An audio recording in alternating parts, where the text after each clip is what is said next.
Almighty and eternal God, who through Jesus Christ has revealed your glory to all nations, please protect and preserve Belize, our beloved country.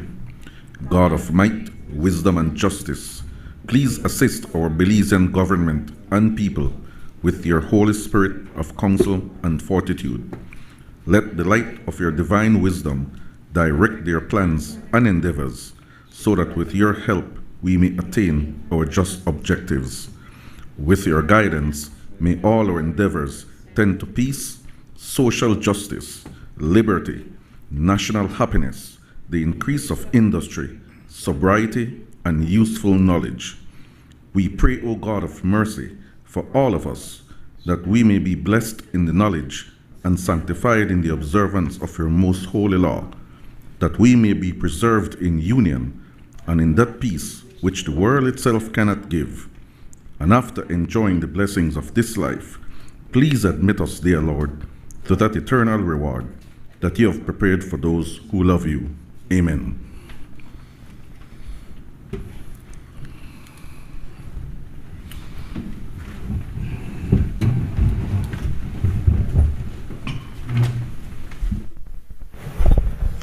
Oath of allegiance of a new senator.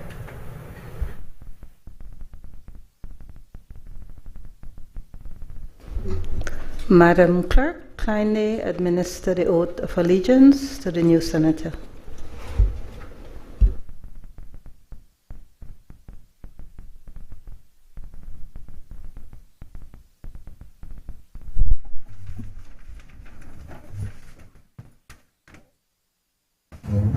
I, Kevin Herrera, do swear that I will bear true faith and allegiance to Belize, and will uphold the Constitution and the law, and that I will conscientiously, impartially, and to the best of my ability discharge my duties as a senator and do right to all manner of people, without fear or favor, affection or ill will.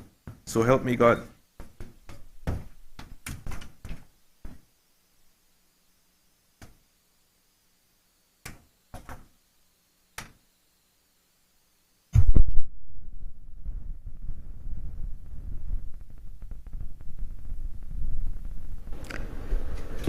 Congratulations to you, Senator Kevin Herrera, and welcome to today's sitting and welcome back to the Senate. Announcement by the President. Good morning and welcome to the first business session of the 15th parliamentary session of the Senate. As a reminder, the post-election seminar will be held next week, Wednesday to Friday, June 4th to the 6th. It promises to be a very informative and very interactive session covering several thematic areas. These are opportunities and challenges for new and returning members, parliaments in the 21st century, characteristics of a modern parliament, rules, roles, and relationships in parliamentary procedure, conduct ethics and interests, representing the people, legislative powers, inclusive and effective legislative work, oversight, scrutiny, and accountability, role of the Public Accounts Committee, digital tools for supporting parliamentary work, goal setting, mental health and wellness, and parliamentary diplomacy and networking. This seminar is a collaboration between the National Assembly, Parliamericas, and the Commonwealth Parliamentary Association. I thank the clerk and the staff of the National Assembly for organizing the session for you all. Honorable members, by a letter dated 28 May 2025, Cabinet's recommendation has been signified to the following: General Revenue Appropriation 2025-2026 Bill 2025. 2. Customs and Excise Duties Amendment Bill 2025. 3. Insolvency and Bankruptcy Bill 2025. 4. The Kuwait Fund for Arab Economic Development George Price Highway Project Belmopan to La Democracia section USD 13 million. Loan motion 2025. 5. Inter-American Development Bank third general capital increase in authorized capital stock of the Inter-American Investment Corporation, IDB Invest subscription motion 2025. 6. Subscription to Multilateral Investment Fund 4 Inter-American Development Bank subscription motion 2025. And 7. Official Charities Fund motion 2025. Bills brought from the House of Representatives. I recognize the Leader of Government Business. Morning, Madam President, and to all my Senate colleagues, and welcome to the first business session of the 15th session of the Senate of Belize. Madam President, I rise to take charge of the following bills. The General Revenue Appropriation 2025-2026 Bill 2025, Customs and Excise Duties Amendment Bill 2025, Insolvency and Bankruptcy Bill 2025, Magistrate Court Bill 2025, Belize Building Amendment Bill 2025, and People's Constitution Commission Amendment Bill 2025. In accordance with Standing Order 49-1, I move that the following bills: the General Revenue Appropriation 2025-26 Bill 2025, the Belize Building Amendment Bill 2025, and the People's Constitution Commission Amendment Bill 2025 be taken through all their stages forthwith. And I also move that in accordance with Standing Order number 49-1, the following bills: the Customs and Excise Amendment Bill 2025, the Insolvency and Bankruptcy Bill 2025, and the Magistrates Court Bill 2025 be taken through all their stages at a later date to be fixed by you, Madam President.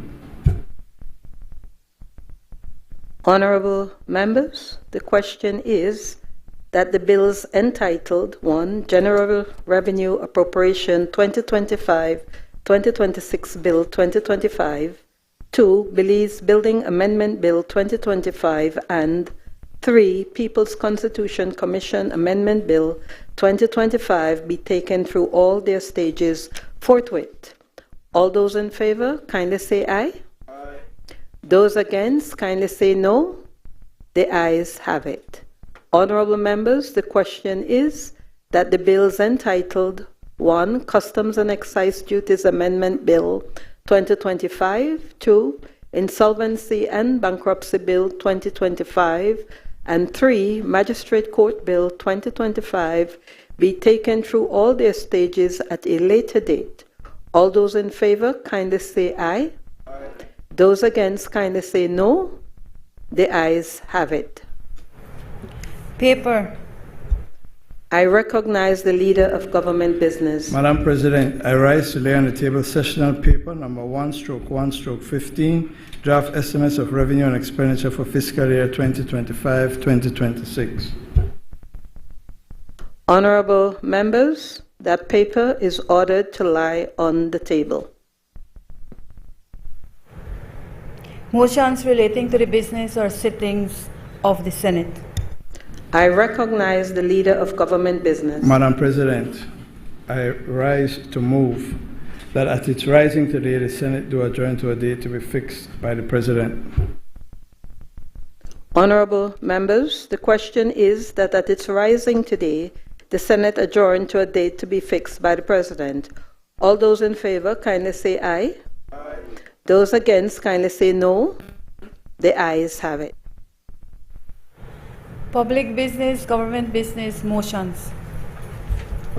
I recognize the Leader of Government Business.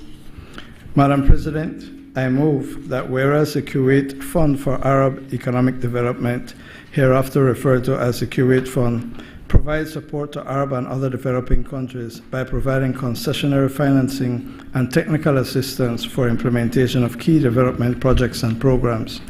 And whereas the government of Belize has requested assistance from the Kuwait Fund for partial financing of the Belmopan-La Democracia section of the rehabilitation works to be done under the George Price Highway project, hereinafter referred to as the project. And whereas this section of the project will comprise the upgrading of the existing 29-kilometer road by increasing the carriageway width and shoulders to 3.65 meters and 1.5 meters wide on each side, respectively, the project will see the paving of the entire road and shoulders with hot mix asphaltic concrete and will include improved drainage, the replacement and rehabilitation of several main culvert structures and 2 bridges, as well as 16 new bus lanes, safety provisions, and new signage on the road. And whereas the fund has approved an offer of a loan in the amount of 4 million Kuwaiti dinars, equivalent to approximately US 13 million, to the government of Belize to assist in the financing of the Benopantala Democracia section of the project.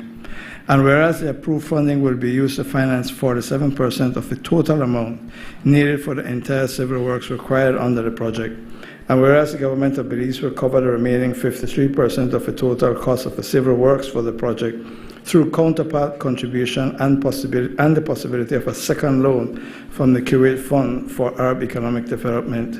And whereas the terms and conditions of the Kuwait Fund loan offer are as follows. The lender, the Kuwait Fund for Arab Economic Development, the loan principal amount, 4 million Kuwaiti dinars, or approximately 13 million US dollars. Disbursement schedule. Withdrawals shall be made from time to time up to 31st December 2029. Loan term, 21 years, 5 years grace period plus 16 years repayment. Grace period, 5 years from the effective date of the loan agreement. Repayment period, repayment in 32 equal semi-annual installments of approximately US 407,612, commencing 1st October 2030. The purpose, to partially fund the upgrade of the Benopantala Democracia section of the George Price Highway, making it climate resilient and in line with international standards, improving the accessibility and movement of people and goods along the corridor, increasing transport efficiency and reducing the potential occurrence of traffic accidents. The rate of interest is 2% per annum on the principal amount withdrawn and outstanding, and payable semi-annually on the 1st April and 1st October of each year.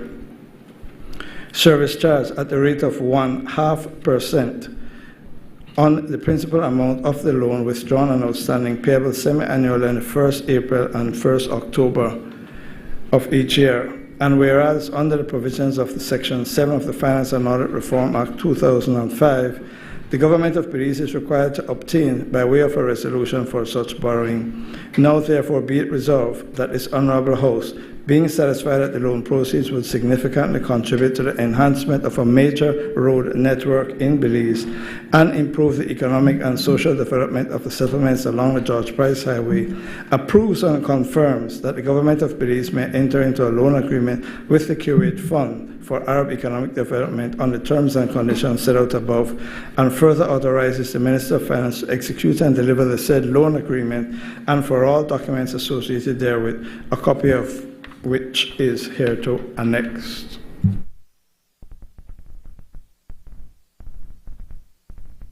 I recognize Senator Patrick Farber. Good morning, Madam President, and I beg your pardon from now if I make errors and refer to you as Madam Speaker. I will try my best not to do that. And let me say what a pleasure it is for me to be in the upper house. Let me greet all my colleagues on this side of the Senate, and also my colleagues on the other side of the Senate. I particularly wish to greet my friend, the Minister of State in the Ministry of Finance, because quite often, Madam President, we have issues in the lower house that have to deal with finance, and of course, my friend isn't there to deal with the matters, and now I have the privilege of hearing him in this upper house deal with some of these matters, and this is one of such matters. So I'll begin, Madam President, with the fact that this is a loan motion. And before I get into some of the meat of the loan motion, and I'd hope that we can get some guidance from my friend Senator Coy when he rises to speak on the motion, and I hope that he will. And if I am not correct in the things that I say this morning, I'm hoping that he can give us some guidance. And I am not anticipating the budget debate, Madam President, so I hope that you will understand. But can we come to the National Assembly for once and not have a loan motion?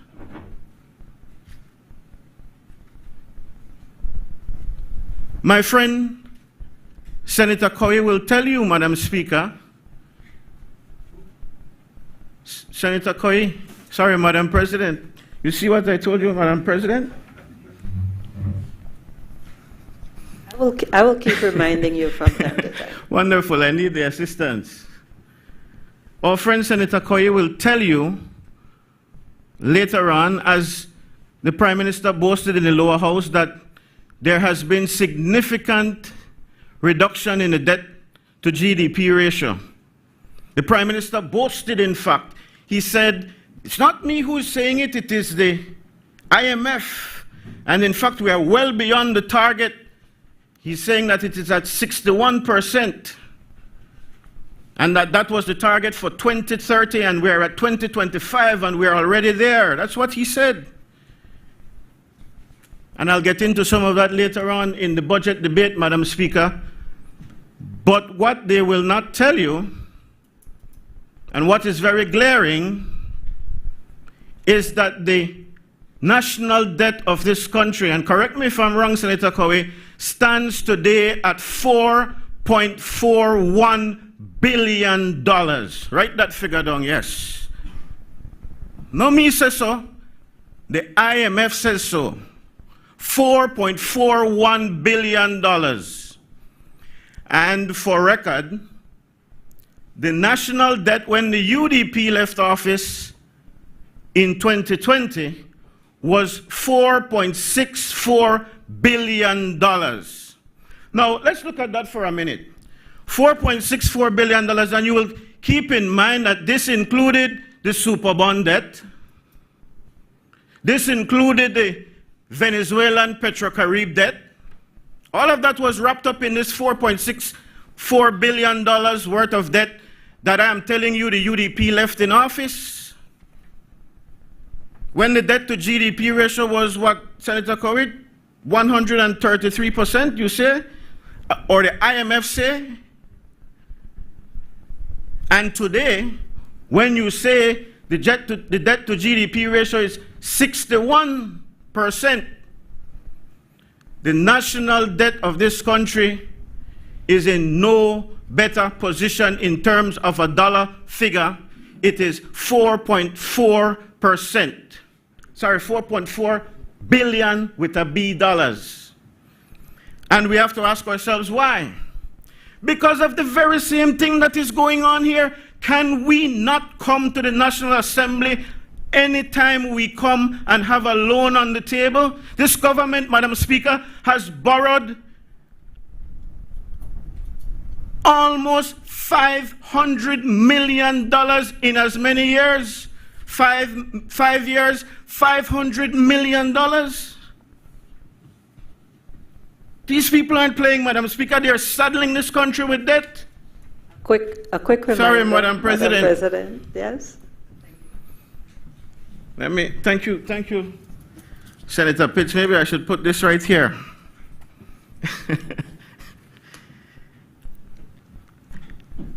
Can I get some water, please?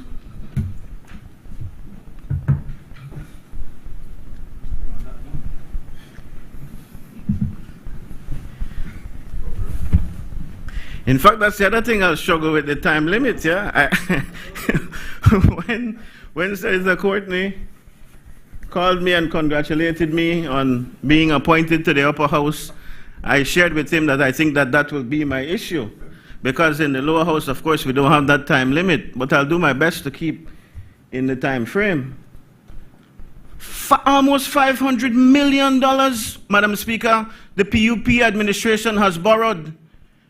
And this is because they have solved the issue of the super bond they claim, which they completely disregard that they created, and I'll get into that in the budget debate. Completely disregard that they were the ones who created the super bond and saddled this country with that albatross. Completely. And I'm not sure what the complete relief was. Senator Koyi, I'm hoping, will tell us, but I will suspect that the relief, from my calculations, that you got from the super bond with the blue bond was something around the neighborhood of $500 million Belize. It could be more. And then what you got in terms of relief from the Venezuelans in terms of the Petro-Carib arrangement was another $300 million. Correct me if I'm wrong. So you got debt relief to the tune of about $800 million, and you borrow $500 million, which explains thereabouts how the national debt stands at $4.4 billion 5 years later when it was $4.6 billion. Well, not a joke. Only they borrow. So even though you boast, and I will talk about how you got the debt to GDP ratio to 61%, down from 133% in the budget debate. Don't think that I won't address that, but this is not what this particular debate is about.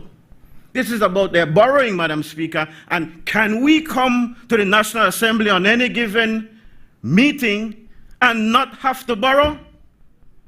Borrow. So you're not being creative. Well, let's get down to the meat of this particular loan.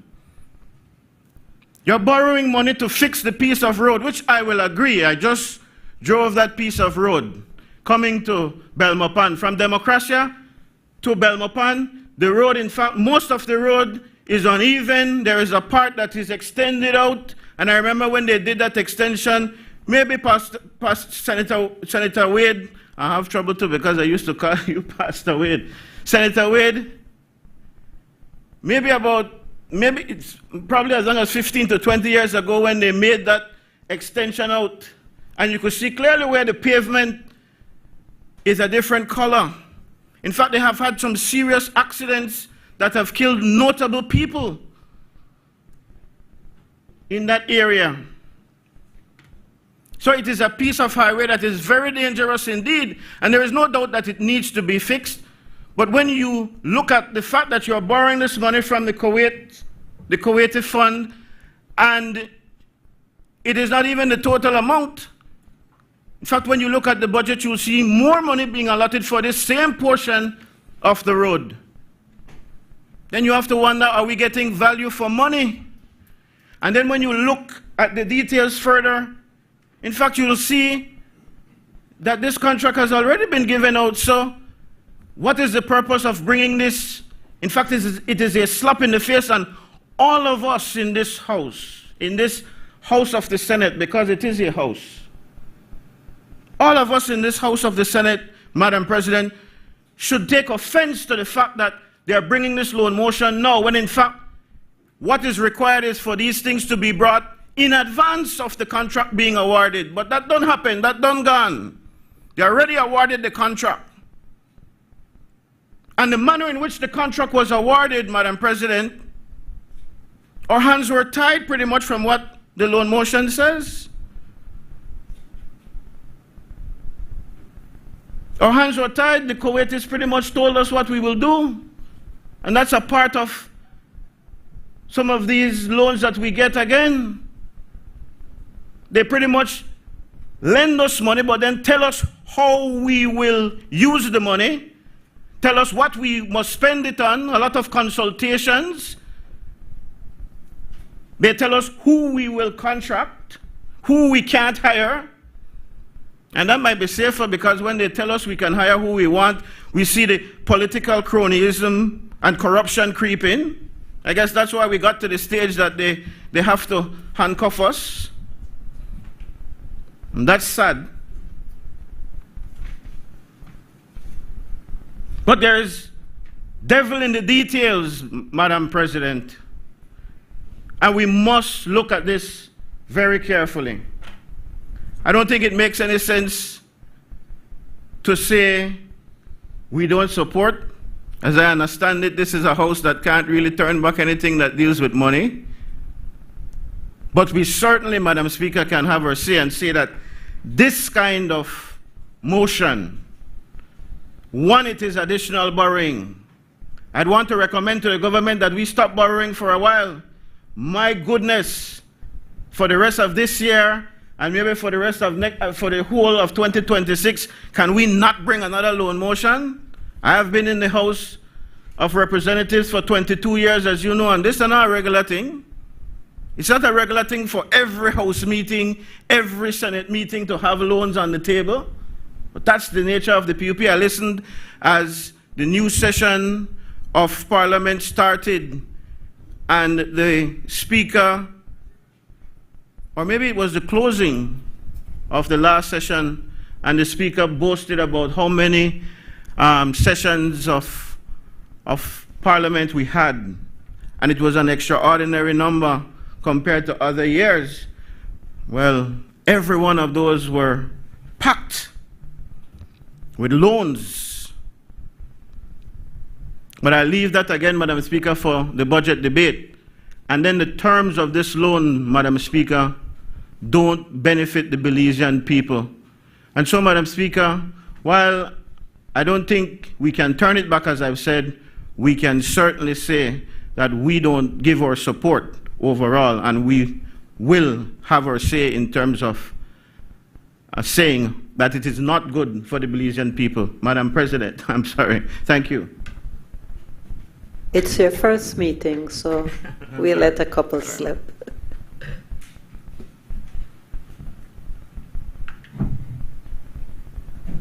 I recognize Senator Sheena Pitts. Thank you, Madam President. Good morning to you and good morning to my colleagues on the Senate floor. I must say that it is a special kind of honor to be back, knowing that my work and industry preceded me that has me back here. And if nothing else, I can rest squarely on just that. I rise to invite some explanation from inquiries I have about the loan. And what sticks out about this loan is that there is an appreciation by the government of Belize that there should be regard and value to human life, and therefore the impetus to seek such a loan is that they want to make the highways safer for citizens, and really and truly, I can't argue with that. What I can say, though, is that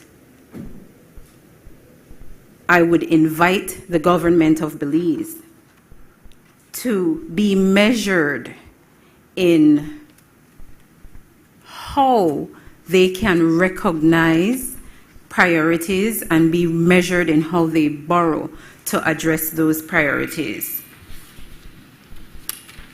Going straight to the loan agreement, Madam President, the borrower, being Belize, has agreed to provide all sums required to make the loan realizable, whether in local or foreign currency. And Madam President, if I may be permitted to look at the actual agreement, what strikes and is important to note is that the interest rate is 2%, and that is an attractive rate, especially in today's commercial reality, and that there is an additional charge of 0.5% paid to meet administrative expenses and the expenses of implementing the agreement.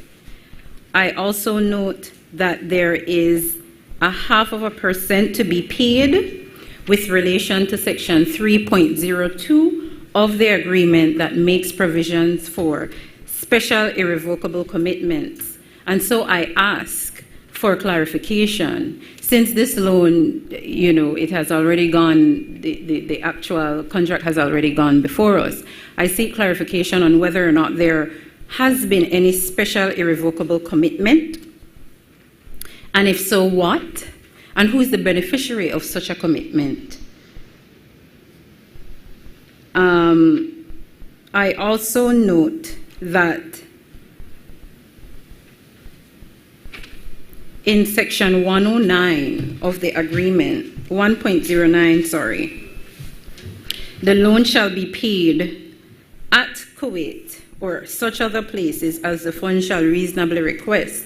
And then it goes on to speak to the borrower being Belize, being responsible for costs attendant to repayment and what conversions may be. So the bigger question for me, Madam President, is we're borrowing 4 million Kuwaiti dinar, but from Article 1 and Article 2 and how they set out servicing the loan agreement,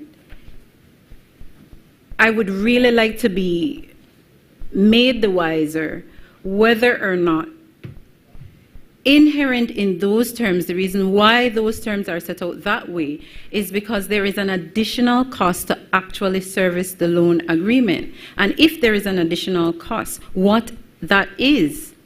Because when we hear that it is 4 million Kuwaiti dollars and the equivalent is about 13 million Belize US dollars, 13.04, I think, perhaps. What is not in that is any sum that arises out of servicing the loan. And I make reference to section 2.02, section 2.04,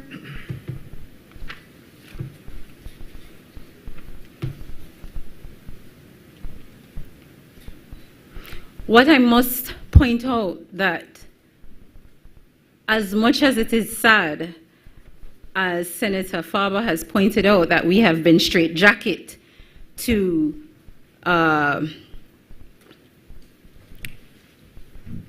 provide satisfaction of how we're going to use the sums, what I like is that it is written in black and white, as is seen in section 3.03, that everything beginning from accessing the loan and withdrawing from the loan must be done in writing, and that in section 303, and when you look 304, 305, there are provisions that provide for a transparent mechanism to show what is being accessed, the amount, what it is being accessed for, the documentation that has to be supplied to justify what is being accessed at those stages.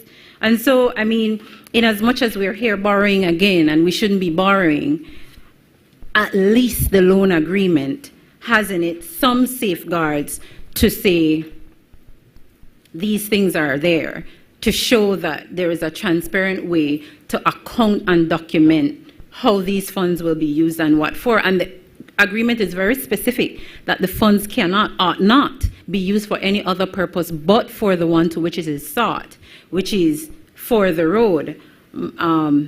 What I would want to encourage the government of Belize is that those very documents that they have to prepare and supply in order to access the funds at varying stages, make them public. Let us see them. Let it not be only within the Ministry of Finance. Let it not only be in the Ministry of Infrastructural Development and Housing. Let us see it. I mean, without going into the budget debate, this being Plan Belize 2.0, where is the good governance 2.0 with this transparency and accountability? Let's walk the walk. So all of these documents, that lends to at least the kind of quieting of the knee-jerk reaction to we're here again borrowing. So when we can see what we're borrowing, when we can understand why we're borrowing, and when we can trace every cent, it gives us a little bit of relief. So I would implore on the government to and not only for this fund, for any other loan facility, engage a PR campaign, so to speak, so that we see it in the public, we can digest it, we can follow it. And you know what? Doing just that assists the public to understand who are the players behind these loans. So for example, I would like to know when the loans, when the monies are being spent, and it is being spent on goods and services attendant to the loan, I want to know where are they getting the materials from for the road? Who owns the company that they're getting the materials from for the road? Who is the contractor?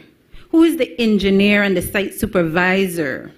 What are the days that they're working? Who all are on site on those days? Because we need to know whenever something goes wrong, whenever there's a shift in the road, a sinkhole, you know, these are the people who were supposed to be there to ensure quality. And the loan agreement does just that, you know, Madam President. The loan agreement says that there should be quality assurance mechanism put in place, and those things should be reduced to writing and satisfied to the Kuwaiti loan agreement so that they know that when we say we're borrowing this money and accessing this money, it is being done above board. So borrowing, not so good, but at least with this loan, there are being things put in place. It is in black and white to say that, hey, we want to see that you're doing what you're supposed to do with the money. There are no monies that, you know, can go anywhere,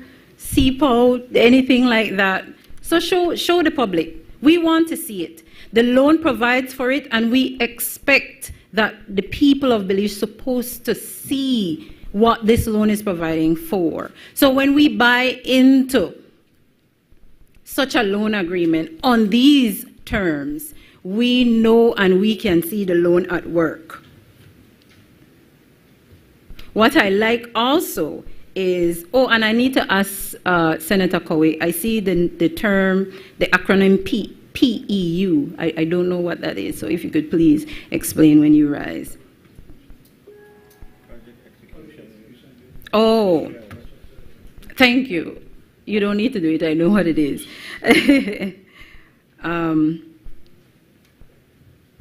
In section 4.02, it says the borrower shall make or cause to be made available promptly as needed all other sums which shall be required in addition to the loan for carrying out the project.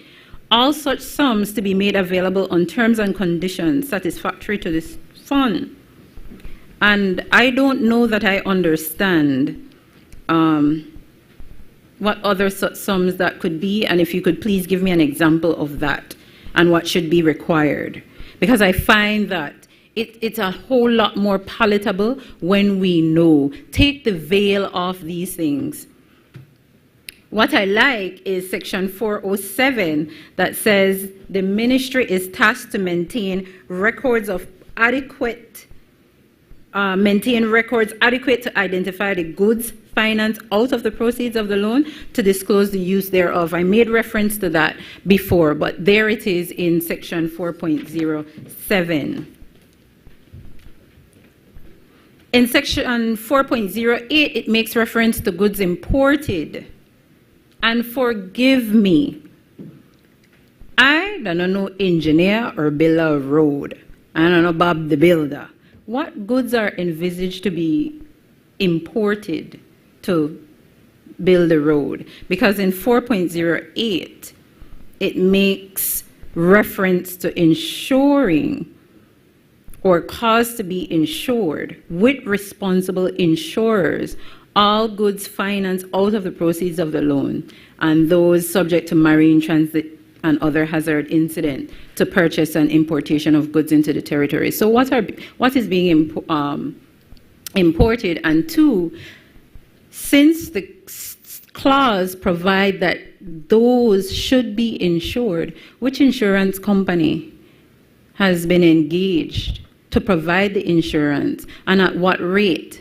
And since you have to do that insurance, that again lends to my question, what is the total cost of actually getting this loan? Because the borrower, being Belize, has to meet those costs, not from the Kuwaiti loan.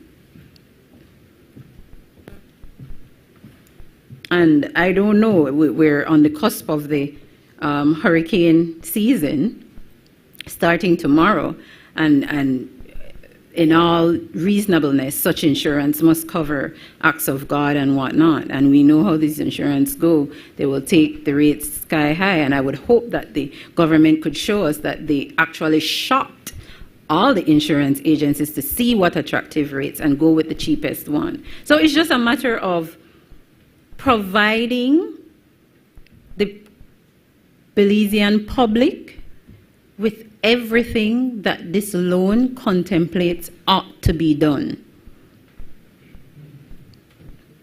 I also like, Madam President, Section 409 that says the ministry is to furnish to the fund quarterly from the date of commencement periodic reports on the status of the project in project execution in comparison to the programs already set therefore.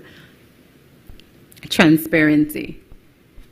The agreement makes provision for updating on what is being done, how it is being done. And so we want to see that. In that same section 409, it says the borrower and the fund shall from time to time exchange views through their representatives with regards to matters relating to the purposes of the loan and the maintenance of the service thereof. The borrower shall promptly inform the fund of any condition which interferes or threatens to interfere with the accomplishment of the purposes of the loan, including substantial increase in the cost of the project or maintenance of the service thereof. And without going into the budget and the forecast, we can appreciate that we exist in an environment where what it would cost to complete the project yesterday is not what it would cost to complete the project tomorrow. And what is definitive is that the loan is for $4 million only. And since it is that costs can shift going forward, what is the government doing or plan to do or has envisaged in anticipation of that, and how will they plug that gap? And it may only amount to $100,000, and that seems like peanuts in relation to $4 million. But it's a lot. And it makes a difference for us to know that you are thinking ahead, you're planning, because that is the task of the government, to ensure that when we meet what may be a crisis, that we're able to handle the crisis. Not saying that inflation and the cost of goods will be a crisis moment, but the point is, what is there that has been envisaged, and how is it that that will be addressed? Because this represents 47% only of the entire works. It is hope that it can be accessed for the additional 57%. But what is clear to me is that the loan tasks the government with an active continuing responsibility to ensure that they not only do as they say they are going to do, but they also ensure that they can successfully accomplish what they set out to do within the confines of this loan, and that those things, contingencies, are on the foot of the borrower, not the fund. Section 413, and forgive me, I don't know much about vehicle, and I know they attempt to speak like I am a mechanic, but 414 makes provisions that the government should take necessary measures to ensure that the dimensions and axle loads of vehicles using the road in the country consistent with structural and geometric design of these roads, and to that end shall institute and maintain an effective axle load control system and enforce the prescribed axle load regulations and policies. Do we have that? Do we have that already? And if we do, what is that? Is this road being built to the capacity to handle our dump trucks and our buses and what have you? I would really, really like to know, because I don't know that we are those societies where we're at the place where we can route big trucks a different highway than the ones everybody uses. So, and that is important. Why it is important? Because there is contemplation by the agreement that yes, you can build this road, and this road has to be built with specifications.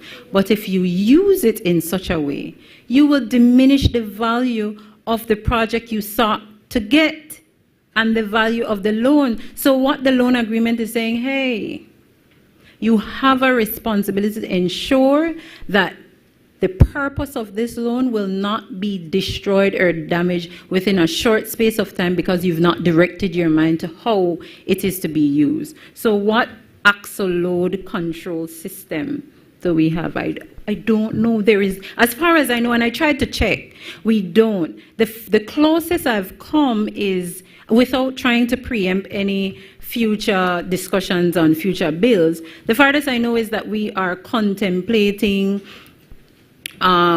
assigning what I consider taxation by axle to vehicles using the road, but I don't know that there is anything to say that vehicles by axles can or cannot use a particular highway.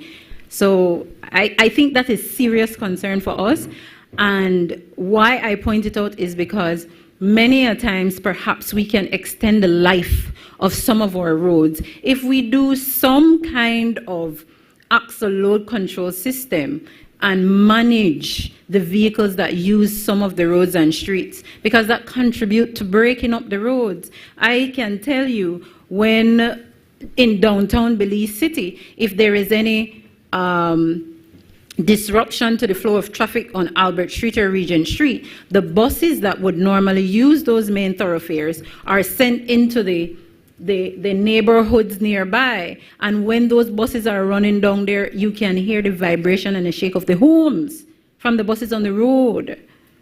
And the use of the road in and of itself contribute to the breakdown and destruction of the road. Mind you, the weather and water. So that is important. And I would like to know that even though this cart done gone before the horse, that before we get to completion, at least there is something. And when there is something, it contemplates and envisages that there is an alternate route for any vehicle that is not fit for use of the road, that would destroy the road and shorten the life of the purpose of the loan. Also in 4.14, it speaks to an environmental compliance plan. And I'd like to know whether or not that has been drafted, whether or not it's in place.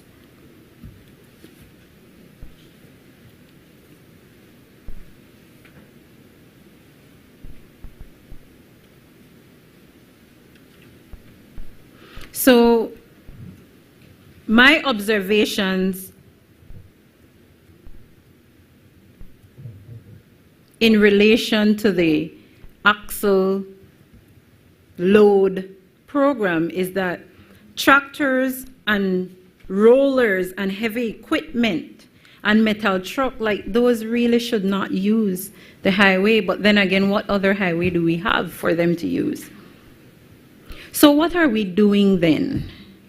We're to have an axle load plan that would not destroy or shorten the life of the road by the fund. But we don't have an alternate road. If it is, we have an axle load plan that would exclude them? Where do they go? So what are we doing? We're borrowing $4 million to fix from La Democracia to Belmopan for what? 2 short years, 3 short years? What is the life if we continue to have these vehicles operate on a road that perhaps they shouldn't? That is a real concern for me, because I would like to know if we're agreeing to borrow $4 million, it's $4 million that would go into good use for as long, I mean, it can be into perpetuity, but for as long as possible. So, Madam President, I say with caution, the loan is attractive. Whether we want to have the knee-jerk reaction to the borrowing, which I do, and it is justified, I would really invite the government of Belize to appreciate the burdens and responsibilities this loan agreement is placing on them and ensure that they can discharge it, and discharge it publicly so that we can see and we can know. And when things go wrong, not like the new bridge where just after completion a little bit of it was lifting and people are asking about how and who and why. This loan, the way it is drafted is done in a way that we'll be able to know how and who and why. And so, Madam President, without belaboring any of those points, and I look forward to Senator Kawai responding and providing some of the answers, I would like to caution the government that in as much as you can fetch a loan with such an attractive interest rate, it would be wise to sit back and consider whether or not you're not setting up yourself for failure and you're not looking further than your eye can see past your nose, because something like this and the terms that comes with it places a great responsibility and burden, and one for which we will be watching. And we shouldn't have to resort to the Freedom of Information Act to see and know and find out, because the people of Belize deserve to know, deserve to see, and deserve to understand that when these sovereign debt pass on to their child and their child's child, they can say, see that beautiful road there? That is it. We're paying taxes because of that beautiful road. And that beautiful road is going to survive my generation and the generation after me. Thank you, Madam President. I recognize Senator Dennison. Thank you, Madam President. Welcome back to all the honorable members of this House, and welcome to the new members as well. Madam President, I am on record. I'll be very brief, Madam President. I promise. I am on record in this honorable House for at least 3 things that are now relevant: transparency and good governance, competency in the ministries, and the need to fix, maintain, and repair our road network. I have stood here and I have tried my best to drive those points home. On that basis, I see no need to repeat, but I will align and adopt the transparency and good governance aspects of Senator from the other side and move straight on to the other issues. Madam President, something really remarkable happened earlier this week in Parliament. In the lower house.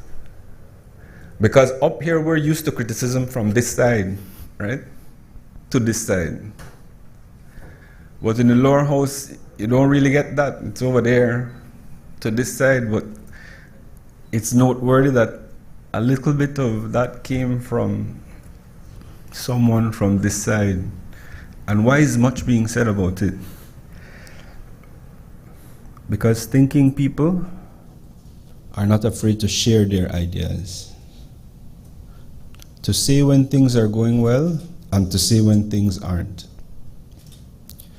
And so I use that, Madam President, as the backdrop to say that I have absolute confidence in the area rep for Kaya South and the Minister of MIDH that we are get a nice road.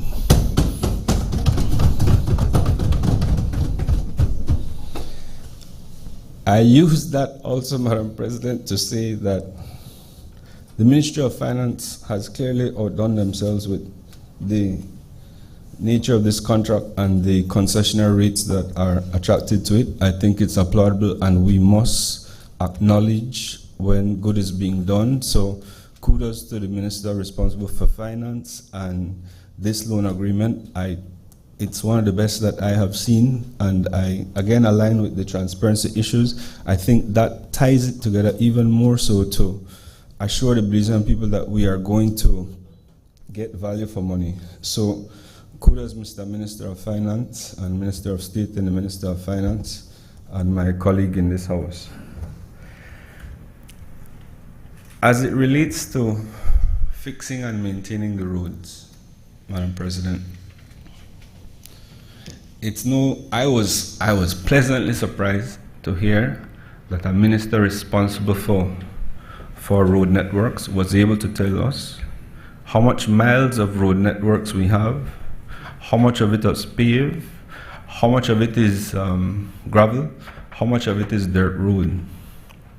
I think that's important because it's not until you are aware of what you have to maintain that you can start coming up with a plan to maintain it and then try to execute that plan in a way that would allow the government to have a leaf flex, but also to provide the goods and services that the people need.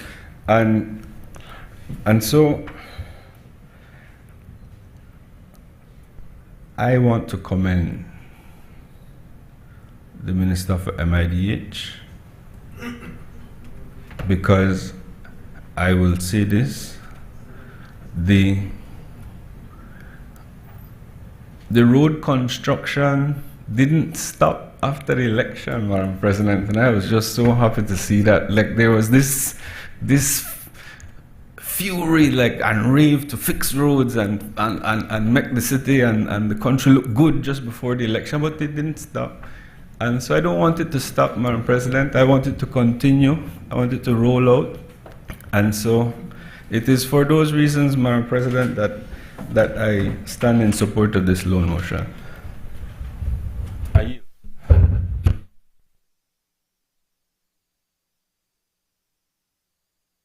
I recognize Senator Christopher Cowie. Thank you, Madam President.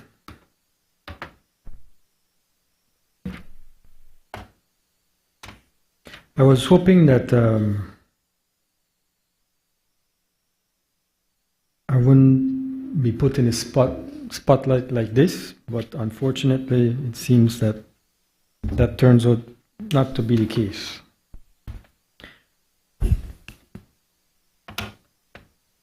In connection with this loan and preface with the comments of Senator Faber, you spoke to some macro numbers before we get into the resolution itself or the motion itself, the loan motion. And I think it's important to have a response on that. With respect to debt, certainly on the matter of debt, that I think you used the number 4.6 billion in 2020, and that as of the end of 2024, the debt was 4.4 billion. So the debt has largely not increased over the period of almost 5 years. In fact, the numbers you use, or you said the IMF uses, indicates it actually went down a bit. What's interesting is from 2008, and I'm just strictly speaking about debt, from 2008, what was the debt? Do you remember what was the debt back in 2008? I think from the numbers I have, it was the external debt was 1.9 billion, and the domestic debt was roughly 330 million. So a total of about 2.2 billion, roughly 2.2 billion. And the number you use, you said the IMF uses as of 2020 is 4.6 billion. So in that period from 2008 to 2020, how much did it increase? It more than doubled. The debt more than doubled. It increased by $2.4 billion. In 12 years, you're basically borrowing $200 million a year. That's the experience of the past UDP administration. $2.4 billion. And you are now speaking of a reduction from 4.6 to 4.4 billion and claiming that this is disastrous. I am shocked that you would even try to raise this as an issue. And to put on top of it, look at the GDP. What was the GDP? The GDP of the whole country. In 2020, it was roughly $4 billion. So that's why when you talk about debt to GDP, we were 130% or whatever percent, but it definitely was more than 100%. We owed more than our overall income for the year at that point in time. So $4 billion. In 2008, what was the GDP then? Roughly $3.5 billion. $3.5 billion. So what happened between 2008 and 2020? It flipped. You had GDP a little more than the debt, 3.5 billion, as opposed to the debt being 2.2.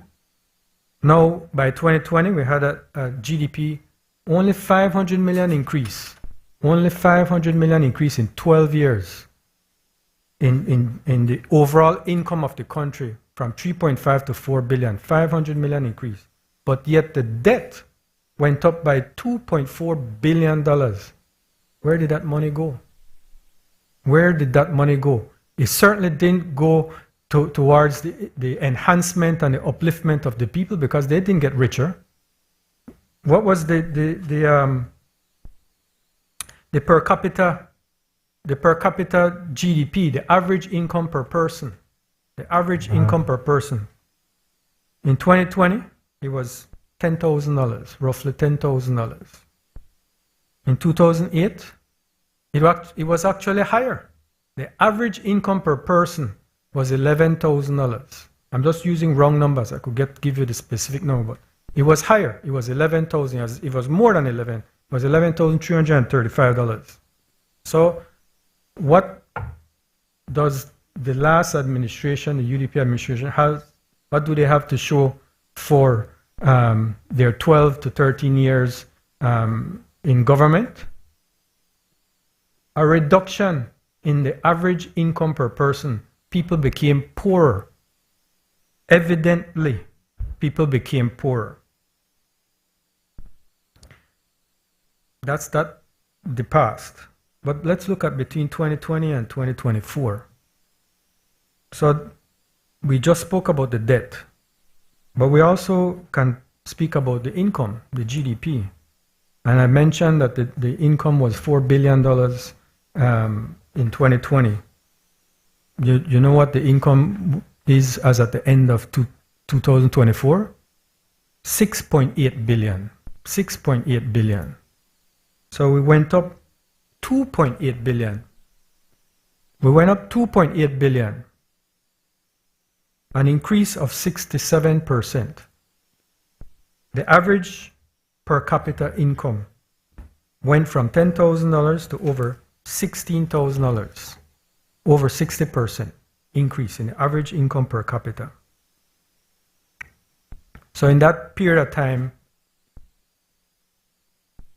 the ordinary man benefited.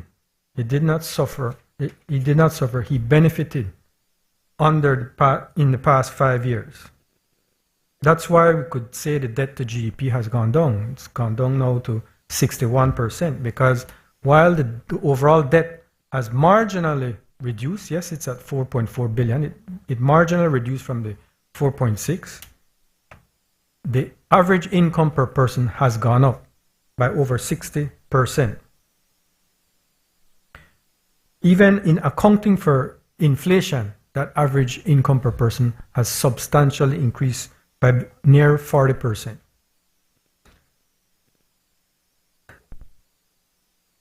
One of the areas of focus when we start looking at this particular loan motion has to do with an overall fiscal approach, an overall fiscal policy approach. Yes, to encourage the growth of the economy, and yes, to investment in the economy, investment in the people of Belize, investment that will take place in the form of investment in education, investment in health, and investment in infrastructure. All of these road works, road construction works, involve analysis. Analysis not just from the government, but analysis by the lenders themselves. To the extent, not as it relates to the design. Of course, the design is important, is critical, as Senator Pitts spoke to the various concerns. The design is critical. But the design, in fact, is impacted by the economic analysis, the feasibility analysis, the economic returns on the road works investment. Investment, not expenditures. These are investments, not expenditures. And in these investments, we have to look at what are the, what is the cost, what is the benefit, what are the net returns, the net economic returns of these investments. And coming up this highway, it's an old highway. It obviously needs work, it needs repair, it needs rehabilitation and improvement. But the sky is not the limit. We can do what we can afford. And as much as we would like not to have traffic in our way and have 4-lane highways, the economic analysis does not indicate feasibility for that kind of road construction. So the work does involve a financial and economic analysis that has to be undertaken before any decision is made as to whether a road work will be undertaken. And in connection with this analysis, the outcome of this analysis impacts on that design.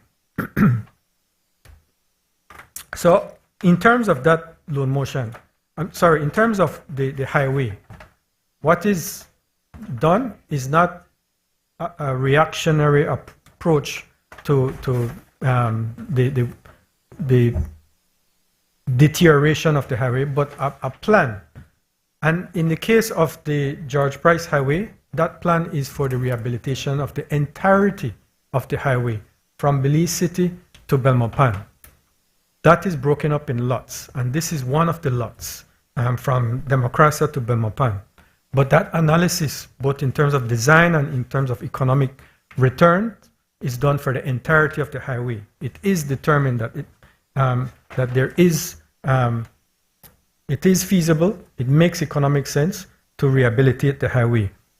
Now, when we look at this specific loan and look at the specific lot from Democracia to Belmopan, the type of loan and the terms of the loan fit in perfectly with our fiscal approach. Our approach is that we at all times look at how we prudently manage the finances, including the debt. And that's where you can speak to how the debt has not increased by $2 billion or $1 billion. It has actually stayed flat, if not gone down. Now, what we are looking at this point then is the terms. When we look at the terms and when we look at our overall debt, the cost of debt in terms of external and domestic, we have been able to bring down the overall cost. In external, our overall cost of debt has come down to roughly 3.5%, and on domestic debt, it has come down to roughly 2.5% in the way that we manage the debt. Obviously, this fits in with that management plan, that debt management plan at 2%, and even if you add in the service charge at 0.5%, at 2.5%, that is in fact below our overall cost of debt. So that is how that makes sense in terms of financing these road construction works. Senator Pitts spoke about what is the costs associated with these road works, and specifically the Democracy Bamapan road works.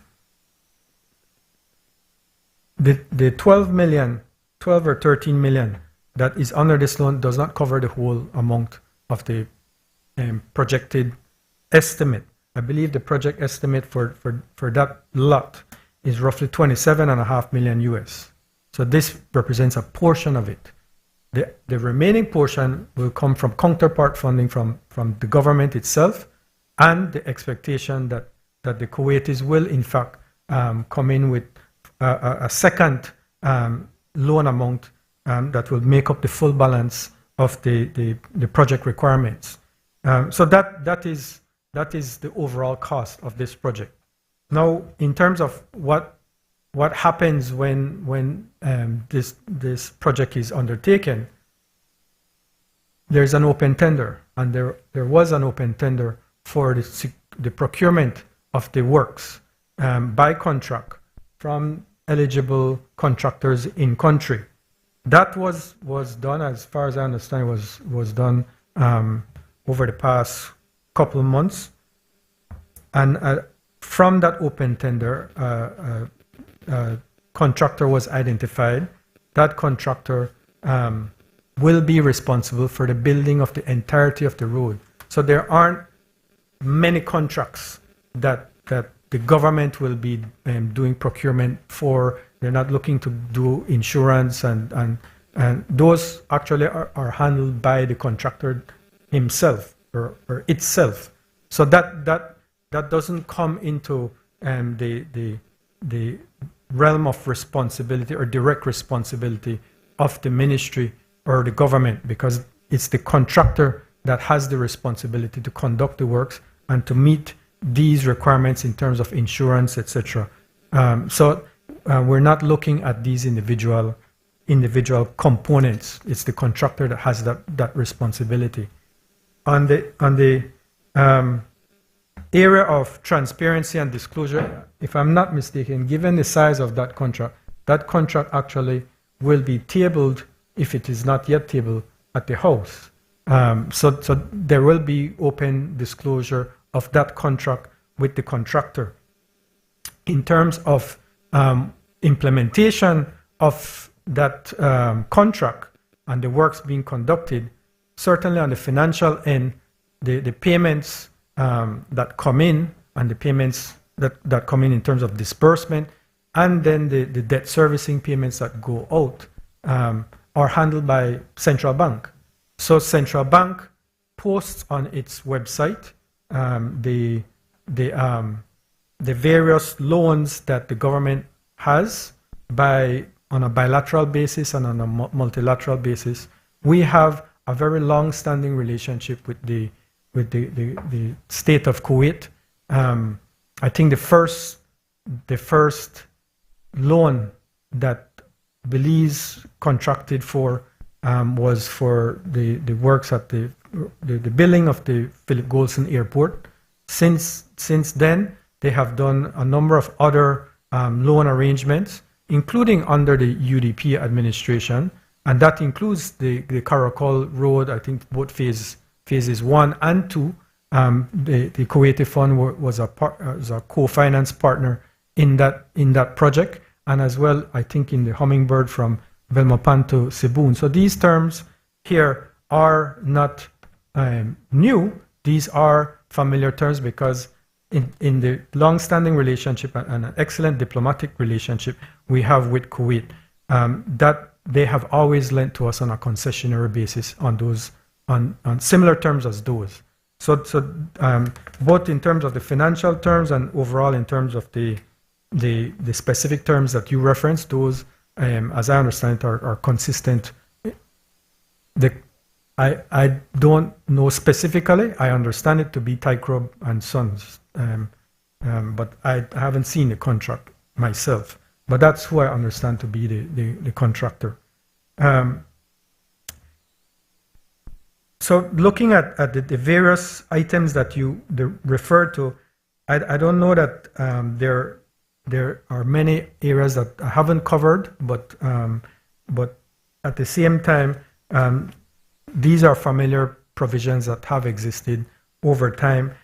When it comes to the environmental compliance plan, and noting what one of you had mentioned about the involvement of the lender, that is correct, that the lender is involved intimately in the process. So they would not, for example, release monies or disperse monies if there wasn't an environmental compliance plan in place.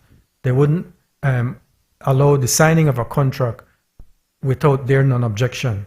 So they are intimately involved in that process. Sorry? As far as the axle load system, I don't know the details on that. I can't speak to that at this point. I would be guessing if I were to go into that. But definitely, in terms of process on disbursement, the Kuwaitis are in charge. It's their money, and they will release once they are satisfied with that process. But overall, given the terms of the loan, given the experience that we've had with the Kuwaitis, we look forward to continuing that relationship and continuing the development of this country, including through the investments in road construction works. Thank you. Madam President, I thank the senators who have participated in the interesting debate. As I stand, I still am not sure whether the senators opposite support the rehabilitation of Democracia to Belmopan. We support the rehabilitation, but not the loan. You listen to that? You listen to that? I will reserve my comment for later today about that type of behavior. Madam President, I ask that the question be put. Honorable members, the question is now, therefore be it resolved that this Honorable House, being satisfied that the loan proceeds would significantly contribute to the enhancement of a major road network in Belize and improve the economic and social development of the settlements along the George Price Highway, approves and confirms that the government of Belize may enter into a loan agreement with the Kuwait Fund for Arab Economic Development on the terms and conditions set out above, and further authorizes the Minister of Finance to execute and deliver the said loan agreement and all other documents associated therewith, a copy of which is hereto annexed. All those in favor kindly say aye. Aye. Those against kindly say no. The ayes have it. I recognize the Leader of Government Business. Madam President, I move that whereas Belize is a member of the Inter-American Development Bank, the IDB, and the Inter-American Investment Corporation, IDB Invest, both being institutions under the IDB Group, and whereas the Board of Governors of the IDB and the IDB Invest on the 10th March 2024 adopted Resolution C11AG-5/24, which approved a US $3.5 billion general capital increase in authorized capital stock of the bank to enable the bank to support a new business model for the IDB Invest to carry out its developmental purpose and functions. And whereas in accordance with Resolution C11-AG-5/24, Belize is required to contribute to 113 new shares for IDB Invest expressed United States dollars at the rate of US $21,000 per share, amounting to a total of US $2,730,000. And whereas payment for these shares is to be done in equal annual installments over a period of 7 years, commencing 30th November 2025, with each annual installment payment totaling US $390,000. And whereas there is no specific provision in the International Financial Organization Act, Chapter 265 of the laws of Belize, or any other law to enable the Minister of Finance to subscribe to such shares or make such contributions, and whereas consequently the government of Belize is desirous of obtaining the approval of the National Assembly by way of a resolution for subscription and payment of Belize's additional GCI allocated shares of the IDB Invest, now therefore be it resolved that this Honorable House, being satisfied that the above-mentioned additional capital subscriptions would be beneficial to the interests of Belize in achieving better development outcomes, authorizes the Minister of Finance to sign the instruments of subscription and all other related documents and make payments before the indicated deadlines, a copy of which is hereto annexed. I recognize the Honorable Patrick Farber. Thank you, Madam President. So in effect, Madam President, they're asking us to subscribe $3.4 million US in order to gamble that we'd be able to later on have investments made in our long-term development. There's no guarantee. That's why I say a gamble. But before I go there, Madam Speaker, because you'll understand that this is, in effect, borrowing, setting ourselves up to borrow, right? So all that I've said about borrowing, I'm not going to repeat it, but I'm going to make the case. But even before I go there, please let me say thank you to Senator Corey for being very candid and very open. That kind of openness we would never get in the House of Representatives. I agree. This is indeed the upper house. We may get all kind of spin at the lower house, and it is indeed refreshing to hear immediately the truth. Well, what I can, well, I shouldn't say, I shouldn't, let me not say that. Strike from the record indeed. Because Madam President, you see how I wish to strike the word truth? I can't say the opposite because it is unparliamentary. But let me put it this way. If spinning was an Olympic sport, my colleague over there would have a lot of gold medals. He took us back to 2008. Well, if you want to go down memory road, sir, let us go down memory road. Let us go back to 1998. Let us look at what the debt was in 1998. I refer you to the Free Belize Manifesto, your own document. And you open the document, and the first page of the Free Belize Manifesto, you read, it says, the national debt of Belize is a whopping $498 million, you know.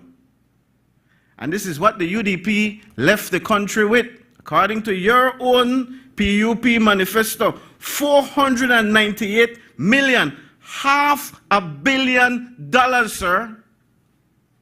So you tell me now what you did between 1998 and 2008 when you say that the national debt was 2.2 billion. You gone from $500 million to 2.2 billion. A difference of what is it? 1.7 billion with a B. But fast forward to your argument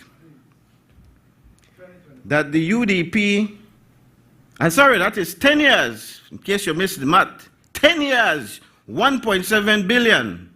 And we could get into all of that. In fact, there were declarations by international firms that studied it, audited it, that tell you that millions just gone missing one who can't account for up to now. But let's look at what the UDP did, since you asked. I came across a little clip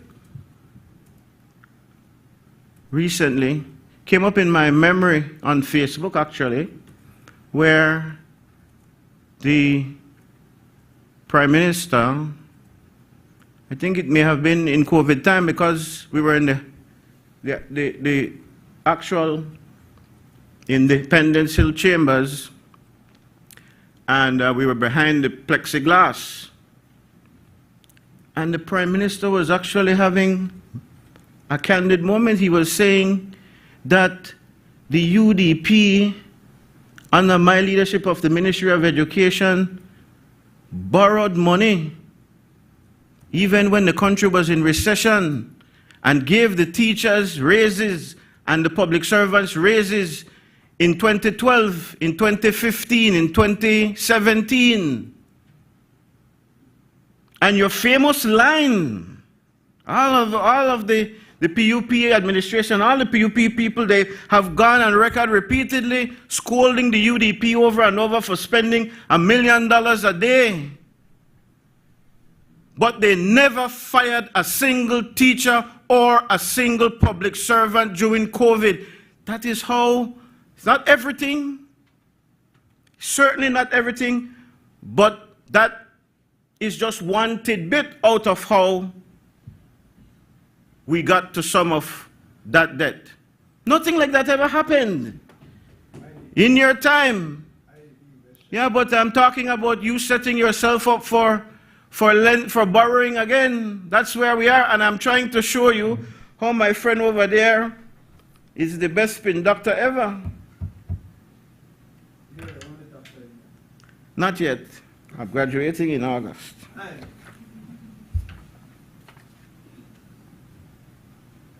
Madam Speaker, Madam President, sorry.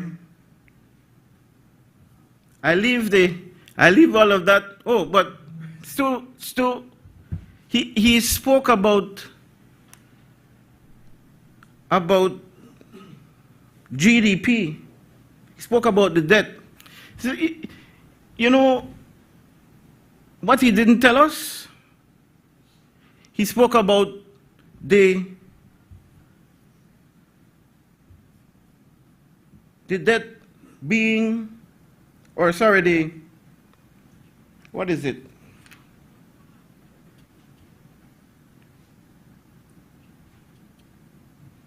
The debt to GDP ratio being 133%. And it dropping to 61%, you know what he's not going to tell you? He's not going to tell you that there was a rebasing of the GDP. He's not going to tell you that. He's not going to tell you that that is why it has dropped to 61%. He's not going to tell you that if you use the original way, or what was used in 2020, to look at the debt to GDP ratio, that in fact what is today the case would be all around 130% debt to GDP. Well over 100% for certain. He's not going to tell you that if you look at what was in 2020 through the lens of what the new structure is now that you use for calculating GDP, that what was 133% in 2020 would look more like 75 to 80% debt to GDP today. That's not what my calculation is. He's not going to tell you these things. He's not going to tell you that growth that you boast about today, 8.5% growth, would be far less, something more like 5 point something percent. Yes. He's going to spin that. All of these things, you come and you talk about poverty reduction, you change the formula for calculating poverty, then you boast. But anyway, I'll get into that when the budget debate comes around. But let's get down, Madam Speaker, to Madam President, to IDB. This has to concern us that it concerns us from the position that, of course, you're making this investment. And I support what Senator Cowie says and the government does in terms of this being the best possible investment vehicle that you can use if you truly want to develop Belize and you don't have your own money. But why can't we try for once to use what we have at home? Why is it that we must always find ourselves borrowing? If you believe so much in the Belizean people, why do we have to always try to set ourselves up to do this? So, all in all, with these measures that we're taking, I believe there is another motion coming after this one to do pretty much the same thing. We're looking at almost, what is it, $10 million totally over the time period. There is no clear mechanism that we will be able to borrow. I don't know, Senator Cowie, what has been the track record. We're looking at MIF 4, is this? What has been our record in terms of the previous programs? How have we been able to benefit from them?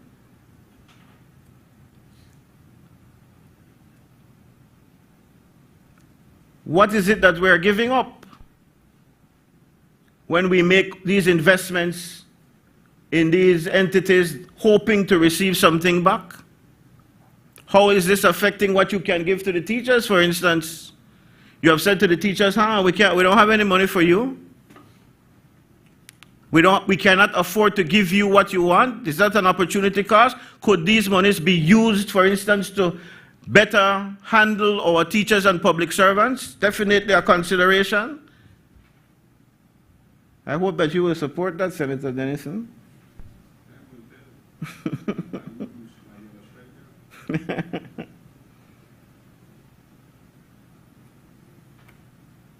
The monies could be used for a lot of things that this country is in dire need of.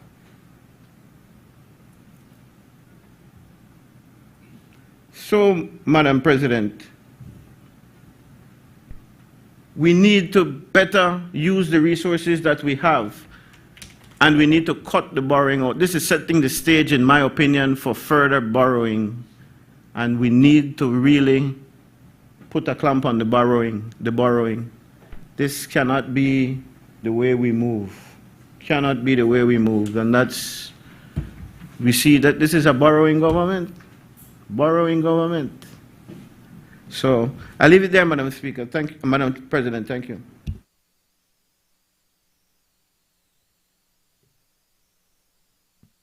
Sorry. I recognize Senator Sheena Pitts. Thank you. You're such a gentleman, Senator Cowie. Thank you. Both of them are gentlemen, actually. Yes, and he yielded. He's such a gentleman. Thank you.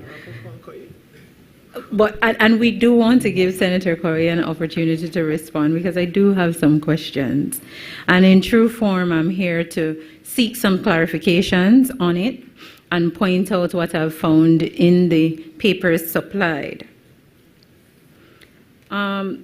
Senator Courtney, I do understand that you experience a bit of disquiet when you don't know whether or not we support one way or the other. For this one, I have to say up front that I don't support it.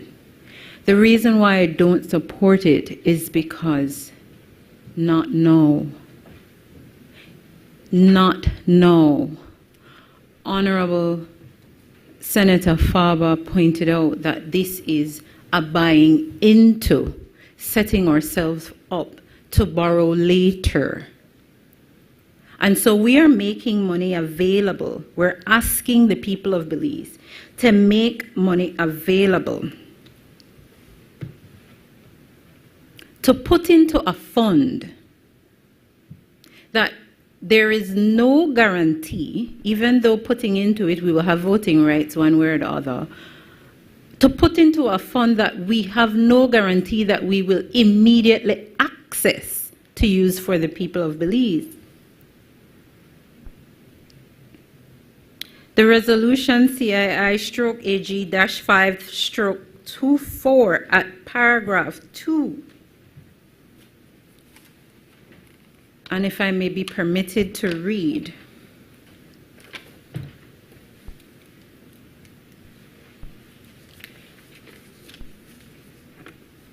identifies that the vision and business model for IDB Invest, including identification of sectoral needs related to the heterogeneity of Latin America and the Caribbean, and the financial, resource, operational, and institutional implications. Now, when you look at the table attendant, I think it is Annex A, you see the list of countries, the member countries, and the respective percentage and subscribed capital. And I can see a correlation between looking at disparateness and the respective countries, because if you look at that Annex A, you will see that not all countries are equally yoked and not all countries are being asked to put in the same amount. So thankfully, in relation to Belize, it's a subscribed capital of 0.08%. And that sounds like a little bit, it's really a little bit in comparison to countries like Brazil that is doing 12.48%, and Argentina. We have the United States putting in 15.05%. The weight of those other countries putting in, I mean, that's what it should be. So I'm not arguing with that. When I go further and I read, I look at the proposal, take into consideration fiscal resource, and it repeats it, operational and institutional implications for the new vision and business model for IDB Invest, including a continued ambition on strategic priorities such as social agenda and formal employment creation, cross-cutting issues, and the impact of IDB Invest projects in all regional developing countries. B, alternative financial scenarios. C, the strengthening of governance and synergies with IDB Group. And D, the independent review of multilateral development banks' capital adequacy frameworks commissioned by G20 countries in 2021 as may be applicable. So that is the scope of the IDB Invest objective. And reading all of them, 4 in total,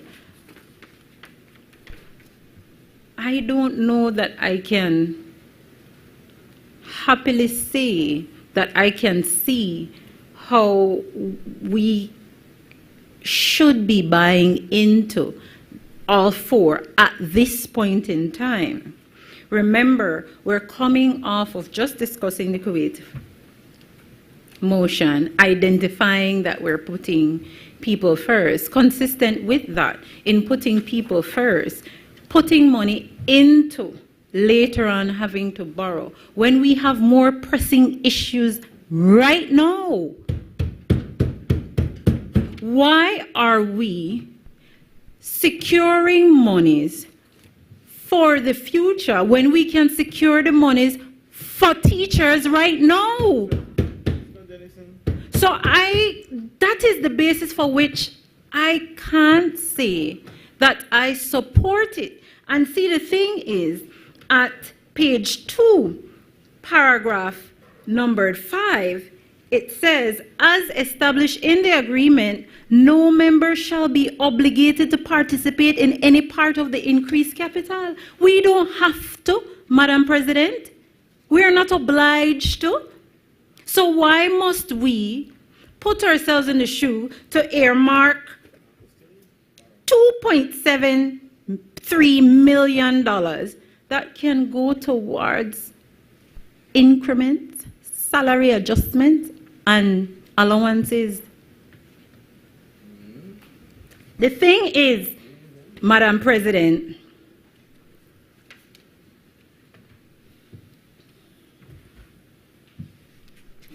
going through the documents,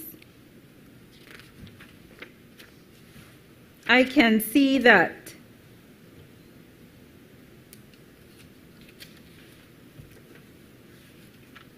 this is not one of those motions that is urgent, because the time frame that it sets out, and the thing is, which is odd, if we are to subscribe to this, I mean, the government has the numbers, they are to make available beginning November 30th, 2025, $390,000 US. We can, if going forward with this, we are able, we have the capacity to make available $390,000 US, but yet we are saying we can't find the money for pay teachers. I am struggling, honestly, genuinely, I'm struggling to understand how is it this is a priority in comparison to an urgent need right now. If this motion were to come next year, the following year, I wouldn't feel the way I feel towards it. And it's not that I am opposing it for any other reason than we can prioritize better with money that we're able to identify and earmark. Because it's not like we're going to get the benefit of the payments. And the thing, I want to ask Senator Cowie, I know you don't like to be put on the spot so much, but this is really, yes, but this is really for my edification, because there are questions that arise, and I'm one of those persons, if I don't know, I will ask. I will not sit comfortably in my ignorance and pretend like I know or nod my head in agreement when things are flying over my head. So bear with me. Page 3 at paragraph 7. It contemplates an amendment to the agreement and regulations, and by vote up until September 1st, 2024. And I just want to know whether or not there was any such amendments as contemplated in that paragraph 7, page 3. And in support of my position that this is not urgent, this is not imminent, if you look at Annex A, 1A, it actually says, if I may be permitted to read, Madam President, allocation of subscription of new shares. A, 166,666 new shares have been allocated for subscription pursuant to this Annex A. Each member country will have until March 10th, 2026 to subscribe a number of shares equal to the number that results from multiplying that 166,666. The point I'm making is, why the rush? We have up until next year. And the agreement says that you begin to make your equal installments 30 days after you indicate that you're subscribing, and they become due and payable thereafter. But ultimately, you have up until March 10, 2026 to do so. So why do we have to do this now? if it is we want it, and I don't know what guarantee, I'm looking forward to hearing from Senator Cowie. Do we have any guarantee that a small country like Belize, responsible for 0.08% subscription, what are the chances of us being able to be first in time to access the benefit of this IDB Invest? I don't know. What makes us know that should we begin to pay, that puts us first in time to access it so that we could use it at least according to the terms, to the objective A, social agenda and formal employment creation. Like, there is, and it is because I have a risk aversion. Let me tell you, I'm one of those persons. I don't take risks. I don't believe in borrowing. It's just against my grain. And perhaps I have one of my clients who tell me, I just afraid for money. Be that as it may. The fact that I am unable to see, ascertain, or learn what our immediate return or benefit will be is what makes me so uncomfortable. And I wish either Senator Courtney or Senator Cowie could help me understand that we do this now. You provide whatever justification you have for doing it now, as opposed to dealing with the teachers' issues. And I hear KHMH, they're kicking up.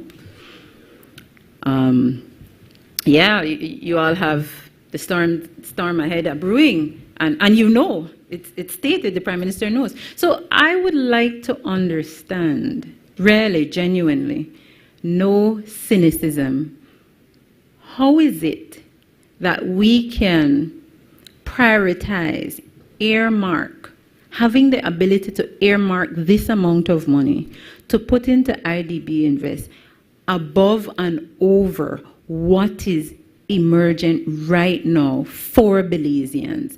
And how is it, do we know that putting this in makes us first in line, first in time to access, to do the things that this motion set out to accomplish? Thank you, Madam President. I recognize Senator Christopher Cowie. Thanks, Madam President. I'll try and be brief on this. On IDB Invest is the private sector arm of IDB. So the government is not looking to borrow from IDB Invest. This is actually to enable financing of private sector investors in Belize.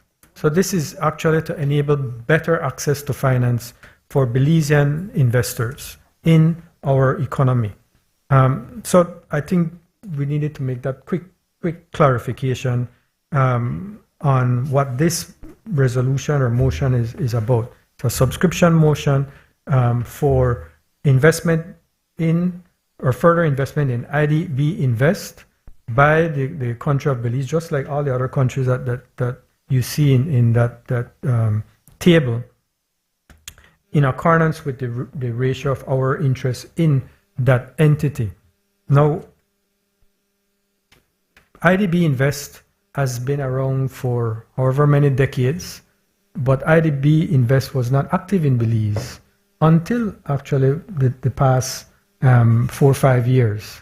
I think one of their first investments was in the National Gas Company about, let's say 5 years ago, about 5 million.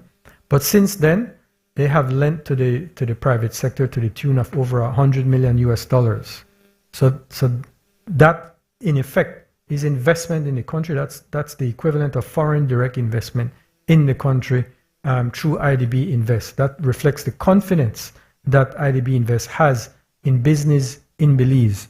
So this subscription motion here is a commitment coming out of the Board of Governors meeting in March of last year in the Dominican Republic, where it was voted upon to further capitalize IDB Invest so that they can make further both debt and equity investments in member countries, including Belize. So this was something that was voted upon. Belize is committed to it. And yes, there is a timeline involved. I think the letter you are looking at is from April of 2024. But there is a commitment that by June of this year, Belize would subscribe, but the payments would not be made until a period of over 7 years, roughly $390,000 per year.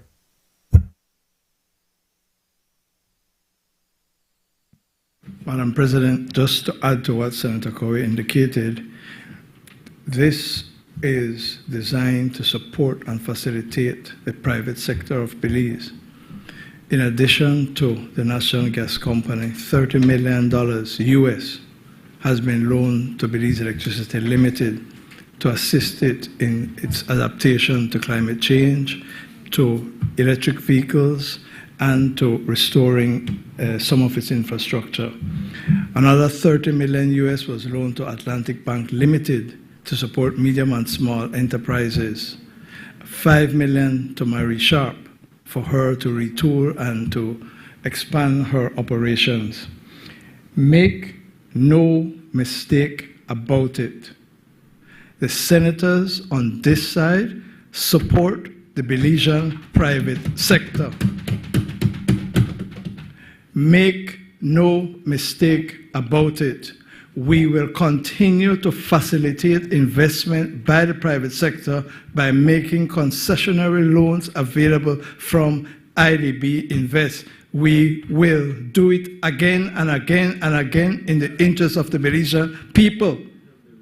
And those, Madam President, who stand in opposition to this motion today will have to answer to the Belizean people. When the private sector is not thriving, Belize is not thriving. When the private sector is not investing, Belize is not growing. And we on this side, Madam President, make no apology for this motion. As to the timing of when the payment is made, I have heard senators on the other side say repeatedly, and we just come up to 2 hours and we not start the thing yet, that they said now pay the teachers. That like Trump the talk, fake news. It sounds to me like the Donald. We got the Patrick. But we have time to get into that debate in a short while. Madam President, this is good for Belize, and we ask that the question be put. Honorable members, the question is, now, therefore, be it resolved that this honorable House,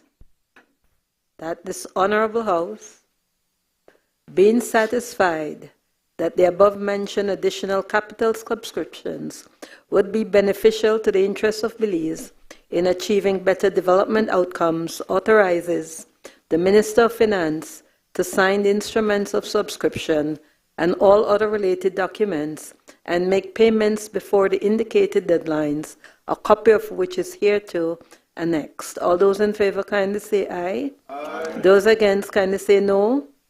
The ayes have it. I recognize the Leader of Government Business.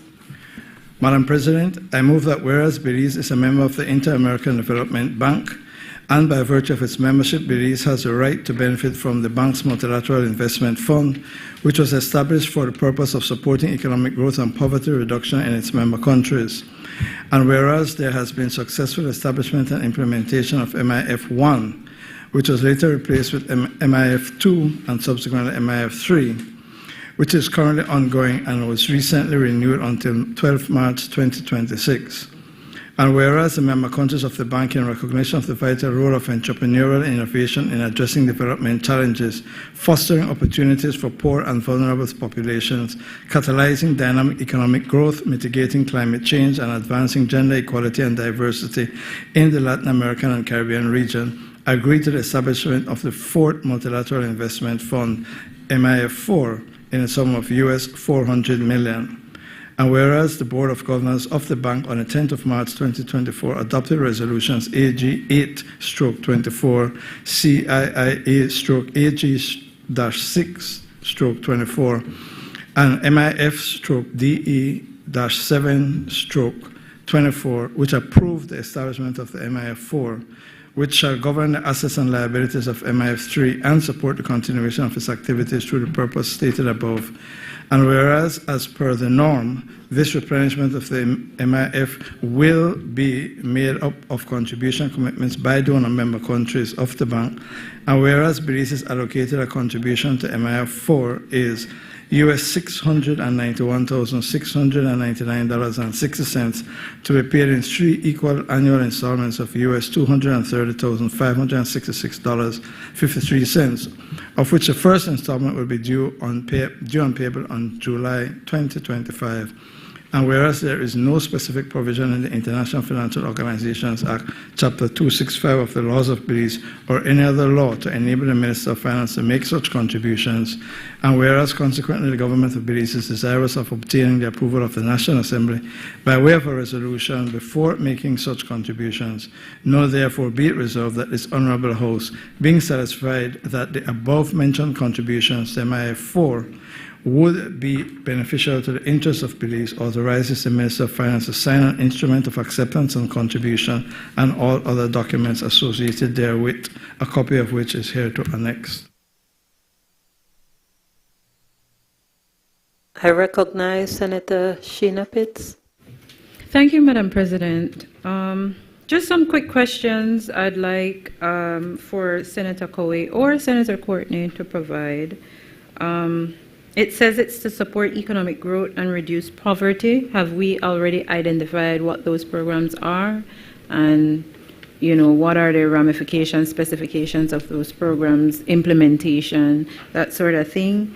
And it speaks to the assets and liabilities of MIF Fund 3, but what are those assets and liabilities of the MIF Fund 3?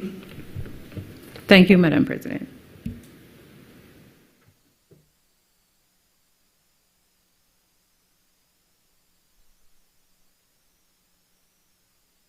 I recognize Senator Christopher Cowie.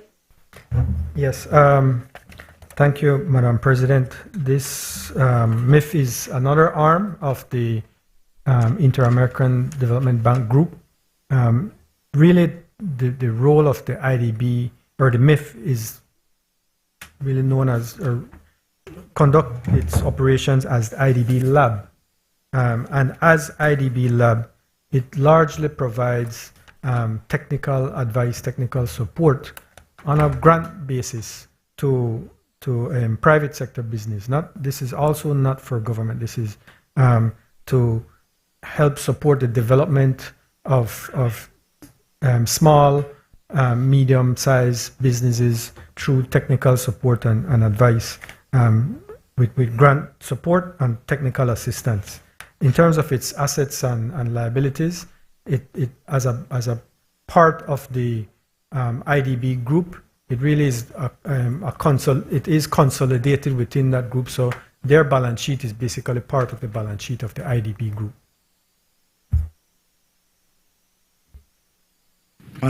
Sorry. Senator Janelle Chanona. Good morning, colleagues. And let me take this opportunity to welcome our new colleagues. At the last occasion, I had the benefit of my former teacher as leader of opposition business. Now I have my former classmate and a former teacher. 30 years this year, Mr. Wade, Senator Wade. But yes, no, I appreciate the new dynamics and look forward to working with all of you and getting to know each of you as you bring your interventions to the floor. Just to share on this point in terms of the MIF, in my capacity as a NGO advocate, we were the benefit of one of these programs for technical cooperation in terms of getting financial support for identification of traceability of seafood. So physical cameras being attached to boats so that you can then scan a QR code at the restaurant and then see your fish coming out of the water, see that fisherman's story, see that link. And I think at the time the IDB president called it Uber for Fish. And so they really embraced that concept. And certainly I think we benefited, and the Fisheries Department has said in the past how important these technical cooperation insights and expertise and experiences benefit our decision making going forward. And we see the potential of making sure that we know why we're doing what we're doing and how we can capitalize on something as simple as traceability in seafood, because we know how important that is to the sustainability efforts. So just wanted to contribute that in terms of the support for these type of technical cooperation opportunities for private sector as well as the NGO community. Madam President, I thank Senator Chanona for her informed and accurate contribution. I ask that the question be put. Honorable members, the question is now, therefore be it resolved that this Honorable House, being satisfied that the above-mentioned contributions to MIF4 would be beneficial to the interests of Belize, authorizes the Minister of Finance to sign an instrument of acceptance and contribution and all other documents associated therewith, a copy of which is hereto annexed. All those in favor kindly say aye. Aye. Those against kindly say no. The ayes have it. I recognize the Leader of Government Business. Madam President, I move that be it resolved that this House approves the expenditure of $2,595,089 from the Official Charities Fund as detailed in Appendix A of the draft estimates of revenue and expenditure for the year being ending 31st March 2020.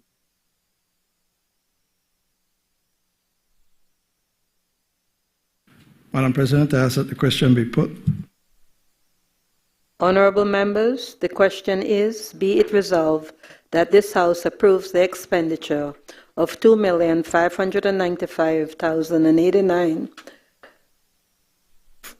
from the Official Charities Fund as detailed in Appendix A of the draft estimates of revenue and expenditure for the year ending 31st March 2026. All those in favor kindly say aye. Aye. Those against kindly say no. The ayes have it. I recognize the Leader of Government Business.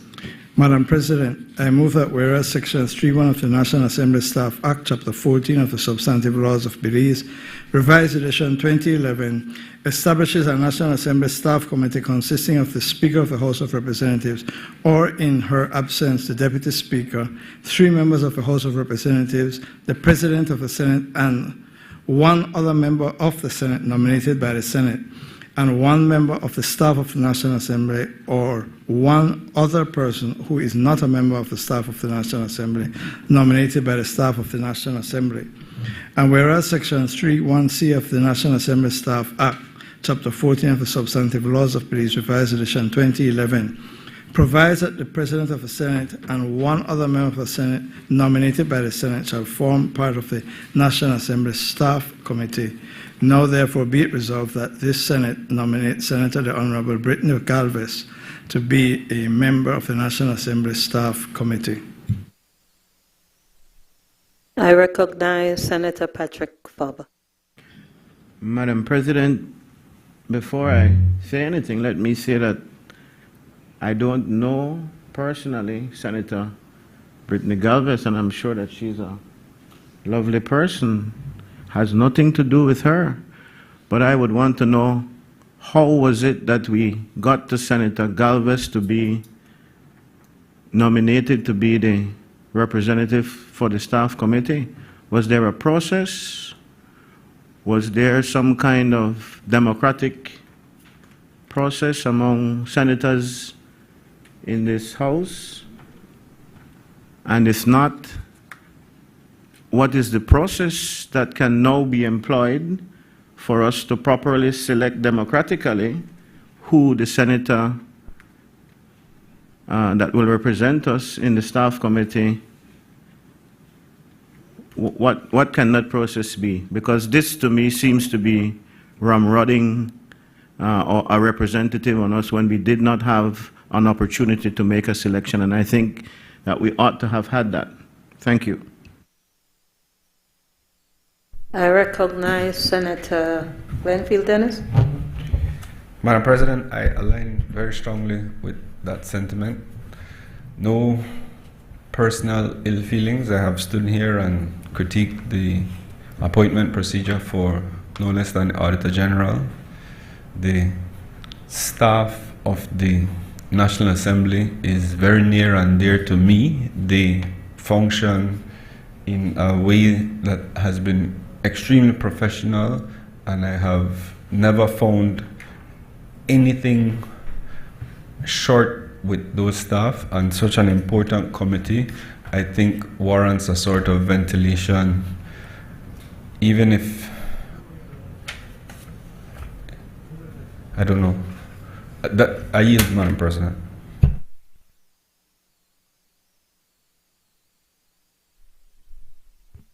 Madam President, has there been I don't recognize an amendment to the motion. I ask that the question be put. Honorable members, that motion is referred to the Constitution and Foreign Affairs Committee for examination, consideration, and report. I recognize the Leader of Government Business.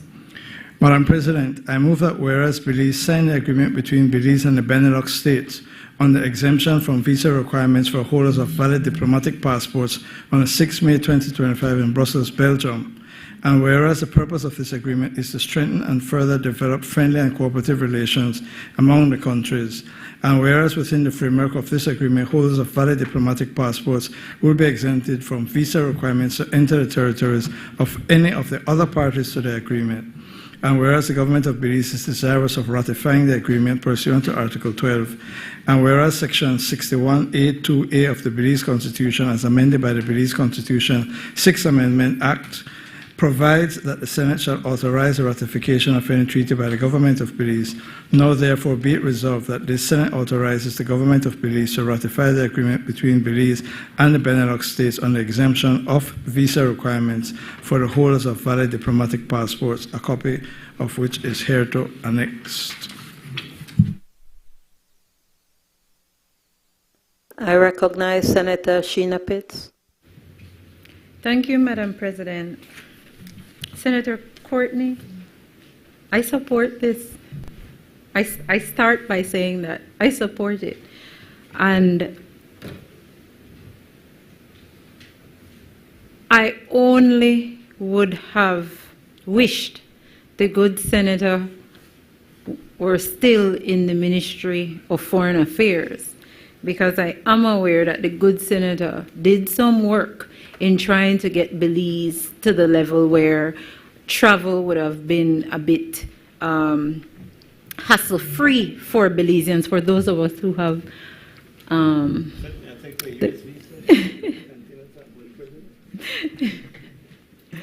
for those of us who have passports, and this one is for those of us who have diplomatic passports.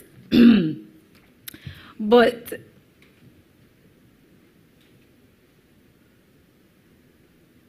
in the beginning, the preamble, it seems like it limited the movement of holders to external frontiers, but I'm sure when I read through it, it appeared that it permitted movement throughout the Benelux states. So if there is some clarification to be made that external frontiers means a particular thing and that movement is limited to that particular thing, please share that with me.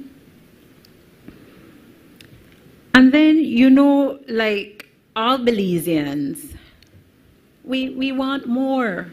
You give an inch and we try to take a yard. And so I'm asking Senator Courtney to convey whether or not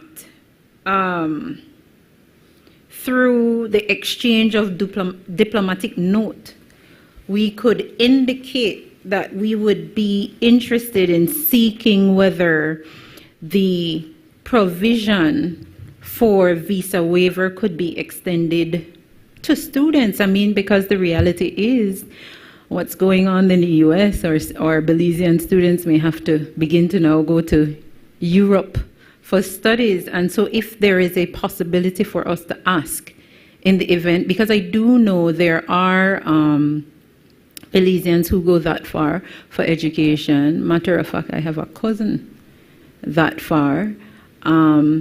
Another question I'd like to ask is whether or not through diplomatic note we could ask for the amendment per Article 12.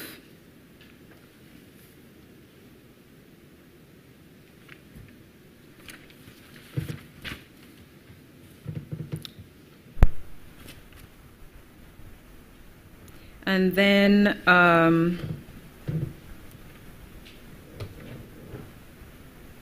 crave your indulgence, Madam President.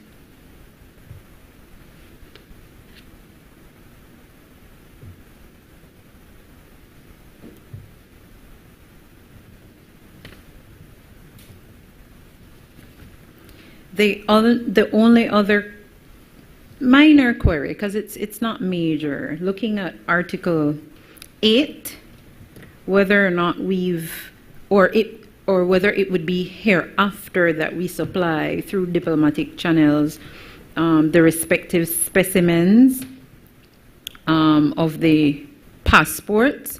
And this may seem simple, like why do we have to provide this in an agreement? But I've had a real experience traveling where immigration officials insisted that my passport is not the passport from the country I come.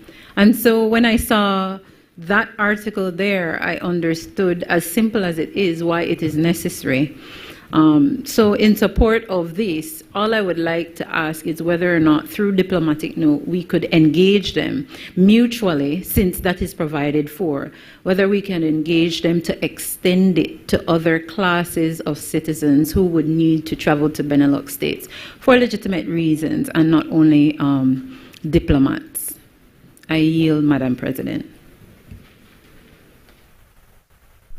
I recognize Senator Denison. Anything? Obliged, Madam President. Just a quick note on the little engine that is the Ministry of Foreign Affairs. I know that Senator Courtney has first-hand experience how hard-working the staff there are, even though they are little in number and have to work 2 and 3 desks and so. So I wish to commend the staff there. I take this opportunity to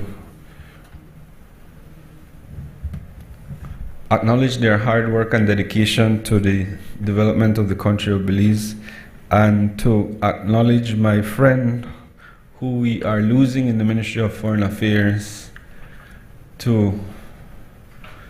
for familial reasons, but it's someone that I thought, had we had a less politicized system of elevation in the Ministry of Foreign Affairs, that person would have naturally rose up the rank to the highest levels of that ministry, including the level of permanent secretary if we had it. The Kisenokal name, right? She's watching. Tasha, you all right?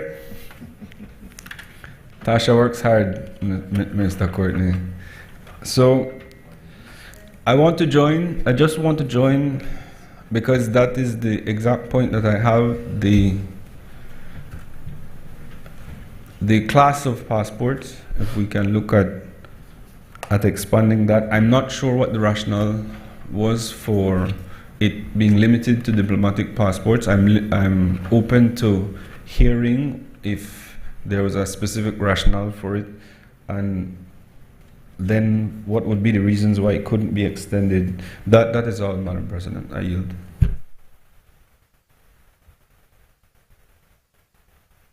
Madam President, first of all, the first question posed by Senator Pitts, I have not been able to find the reference to the external frontiers that you mentioned.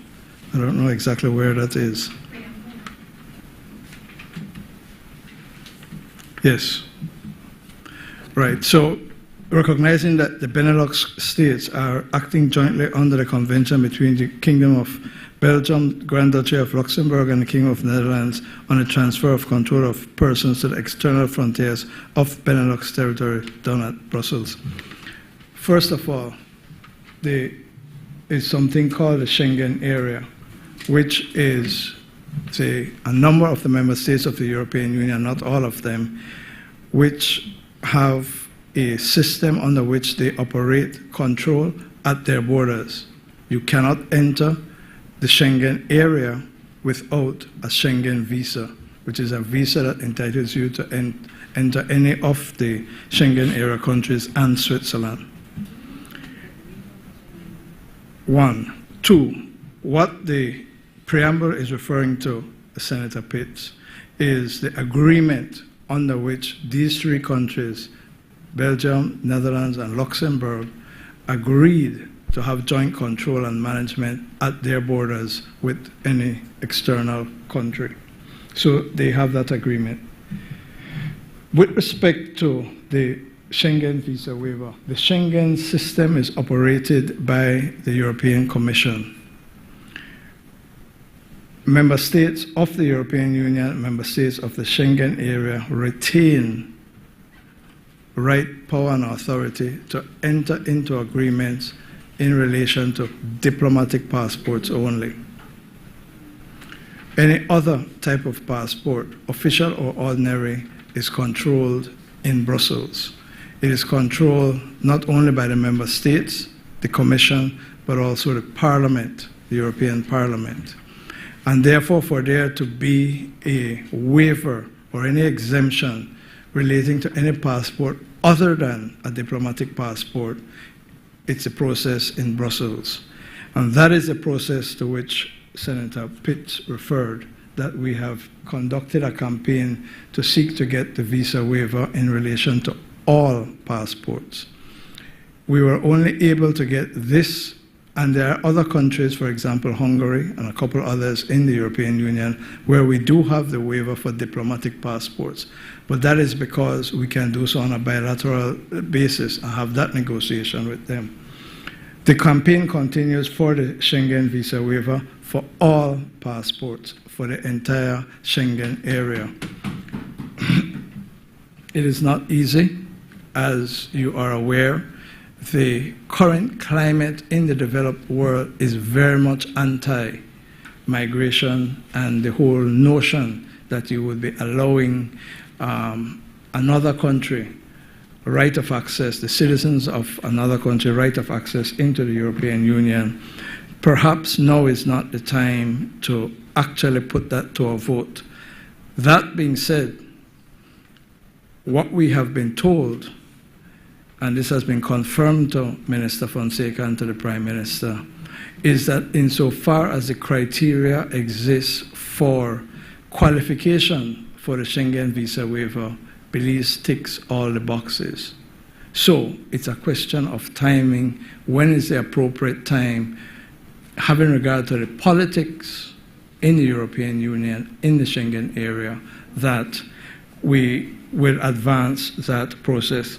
I can assure this Honorable Senate that our ambassador and her staff in Brussels, Ambassador Avila, and as Senator Dennison indicated, here at home, the Ministry of Foreign Affairs continues on a very clear path and a very intense campaign with friendly countries in the European Union seeking to arrive at their point which will be propitious for us to ask the Parliament, to ask the Commission and individual member states to grant the visa or consider the visa waiver.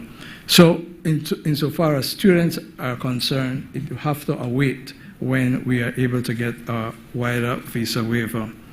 With respect to Article 8, yes, the new e-passports have been sent, samples have been sent to the Benelux countries.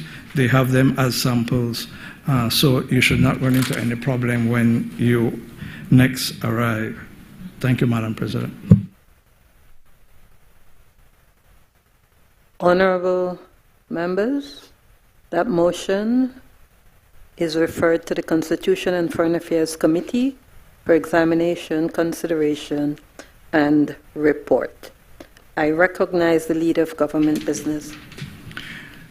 Madam President, I move that whereas Belize signed the agreement between Belize and the Benelux states on the readmission of persons residing without authorization on the 6th of May 2025 in Brussels, Belgium, and whereas the purpose of this agreement is to promote cooperation and communication between the parties to better execute the laws and regulations on the circulation of persons, underscoring the obligation of a party to readmit its nationals notwithstanding the legal migration status, and whereas the agreement is a prerequisite for the agreement on the exemption of visa requirements for the holders of valid diplomatic passports between Belize and the Benelux states, and whereas the parties' interest in fulfilling the obligation under international law to readmit their own nationals, in particular Article 12, Paragraph 4 of the International Convention on Civil and Political Rights, and whereas the government of Belize is desirous of ratifying the agreement pursuant to Article 19, and whereas Section 61A(2)(a) of the Belize Constitution, as amended by the Belize Constitution and Sixth Amendment Act, provides that the Senate shall authorize the ratification of any treaty by the government of Belize. Now therefore be it resolved that this Senate authorizes the government of Belize to ratify the agreement between Belize and the Benelux states on the readmission of persons residing without authorization, a copy of which is hereto annexed. As it says, Madam President and members of the Senate, this agreement commits Belize and Benelux states to accept their nationals if they're found residing unlawfully or unauthorized in one of the member states of the European Union or in Belize. The purpose is clear. If they are granting a waiver, they want to ensure that you comply.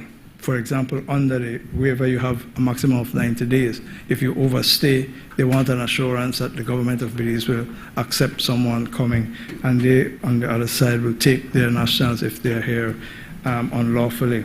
It's a matter of management of migration in the respective countries, and it's a companion to the agreement with the Benelux on a visa waiver. We would have to do the same on a Schengen for a Schengen waiver. Honorable members, that motion is referred to the Constitution and Foreign Affairs Committee.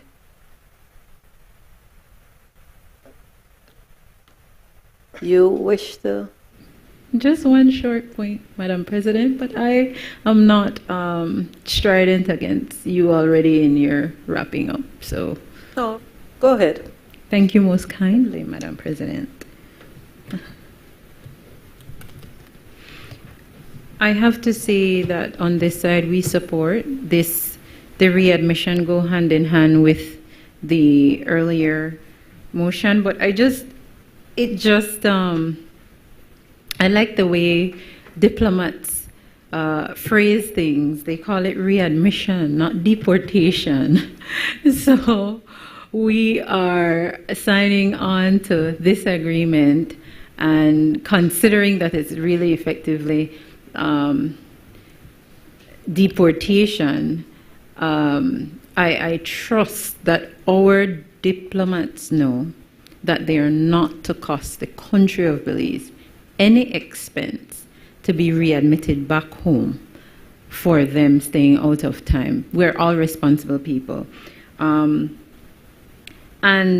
the thing is, I find this most useful and helpful because sometimes, especially if you're traveling perhaps on official business and that crosses over with vacation, I can see how someone could end up inadvertently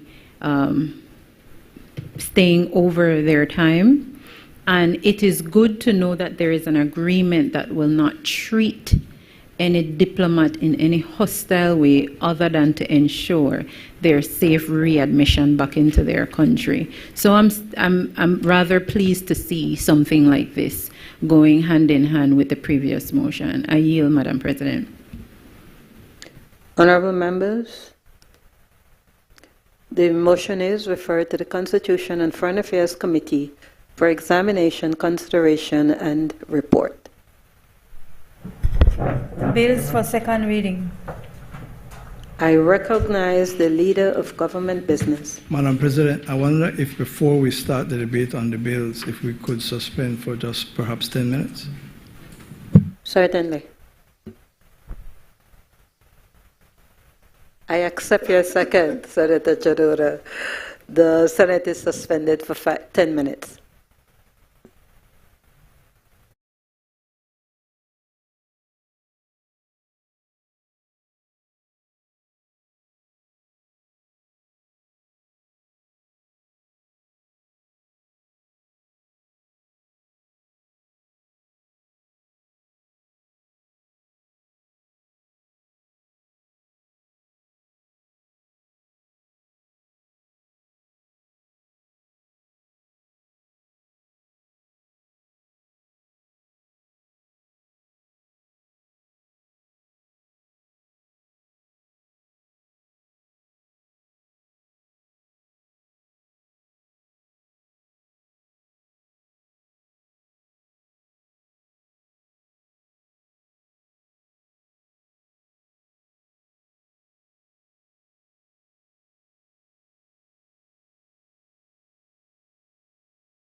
Leader of Government Business,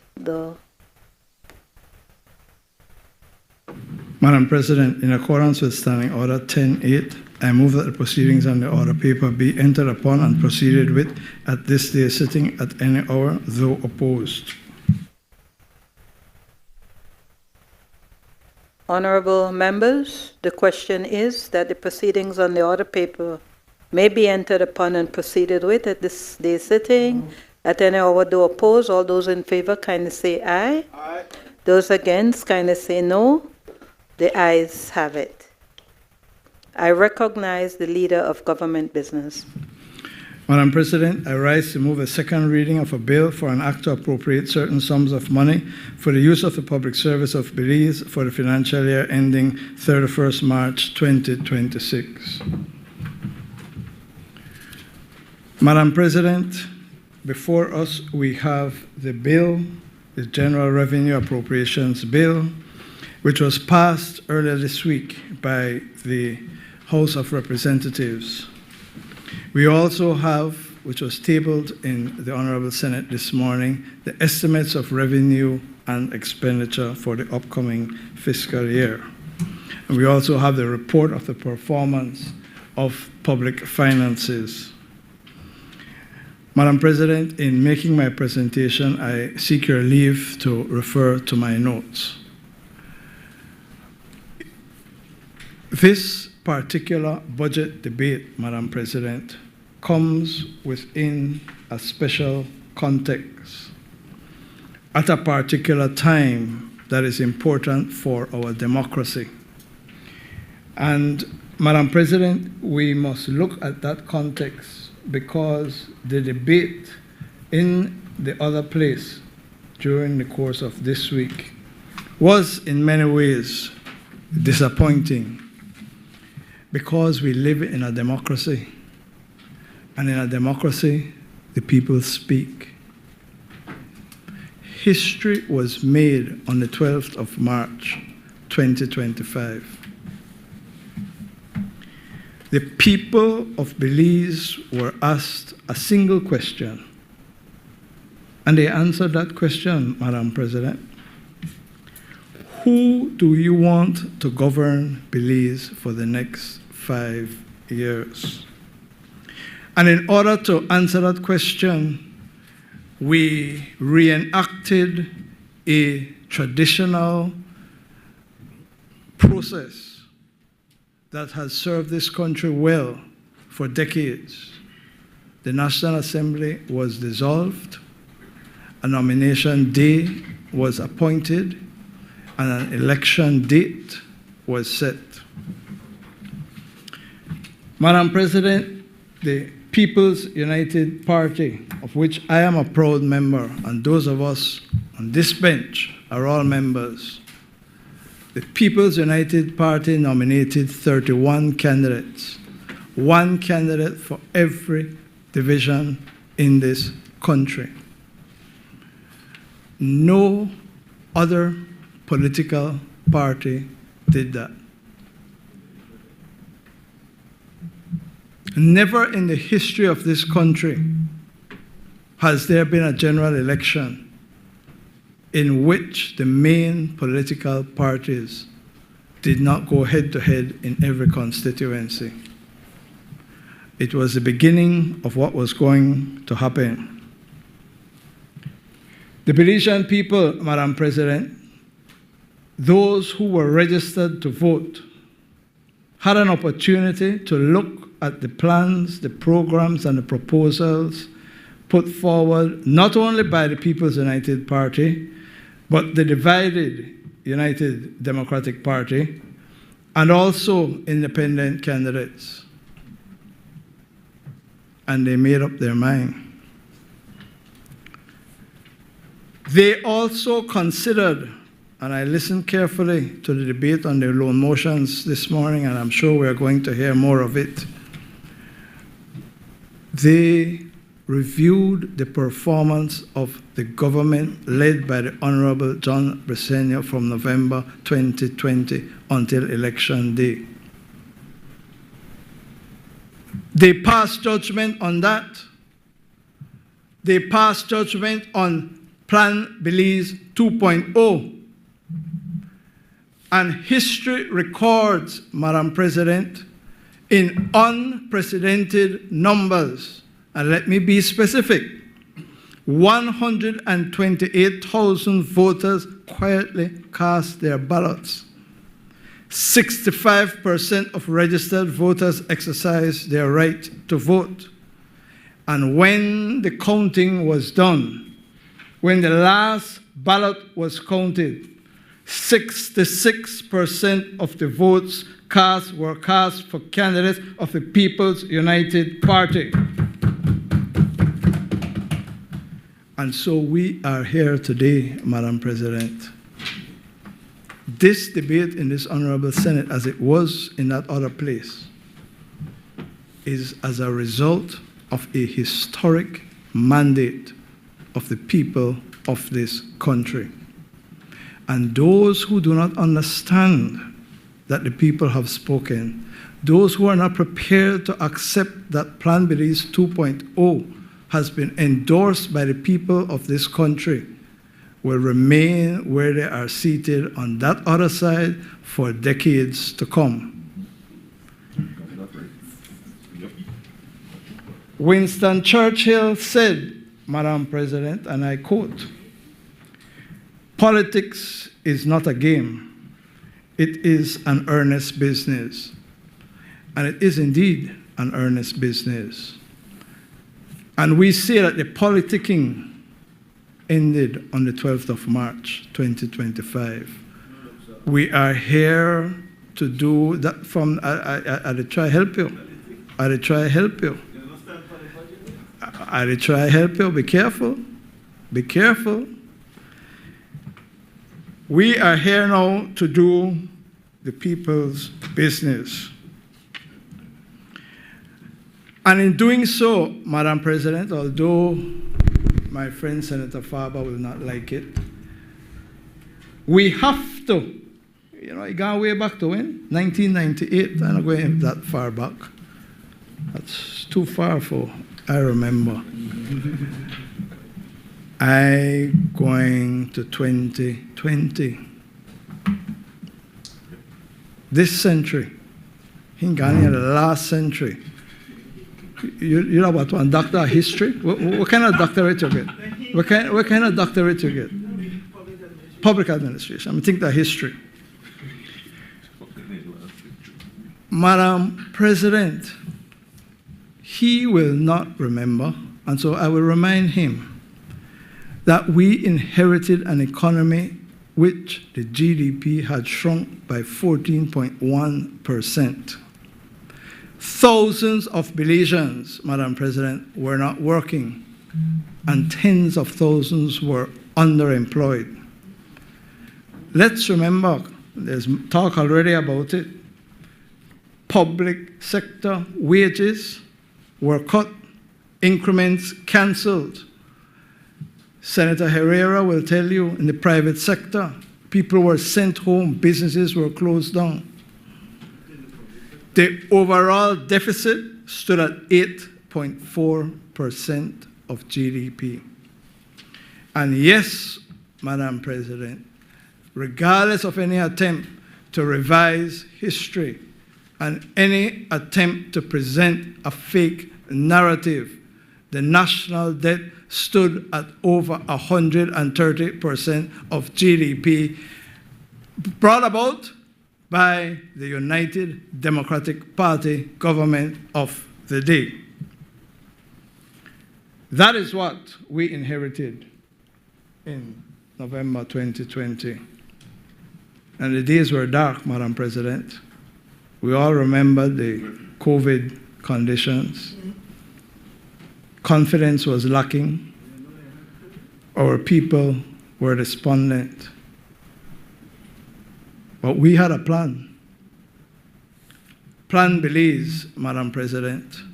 Plan Belize was what was presented to the Belizean electorate. And we are a proud and resilient people, because with the support of the public officers, with the support of the private sector, with the support of the Belizean people, we received a mandate and we launched the plan to rescue Belize, Plan Belize. And make no mistake, it started with the same Ministry of Foreign Affairs that Senator Dennison referred to. We launched our vaccine diplomacy strategy, an unprecedented effort to get enough vaccines for this country so that we could start to go back to school, so that we can start to go back to work, so that we can start the engine going. It was successful. I can recall one of the first things I had was a call with the Foreign Minister of India, begging for vaccines.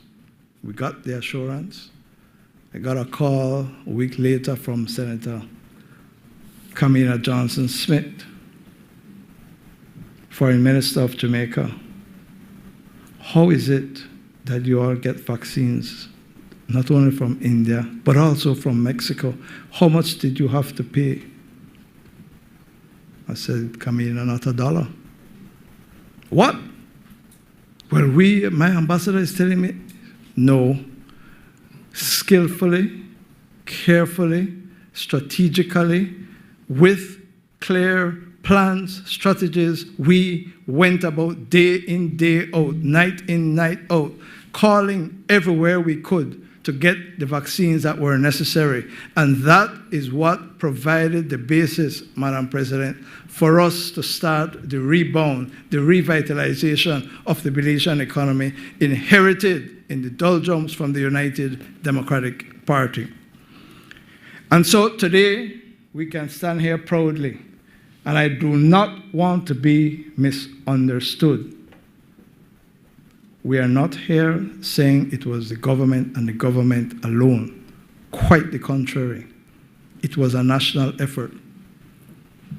We made common cause, and we worked a plan to revive the Belizean economy.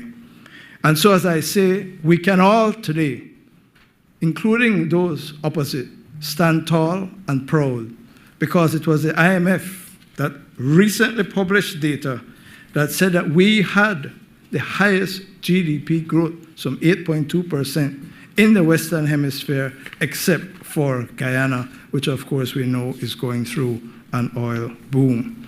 We can be proud, Madam President, that 97 out of 100 Belizeans who seek jobs are now working. Since 2020, every single year we achieve a primary surplus of this budget. Never, ever by the party opposite. We were the party who raised the minimum wage to $5, and we will to at least $6 during this term. Foreign direct investment during 4 years plus that we were in government, $1.12 billion were attracted. And now the debt to GDP hovers around 61%, a historic achievement for modern Belize. We're not going to know 1998. We'll talk about this century, this year, 61%. Madam President, let us not forget the prognosis of the IMF in November 2020. The dollar hung in the balance. Not only were we facing default, devaluation. Today, historically, unprecedented foreign exchange deposits stand at an unprecedented $2.2 billion. So when you listen to all the gloom and doom that you will hear in a short while, the facts are different. Do not fall for the false narrative. Do not fall for the fake news. Madam President, the most important achievement, in my opinion, during the course of the first term of the Briceño administration was the reduction the significant reduction in multidimensional poverty index, which is down to 22.1%, with substantial gains in 5 out of the 6 districts of Belize. That is our record, and that is a record that we are proud of, which we have achieved with the support of the Belizean people, public and private sector working together to advance our country. Now, Madam President, I think it is important, before I go into the specifics which Senator Farber wants to hear about of the current budget, to remind us and to remind ourselves that there is a historical and philosophical orientation of the People's United Party. When we put the war on poverty as a priority, investment in education, investment in health, investment in housing as primary objectives of the government, coupled intimately with investment in citizen security and infrastructure development, it is because of where the People's United Party came from. And this budget, Madam President, gives life to our philosophy and to our party's creed, which, with your permission, I want to quote. It says, "We have an abiding belief in the principles of social, economic, and environmental justice, and therefore believe that the operation of the economic system must result in the material and natural resources of the country being so distributed as to serve the common good, that there should be adequate means of livelihood for all, that labor should not be exploited or forced by economic necessity to operate in inhumane conditions, but that there should be opportunity for advancement on the basis of recognition of merit, ability, and integrity, that equal protection should be given to children regardless of their social status, and that a just system should be ensured to provide for education and health on the basis of equality." End of quote. Madam President, that social justice, that environmental justice, that economic justice orientation and philosophy is at the heart of the work that we do.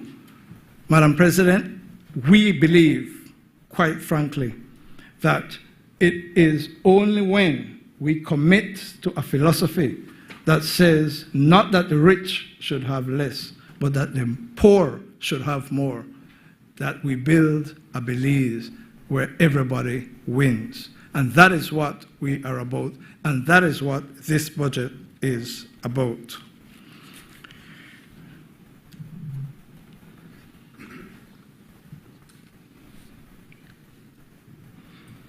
Madam President, we have to be frank, because as we present and debate this budget, where we have finite and limited resources and priorities are being made and choices are being made, we have to recognize the international context in which we exist and in which we operate. 2024 witnessed a complex and challenging global environment. We had countries worldwide grapple with fluctuating commodity prices. We had wars, genocide, starvation, climate-related disruptions, and supply chain disruptions. In January of this year, the IMF projected that world economic growth would be approximately 3.2%. That was positive, and that gave confidence around the world that we would be able to continue with our national development and to reduce poverty. But, Madam President, on the 2nd of April 2025, that positive notion exploded. On that day, so-called Liberation Day, the United States of America unveiled tariffs ranging from 10 to up to 50% on countries, including Belize. And these tariffs, as we understood the argument being made by the President of the United States, were designed to protect the domestic industries of the United States, domestic production, and to improve it, and also to address significant trade imbalances that the United States continues to experience. And so it was a part of his strategy to put the USA, to put America first. But, Madam President, it has had consequences, serious consequences, retaliatory tariffs, principally by China, uncertainty, fall in the stock market, havoc in the bond market. And these uncertainties, Madam President, have an effect, have had an effect, and will continue to have an effect on Belize. And the first area, and I just touch on it now, where we can see the effect is on tourist arrivals. Speaking to Senator Herrera a short while ago, we were discussing, he was mentioning the significant decrease of Canadian tourists, for example, going into the United States, falling by well over 20, about 30%. So that less people are moving, less tourists are coming to Belize and elsewhere as a result of the uncertainty that was triggered by the announcement of the tariffs. As a result of this uncertainty, Madam President, as a result of a tariff war that exists today, the IMF revised their projection for world economic growth downward to 2.8%. Madam President, negotiations are ongoing among the developed world primarily, and to a lesser extent the more developing countries, to try to address the tariff differences that exist in order to bring stability to ensure worldwide economic growth. We can only hope that some stability and order, some certainty is achieved in the immediate future. Because, Madam President, an economy like Belize, doing well as it is fragile. The hurricane season is upon us. One hurricane, one very strong tropical storm can wreck the projections and estimates that we have before us today. Continued uncertainty in a tariff war can result in decrease in tourists, decrease in trades, decrease in a demand for our exports, decreasing commodity prices, which would affect the budget that we have. And so whilst we express optimism about 2025, 2026, we are mindful, we are cautious, and we recognize that there are vulnerabilities. Madam President, the records show that in 2024, the Belizean economy and GDP grew by 8.2%, driven primarily by the services sector. And that sector alone had an impressive growth of 10.5%, led largely by a resurgence of tourism. Madam President, Minister Mala, I think, went further and said it is the most important sector. I'm sure that Minister Mai would say agriculture is the most important sector. Be that as it may, the centrality of tourism to the Belizean economy cannot be denied. It employs approximately 25,000 people directly, 25,000 directly, and tens of thousands more benefit indirectly from the tourism sector. Tremendous amount of economic growth is recorded from that sector as the merchandising, construction, plumbers, electricians, etc., all are engaged in benefiting from the growth in the tourism sector.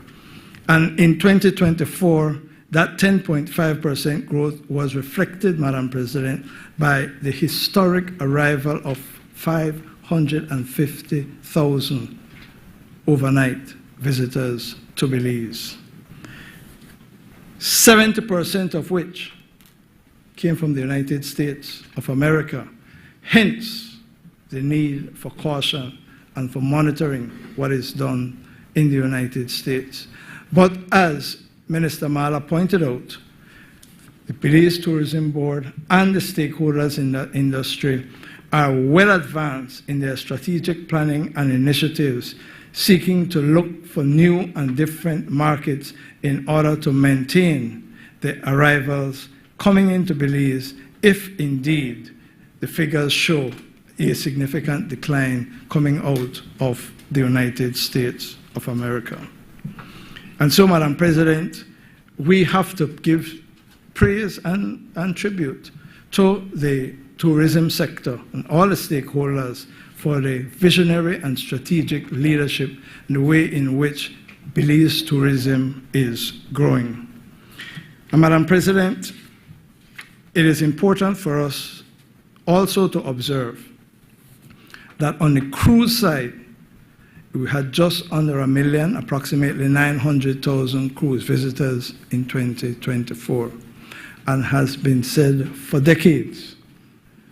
The growth in the cruise sector is being hampered by the fact that there is no onshore docking facility. That matter is being addressed actively by the government of Belize. But, Madam President, not only did the tourism sector perform admirably, we could look also to the BPO sector, the business processing outsourcing sector of the Belizean economy, which saw in 2024 16,000 Belizeans working in this sector. Senator Herrera is the expert in that area, and he will confirm that one of the benefits, Madam President, for this is that BPOs are now found across the country. BPOs hire Belizeans at rates above, well above, in most cases, double the minimum wage. That has had an effect on wages in other sectors. In order to retain your employees, you have to match or come as close as you can to what the BPOs are paying. And so it has had a positive benefit for Belizean workers across the country. $150 million in salaries and wages were paid out in 2024 in the BPO sector.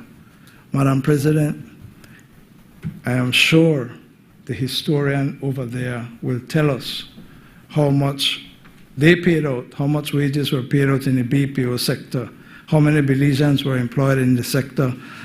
We're now carrying back in 1990. Wait, in 2020, I'm waiting to hear what the figure was for you in 2020 when you left office. Let us turn to agriculture. Under the leadership of Minister Mai and his team in the Ministry of Agriculture, Food Security, Madam President, there has been a blossoming, a blooming of agricultural activity and small industries. We have seen new investments in poultry processing, dairy products, soybean meal, refined soybean oil, coconut water, coconut oil, ramen, corn chips, mincer, dog food. And as Minister Mai reported to the House, we are poised for new investments in meat processing, wheat flour, fine chocolate manufacturing, confectionery coconut, and hemp oil products. Madam President, this is important because we have got to diversify the agricultural base of the country. We cannot continue to rely on sugar, citrus, and bananas. Those, for their varying reasons, face certain challenges, but in any event, the fertile grounds of Belize are able to produce alternative crops, things, for example, like coconut, papayas, etc. The record in agriculture, Madam President, as a contributor to the primary sector and not counting related manufacturing, shows that agricultural products contributed $560.8 million in 2020 and $842 million in 2024. That is a 50% increase. We are heading for $1 billion, Madam President. That is a product of a ministry-wide effort, the Ministry of Agriculture and Food Security, working hand in hand with the productive sector throughout the length and breadth of Belize, working to provide new markets, working to provide funding. And they will say the other side that we borrow too much. We are borrowing money to unlend, Madam President, to farmers, to the productive sector, to those who want to go into agro-processing. And that, Madam President, is why we are able to have an increase from when they left office to now in terms of agricultural contribution to the primary sector of 50%. Looking at sugar, for example, which has very serious challenges and which, as you know, the Commission of Inquiry has made its recommendation and is actively being considered, its recommendations as to how to re-image and revitalize the sugar industry.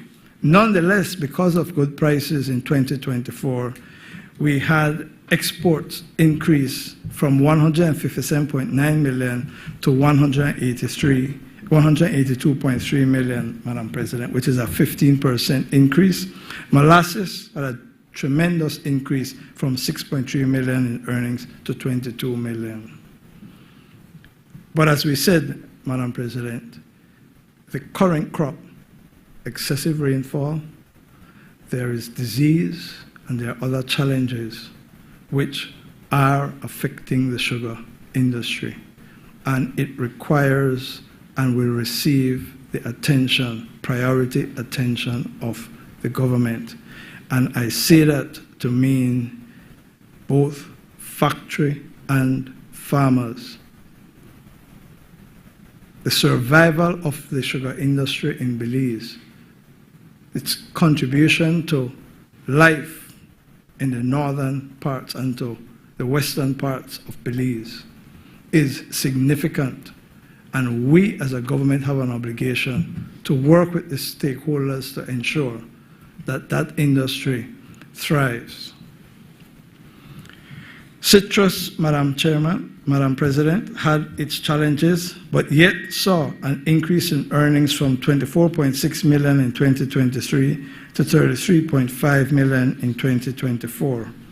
When you add citrus oil, squash, fresh fruit, and so on, it actually came up to just under $40 million. But perhaps one of the leading lights in the agricultural sector was in the coconut industry, where there have been massive investments by the private sector, where I believe we have approximately 5,000 acres or heading to 5,000 acres of coconut. We exported, Madam President, $2 million in coconut water in 2024 to Jamaica, and it is expected that this will triple in the year to come. 40 containers with 1 million coconuts was exported to the United States and Guatemala. And through the sustained leadership of the Ministry of Agriculture, the Ministry of Foreign Trade, we can now say that we have earned access to the Mexican market for green coconuts with and without husks. and full access to the U.S. market for huskless green coconuts.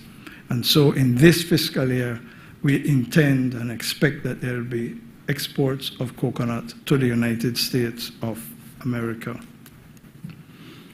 Madam President, I highlight these things because the naysayers, the prophets of doom, and the false narrative will want the Belizean people to believe that the sky is falling. The facts are important, and facts don't lie, and so the record must reflect the impressive performance. You will recall, I am sure, Madam President, when out of spite, malice, and ignorance, the former government stopped the export of cattle out of Belize. One of the most idiotic decisions ever. Stupidity on stilts to stop exports out of this country when there was a demand for cattle. Well, the people spoke in November 2020, and the first thing that the government did was open the gates for the export of cattle.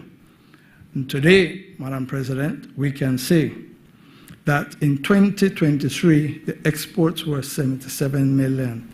In 2024, $87.5 million were earned from the export of cattle. Between 4,000 and 6,000 head of cattle have been exported to Mexico annually, Madam President, and it is shortly expected to reach about 10,000 head. A further 35,000 head are projected for Guatemala, which will be similar to last year's figure. All in all, the industry is now contributing approximately $80 million in exports. That said, Madam President, the reality is that for varying reasons, the primary sector contracted by 2.5%. This was offset by growth in the secondary sector of 5.7%, fueled by strong electricity generation and construction activities. Again, a stubborn fact, a fact that the other side does not want to accept. 2024, the unemployment rate in Belize, 2.1%. They have no calculator on that side that could compute that. Never ever under their government has that figure or anything near to it has been achieved.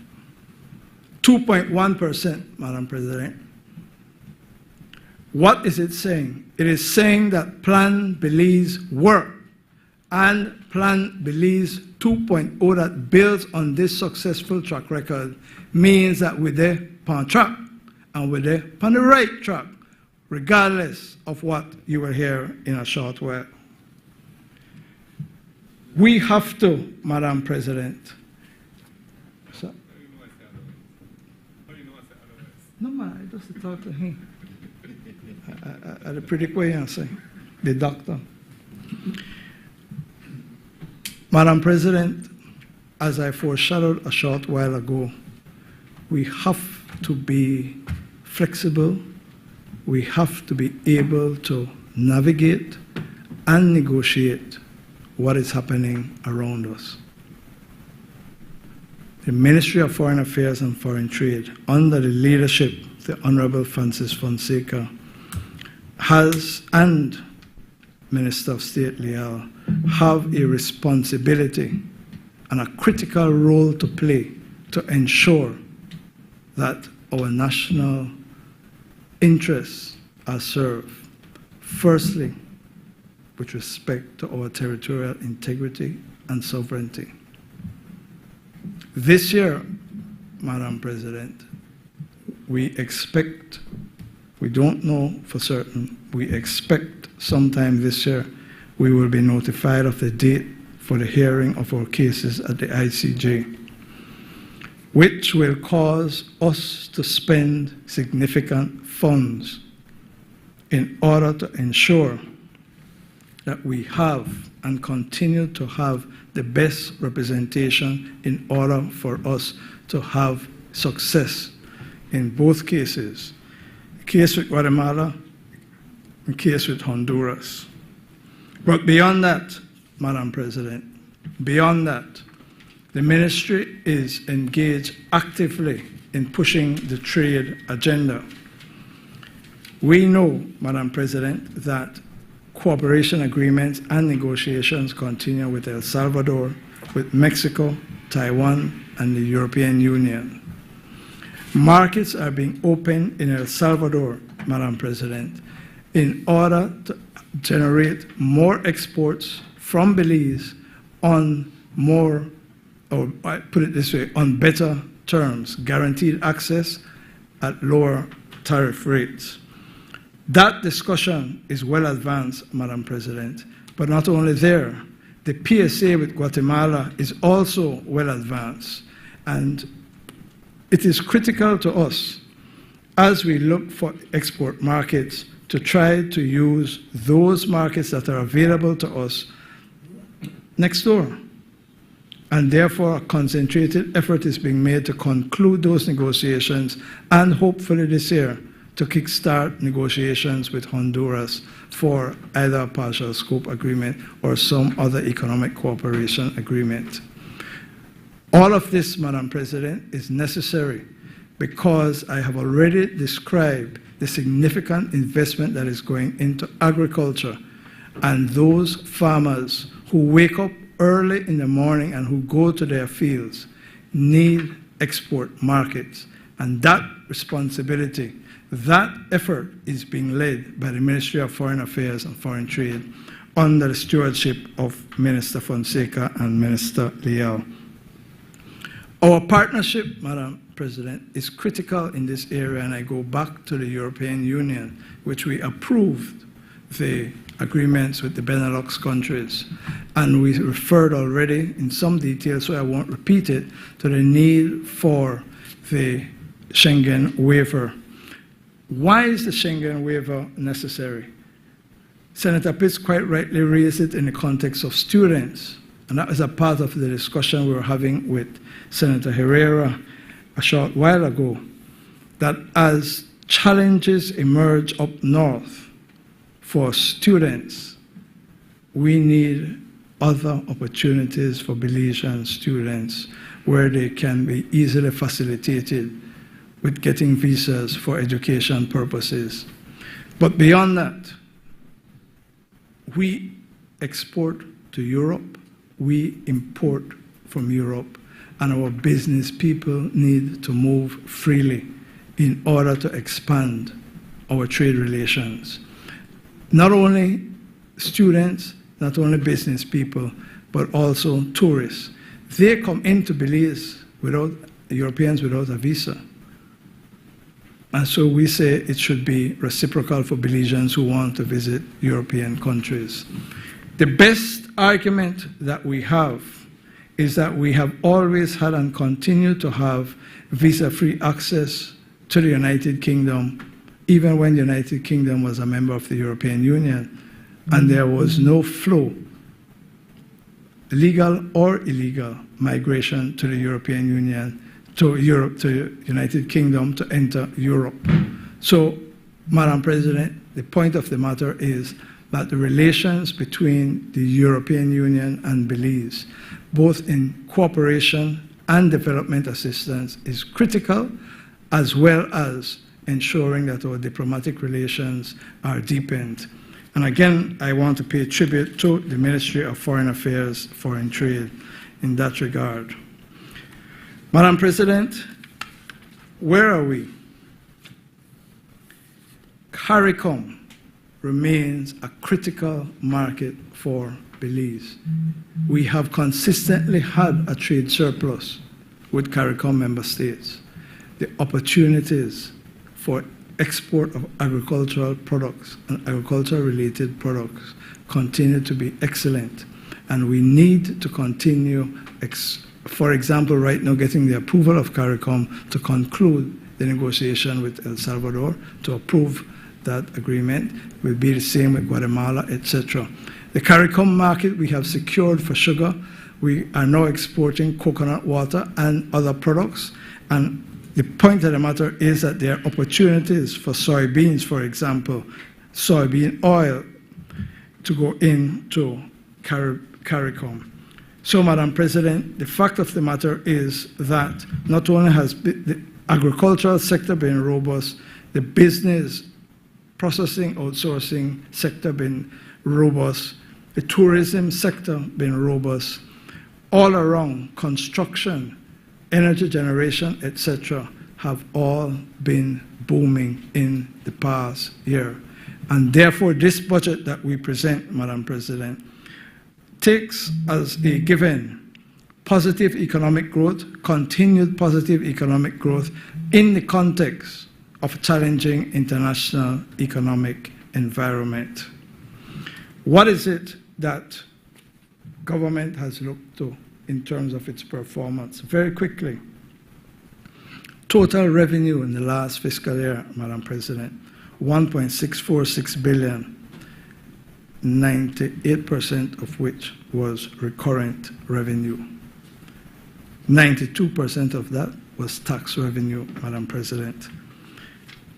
What were the capital inflows? A mere $8.1 million from Crown lands.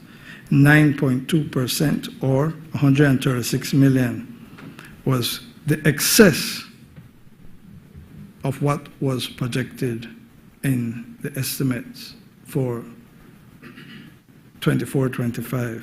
We exceeded it by $136 million.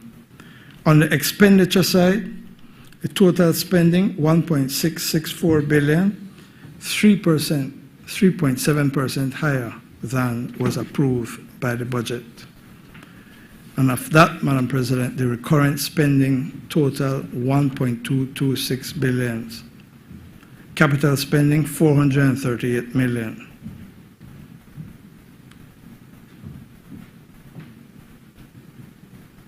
Because I anticipate this to feature heavily, the record must reflect that of the government's workforce of approximately 15,000, including public officers and teachers, expenditure was $503 million. With an additional $132 million on pensions and ex gratia payments. Let me repeat that, Madam President. $503 million is wage bill, an additional $132 million spent on pensions and ex gratia payments. Madam President, I want to be clear. I will not engage in any debate about the negotiations that are ongoing. The Senate floor is not the place to have that debate. Those negotiations are continuing. They are continuing. The government believes in good faith. The government is confident that an agreement will be reached, and nothing will be said on this side, on this bench, that will jeopardize those discussions.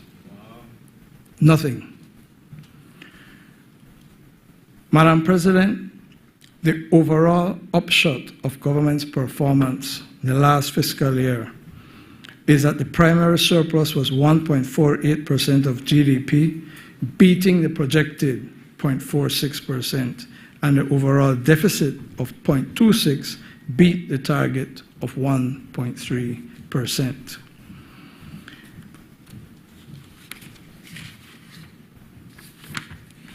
(2025-2026) budget, Madam President. The government proposes revenues and grants of $1.74 billion. It is projected that that will be a 6% increase, $1.74 billion. On the expenditure side, the expenditure is $1.782 billion. Total, $1.253 would be recurrent, and $528 million on capital investments. That capital expenditure, Madam President, is a 30% increase. Investing in Belize. We believe, Madam President, that with prudent government management of spending, we expect a primary surplus to rise to 1.52% of GDP. The overall budget deficit is expected to be 4.16 million, which when added to the 126 million in amortization payments, we have a total financing of 167 million, 2% of 2025 GDP.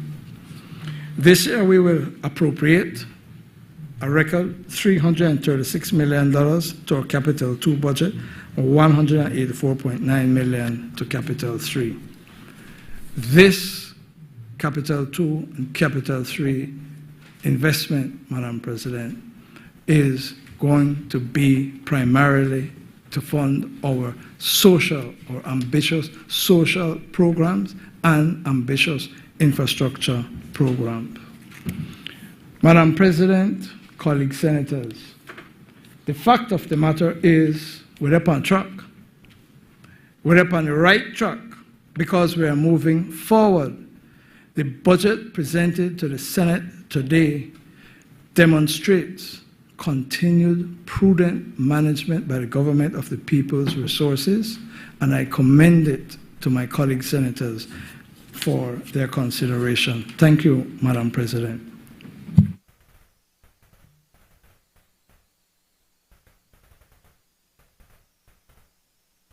I recognize Senator Patrick Fobb.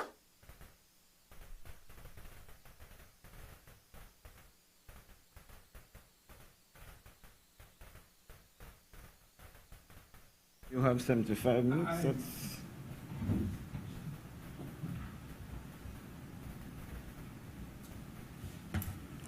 Madam President, I rise to give my views on this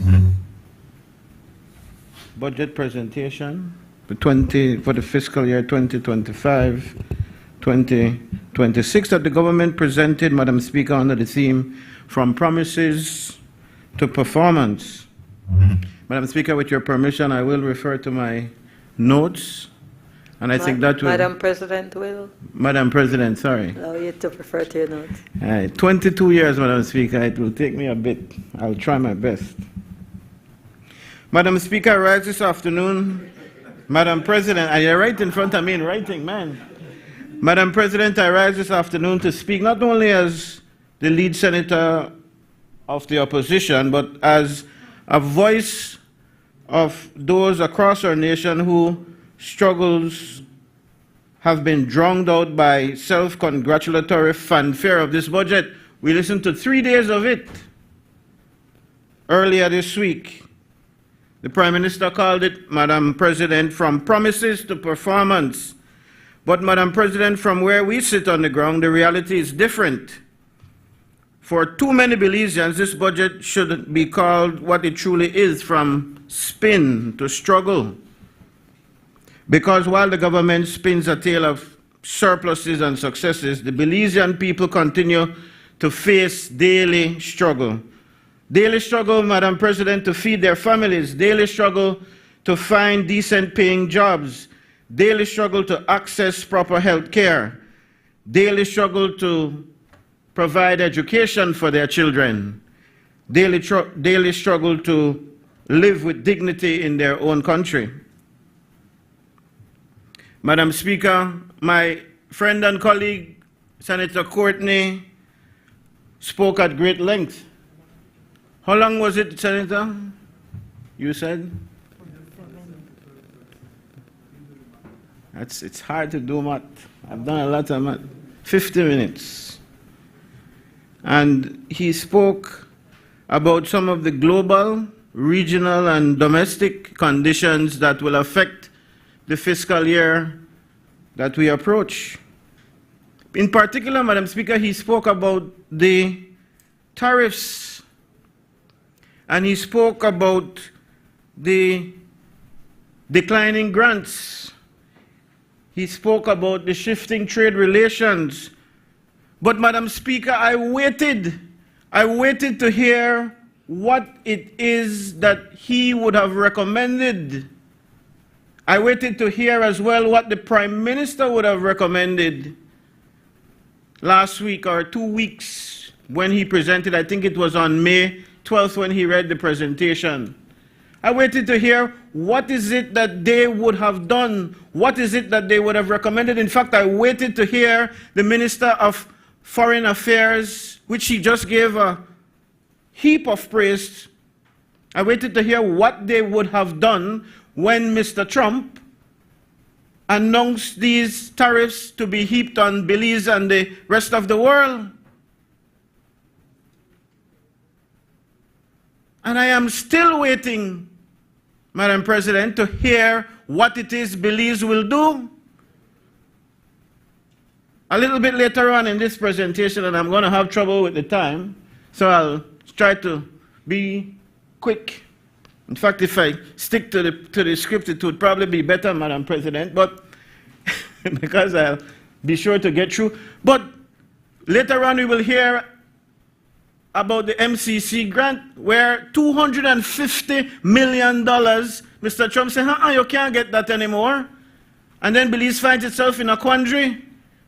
And that is only previews of coming attraction. What will Belize do when these things happen? What is the plan? They have no plan. And then he goes further and talks about hurricanes. We are starting the hurricane season tomorrow, so when these things happen, what's the plan? I waited. Oh, that's Sunday, yeah. The 1st? June to November, we should know. The Prime Minister, Madam President, boasts 8.2% GDP growth. And as I said earlier this morning, that's not really what the GDP, well, it is the GDP growth, but it is based on the rebased calculation of GDP. So the Prime Minister there boasts. I don't mean so, the IMF so. When in fact, if you had calculated this GDP based on what it was in 2020, you would see that growth was far lower. It would have been something around 5%. Correct me if I'm wrong, Senator Cowie, when you get up. And then for these successive years after 2022 to now, you boast about growth. But sir, if you were at the bottom of the barrel after COVID, if you are at the lowest of the low after COVID, and I listen as you talk about how bad things were, my goodness, everything was bad during COVID. Of course the economy was bad after COVID, or during COVID. Wasn't rocket science. So for you to come and talk about how bad things were in 2020, you are no genius. And then for you to proclaim that, wow, we really rebounded things. Of course, when you're at the bottom of the barrel, there's only one way to go. So when you now proclaim that there is wonderful, tremendous growth, there's only one way to go. Things would have eventually rebounded after COVID. So congratulations.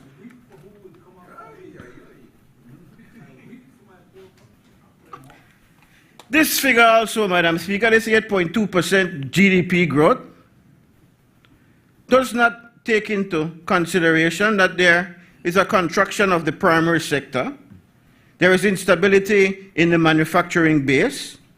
There is still a tremendous amount of rural underemployment. The government applauds job creation but doesn't address the fact that many of these jobs are part-time, they are low wage, they are informal. Madam President, the budget uses national figures to mask local suffering. The real Belize exists beyond the statistics, and it is crying out, Madam President, for meaningful change. Let's look at the debt and the deficits. I hinted that we would go there earlier, Madam President. government is patting itself on the back. It's reduced the debt to GDP ratio. They proudly declare that Belize's debt to GDP ratio has been cut in half from 133% in 2020 to 61% in 2025. And on paper, this sounds good, it's impressive. But let us look beyond the slogans and into the substance, Madam President, because what we will find is no fiscal miracle, no magic, nothing done by the wizards in the Ministry of Finance. What did they refer to my friend one time? A czar.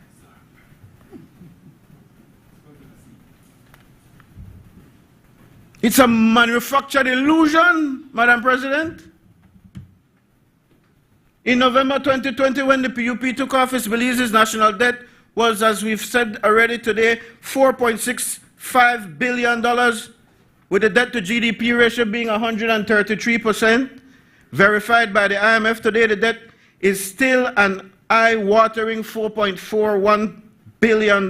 This is a mere $240 million reduction after nearly 5 years. We said that earlier in the previous debates, Madam Speaker, and I asked the question, but one of the things that my friend Senator Cowie has not addressed, because he said, yeah, the debt more or less, they're about the same level, 240 million lower in fact. But what he has not addressed is the fact that they boasted that they got such tremendous debt relief. Tell us, please tell us what went on, how much, tell us, give us a figure. By my estimates, from what I've seen, you got at least 500, minimum 500, could be as high as $600 million when you claim you solved the super bond issue with the blue bond. $500 million, minimum, that's the figure that I will use. And then the Venezuelan debt could have been anywhere between $250 million to $330 million by the estimates that I have seen. So all in all, you could have gotten up to $800 million in debt relief over the 5 years that you have been in office. But yet, the debt's still there in terms of dollar figure around the same area. Madam President, something isn't right, and I'm showing this because it only proves the fact that this is a borrowing government. $500 million. I would wish that Senator Cowie gives us, because he hasn't addressed that. He selectively picks what he wants to answer. Tell us how much money we saved, if that is what it is, from the blue, when we switched to the blue bond. Something that they take credit for, and I think he can honestly say, because the Prime Minister is not very honest when he makes the claim that it was the PUP. Senator Cowie can be more comfortable telling us that he had been advised by his other colleague who was also Dean Nazar, Dr. Carla Barnett, who is now our Secretary General to CARICOM, who had hinted to him that this blue bond was to come to fruition and that it was in the pipeline, and that the Prime Minister, that this was in the pipeline for almost 2 years before the PUP come to power. We don't like take credit for things what enough for, no? But anyway, tell us what was the benefit of that? How much did you save? And tell us how much did you save off the Venezuelan break that you got. But as I said this morning, if you look at what the break was that or what the debt to GDP ratio was in 2020 versus what it is today, the big break came from the fact that you recalculated it on a new basis, and it is not something new that you've done. I listened as my friend Senator Courtney spoke about the poverty figures. Madam Speaker, this is what they do. 2 years ago, the Prime Minister did the very same thing in the House of Representatives. They recalculated how you come up with poverty figures, and the number of people who are in poverty automatically dropped, and he said, bam! The PUP is responsible for now all of these people coming out of poverty. How? And they did absolutely nothing to help people get out of poverty, but all because they decided to, the Statistical Institute of Belize used a different method of calculation. These people were shifted from one category to the other. The PUP take credit for that. They took credit for that. Bam, they did that.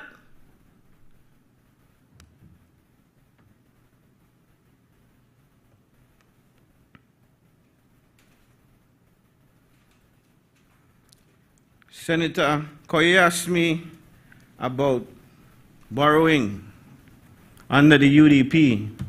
And I don't have a problem being a historian, I'll tell you. I have an associate degree in history.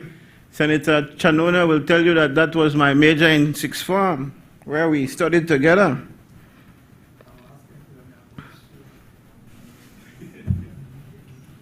She will tell you I was. She was a good student too. Don't have a problem with history. The what was it you said, from 1.7 billion, where you left it in 2008, to 4.6 billion. So you said it 2.2 billion worth of debt. Included in that was the Petro-Carib debt, and you need to stop. You need to stop. You go around talking about Petro-Carib as if the UDP administration did nothing with the Petro-Carib money, that they just squandered it. You like to talk about Pibil and Tacos, yes? Well, let me tell you. Yeah. In fact, you know that the Petro-Carib monies, how are they on time? You know, you have to help me keep time, you know. Tighten up, tighten up. Tell me how much time I got, Sheena. Petro-Carib Comandante Hugo Chavez, when he instituted that thing, made very clear that you have to spend it on social programs, you know. You were the foreign minister when it started? No? Because it started under the PUP, but you did not execute. You didn't take advantage of it. But anyhow, it was supposed to be spent on social programs. I don't have time to go through all of it. I passed by the Civic Center 2 days ago, and I watched as SJC had a massive graduation in the Civic Center. You know how the Civic Center got there? Petro-Carib money. Every single major sporting complex in this country, Petro-Carib money. You all need to stop talking nonsense.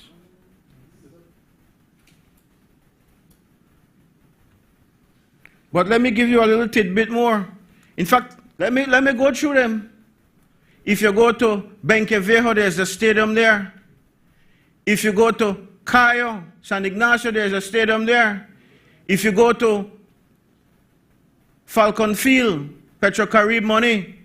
If you go to Isidora Beaton right here where the artificial turf is, Petro-Carib money. If you go to San Pedro, there's an artificial turf football field there, Petro-Carib money. If you go to Dangriga, the ecumenical auditorium, $100,000 from that, Petro-Carib money. If you go to PG, the auditorium there, Senator Arana, Petro-Carib money. You want to know what Petro-Carib money was spent on? But there are lots of other things that Petro-Carib money was spent on. You're good. How much time? You're good. Tell me the time, man. I want to know the time. Only not even 2 minutes. You continue from last time. You're good. But what time you give me the last time? Only 17 minutes. You're All right, good.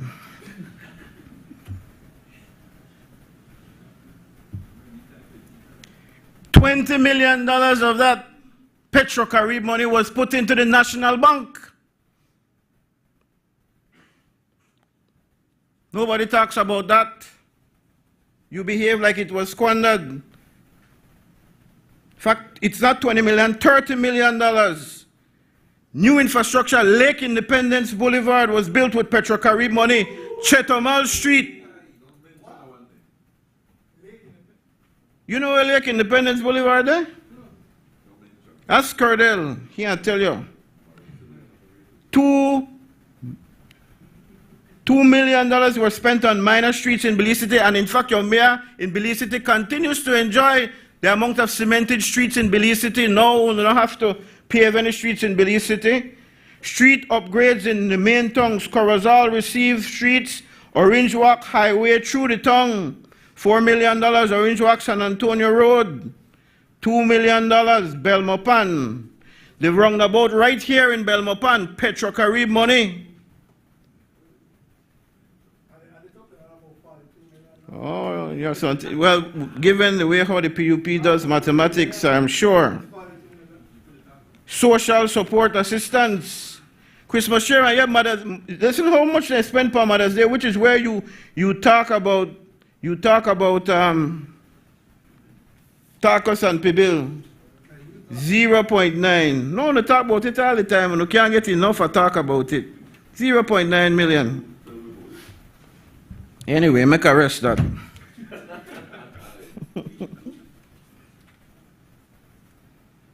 The Prime Minister highlights a primary surplus, Madam Speaker, and improved revenue collection. But from spin to struggle, recurrent spending continues to grow without reforms in the public service efficiency. Almost 60% of recurrent expenditure still goes to salary and pensions. That is not fiscal prudence, Madam Speaker. It's fiscal inertia. And despite increased capital allocations, executions remain low in areas that truly matter: education, rural infrastructure, and healthcare delivery. Delays is what we have, deficiencies is what we have, disappointments is what we have. On the healthcare side, Madam Speaker, the government speaks of investing in hospitals and of expanding NHI. Let us not be distracted by the fanfare, Madam Speaker, of NHI. It's a hustle. NHI under the PUP is a hustle. They are now rolling out NHI to carry out $50 million. Let me break it down for you in simple language, Madam Speaker. You see, NHI is not a bad idea in concept, but everything... A reminder, sir, Madam President, sorry. NHI in concept is not a bad idea. But what the PUP does, Madam Speaker, is take the money and instead of giving it to the public hospitals or public clinics and have them use the money to best provide the primary care that's needed and then beef up whatever needs to be beefed up by paying private entities, they don't do that. What they do is they bypass the public sector and they give all the monies to private entities, private cronies, to help them get fat, to help them get rich. That is the PUP way, and that is what they're doing. That is what they've done. This is a kind of retirement plan, for the boys. They've been known to do that. They're talking about internet for schools now. It reminds me of their initial internet for schools plan back in the early 2000s in telco. I could take you down that road again if we want to study history again. Let me move on to education, Madam Speaker. They talk about free education. If you want to know about free education, you could ask me. Because it was only under the UDP administration that any attempt at free education has ever been made. Pupils have never been interested. No, your $3 a day to feed a child, that's bogus. And the truth of the matter is that what you're doing is not working. I listen as the minister pounded his chest and said, boasted basically, that what they put into effect to have children who are 16 years of age be the mandatory school age, that's the age they have to go to school. Senator Aranda, I know that you're a teacher. Mandatory school age at 16. That's not the reality of what is happening on the ground. And I warned them when that piece of legislation came, it is a talk show. Children who are 16 years of age, 14 years of age, 15 years of age are still roaming the street. And the reason that is happening, Madam President, is because the government has no way of enforcing it.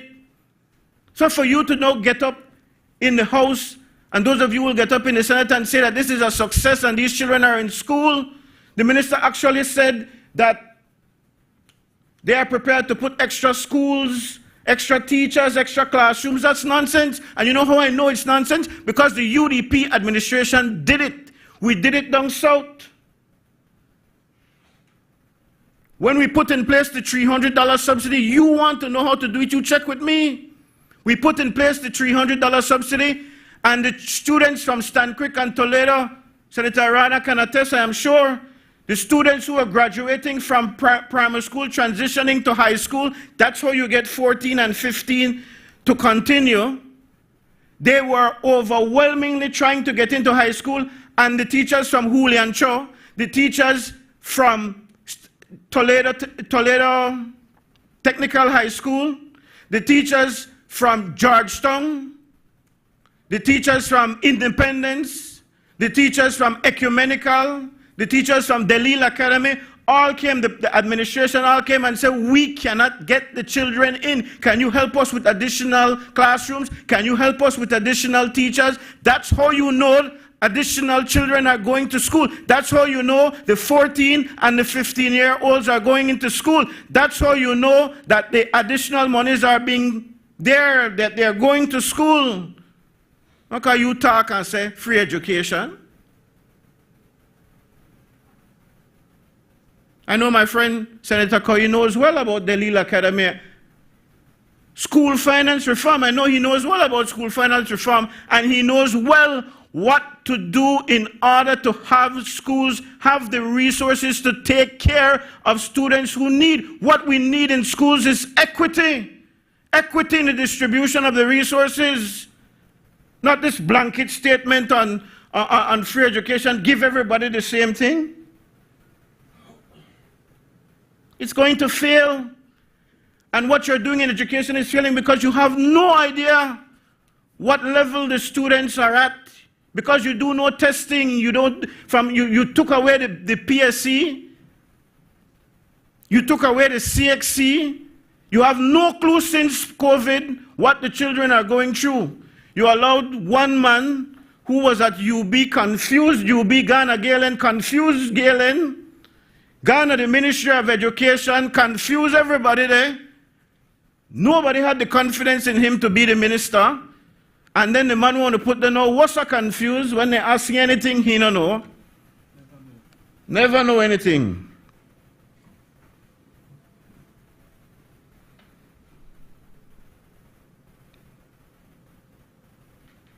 Let me shift my focus, Madam Speaker, to Bolido.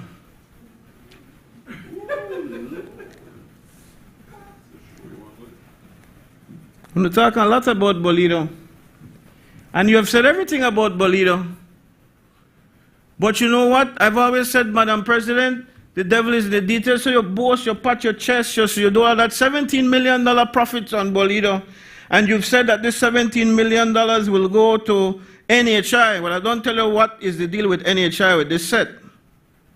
They will make sure that the monies go to NHI. They will make sure that their cronies are the ones set up in the private sector to get the contracts. So if that the Bolido money they go into that, good Lord help us. Madam President, on a point of order, I've heard the Honorable Senator Farber continuously impute improper motives on members of the House of Representatives. And I think it is proper that he be reminded that he is in the upper house. The debate here is sober, Madam President, not politically oriented. It's on facts, Madam President. Madam President, may I reclaim my time that he just wasted?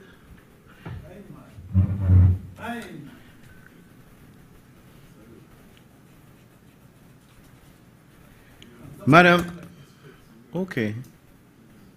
Do I need to? Because it bothers me, Madam President. These things bother me. It is factual, Senator Guerra, that what happens with NHI is that they put the monies to private entities. When I see different, when I see that the government actually sends the money to the public. Look, right there in Belize City. You see them, they give the money to Cleopatra White? No, they give it to Medical Associates, then open a new clinic downstairs of Bishop Memorial Center. Why they never give the money to Cleopatra White? I'm not imputing any bad motives. I'm telling you the facts.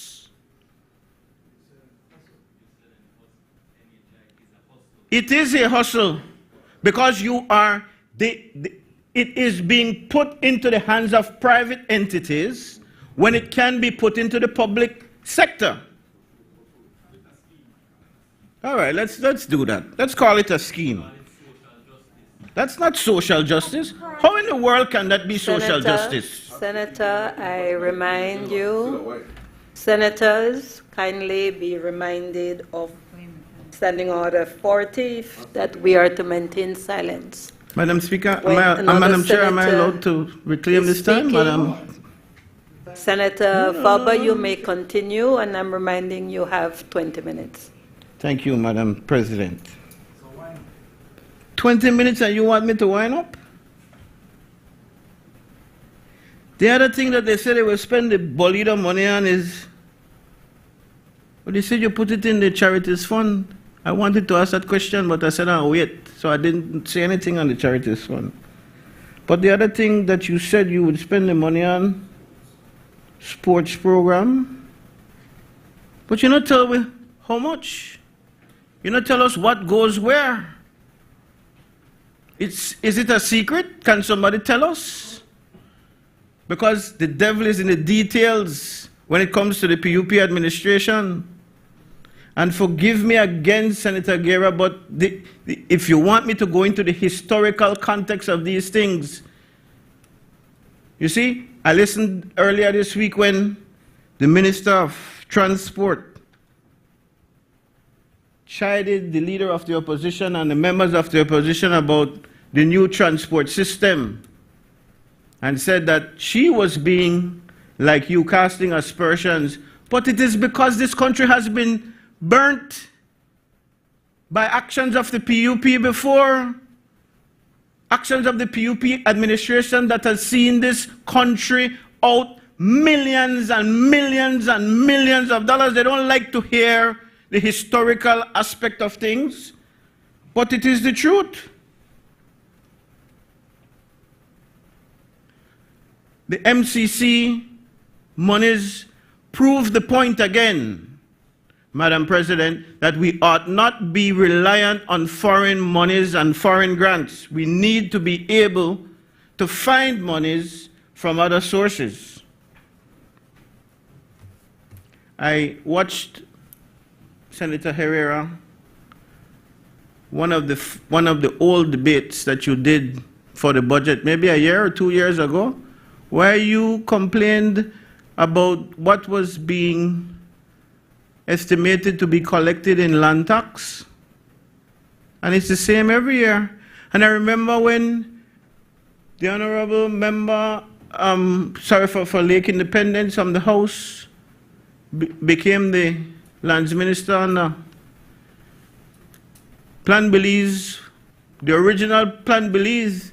I remember him getting up and making a whole big speech in the House of Representatives about how he was going to go and collect all of that land tax, one whole big fiery speech. You remember, Senator Castillo, I see you nodding your head. Nothing has been done. I was shocked when at the end of the speech you said you support the budget, though, Senator Herrera.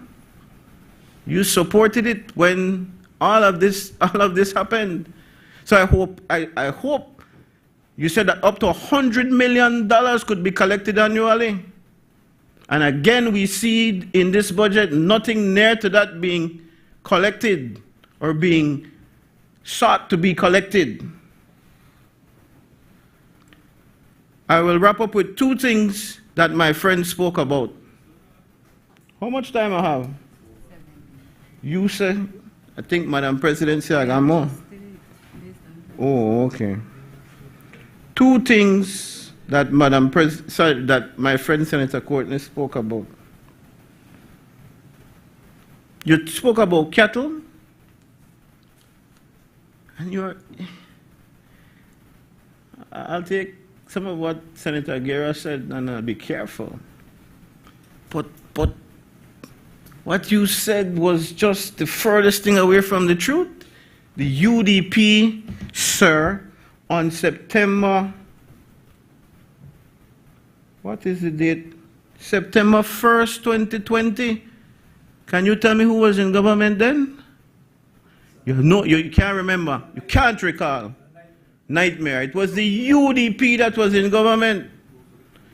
It was the UDP that signed the agreement with Sukarne, sir, to export cattle legally. And you, sir, sorry, Madam President, let me direct my comments to Madam President. You will know, Madam President, that the government cannot support illegal trade. So I am shocked that he will insist that the UDP administration, that the government should have continued an illegal trade that was being carried out at the time. What the UDP administration said is that we cannot do that illegal trade, which was done, which was being carried out. Let us try to find a legal way to do it. And the UDP pursued that under Godwin House. I think he's a relative, Honorable Herrera. And he did that. He pursued it relentlessly and got it achieved. And it was so, you come like that the PUP did something to rescue it. It was already done September, October, November. So when the PUP came in, yes, table set, pull out chair, eat food. And the other thing you spoke about was sugar. You clearly don't have any love for the people in the sugar industry. I'm amazed. Politics means more to you than that. Politics means so much to you that you can't even keep sugar under the agriculture minister. You have to move him, and you have to put it under the prime minister. Yeah?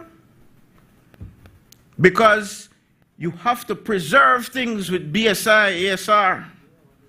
That's the reality. You have to kiss up to the master because you care more about that relationship than the relationship with the cane farmers. That's the reality. The other reality is what is on the ground with the sugar roads. I don't see anything, correct me if I'm wrong, I don't see anything in here with the sugar roads. In summary, Madam Speaker, the 2025-2026 budget is not the transformative instrument it claims to be. It lacks strategic investment in key sectors, it fails to deliver on social equity, and it ignores the principles of transparency and fiscal responsibility. It is a budget of headlines without substance, promises without delivery, and the opposition urges the government to realign its priorities with the real needs of the Belizean people.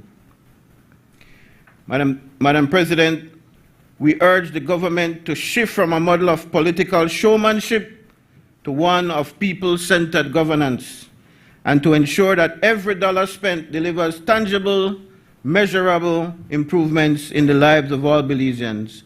Only then, Madam President, can we truly say that we are moving from promise to performance. And as long as that truth remains, this opposition will not be silent. We will stand firm. We will ask the hard questions, and we will work toward a Belize where substance, not spin, guides our governance. Because Belize deserves better. I thank you, Madam President. Still have extra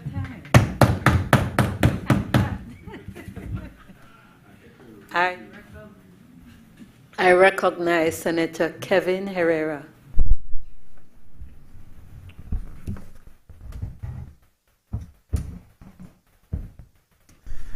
Thank you, Madam President.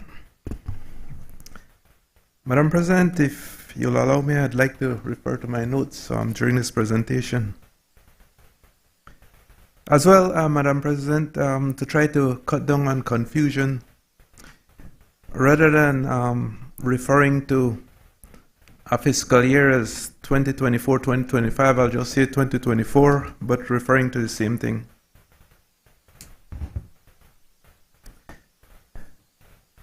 I rise to make my presentation on the 2025 Appropriations Bill, which is also referred to as the budget of the government, Madam President. As you know, the budget is a very important exercise, one that is done every year. It is an event where the government presents its priority areas for spending over next year.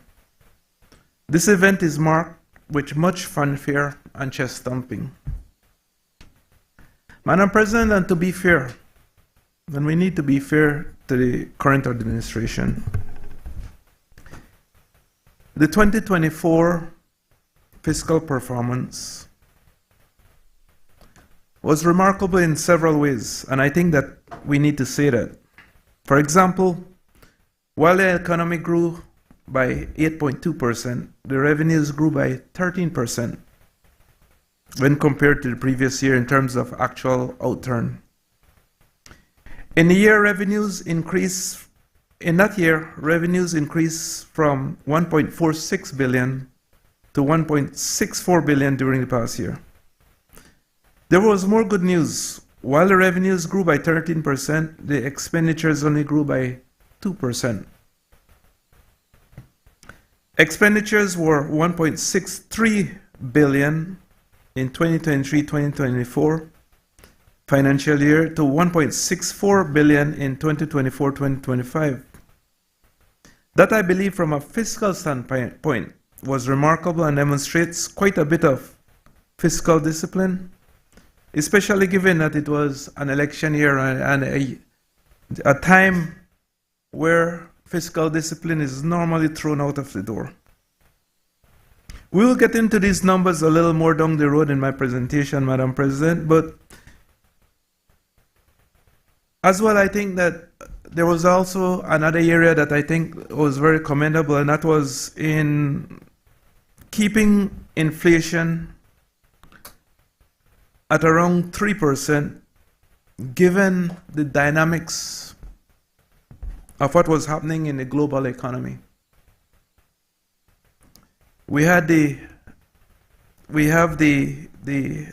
US policies that are a lot less than stable,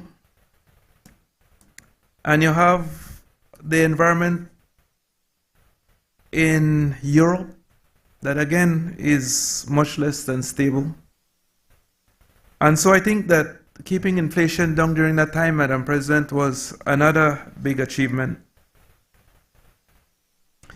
But if we were to be real, Madam President, we would also realize that at the overall level, there's still a lot to be desired. Even as we're presenting a new budget today, the last audited government accounts was 2014. That is 9 years behind. So, Madam President, if we average that each one of those years, if we average the spending of each one of those years at 1.2 billion, it would mean that we have $10.8 billion out there that is generally without accounting, and that there are no accounts for.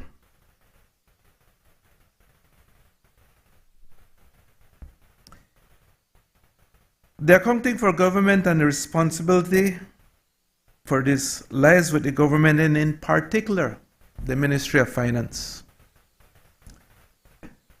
This is the Prime Minister's ministry, and so he bears responsibility for this. There cannot be any audits unless accounts are presented, and we know that the accounts are not being presented. It's 9 years late.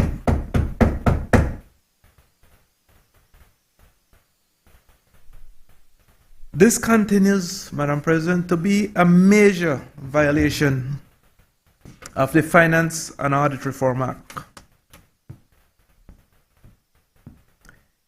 which requires yearly and timely audits. So every year, there are no audits submitted. Every year, there are no accounts submitted. It continues to violate what we fought so hard for in 2005. When we did the Finance and Audit Reform Act, along with the unions, along with civil society, along with the then current administration. I remember Mr. Godfrey Smith was then the Attorney General and had actually gone through that entire process with us. It was an amazing piece of legislation. It was very, very democratic in terms of how it was crafted. Madam President, I want to touch now on the revenues. Allow me to get a little bit more into the numbers. First, on the revenue side, we budgeted $1.15 billion in total revenues and earned a projected outturn of $1.64 billion, which was an overperformance of $127 million, or 8%. I don't have any major issues with the revenue side, except that I still believe that because of the weak tax administration, taxes are massively underperforming. I believe these revenue projections that are done around budget time are based on false baselines. I will give you an example, Madam President. Land taxes.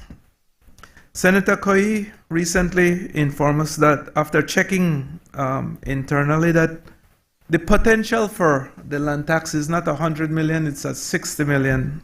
We were led to believe that it was around 100, but even so, $60 million is a lot of money, Madam President. We can collect around $60 million each year in land taxes. And yet, how much have we collected? How much are we collecting? In this past fiscal year, Madam President, we collected $6.7 million. This is saying that there's $53.3 million in land taxes that are uncollected. This has been going on for decades. This, Madam President, is a very low-hanging fruit. This is something that we should be able to do a better job on. But what I believe is happening, Madam President, is it's really the creation of a speculator's paradise. This is what I believe is happening. There is not the political will to do it. The politically connected, like what we saw in the Senate investigation, use their positions to grab huge parcels of land, sit on it until they can get a sale. During the time they're holding it, no taxes are paid because there are no enforcement of the land taxes. Madam President, I believe that this is one of the biggest scams that are happening in this country. And it gets a lot worse, Madam President, and I will get into it from the expense side of it when I get into the expense part of my presentation. But this is certainly an area, Madam President, I believe that can be fixed, or we can do a lot better job than we're doing.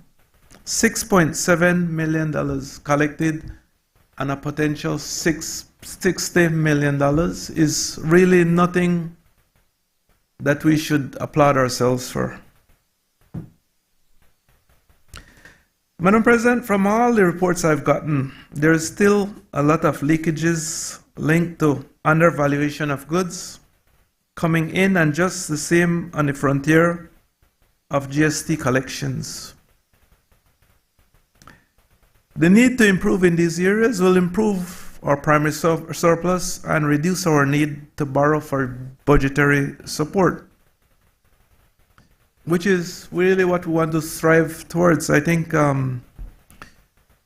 Senator Faber spoke a little about earlier about the loan situation, and we could go back and forth about was at 130%, now 61% of GDP in terms of the national debt.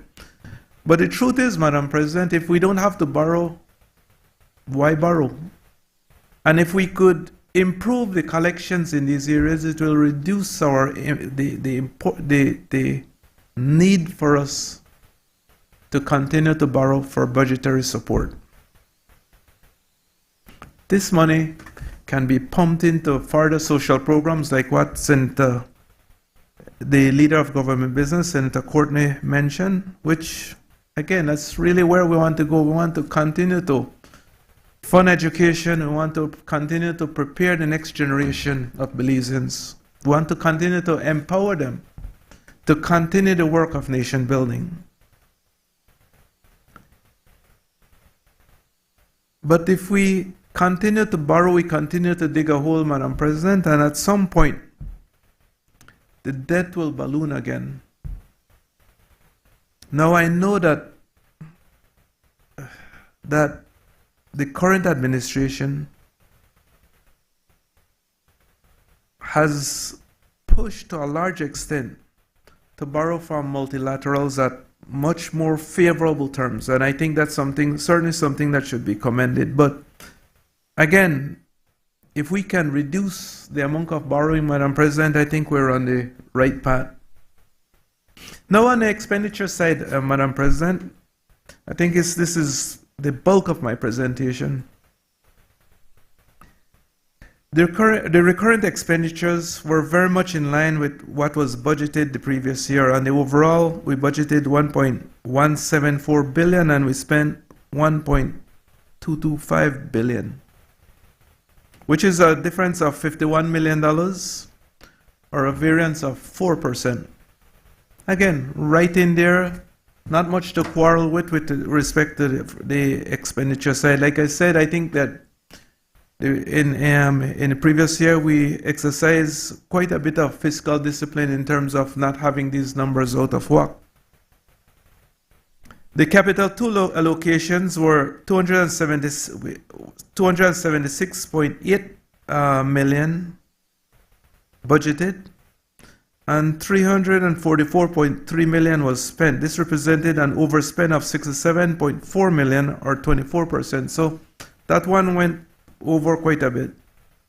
And then the Capital 3 budget, we budgeted $146.6 million, and we spent $85.1 million. This represents an underspending of 41% under the Capital 3 projects. A couple of general observations, Madam President, before I get into some of the specific numbers. On the matter of emoluments and pensions, the government spent $698 million towards these categories. This represents 39% of total expenditures. In the current budget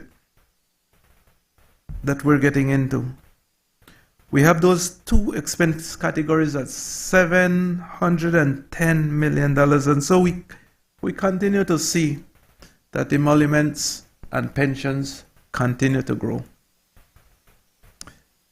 And many will argue that they are right now at unsustainable levels. but they continue to grow. And Madam President, there's probably good reason why we're seeing that, or there are reasons why we're seeing that.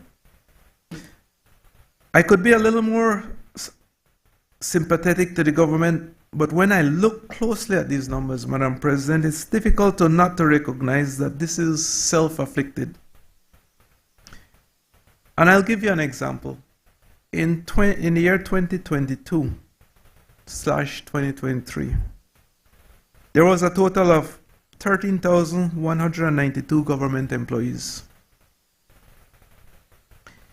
In 2024, that number had climbed to 14,927 employees, or an additional 1,735 persons. Now, if we take the president of the PSU's calculation, when he said that the average public servant earns, I believe he said $24,000 per year, then that is saying, Madam President, that in 3 years, the government has increased the payroll by $41 million.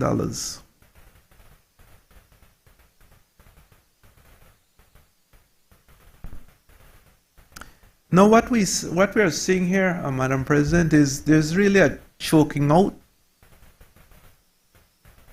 with this type of hyper growth in employment in the public sector. We're seeing a choking out of our ability to fund many of the other programs, and it continues to grow every year. But, Madam President, there's something that doesn't make sense to me, and I'll explain to you why. If you look back, and I went back to 2021, I believe. 2020. There were 16,738 government employees in 2020. And I'm going by the numbers presented in the draft estimates.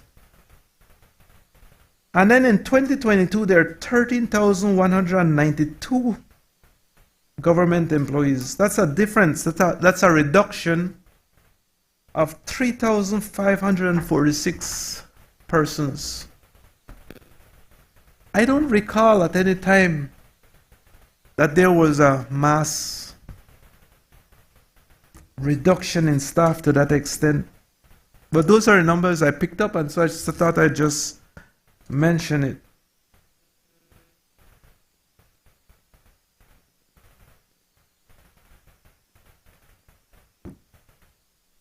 As mentioned earlier in my presentation, Madam President, I want to talk about the expense side of lands. In 2024, $36.7 million was budgeted, while $46 million was spent, which was an overrun of around $10 million. In that $36 million, Madam President, so $36 million, around $22 million was budgeted for land acquisition. I believe, so I suspect that $32 million was what was actually spent on land acquisition in 2024. And I believe that is the reason for the overrun. 32 million.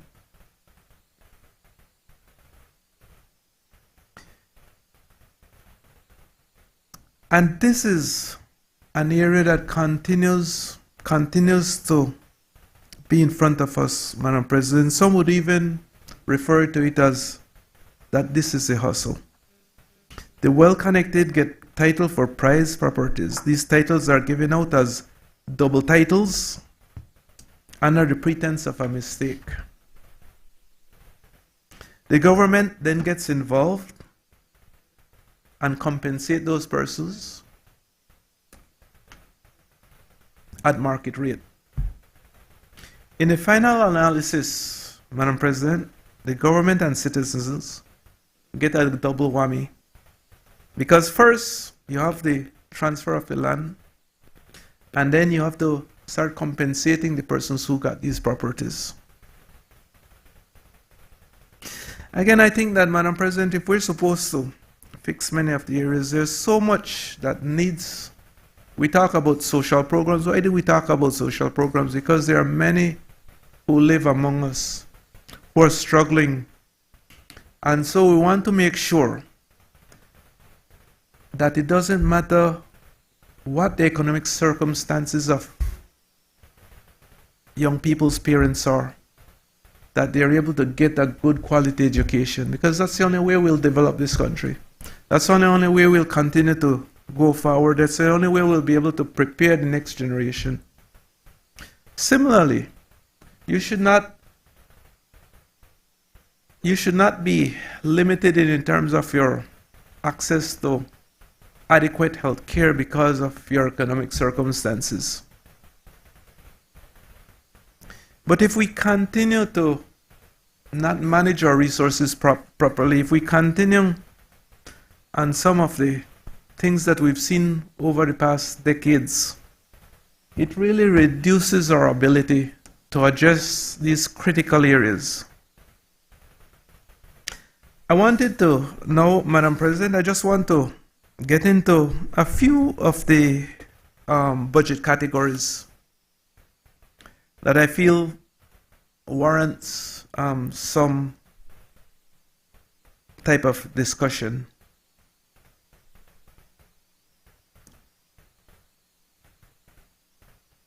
Under the Office of the Prime Minister, Madam President,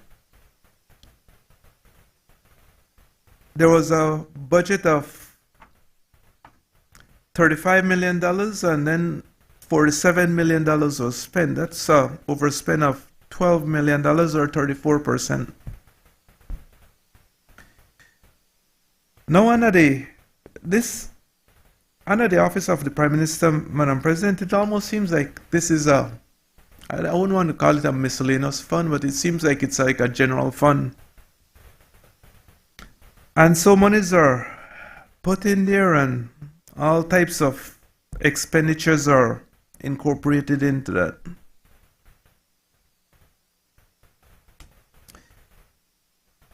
And then under the Ministry of Finance, Madam President, there's a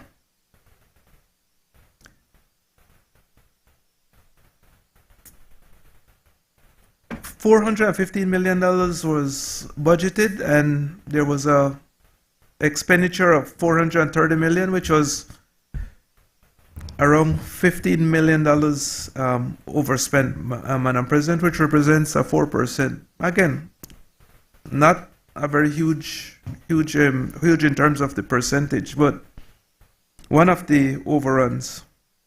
And then under the Ministry of Natural Resources and Petroleum, Madam President, there was a budgeted of $36 million, and then $46 million was spent. And this was where I'm saying that there was around $9-10 million overrun. And if you look at it, Madam President, the spending on the recurrent was a little less than what was budgeted, but where the overrun was is in the capital 2, from $25 million to $35 million. And that's why I suggested that I believe that that extra $10 million went into land acquisition. And the overall was, of course, a 26% budget overrun. And then in the Ministry of Infrastructure, Development and Housing, Madam President, I don't have much quarrel with this one. There was actually an underspend in this there was a budgeted 174, and there was a $157 million spent, which was below what was budgeted. But I imagine that that's is tied to some of the grants and some of the loan agreements, and sometimes these things take some time to to be processed, and so you could see delays in those areas. Madam President, under the Ministry of Home Affairs and New Growth Industries, there was a budgeted of $111 million, and then there was a spend of $127 million.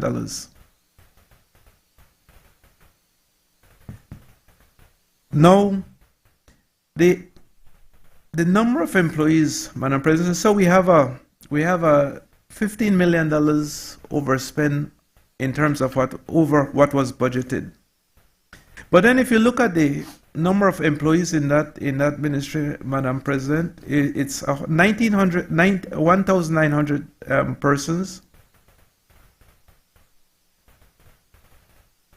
And then in the budgeted this year, there's 2,416. But if you had a budget overrun of $15 million, how can you then go back and budget out just $115 million in this ministry? To me, it doesn't make much. It doesn't. It's really not.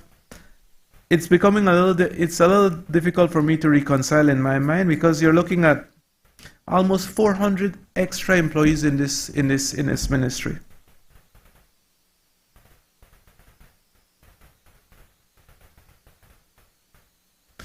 So under the recurrent, there's $119 million spent, and then now we're budgeting 109, but you're adding on over 400 persons in that ministry, and so it doesn't make a whole lot. It's just not making much sense to me.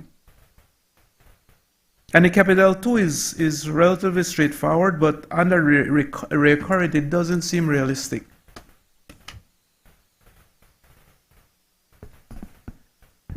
And similarly, Madam President, for the Ministry of National Defense,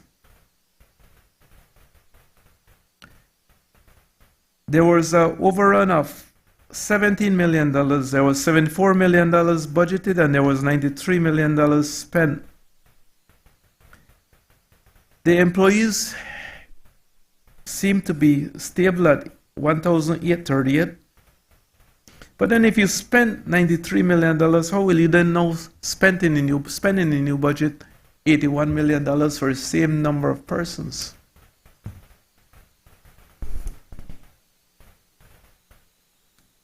So perhaps, Madam President, we could look at brushing up on some of those areas. I mean, perhaps there's a logical explanation for it, but from when I was looking at the numbers and crunching the numbers, it just wasn't adding up to me. Madam President, I want to wrap up my presentation by saying that generally we stand at a crossroads. We can continue down the path of unaccountability, leaving billions in public funds shrouded in mystery year after year. We can accept a system where the politically connected profit while our nation's potential revenue streams remain on top, leaving schools underfunded, our hospitals lacking, and our infrastructure crumbling. Madam President, recently I saw our retired public officers picketing because of unpaid, I think it's called the unpaid compensation for increments not received during the period 1995-1997. And you see some well-known individuals pushing for this, and I'll just name a few.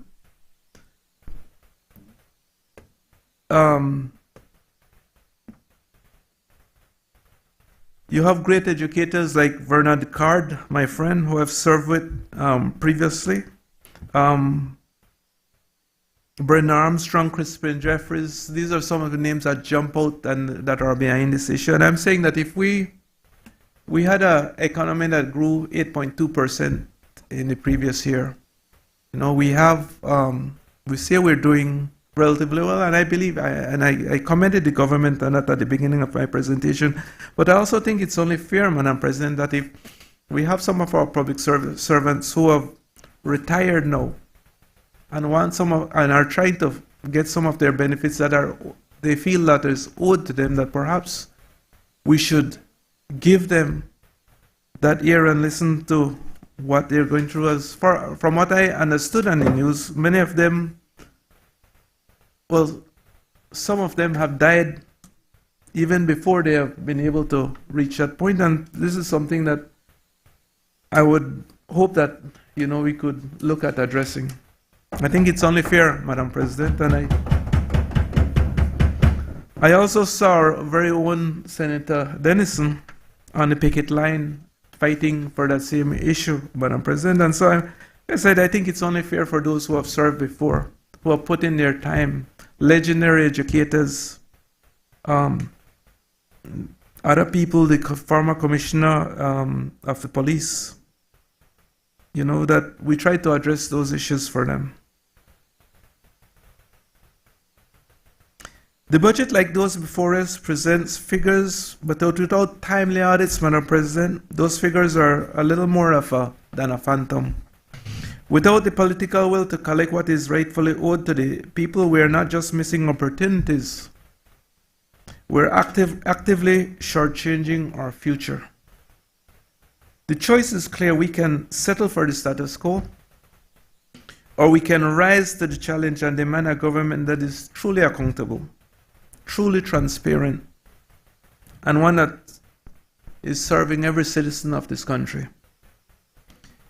The time for excuses are over, Madam President. We will continue to push for audits in the Joint Public Accounts Committee. We'll continue to work with the government in terms of trying to address some of the issues I raised. I think there's a lot of work to be done, Madam President. I think that if we can come together, and try to address them, we'll be a lot better off as we go forward. Thank you, Madam President. I recognize Senator Brittany Galvez.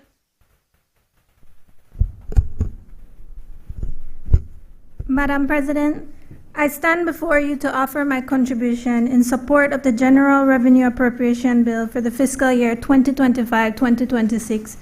With your permission, I'd like to refer to my notes. My stance today is in firm defense of a vision where our national priorities are aligned with the heartbeat of our nation, our Belizean people. This proposed national budget is more than a financial plan. It is an honest piece of document that tells us and the world who and what we value. That is why, Madam President, when I look at this budget, I see people. I see young Belizeans finishing school.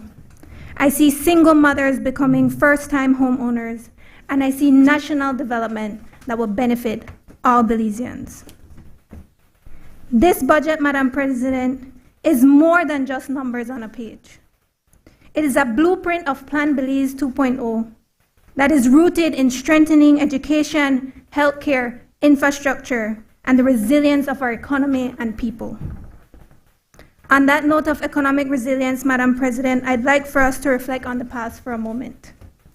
I believe I wouldn't be doing my argument any justice if I didn't allow for a bit of reflection, considering that a review of the past allows us to understand where we've been, where we currently are, and where we're going. Exactly 5 years ago, in May of 2020, the then Prime Minister, Right Honorable Dean Barrow, gave an address to the nation about Belize's road to economic recovery following the COVID-19 pandemic. In it, he declared, and with your permission, I quote, "Bottom line, I grieve for my poor Belize, and I certainly extend my sympathies from now to those that will have to deal with that particular problem," end quote. The problem he refers to was a stagnant and crumbling economy on the verge of default. marked by high unemployment rate, shrunken GDP, and high public debt to GDP ratio. In 2020, unemployment stood at 13.7%, GDP contracted by 14.1%, and public debt to GDP was 132%. Right Honorable Barrow also gave no hope of a turnaround, as he went on to say, and again with your permission, I quote, "Any sense of serious optimism about a strong early recovery is entirely misplaced. We don't want to kill hope, but why would we fool ourselves into thinking that there will be some kind of springback with respect to our economy?" While some may argue that this is his opinion based on what the projections show, we need to recognize the difference between a leader who accepts defeat and one who stands up for Belize. During the May 2020 press conference, Right Honorable Barrow also went on to say that whoever comes next will have to talk to IMF. And that's exactly what our current Prime Minister, Honorable John Briceño, and his administration did. They not only talked to IMF, but also shattered their predictions. In his budget speech, the Prime Minister, Honorable Briceño, noted that not only has default been avoided, but the debt to GDP ratio is now 61%, a milestone reached 7 years earlier than the timeline projected by IMF. In stark contrast to the figures I mentioned earlier for 2020, 2024 was marked by an unemployment rate of 2.1%, the lowest it has ever been. GDP growth rate was also 8.2%, affirmed by the Prime Minister as the second highest GDP growth rate in the Western Hemisphere. In 2024-2025 fiscal year, the government also achieved a primary surplus of 1.48% and capped the deficit at 0.26% of GDP. That is why, Madam President, when I look at the progress that this present government has made, I am thankful that the dire predictions of the past did not become a part of our Belizean reality. Not only did our economy spring back, but today our country is booming with progress, achievements that were only possible through the commitment of a government that truly works for its people. With total revenues and grants projected at $1.74 billion and expenditures at $1.78 billion, this budget for this fiscal year is both purposeful and responsible. It seeks not to overextend our hand, but to extend a helping hand towards every Belizean child seeking knowledge, every patient needing care, and every small business daring to grow. Belize is also expected to achieve a recurrent surplus of $403 million. That's not a figure to gloss over. It means that our day-to-day income exceeds our everyday spending. That's evidence of good governance and sound stewardship. Through the allocation of funding and direction of resources to necessary areas, the Briceño administration has shown that it is not just business as usual, but it's about the transformative nature of the work. And nowhere is that transformation more evident than the areas of education, health, infrastructure, human development, and citizen security. As the second largest budget allocation with $303 million, education has held its place as a top priority of our government. But beyond the figure, let us examine what this truly means for every child, youth, and adult learner. It means the continuation of the National Healthy Start Feeding Program at both the primary and secondary levels, benefiting 78 schools and over 14,000 students, ensuring that the only hunger a Belizean child has is for the will to learn. It means investing in teacher training, support, and recruitment, not only improving not just what we teach, but how we teach. It means the expansion of science and technology programs that will equip students to step boldly into the future. It means sustained subsidy programs to preschool, primary, and secondary education, and the strengthening of special education services with diagnostic tools, therapy, teacher training, and inclusion support. It also means the continuation of the Connect Ed program to include 70 new schools ensuring Wi-Fi access for 93,000 students and over 4,000 educators by 2026, thereby ensuring educational equity and closing the digital divide. It means thousands more would be supported through the provisions of grants to TVET, tertiary, and adult education institutions, fostering access to career paths and lifelong learning. It means budgetary support for the construction and rehabilitation of government schools to improve accessibility and infrastructure. It also means the continuation of education upliftment program that already benefits 21 schools, with 2 more schools being added this fiscal year. That equates to 7 schools in the Belize district, 4 in Cayo, 2 in Corozal, 2 in Orange Rock, 4 in Stan Creek, and 4 in Toledo, sparing no district the benefits of this program that ensures every child attending one of these 23 schools not only have access to a quality education, but to a healthy meal, uniforms, books, and transportation. According to the Minister of Education, Science and Technology, Honorable Oscar Kenya, this program is set to benefit 12,000 students and over 8,000 households this fiscal year. This keeps money in the pockets of parents who can further channel it into supporting their families. This is what this budget affords, Madam President. It affords an education system that doesn't just open books, but open doors, yielding the greatest return not just in dollars, but in a stronger workforce, more resilient communities, and empowered families. This is the commitment of a ministry that doesn't just seek to educate, but to elevate.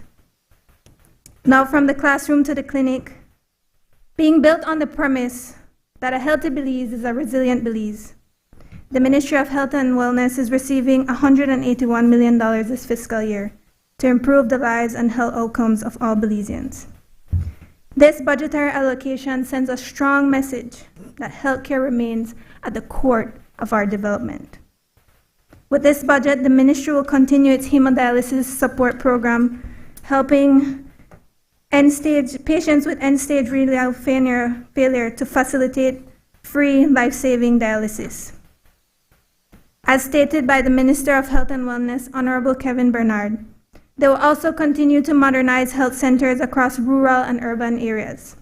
This includes retrofitting the northern and southern regional hospitals to safe and climate-resilient facilities, upgrading the Georgeville and Dangriga polyclinics, upgrading the San Roman Health Center in Orange Rock, revitalizing the Matron Roberts Polyclinic, adding the new Placencia Polyclinic to its list of health service providers, establishing a new health center in Hopkins, building a new NHI Polyclinic in Orange Rock Town, and constructing a pediatric wing at the Northern Regional Hospital. As well, Madam President, the Briceño administration is also moving forward with the construction of the San Pedro Hospital and the Tertiary Hospital in Belmopan, emphasizing the government's relentless efforts to improving healthcare access. All of this while removing all fees in public hospitals. Beyond improving health facilities, the government is also investing in preventative measures by strengthening mental health services, nutrition education, and non-communicable disease programs. This includes the expansion of the Palmview facility in Belmopan to include 12 additional beds for patients with chronic mental health conditions, providing ongoing mental health training to health staff, caregivers, and police officers, strengthening health education on key health issues, continuing the Healthy School initiative by replacing unhealthy foods and beverages in schools with nutritious options, and the development of a new strategic plan for the prevention and control of NCDs.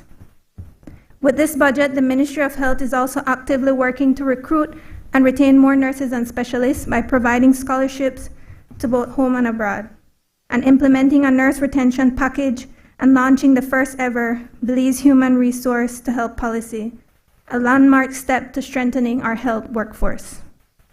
And most importantly, Madam President, as a major step towards ensuring health equity, the expansion of the national health insurance to the Cayo district is the final phase in providing nationwide coverage. As a brainchild of the People's United Party, NHI has served as a shining example of what it means when we say health is our greatest wealth. With $50 million of this budget being allocated to NHI under the Ministry of Finance, this program has provided significant support to many Belizeans, facilitating access to affordable health care. And I know I heard the member from the other side talking about NHI in a very negative light, but I invite him to speak to anyone who has benefited from NHI, and he will understand that this service has benefited Belize tremendously. This is also being funded in part by profits gained from the sales of Bolido, highlighting the dedication of this government to investing the dollars gained back into its people. With such investments, Madam President, the Briceño administration is fostering a Belize where well-being takes precedence and where health is the foundation for national prosperity. Now from health to infrastructure. With $1.74 million channeled to support infrastructure development and housing, there is no question that when we invest in infrastructure, we're also helping to breathe life back into communities. This includes the upgrade of the Sarteneja Road, the upgrade of the George Price Highway from Belize City to Belmopan, the expansion of the Philip Golson Highway from miles 8 to 24, and the maintenance of roads, streets, bridges, drains, and ferries. This development translates to better and safer conditions for commuters, ensuring a more reliable and comfortable journey, thereby not only fostering confidence in daily travel, but also minimizing the risk of accidents and delays. During this fiscal year, Madam President, MIDH is also devoted to advancing its community welfare and housing initiatives. This includes the continuation of its low-income housing projects, which will benefit an additional 100 families. That's 100 more families turning the keys on a safer and more secure future. A powerful step by the government towards fulfilling people's fundamental right to adequate housing. That is what we mean when we say to build back better, not just in concrete and steel, but in the lives of people who will now have a greater hope for tomorrow. In tandem with the housing project, the ministry is also focusing on enhancing the living conditions of our most vulnerable through the provisions of home improvement grants. This program is designated to assist 300 individuals across Belize, enabling them to make essential upgrades for their living spaces. By investing in both large-scale infrastructure and grassroots community support, MIDH is not only addressing immediate needs, but also laying the foundation for sustainable development and long-term community resilience. Now, when it comes to human development, Madam President, this is where empathy meets economics. This is the ministry that answers the call when a child is in crisis, when a family needs support in getting groceries, and when a young person is lost and looking for a way forward. With over $25 million allocated to the Ministry of Human Development, Family Support, and Gender Affairs, this budget is about assisting those in need, directing services where they are required, and strengthening our social safety nets. As was announced by the Minister, Honorable Tea Garcia Ramirez, the Ministry's Boost program has assisted over 4,000 Belizeans from 1,600 households across the country last year, marking a 451% increase in assistance to individuals with disabilities. In addition to distributing grocery bags that have served over 8,000 households, the ministry also extends vital support to more than 1,300 persons facing acute crisis through its public assistance program. Last year, the ministry also provided $1.7 million in grants to organizations that support its mission in child protection, elder care, and poverty reduction. As well, Madam President, to address the sheer volume of cases that social workers are faced with daily, the ministry is also adding 31 more social workers to its workforce. This budget also enables the continuation of the Roaring Caregivers and Parenting Program, which conducts outreach in numerous communities, assisting hundreds of families with training in effective and appropriate parenting styles. It would also bolster the continuation of youth diversion and rehabilitation programs that gives youths the opportunity to get an education, develop a skill, and minimize their involvement in criminal or high-risk activities. Finally, Madam President, I also want to applaud the government for including gender affairs in the title of this ministry, making it explicitly known that this is the era where we amplify efforts to promote gender equality and an end to gender-based violence. It is evident by investing in workers, skills training, rehabilitation, and support programs for women, youths, the elderly, and persons with disability. The ministry is living up to its oath of empowering our most vulnerable citizens. Now, in terms of citizen security, Home Affairs and New Growth industry accounts for $115 million of this year's national budget. This investment funds policing, crime prevention, forensics, intelligence, and modernized security systems. Madam President, a week ago I had the opportunity to be a part of a virtual discussions with youth from across Belize and the Caribbean. And beside the usual priorities that youths are normally associated with, such as education, health, and job readiness, citizen security also emerged as a significant area of concern. For youths and other citizens, the need to feel safe in their homes, schools, and communities aligns deeply with the priorities of this ministry. From installing 1,000 CCTV cameras to expanding aerial drone surveillance, the Ministry of Home Affairs is strengthening its grip on public safety, making it clear that crime has nowhere to hide. As highlighted by the Minister, Honorable Karim Musa, the Police Department is also expanding its ranks by 225 officers, putting more boots on the ground to meet the evolving security needs of our communities. This ministry is also dedicated to strengthening the force from within through ongoing training and capacity building opportunities for officers. In parallel, the ministry is also intensifying its focus on community policing and crime prevention, with special emphasis on youth and gang intervention programs to address the roots of crime before they take hold. And Madam President, I'd like to also highlight that I applaud the ministry for establishing the Lotus Center, which is a dedicated space to provide mental health support to police officers. Given the high-stress nature of their work, I think this initiative is both timely and necessary. Together, these efforts have reflected a transformative approach to citizen security, one that redefines how crimes are investigated, how officers are supported, and how communities can become active partners in creating a safer Belize. Now, finally, Madam President, I also want to highlight the areas of this budget that speak directly to women of this country. These are just some points that I pulled out. But firstly, the Starter Homes project undertaken by the Ministry of Infrastructure, Development and Housing has and will continue to benefit many female-headed households. Just one glance at the pictures that MIDH posts and you will see many mothers, daughters, grandmothers getting keys to what will become a forever home. Secondly, in its commitments to women's health, the Ministry of Health and Wellness has also recently installed mammogram machines at the Western Regional Hospital, adding to the availability of cancer screening and diagnostic services to women. They have also made provisions to increase cervical cancer screening by 25%, serving as a critical investment that will save lives, considering that cervical cancer remains a leading cause of cancer-related deaths among women in Belize. Therefore, I also want to commend the Ministry of Health and Wellness for signing on to the Elimination of Cervical Cancer Initiative, making it their mission to eliminate cervical cancer as a public health concern. Thirdly, the Office of the Prime Minister through Beltrade has proudly supported the rise of many women-led businesses.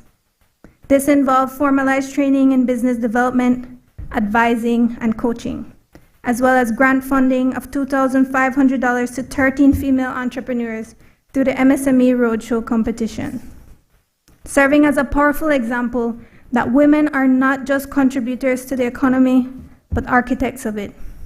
And with that, I want to thank the Prime Minister, Honorable John Briceño, for making it a mandate of his office to support women's roles in our national development.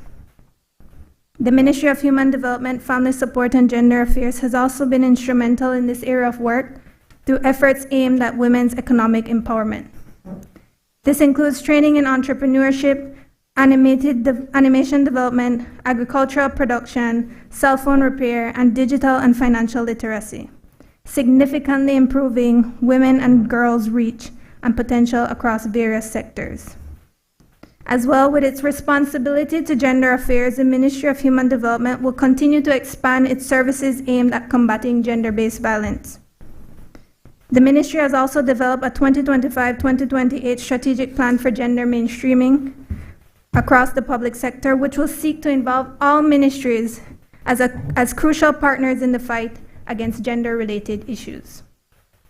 The Ministry of Education, Science and Technology is also maintaining its commitment to women's empowerment by increasing female enrollment in technical and vocational education and training programs.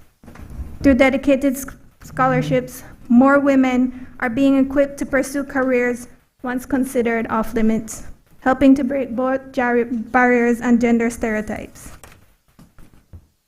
As well, I noticed that the Ministry of Tourism has made it a requirement that every district hire at least one female sports coordinator, a decisive move to ensuring that women have equal footing in athletic spaces and leadership roles. The Ministry of National Defense and Border Security also announced plans to construct a female accommodations at the Belize Coast Guard base, ensuring that women who proudly serve this country have a dedicated space to rest. Finally, under e-governance and digitalization, the government has underscored its pledge to empower our youths and women in digital literacy training. And through the annual Girls in ICT Day, girls are learning to code and follow aspiring careers in information and communication technology. Still, these are just some of the ways that this budget reflects a fierce commitment to Belizean women, empowering them with training for jobs, tools to start businesses, stronger protection against violence, and real health and economic power. Therefore, Madam President, with this budget, the government has made it resoundingly clear: people come first. This is not merely spending like what was mentioned by others, but this is investing, and the return is measured in better lives, brighter futures, and stronger communities. Still, as some have said, but the government is borrowing. To them I say, yes, they are borrowing, but they are borrowing to build, not to eat per bill, like what became of the Petrocurry Fund. I wish the member was here to hear that one. But critics may also want to point out that the overall deficit for this year is $41.6 million. But let us not allow short-term fiscal expenditure to deprive us of long-term national growth. To those who ask, can we afford this? While the numbers show that we can, I ask in return, can we afford not to?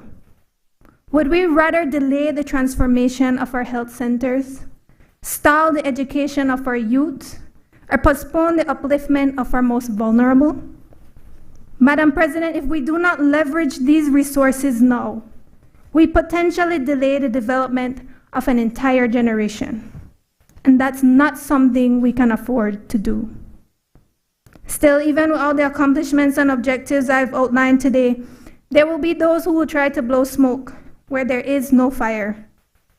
However, as stakeholders in our nation's development, I urge you to not listen to those who seek to disrupt, but instead turn your attention to those who desire to develop. That is why, Madam President, I believe that if you want to truly understand a nation's priority, take a look at its budget. And this one speaks volumes. This budget is unapologetically Belizean. It is a financial plan, yes, but more than that, if we look closely, we see that this budget places people first. Therefore, I invite you to look beyond the budget lines and into the lives of those who will be transformed. A little girl in Cayo who eats a hot meal at school every day and dreams bigger because her mind and stomach are filled. A grandmother in Corozal who will be able to access healthcare through NHI without bearing the full financial costs. A teenage boy in Belize City who finds a second chance through a community program and learns to code, paint, or plant, choosing creativity over crime. This is the power of a budget that puts money where our values are. It serves as a powerful message and a report that our government sees, hears, and understands the needs of every Belizean, including those most vulnerable. It is a statement of intent, a reflection of our national priorities, and evidence of solid, bold, and goal-driven leadership. That is why, Madam President, I stand today in full support of this budget that is not only built for Belizeans, but backed by vision. Thank you.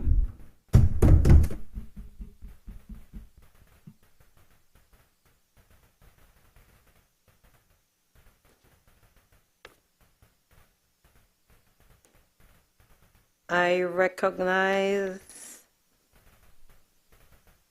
Senator Gabriel Zetina. It's okay. Yes, that is correct, Madam President. My name is Gabriel Zetina. Before I get started into my rebuttal and debate speech, I want to take a moment, Madam President, to talk about my presence here. I stand with deep humility and with great purpose to deliver my first official contribution in this honorable House. Words cannot express how proud I feel and how proudly I stand under the banner of the United Democratic Party, despite what the other aisle might think. I want to begin by thanking the Honorable.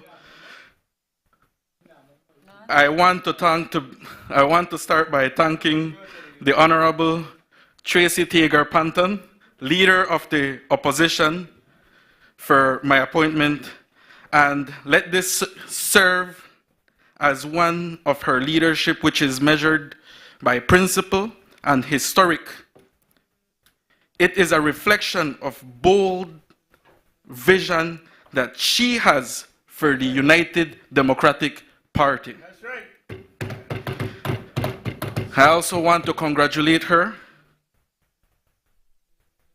as being the first woman to serve as leader of the opposition. And I'm honored to be part of history and to be part of her team, the history she's making now, and the history that she will be making come 2030, and I believe that 1,000%.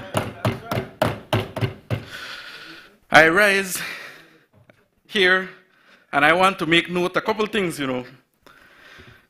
First, my age, I'm 27 years old.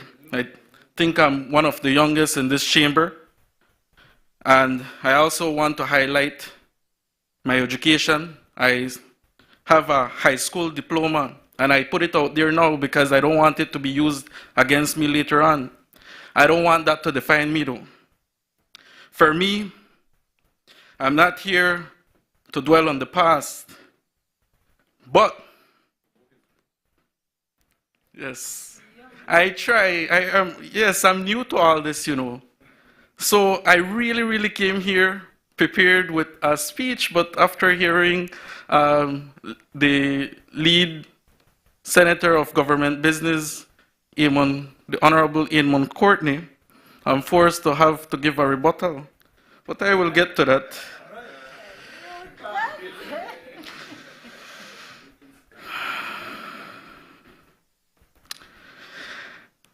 I want to thank the Almighty God. I'm a strong believer.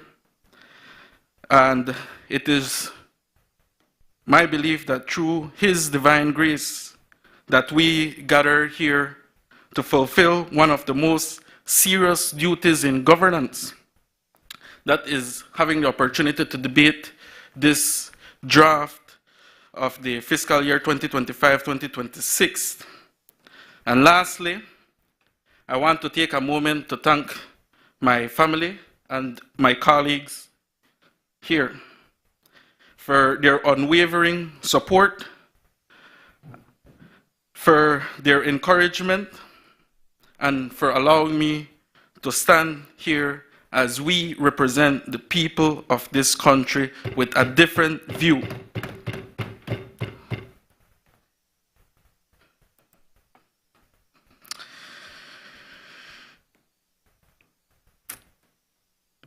You know, I had heard the Senator Honorable Edmund Courtney talk about fake news.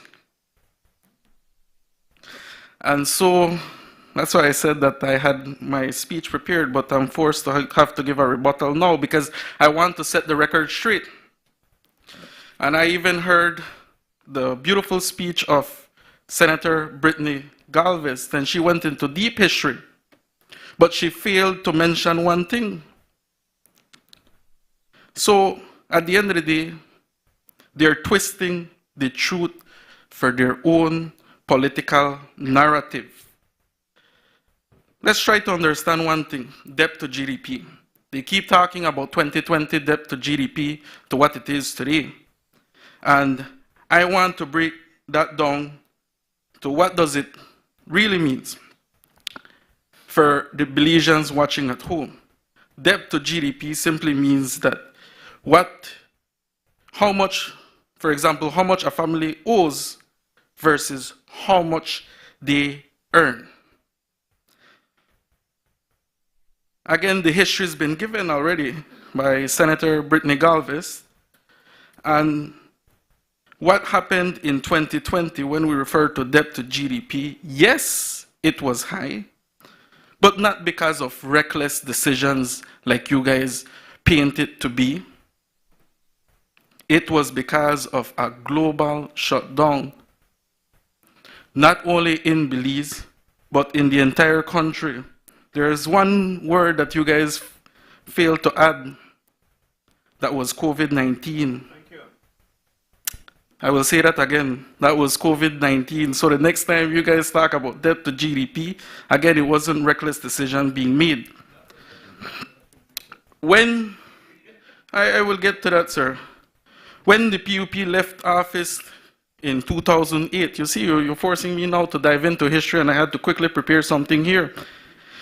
The debt around that time stood at 2.2 billion. And I have to ask, was there a pandemic at the time?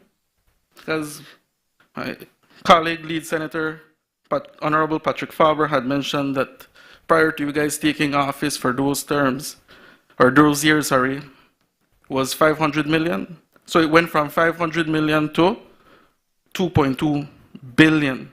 No pandemic, no global shutdown. There was no COVID. The tourism did not close. The borders did not close. So when the PUP government wants to compare 2020 to 2025, they are not comparing apples to apples.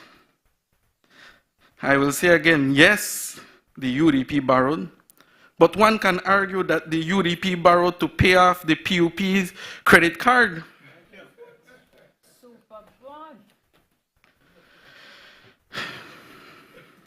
You know, the UDP had to clean up the PUP mess at that time. Because while the UDP did incur debt, there were tangible results for the people that could have been seen up to today. I will reference one that you guys made very popular, right? And that was the phrase that we can't eat streets. Yes, exactly that. Well, yes.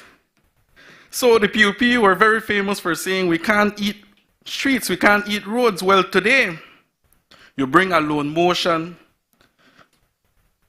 for exactly that. And so it goes to show that there is a continuation of the UDP plan. The UDP showed you all how important roads were when it is properly done.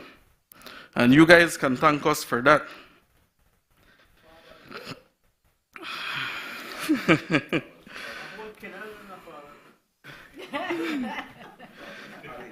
Also, I heard earlier in the week, minister in the lower house had mentioned that there was nothing to show for Petro Carib. And the honorable lead senator, Patrick Faber, indicated a couple of the projects that was built. And yes, selective memory indeed, the other aisle has. And everyone is enjoying the Civic Center today. I, from San Pedro, I can tell you that we enjoy the Ambergris Stadium very much.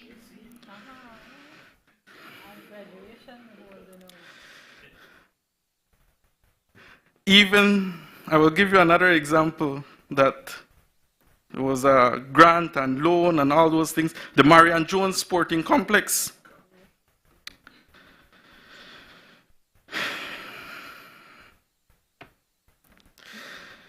May I remind this chamber that the Marian Jones Stadium, now it was built under the UDP, but now under the PUP, it is in a deteriorating state. They have the fire department, right? And it's in a complete, you could say it's in complete shambles. The land was so, yes. Senators, I ask that I we mean, be mindful that Senator Zatina is speaking and to give him the opportunity to speak. Proceed, Senator. You know, I'm very respectful about people when they speak. I stood here, I probably smiled at the very best, but I never interrupted any of you all.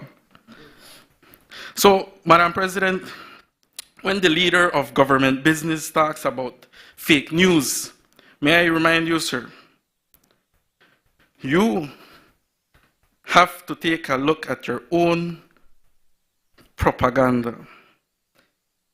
Because the truth is this: Belize is standing on roads, one that you guys criticize very much, in schools, in stadiums, and in clinics that were built by the UDP. With funds, we're now being shamed for borrowing. Nothing has changed. You guys still borrowing today? Now, with that being said, Madam President, I want to dive into my actual speech, which I wanted to be centered in the numbers. Well, I just wanted to set the record straight. Madam President, if I could continue without being interrupted. Okay. I'd appreciate that, you know. I want to talk about youth development and misaligned priorities. Because I am a young Belizean, and so automatically I'm very much concerned about the future of our country, who are the youths. Because what I see in this budget is not just numbers on a page. I am looking for opportunities. I'm not looking for broken promises.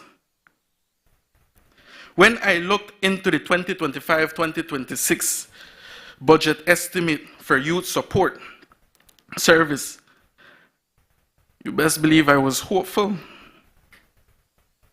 I saw headline figures of $5.294 million. And I said to myself, finally, maybe 2025, 2026, they're taking the youths serious. Remember, I'm new to this. And so when I started digging in deeper into these numbers, out of that 5.3 million, guess how much is going to personal emoluments? A whopping $3.148 million. And of that, more than 2.5 million is going on salaries and unestablished staff. All in all, we're looking at over 60% of the entire youth budget is going to pay adults, not empower young people. So I said, let me look at the actual program, what it really means to reach the youths. And so I saw adolescent development and participation. How much is being spent towards that? $0. At-risk youth program, $0. Behavioral or social well-being, it zero. I didn't have to finish. $0. You can look at it, you can. They could find it on their own. So I turned into their stated mission because I thought that I had missed something. It says to deliver entrepreneurship, skill job training, behavior modification, and social well-being programs, especially for at-risk youths. And I surely thought that there must be funding for skill training for the youths at the very least. Well, there is. But out of that 5.3 million, there are only allotting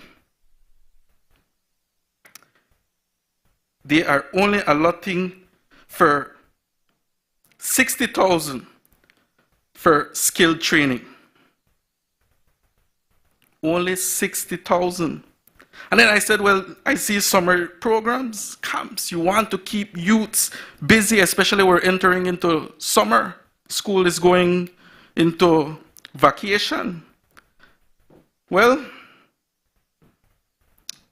they're only allotting 75,000.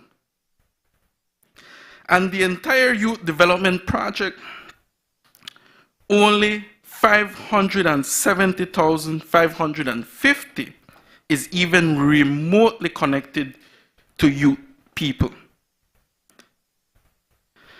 And most of that is going into buildings and facilities. I can tell you it's over 220 million, if I stand corrected, that will be going into upgrading buildings and facilities. Not feeding program, not the after-school program, not the mental health support or access to digital. So, Madam President, what are we doing? Where is the vision for these youths, for the future of this country? Where is the impact in this budget telling the youths? We sit in this chamber, and in fact, I hear the government talk about gang violence. Man, they're not serious about tackling gang violence. We talk about crime, and most of them are young, You look at the news. But when the time comes to invest in prevention measures, in positive alternatives, in youth empowerment, we suddenly miss the mark significantly. So the problem is not the lack of money, Remember, I started off at 5.3 million. There is money. The problem is how we're spending it. And I'm calling on the Minister of Youth to revise and give his opinion with deep sense of urgency. Let's redirect some of these funds to ensure that the youths of this country benefit. Let's ensure that at least half of that goes into developing the youth outreach program. Because when we don't invest in youths, Madam President, we end up investing in youth detention centers. We send them to, what's the jail called? Kobe Foundation. So we either pay for their growth now, or we pay for their pain later, and that's how I see it. Madam President, again, I had to touch on this because as my first appearance as a young person, I want to make it clear.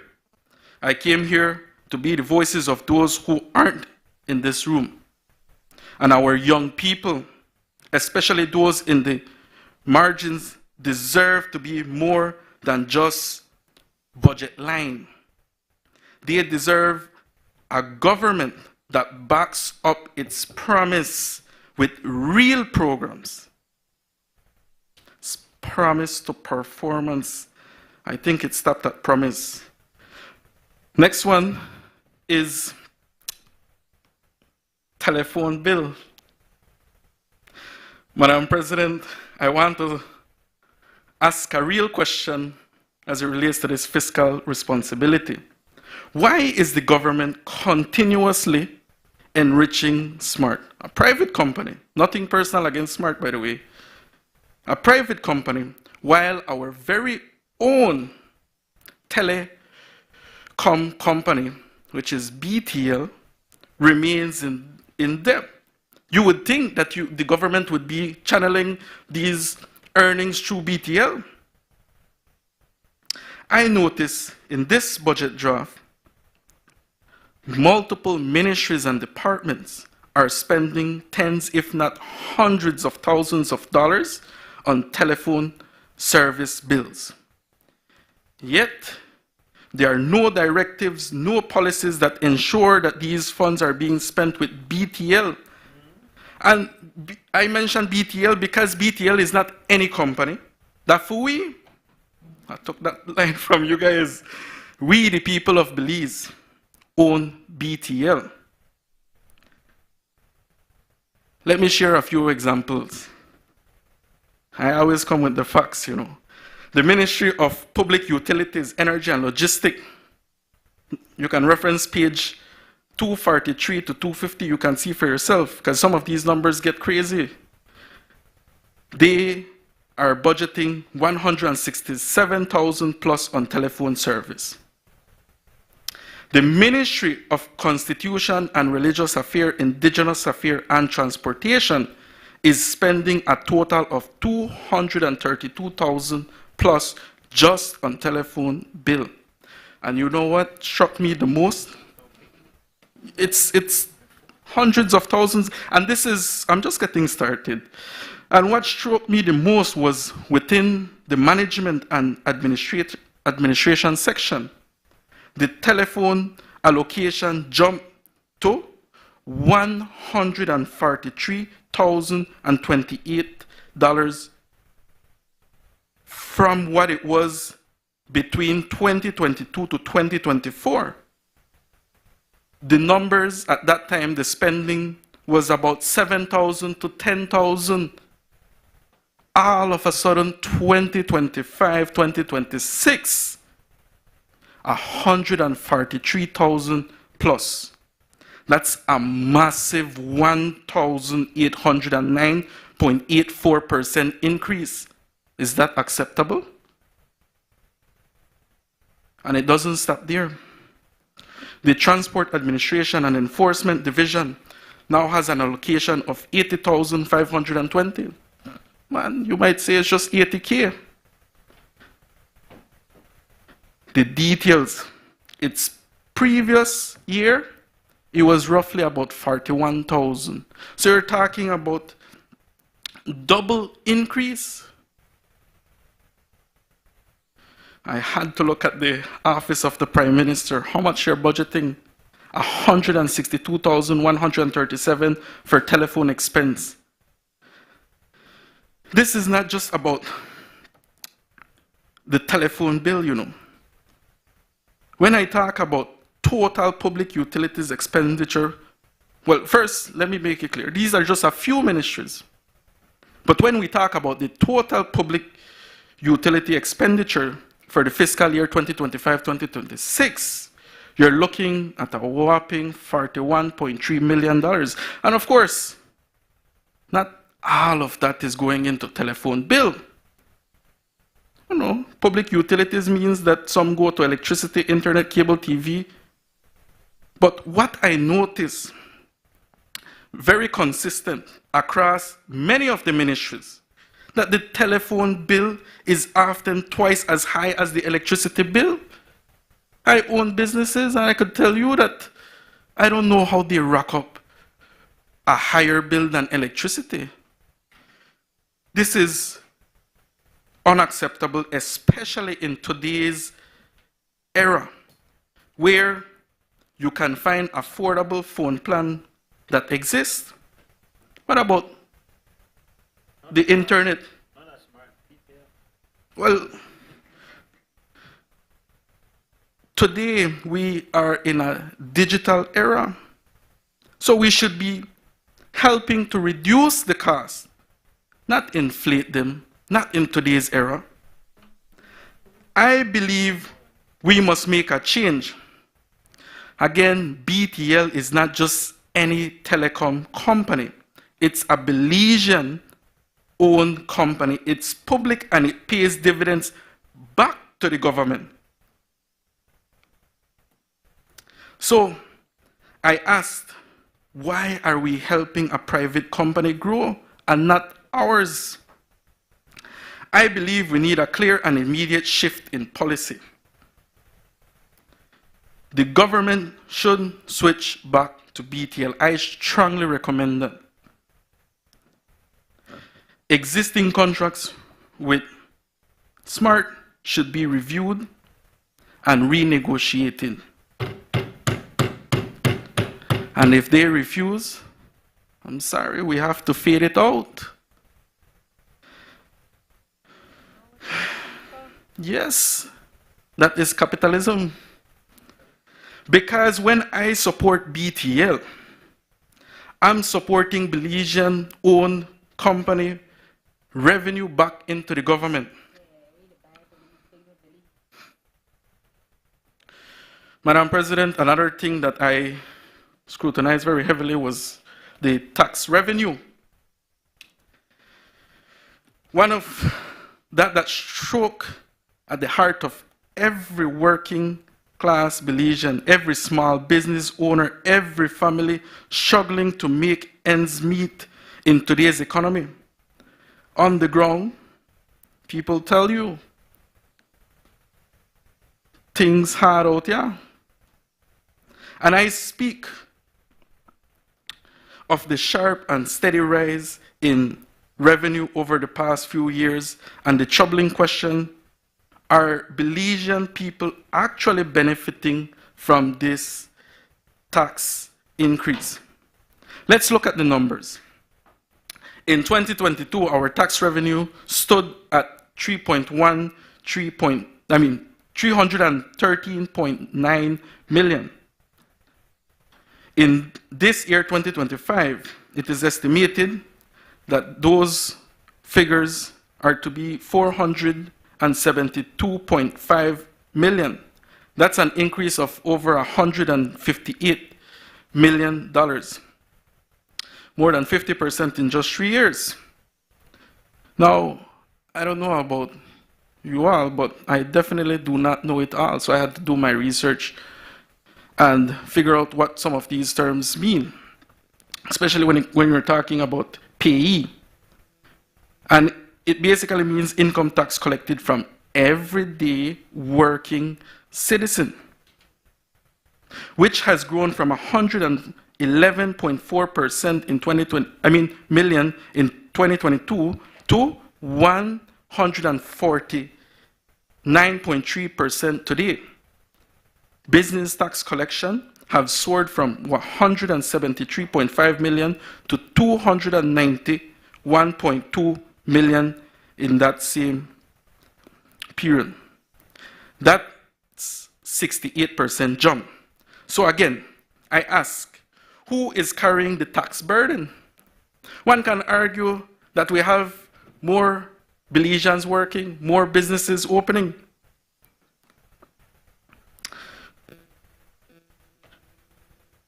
But I still have to ask, who is carrying this tax burden? Because it's definitely not the wealthy, at least that's what I can see. There was a massive tax incentive for a large corporation. Is it the working class? Is it the small business owners? Every day I talk to Belizeans who tell me the same thing. Their wages are not keeping up with the cost of living high. It keeps rising, but their grocery bills are also rising. Their taxes go up. Now, they also say that they pay more on fuel.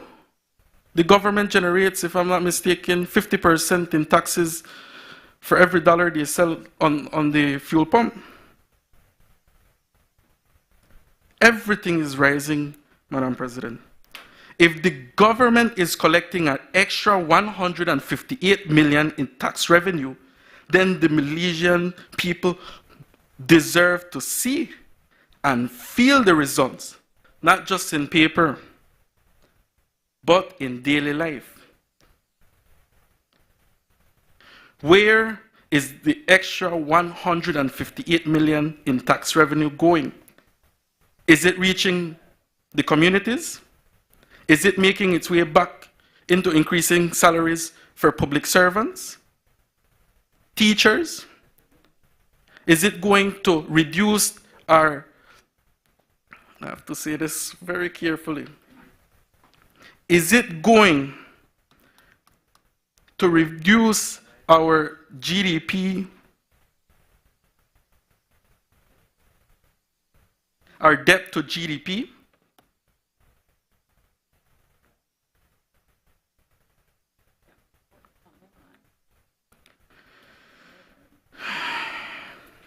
I stopped because I was hoping someone would say something, but you cannot claim progress when the people are paying for it. That is going backwards. Taxation must not just be about collection, it must be about impact. And right now, the Belizean people are paying more and getting less. So, I recommend the following. Establish a tax review commission to assess the fairness and the structure of our current tax system. We saw how the government gave a huge tax incentive to a large corporation. We can maybe apply that to small business owners as well.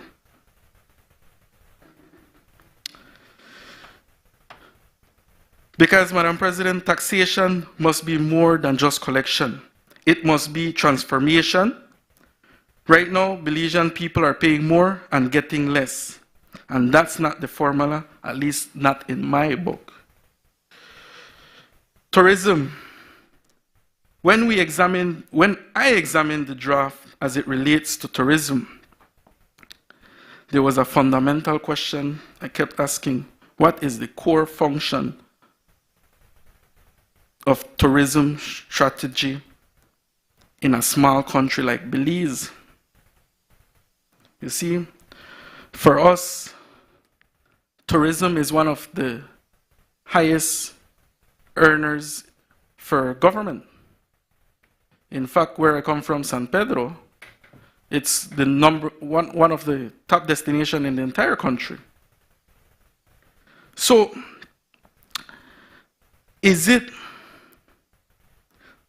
when I look at the bill, I see that they stated an objective, which is to support development of tourism industry through physical planning, legal regulation frameworks, resources mobilization, infrastructure development. On paper, that sounds promising. But here's the problem. The budget itself does not reflect any real commitment to those objectives.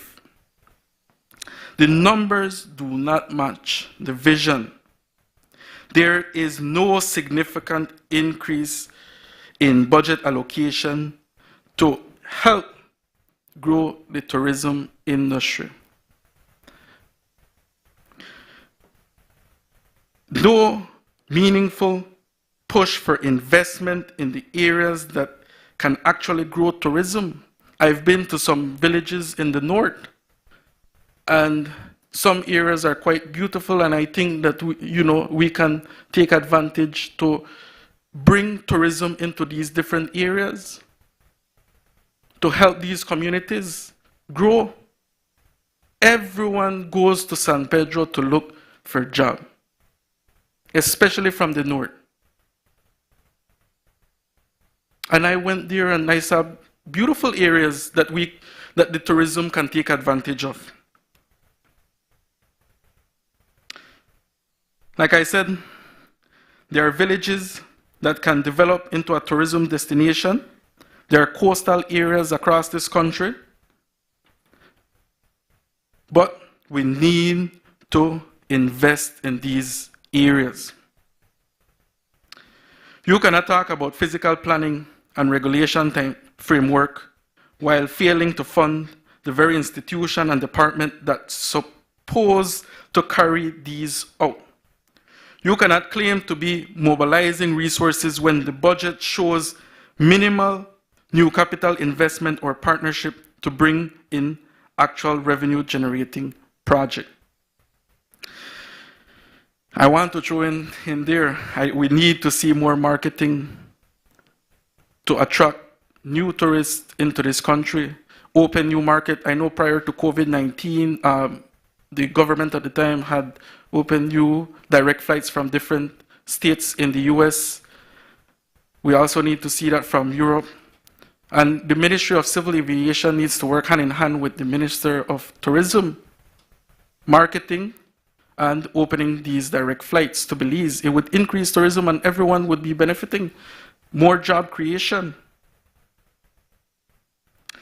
So, I want to close with this. My last point. How much time do I have? How much time do I have, Madam President?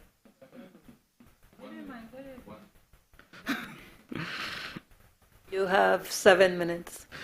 Okay, perfect. So this is my last point, disaster risk management, because I had heard the other side ask the Honorable Patrick Faber about when does hurricane season start, and it starts June 1st. So in this budget, they are allocating $2.8 million to the Office of Emergency Management and another $1 million to emergency supplies. But I have to ask, are these numbers truly reaching the grounds when we have hurricane warnings? There's no building owned by the ministry. You know what they use? They use the churches, they use the schools. How about flood? Areas that are prone to flood? How about warning systems? I know the last time they had an alert for tsunami, possibly tsunami. I received the alert about 30 minutes after.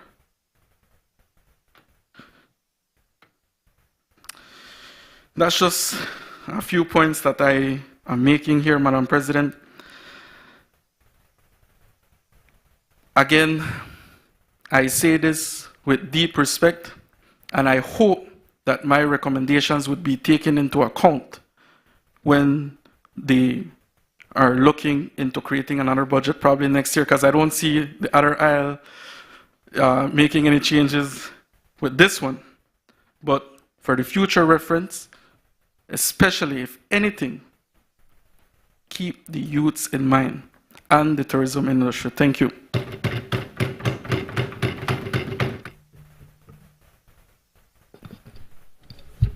I recognize Senator Hector Guerra. Madam President and members, general public, a pleasant good afternoon. Before making my contributions on the budget, Madam Speaker, Madam President, you see what Senator Farber is doing to me? I'd first want to express my gratitude to the Honorable Prime Minister for this wonderful opportunity to be able to serve my country and the beautiful people of Belize. I'd also want to congratulate every member in here this afternoon. I, of course, look forward to healthy and hearty debates. And lastly, Madam Speaker, Madam President, I'd want to thank my family, my parents, my wife and 2 kids, and my close friends for their unwavering support. Madam President, I rise today in support of a budget that is, Madam President, grounded in realism. It is guided by a deep sense of social justice, and it is driven, Madam President, by performance.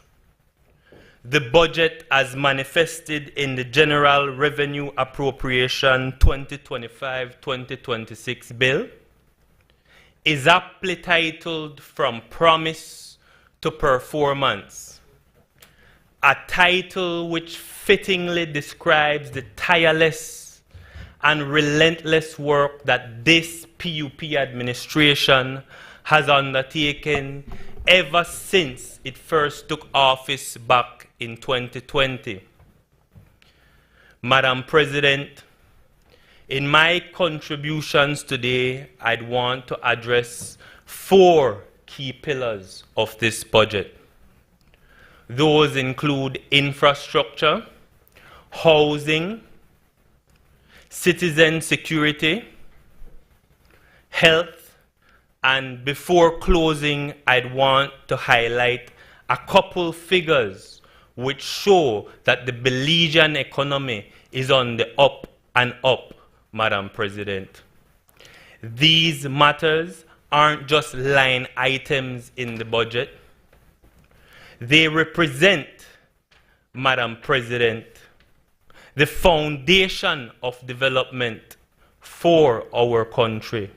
They are arteries of opportunity and safeguards for the well-being and safety of our citizens. Madam President, on the matter of infrastructure, this budget sees over $520 million being allocated to capital investments, to the modernization and continued infrastructural works in our country, Madam Speaker. This sum includes over $336 million for Capital 2 development, which includes, Madam President, it includes projects which are funded through general revenue generated by the government.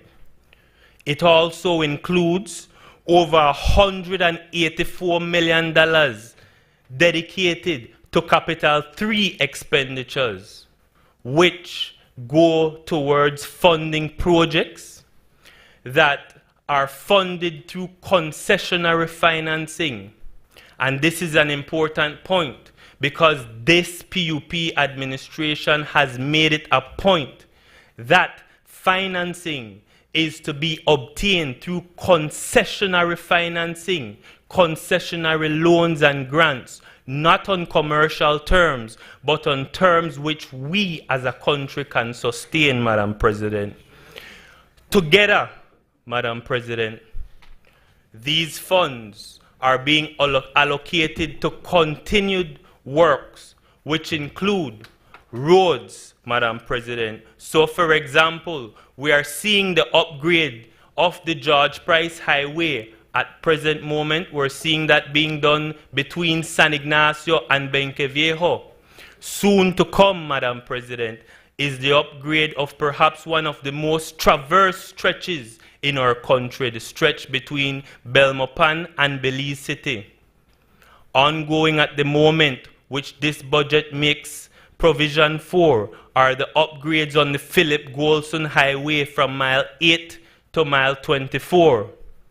Madam President, in addition to that, this budget will see the paving of the road to Sarteneja, closer to my home, Cayo Northeast, Madam President.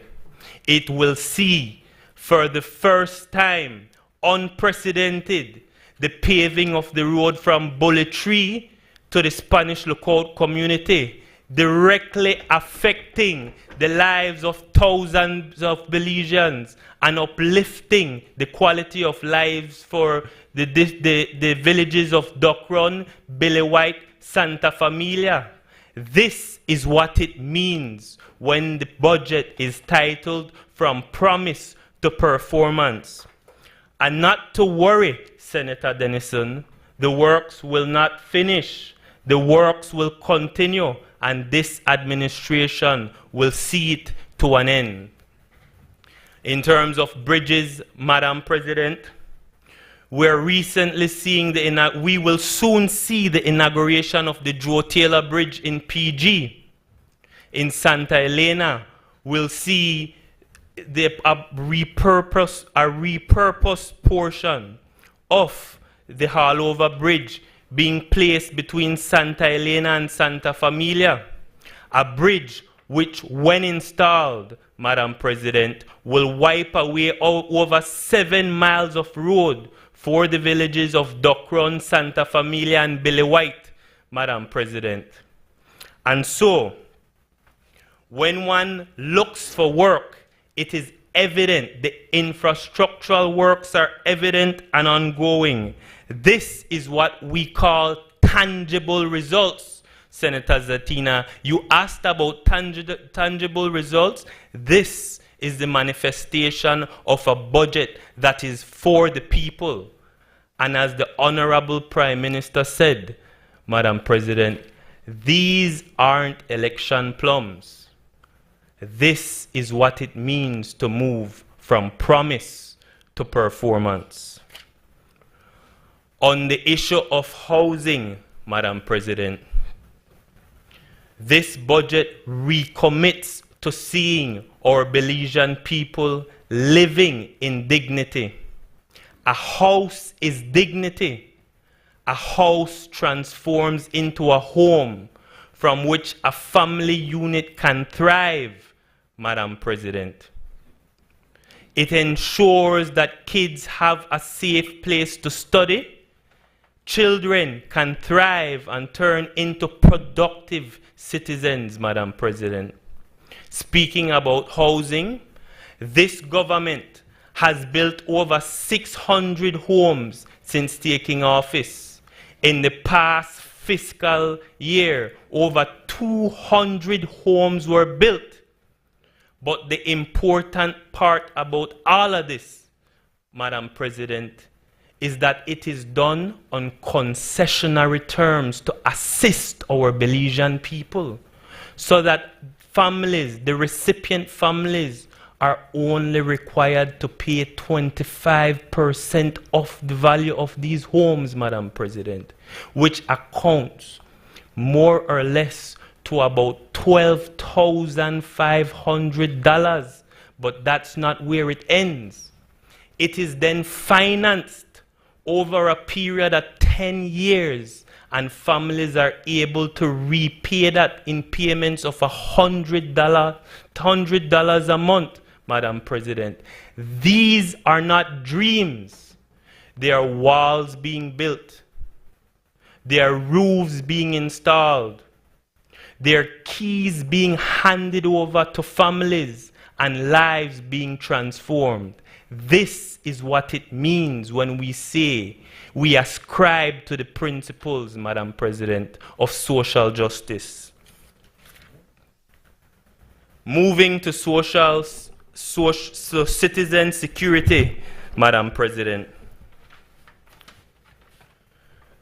All the economic indicators are on a positive trend, but this government understands that the work to ensuring that our citizens are secure and safe must take serious priority and commitment. As is the case in most countries, Madam President, even in more developed countries, it is an ongoing task, but a task that this PUP administration is committed to. And so, Madam President, the silver lining is this. Major crimes in this country is on a downward spiral, Madam President. In fact, the rate of homicides has declined by 13% since 2022.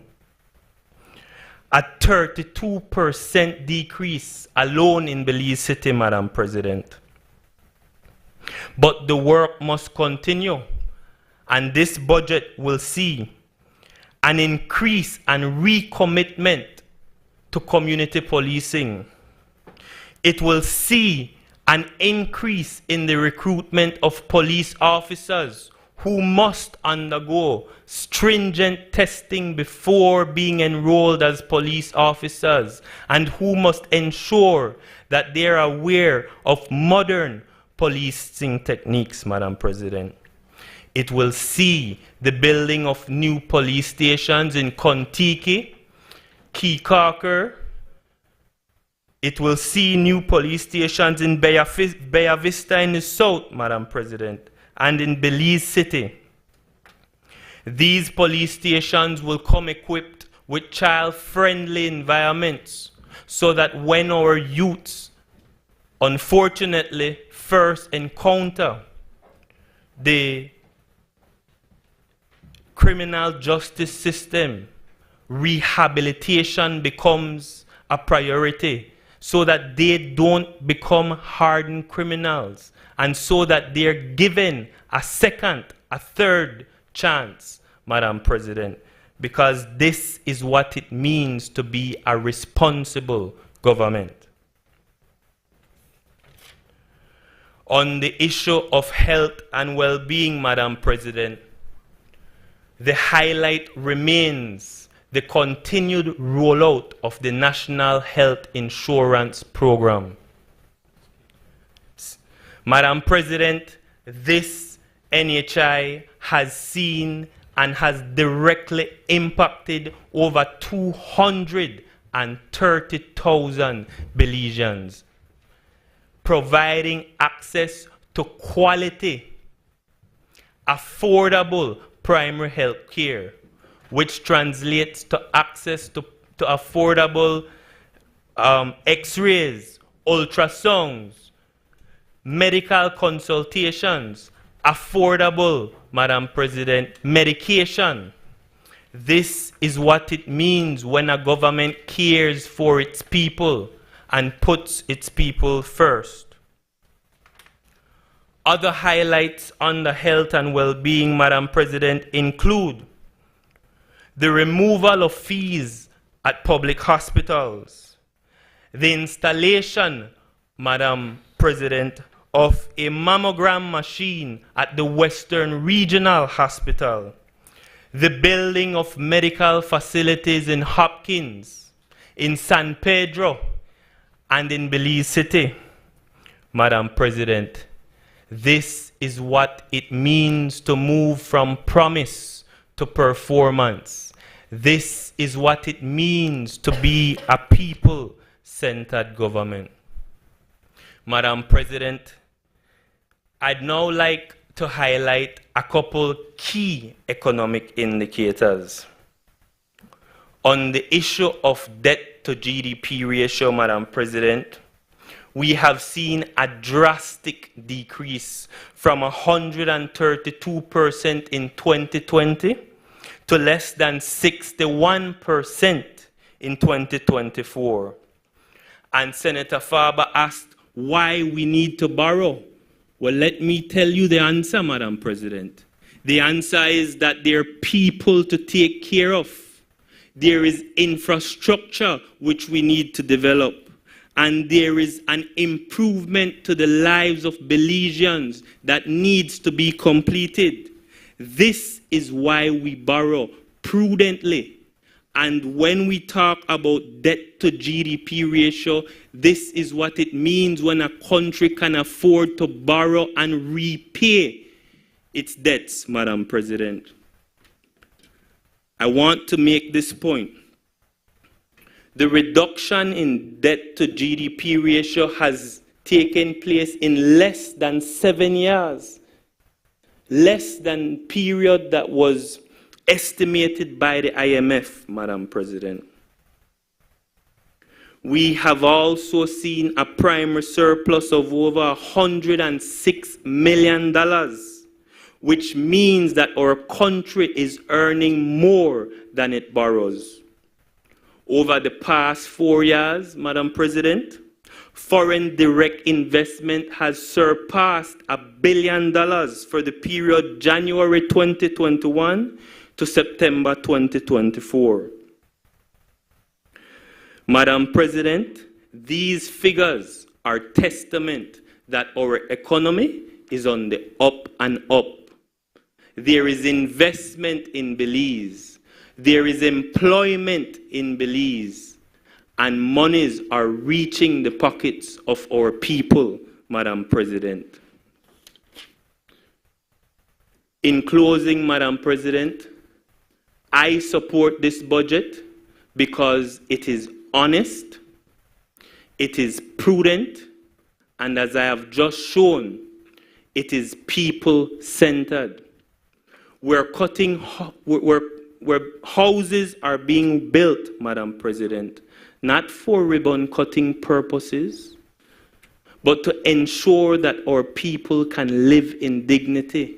Roads and bridges are being built to ensure that our farmers can move their produce from farms to reach the markets, and so that economic activity can be generated, Madam President. This is what it means to move from promise to performance. And so, Madam President, this budget has my absolute support.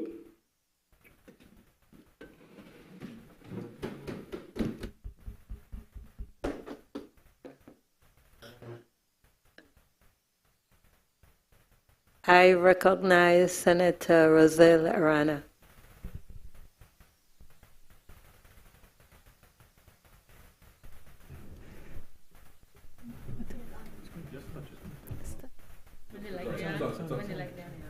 Oh, okay. Right. Good afternoon, or good evening. It's after 3. Good afternoon. Good afternoon, Madam President.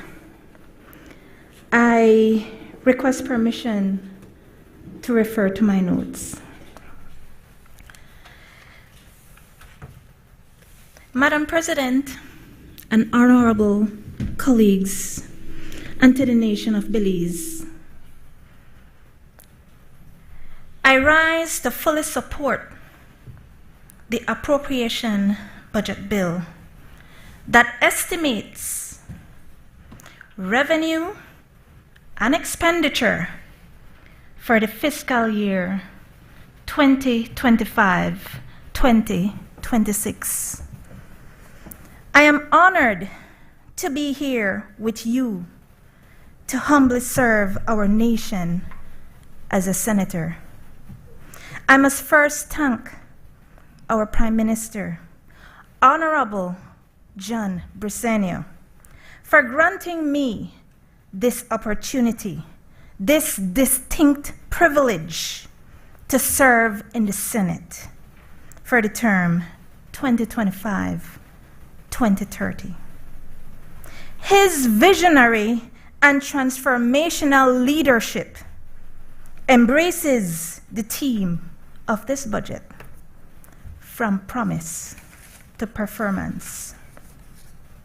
Now, Plan Belize 2.0 is the government's plan to proudly build upon its extraordinary success of working on behalf of not some Belizeans, not a few, but all Belizeans at hand. It is a testament of the satisfaction and appreciation expressed by the people of Belize for the outstanding work that has been done by the PUP administration under the exemplary leadership of our Prime Minister throughout the entire country, and their expressed desire to continue to push forward in the same direction, even greater economic and social development and stability. Hence, Madam Speaker, it is evidenced by the overwhelming success of the People's United Party in the recent general elections held in March. Madam President, our fellow Belizeans emphatically decided to grant their vote of confidence, not to the UDP, but to the People's United Party for a consecutive term. Therefore, I join my PUP colleagues in the Senate and in the House of Representatives in thanking all Belizeans from Corozal all the way down to the Toledo district, which includes the Keys. Thank you for your vote of confidence, Belize. It is indeed our privilege that we will be good stewards of the people's trust. Madam President, as it was in Plan Belize 1.0, it is recognizable that the theme of Plan Belize 2.0 is to endeavor to continue to improve the quality of life, or some may say, the standards of living for all Belizeans. And as it is indicated by the budget presented by the respective ministries over Monday, Tuesday, Wednesday, it is notable that after careful analysis, a wise and prudent person would conclude and agree with me that the budget reflects items that are necessary, they are reasonable, they are affordable, and most importantly, achievable. Madam President, I will focus my remarks on a total of 5 areas: health and wellness, culture, education, the elderly, and rural transformation, community development in a whole.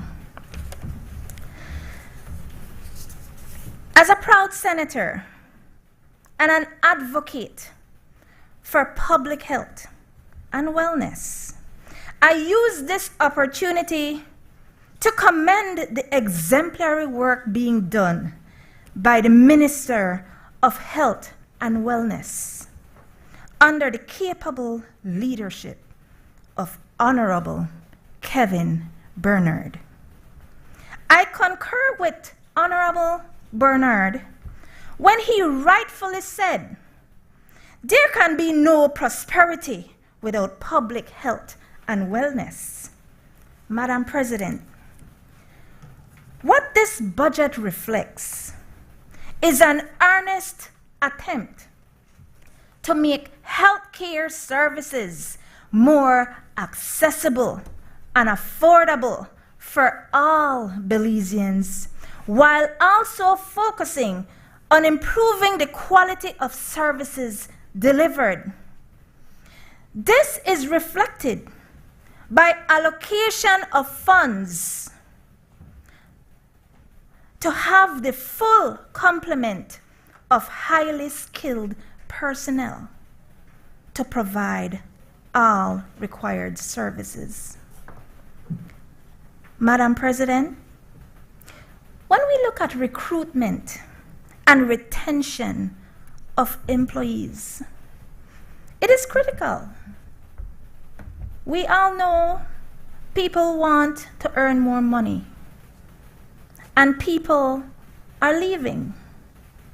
However, in this budget, there are allocation of funds for personnel in health to remain in this country. They will be compensated. They will be given the necessary resources to be happy. And so it is essential that there is employee satisfaction. In this budget, there is evidence that our personnel in health will be motivated to work, motivated to stay in this country, and to be public people that will be giving back to our communities. Additionally, when it comes to sustainable health services, the maintenance of our hospitals is very critical. Everybody wants that when you enter the hospital, everything is in place. Equipment, upgraded equipment, I should say. And even when you look at the pharmaceuticals, when you look at medication, at the public hospitals, a mother with a child that is sick, or a person with his elderly mother or elderly father can go to that hospital, get good attention, but at the same time, medication is available for these people, for all of us going to a public hospital. And you do not need to pay a dime. We all know, Madam Speaker, that when it comes to crisis, sometimes people don't have money. When incidents occur, people are broke. And so when you go to the public hospitals, attention will be granted, services will be given, and medications are available. Madam Speaker, Madam President, no, I follow. Oh, you're not there. Senator Patrick Farber. Madam President, when we look at the health workers, I must say that at the moment, for the past couple of weeks or a few months, our health workers are in training. They are in training. As a matter of fact, today is a Friday where they go to their towns, their hospitals, and they get their training. We're talking about hospitals overall.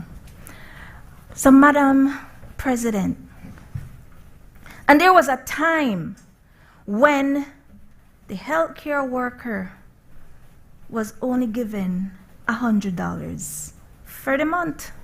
Not $100 for the day, $100 for the month. But with this administration, the PUP administration, that $100 is now $500, which is a huge accomplishment from $100, especially in a time when the cost of living has gone sky high. To move on, Madam President, we look at scholarships being given out. Not everybody can afford to go back to school or to pay for a training.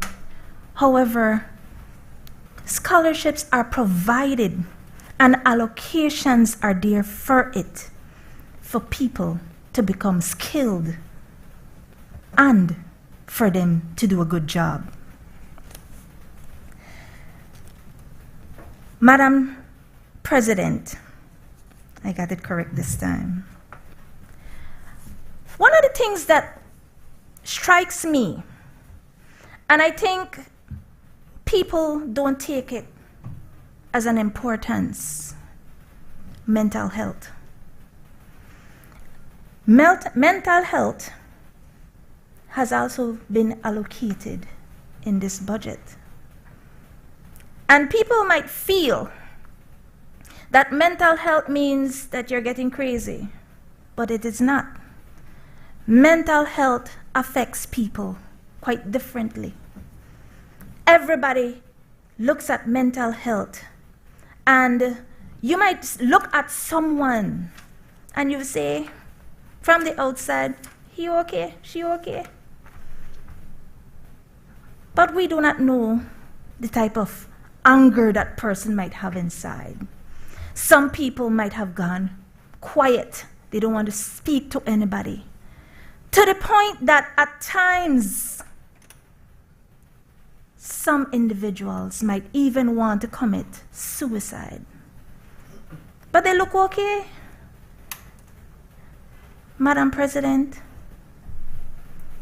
in this budget, there are allocations for people and training for individuals and piloting projects that cater solely to mental health. Now,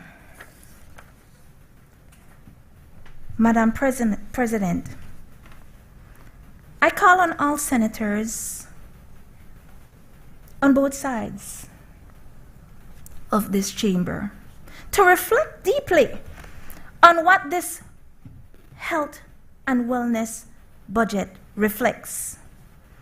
It is not about party lines.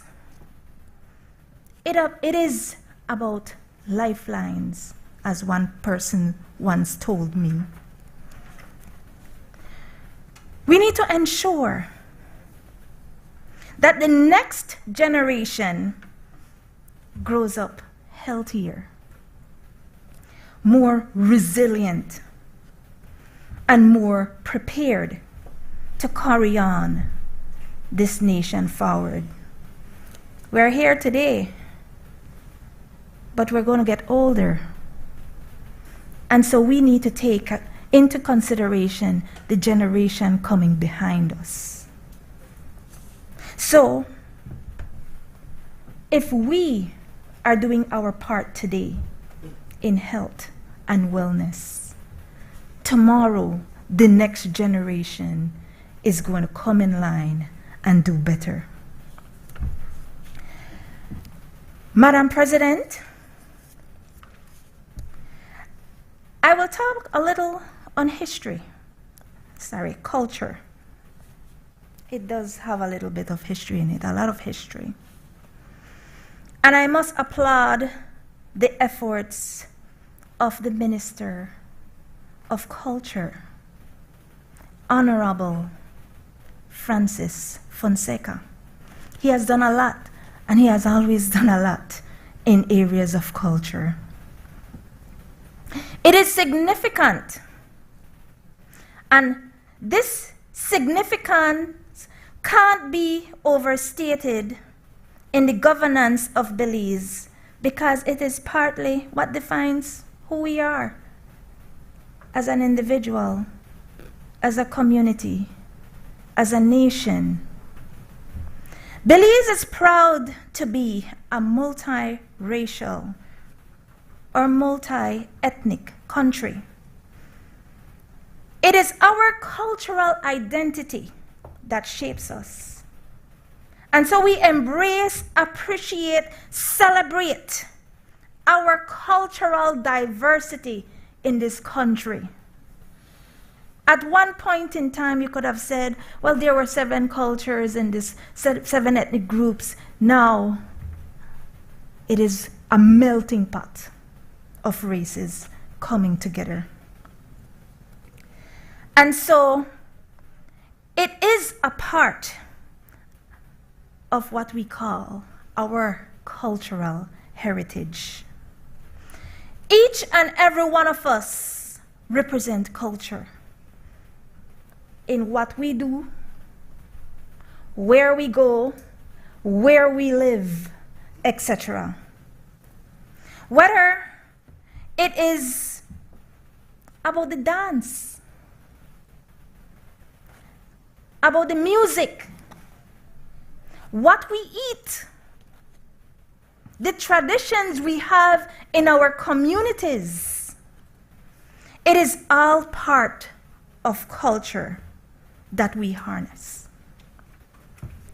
And one of the major parts as we look at culture is niche, which National Institute of Culture and History. And when we look at all the different hosts of cultures that exist from Corozal all the way to Toledo, each house of culture, Madam President, is different. And if you would visit each and every one of them, you will see how unique each house of culture has become. And the efforts of archaeology, the efforts of the policies to protect our archaeological sites, reserves, is critical.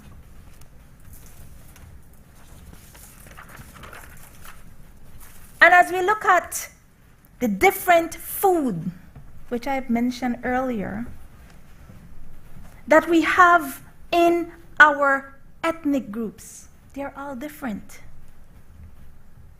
They also need to be preserved. Food needs to be preserved. Food needs to be documented as what did the Mayan people eat. In fact, what do they eat? What are they used to? What type of food will you find when you go to Corozal and Orange Walk? What are the traditional foods that are no longer made today in our communities?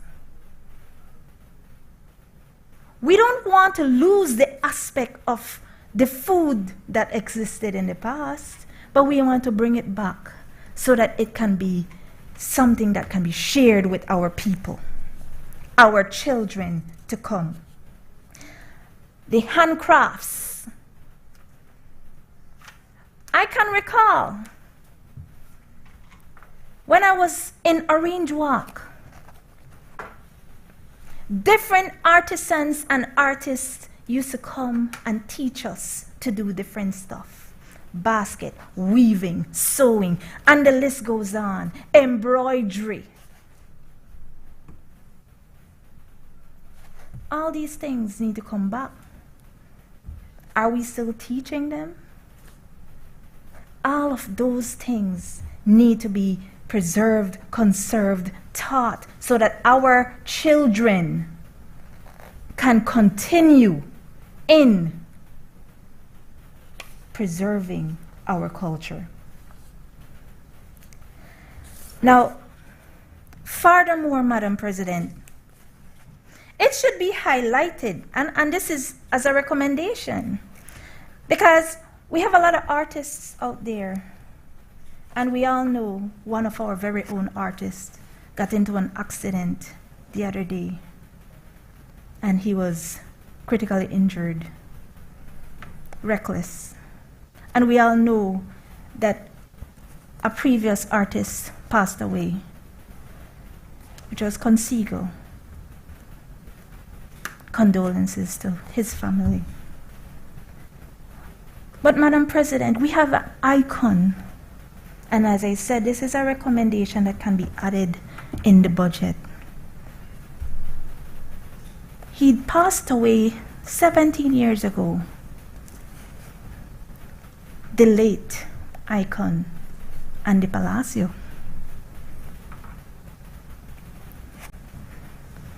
We also have Paul Nabor, the late Paul Nabor. However, we have our living harpist in Colombia village in the Toledo district who is still alive. The king, Florencio Mes.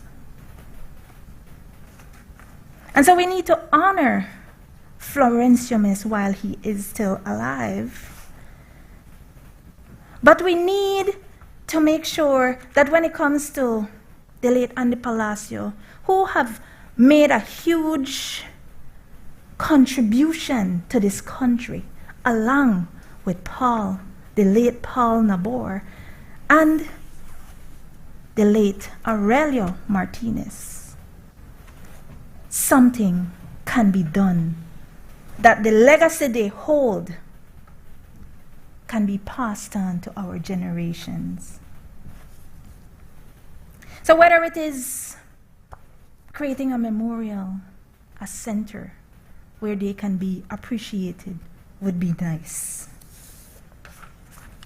As culture is our past, present, and future, this cultural budget will continue to foster many festivals, like the festivals of arts, primary school, high schools, and I know there's also the one for teachers. Exhibitions and so many different things that can happen in culture. Allocations are there for that in the budget. Now, Madam Speaker, Madam President, a very touchy area, the elderly. And I'm pretty sure in this room, we all have someone who is above 65 in our midst, either at our home or at their home where we visit. Madam President, it is a fact that Belize has a growing population of the elderly, as people are living longer, more than 72. When you look around and you hear someone say, I am 83 or I am 84, and they're still walking around 90, 96, and they're still moving around, they're living longer. And we applaud that. And this is where health comes in as well.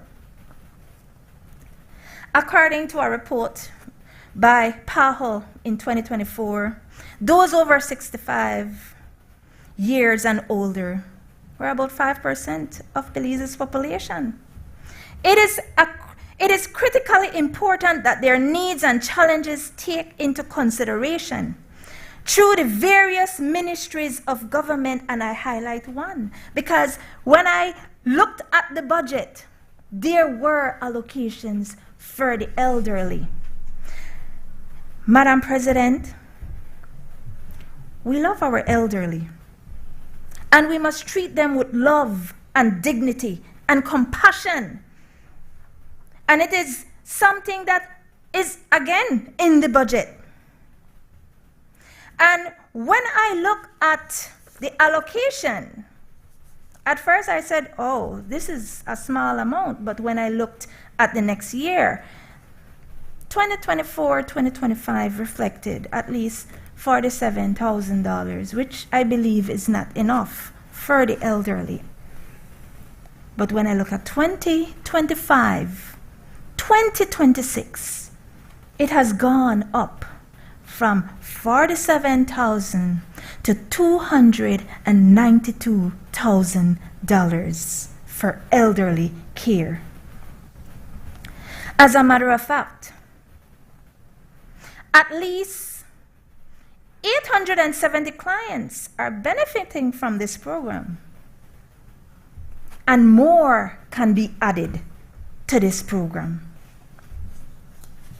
Whether it is home caregiving or caregiving at a particular institution, it is something that has been added to in the budget.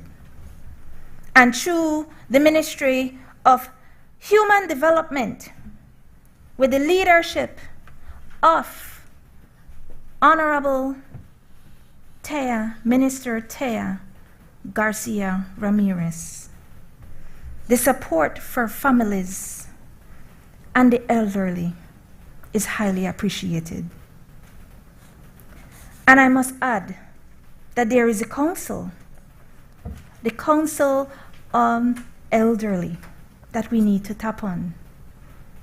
And for people who are, or I should say, not know what to do because their parents or their grandparents is elderly and they don't have support, that is where we as individuals in this country should be of support. Whether it is to call the grandparents, your parents, hi, how you doing? How was your day? Whether it is that they come and live with you, and we know when we think about the elderly, they will not leave their houses just like that. And in some cases, extreme cases, like what I did, I uprooted myself and went to Barranco to be with my mother, who is 83 years old now. Ladies and gentlemen, Madam Speaker, Madam President, there is a lot that we can do. Okay.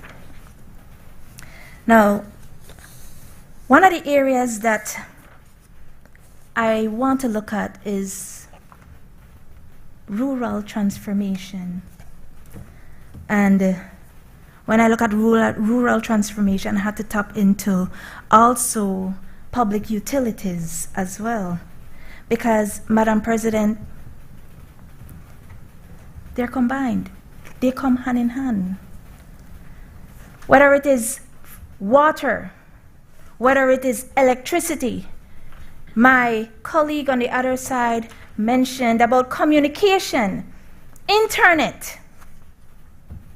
While half of this country, or 3/4 of this country, is enjoying the privilege of having water supply, potable water supply, and they're enjoying electricity, one touch. And they're enjoying internet, and they might find as though digitizing things are, why should we do these, put so much money in these things? But the reality is when it comes to communities in the Toledo East and parts of communities in Toledo West, some of these communities, Madam President, are just getting water, potable water, in their communities. Before the general election, a village in the Toledo district, Toledo East, Ottershaw, enjoying the facility of potable water. Not all communities have potable water. They still have to go to the well, or to the pump, or to the river to wash. Likewise with electricity. Communities do not have electricity in Toledo East, but I must highlight one. And I was amazed at Corazon Creek Village when I started teaching there in September, and they were getting ready. They have installed the solar panels. Public utilities in connection with the community and partners came together to have a community solar system.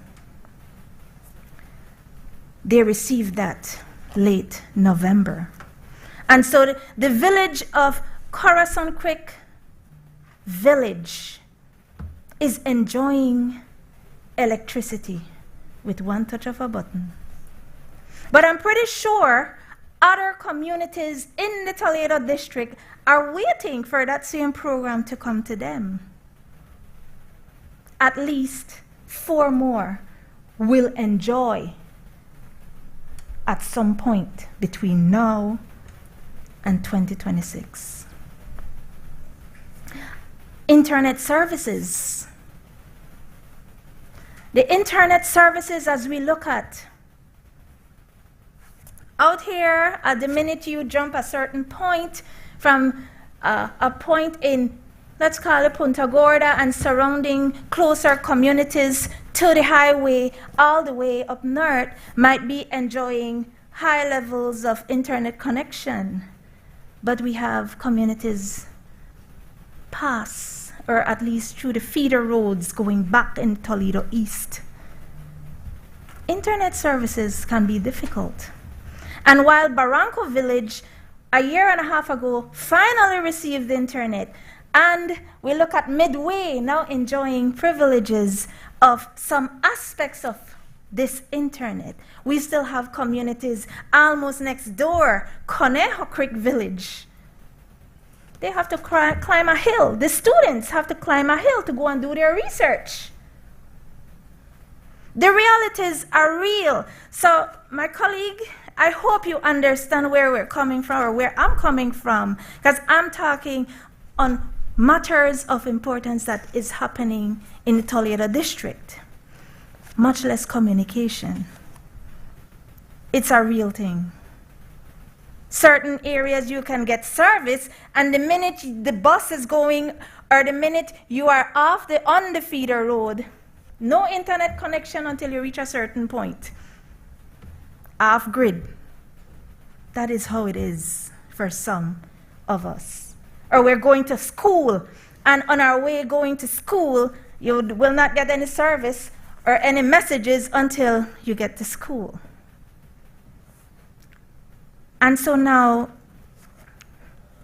on my final topic, education, and I wish my colleague, Senator Patrick Farber, would be here. But when it comes to education, being free, I can attest, I can understand why it is free.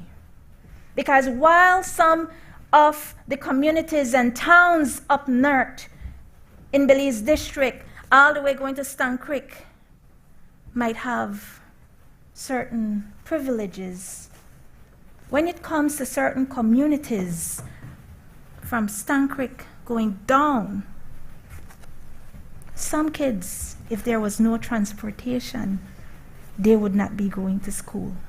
They would not be in school. As a matter of fact, when you look at the retention rate, it is because of being able to catch a bus. It is because of the education that is now free, that students are now going to school. Meals are provided for our students going to school. And even though the struggle is real, because some students have to wake up 4:30 to catch a bus. Barranca bus to TCC leaves at 5:15. It is real. And so for someone to say that free education, we don't need it, or to the extent that it is not something that should be important at this time, then the question is, so how will we have the students in school? Especially looking at the economic status with a lot of families where that child who is going to school with free education on a bus that the government of Belize, Madam President, is providing. Madam President, that child is getting a lot. They're getting a lot. And when you look at someone saying the age 14 has been taken to 16 to be in school, my thing is this. I have a lot of students, and I know teachers all over this country have students, even in first form, that are 16, 17, 18, 19, and even 20 years old. And the matter is not how fast you finish, but it is quality learning that you're getting. Everybody learns at his or her own pace. And if you look at the curriculum, the national curriculum framework across this country, we have the provisions where the students in the Toledo district, the students in Corozal, the students in Belize district, Cayos, Tang Creek, Orange Walk, all having a standard curriculum where we as teachers can teach from. So everybody is on the same page, doing the competency base in different areas, because not only is each child learning at his or her own pace, but each child learns differently. And this is where inclusion comes in. For students who are fast learners, they get it quick and, okay, I'm waiting for the next work to happen. But you have students who might have difficulty reading, difficulty understanding, difficulty doing certain things. And then you have students who might have a certain disability. And this is where I applaud schools like Juliancho Technical High School that has a special education classroom where the students in that particular class can go to a first form, second form, third form, fourth form, and still being able to graduate. Just a reminder, you have 5 minutes. Yes, ma'am. I'm almost finished, almost done. And so tomorrow is Juliancho graduation, Juliancho's Technical High School graduation, and one student, Madam President, from special ed will be graduating. And this was the same child that I 2 years ago won third place out of his level, first and second form, looking at almost 18, 19 classes. And this child though spoke slowly, was efficient, effective, and key to the points that he was presenting for a competition in regards to independence of Belize. He won third place. And I applaud him. And I applaud him tomorrow. All right. And to close, Madam President, in conclusion, I support the bill, this appropriation budget bill. It is something achievable. The PUP government, under the leadership of Honorable John Briceño, is doing a great job. This budget is indeed showing how ministers, because when you look at the budget, ministers are collaborating with other ministers to getting things done. It's not like everything is left on one person and figure it out and that's it. No, they're liaising with one another to get things done, along with their area representatives. It can be seen that the People's United Party government is quite in line with Plan Belize 2.0. And for the most importantly, not only are they in line with Plan Belize 2.0, but they are fulfilling the mandates of the people of Belize. And with this, I say, we step on track. We stay on track. Thank you very much.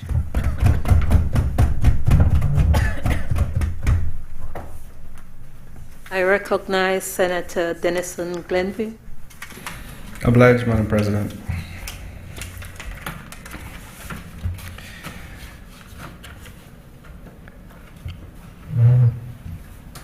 Before I start, Madam President, I have to give my little caveat.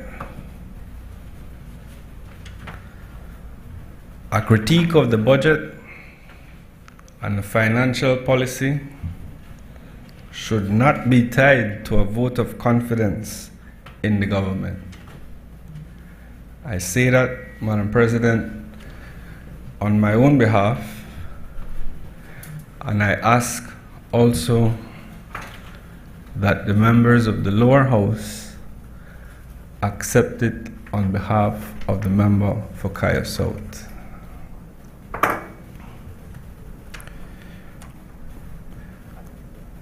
Madam President, I have a confession.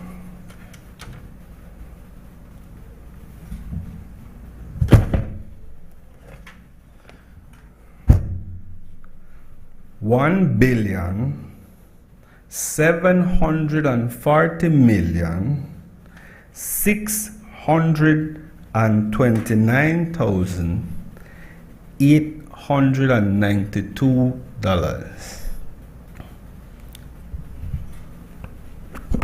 That's the figure for the budget. The confession, Madam President, is that I have no idea what that is. I've never seen 1.74 billion. I wouldn't know it if it ran up to me. I said, Glenn, take this and put it in your bank account. I really look like we're talking about like a figment of my imagination, because I don't know. I don't understand. So, Madam President, I will stay in my lane, because me the liar, much like the former Prime Minister. And I believe that the number of lawyers that can be called czars, I could probably count on this thumb. So I can't quarrel with the good Senator Koi. I can't. Like, that's this man. This thing frightened me. So, I'm going to talk about what I could talk about. Good governance. I know that good.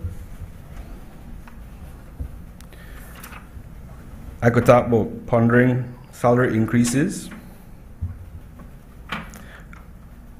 I could talk about imagining a UB that is thriving. And I can ask, I can have you wonder what is happening at KHMH. They started to march at 3 o'clock, Madam President. I think they might be done by now. So, I can see if I could say the number again, Madam President. I get lucky the first time. 1,740,629,892. Now, one of my teachers teach me how to read numbers like that, Madam President. Really happy that she did. Unfortunately, I didn't do economics, so nobody explained to me what the debt to GDP ratio. So I can't even address this honorable house, but what that means or the implications of that, I have to leave that to the financial people. So I have to stay clear of that. But Madam President,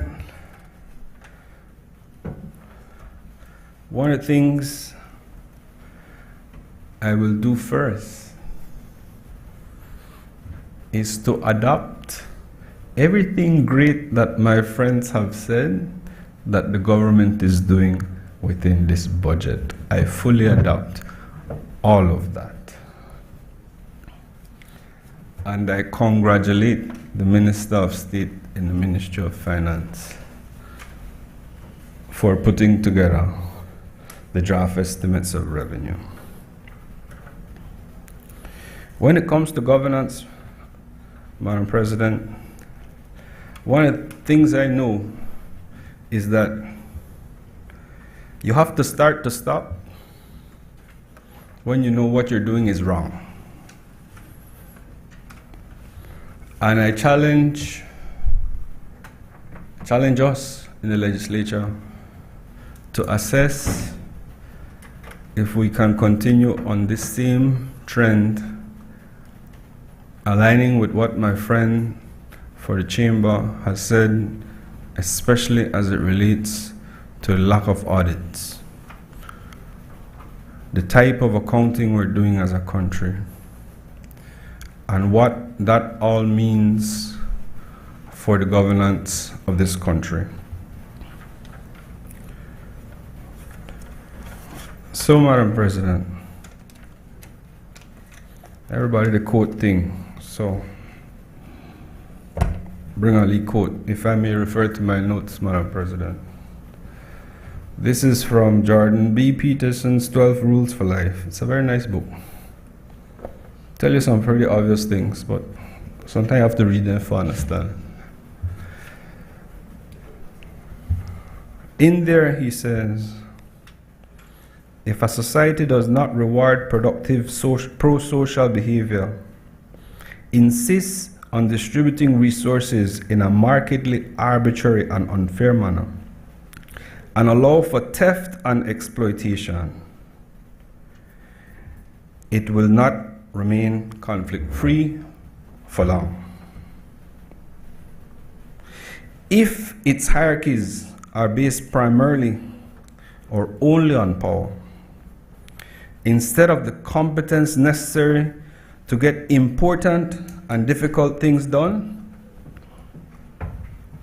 it will be prone to collapse.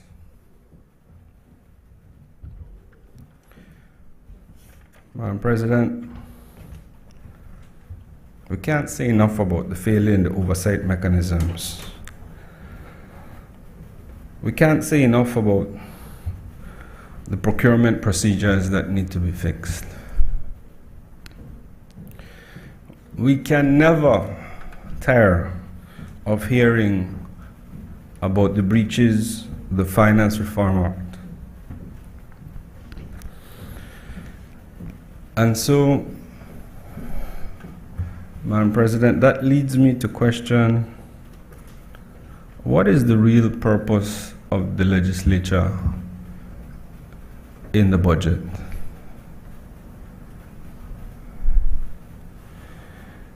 I would like to recommend, while nothing is unconstitutional about the budget being read on this time, nothing is illegal about it, Madam President. I concede that. That the budget process really should have a clear vision of the future and how we will use parliamentary scrutiny to develop Belize. This can't be the only time we discuss the budget. If it is, then where are we headed? What are we doing? I can hear so many of the same things from my brother senator for the chamber being repeated this year, from last year, from the year before. There was no discussion on any draft budget before we were having this read in the House. There was no pulling the senators together and said, hey, this is our medium to long-term development strategy. Let's look at it, let's talk, let's discuss it so that we can have a better understanding of the context of each of these draft estimates of revenue. And I acknowledge that there is a Plan Belize medium-term development strategy, 2022 to 2026. But Madam President, let's be real. We're in a precarious situation because we can't amend the budget. And every single member of the House of Representatives is in the cabinet.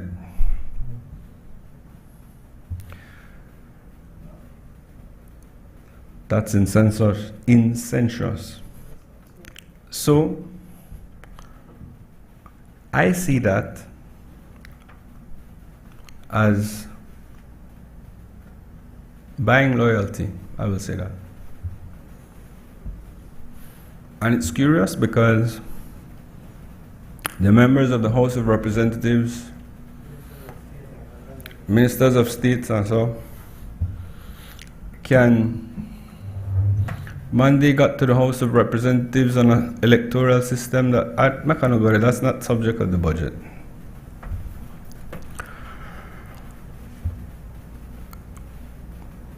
Madam President, there was no parliamentary committee to review any of these budgets.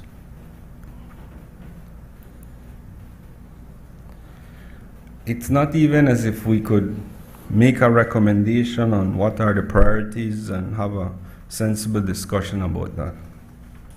It's just, this is the budget, take that. As my friend has said, several people, there's no discussion on taxation. No looking at where we can increase revenues. That discussion doesn't happen here. And why is that important, Madam President? Because we keep hearing about the large percentage of the budget that is wrapped up in personal emoluments and pensions and gratuity. But I'm not a financial czar, but I do understand percent. I was very good at arithmetic. So if the discussion will be about how big the percent of the budget is, then let's talk about how we increase the pie. how we collect more revenues. Let's have those discussions. What's happening with the land? We have to have those discussions, Madam President, if we're going to play a serious role in the budget process. And let's not forget, audit, audit, audit.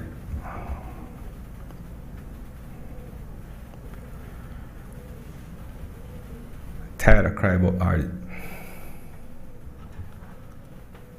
Senator Herrera probably tired of saying that. Like, you could just keep that in your budget speech every year. That's safe. Don't have to go no way. No audit. Keep that line.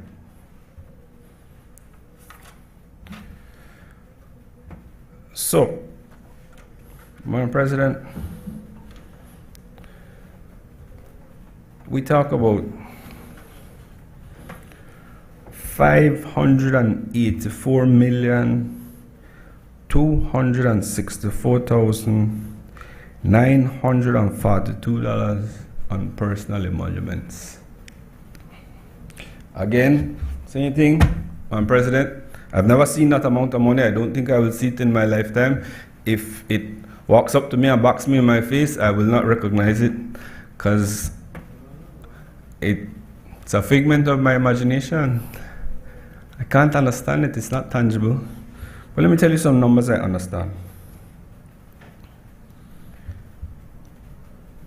$30.30, $39.96, $50.06, $75.42, $77.97, $93.46, $135.23. I know them there. I spend them there all the time.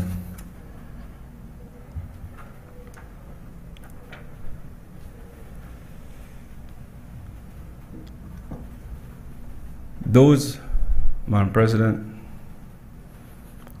are a percentage of the salaries of a police recruit, an assistant marshal, a teacher with an associate's degree, a teacher with a bachelor's degree,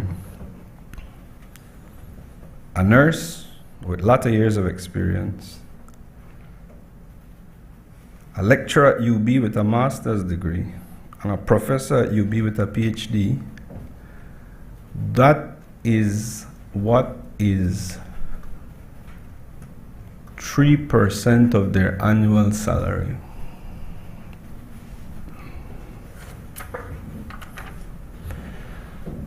So, when a teacher is asking for $50.06, or you offer them $50.06 and they tell you they're not enough, because they understand what $50.06 is, you know. They might not understand 1.7 billion, but they know what they can buy. The teachers know what they can buy with $50, and they know what they can buy with $141.84. So when the teachers said I need 8.5 to stay alive, 141.84. A teacher with an associate's degree. That's what she's asking for. That's why she's protesting. That's why the children are out of school. Because she's asking for $141.84. The nurses, not much more. There are a couple anomalies in the public service, Madam President. Assistant marshals of the Supreme Court are on pay scale 6.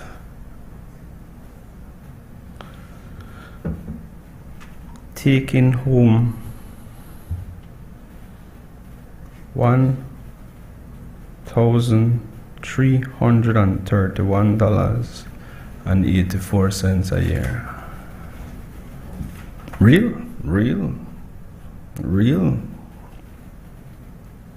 That is an anomaly. They belong on pay scale 14 for the adjustment than even 8.5. They just need to be placed where they're supposed to be because that's just an error. They require a paralegal certificate and they are the left hand of the judge. $1,331.84. You know they tell me the number all the time now? No, for the month. For the month.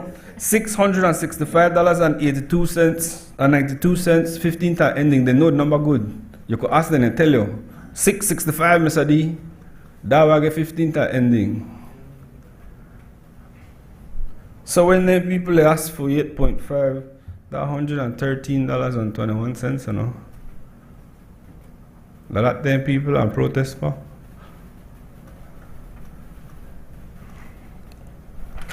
Well, what really blow my mind, the UB, oh my goodness.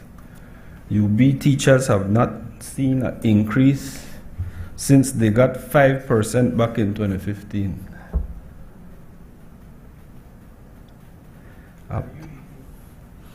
A PhD coming back to serve his country wins $4,507.66 a month.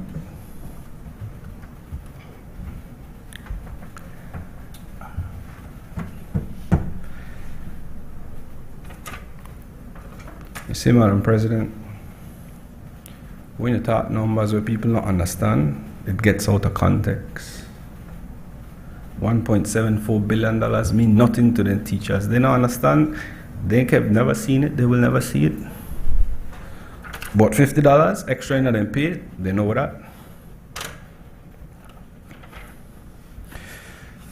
So, Madam President, the salary increase thing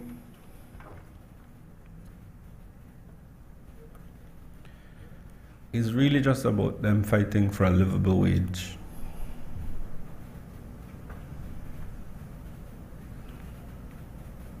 Don't tell them it will cost $100 million. They can't understand it. It makes no sense to them. It means nothing. It's not tangible.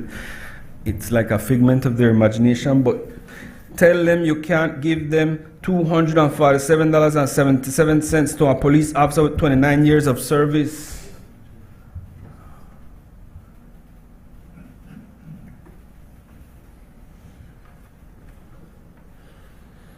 I can't hear you when you talk anything there, no, Senator. I really can't hear you.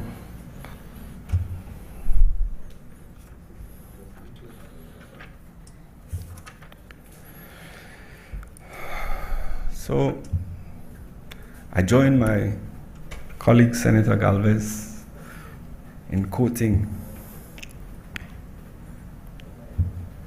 the highest office in this land.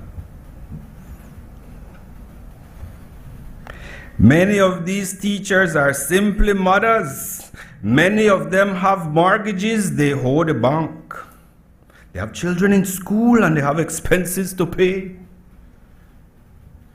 We went with a message to the BNTU that we support what they have done, that we are very proud of what they have accomplished.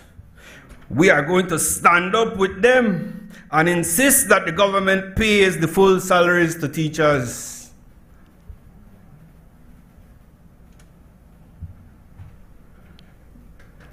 The Morris, no? Minister of Finance. El Lou, as he then was.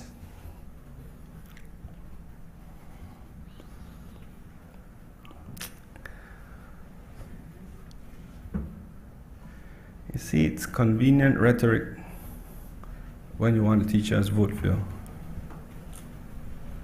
But when you're in the seat, you have to hope Senator Koi could find the money. This is the only hope we have now. He's sitting in front of me right here. This is the man who has to find the money. It's on him. I don't envy him at all. And I'd say this. You see, I tell I stay in my lane. Law. Me no lead thing about criminal law. Me no going out of my lane and try find money. But this man, Senator Coy, he could find it.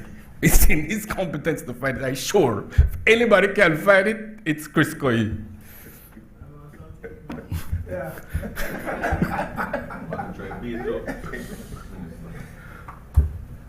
Did you say could or will?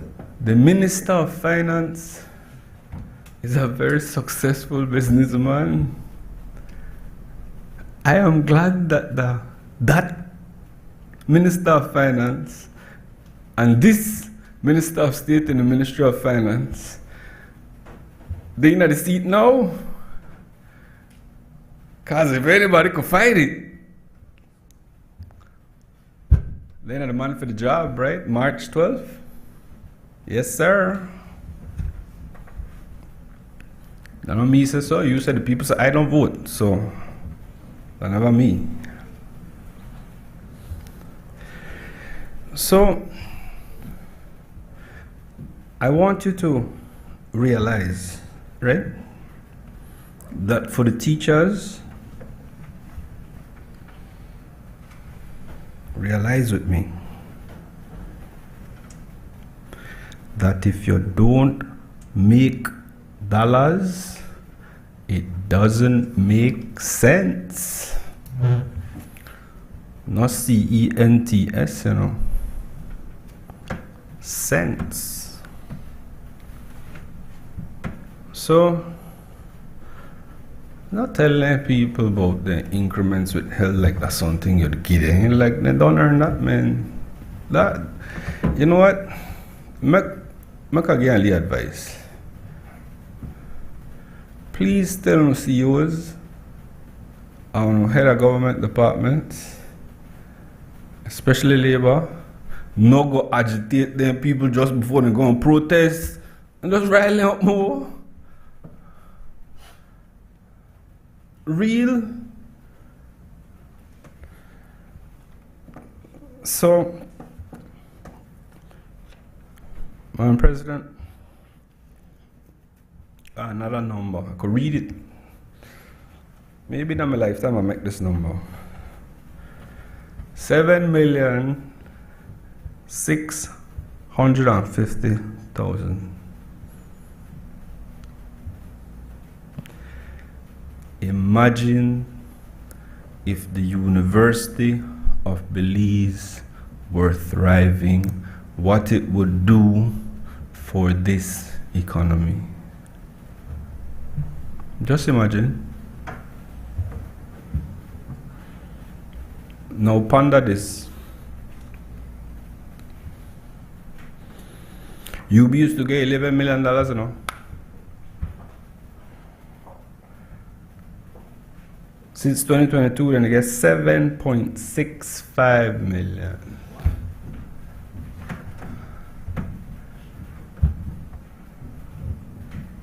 And I don't want to hear nothing about the tuition that is paid to UB through political patrimony. That no count. That is not a subvention.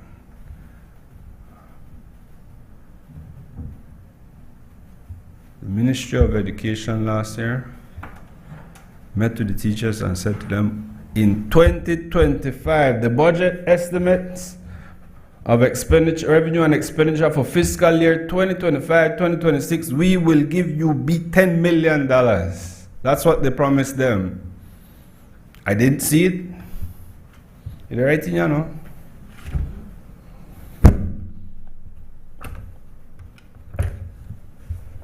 Right on the Ministry of Education, on page 158, 7.65. 2022 to 2023, 2024, 2025, 2025, 2026. Alana, new term Monday. Organic. The what? Senator Coy? Yeah, teach me it again. I never learned it good. This doesn't even compensate for organic growth. The same number. Senator, we have to fix that, Senator Coy. Please make us fix that. Therefore, me at least gone up one little bit.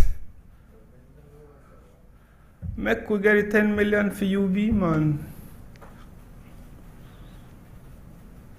I never did it, but the hearsay, they tell me, say, they were promised to reinstate the 10 million and 1 million a year every year while the PUP would have been in government from 2020 to now. So they should be at 15 million, Madam President.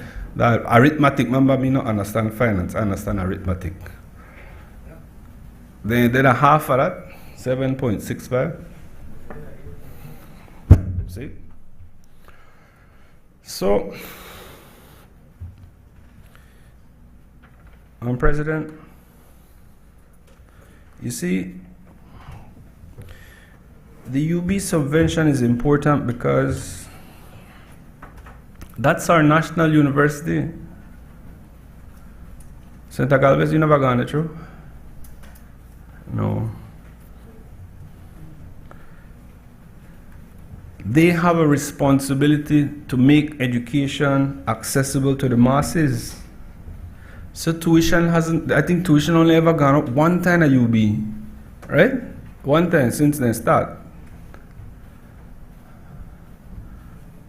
The tuition there is something like I can understand, like it's like a joke for real. Anybody we're gonna study, and I know a lot of people is down here we're gonna study. So if you see that $90 a credit hour at UB, you don't laugh because that's a joke, have to be a joke.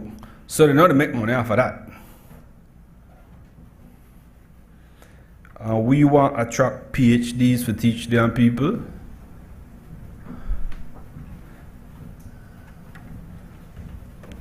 $383.15. That was at 8.5% of the PhD what they get. So I can't ask for that for UB. UB need a full reset, including all the ones that were raised up under the previous administration. That real adjustment is needed at UB. Because if we are to educate this nation, then we have to ensure that the national university is equipped with the technology that they need. Air conditioning shouldn't be a thing with it. Wonder how you be, man.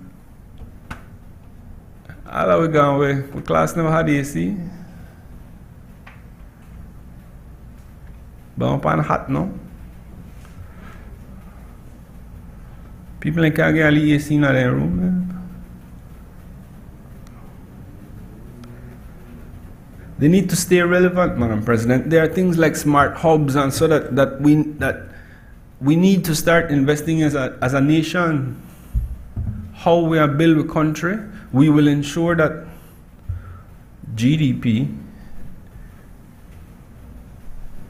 could be tied to the subvention. Subvention could be tied to the GDP.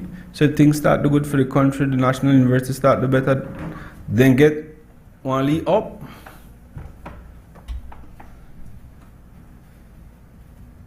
Or are we really not serious about educating our people? Maybe we like them dumb. Maybe we want them ignorant and uneducated.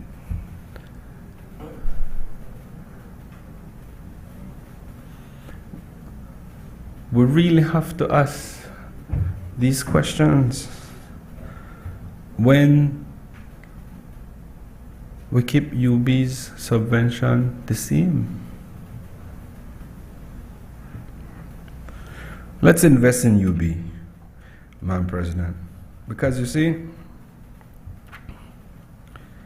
investing in our national university is investing in our future. Our human resources is one of the best things we can ever invest in. If you don't believe me, ask Singapore.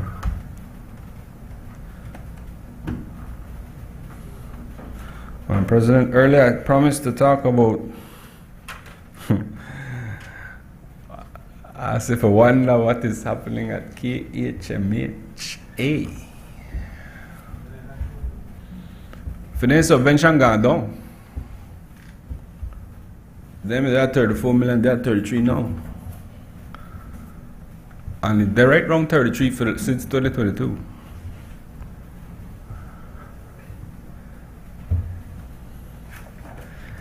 The difficulty with KHMH workers is that they're in a limbo position. As the salaries for those nurses, doctors, orderlies, and so in the private hospitals are adjusted. If they don't want to go up because they're not public officers, but they want to cut them pay during COVID though. I never tried that. That discussion never gone too long. There were strategies that they used, cost savings and so. But all of a sudden, why? Well, they cut all the other public officers, man, who need to take the 10. KHMH workers said no tal, no thanks.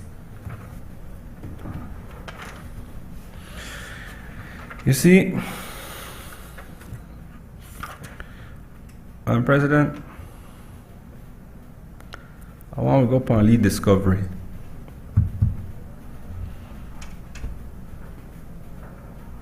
I never asked how much are we going to UB.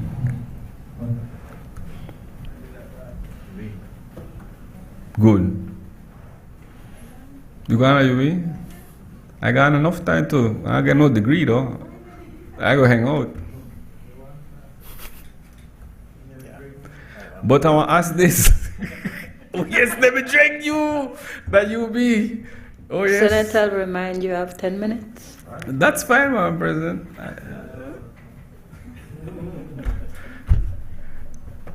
So, KHMH though. How much are we going to KHMH?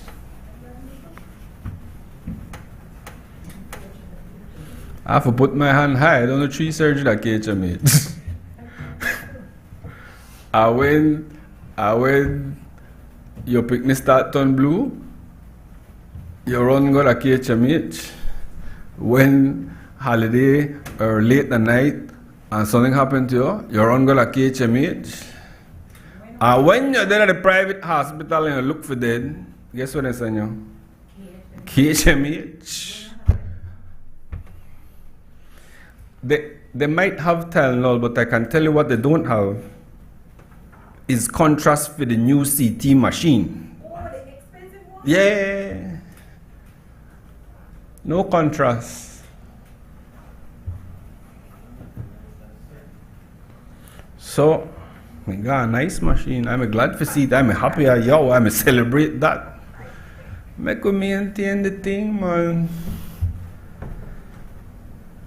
I hear this one, yeah. I have 5 operating theater, right? But the big AC, I chip in or chip out. So they got some split unit. Only 2 of the rooms they got split unit. Yeah, man. So they could use 2. Sure. Because if the big one chip out, we'll chip in the split unit the next 3. I call Gera's engineer, but they can fix that. And this is not a plug, Madam President.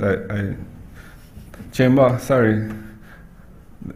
You think they could sponsor the unions or something, right? Gera's engineering, we have to ask them for come and give a lead plug.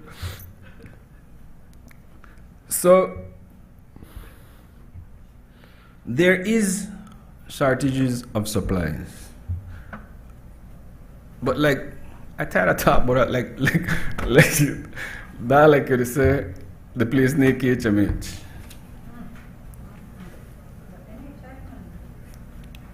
And you say NHI not cover the services that the tertiary care hospital does. NHI not cut you open. And get a little Tylenol. Something happened to you, you're going to fever, a little cough that too long, upper respiratory tract infection, you get a little antibiotics too. And you pay about $1 for the medicine. I pay about $2 to the doctor and $1 for the medicine. Kudos to that. Me call a spade. Me grew up on Southside and me grew up the one by Carasso Street. So yes, no the NHI, you pay $2, but that was for your leak off and so anything else happen to you need KHMH. So how we not deal with KHMH, man?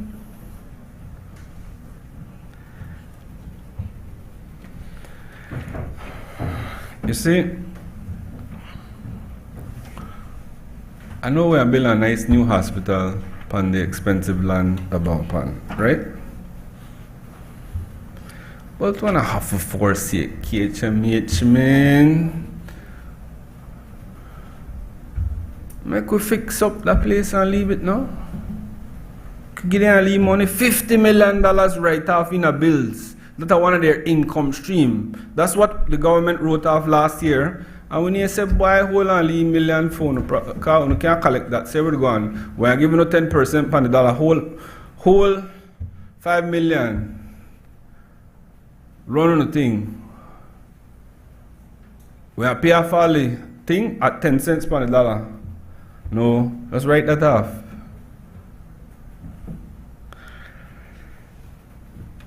Madam President,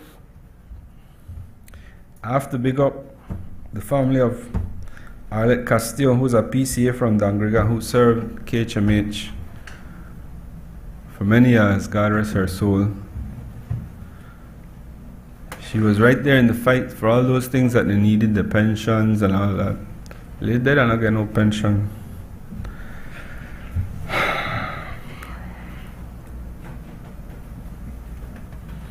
You know they had a time you had to use a hard hat when you walk in at KHMH? Like thing may drop on your head.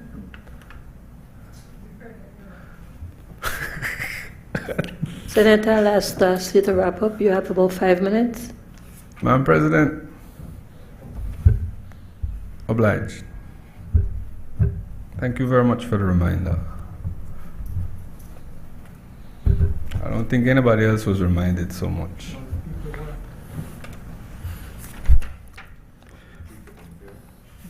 You say it, birds, not me.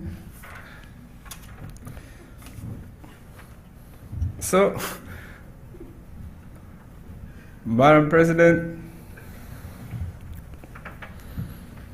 we don't have a financial problem.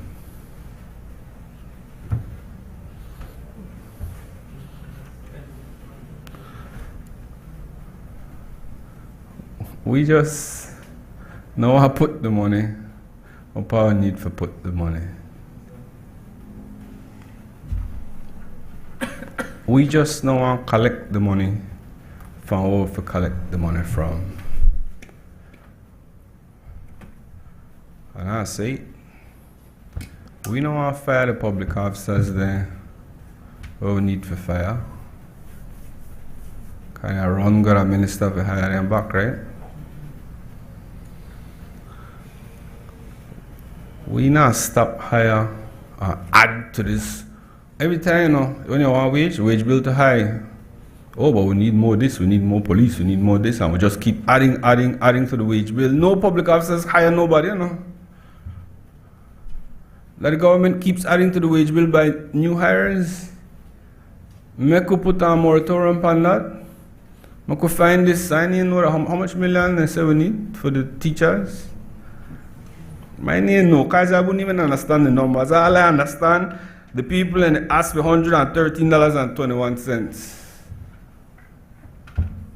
One judge price. I'm not sure that Philip Golson not. Also like Philip Golson. $2, man. Put the back for the $2. So that's what it's about. It's about dollars and cents, not CENTS. Because in my mind, I don't know how you can positively or successfully convince a teacher that they want too much when in for their mind, they don't do the arithmetic. And they ask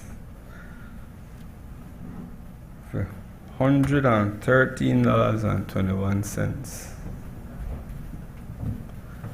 Teacher with the associate's degree, $141.84. Teacher with the bachelor's, they ask for $213.70. Why you can't pay your mortgage that, you know?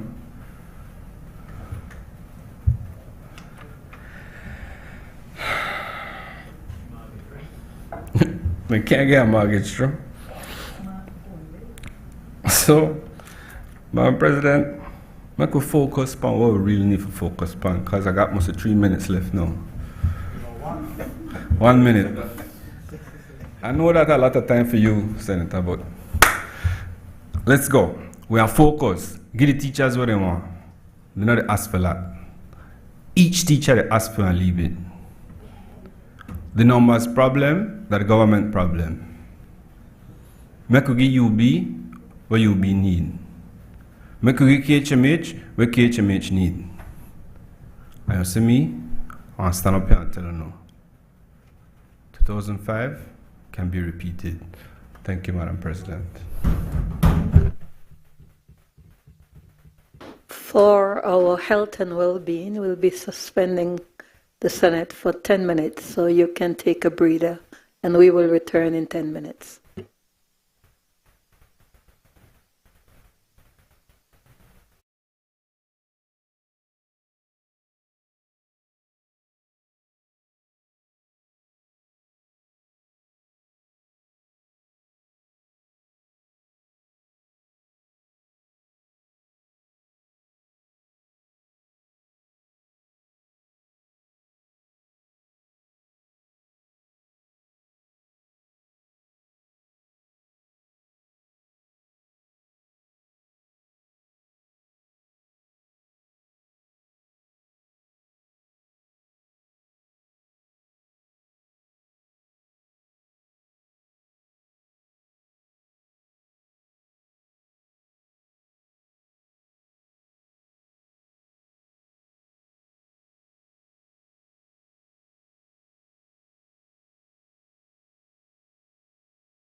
The Senate will resume.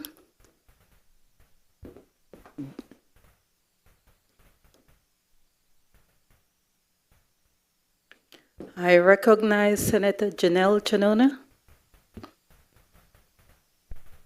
Thank you, Madam President. Good afternoon, colleagues.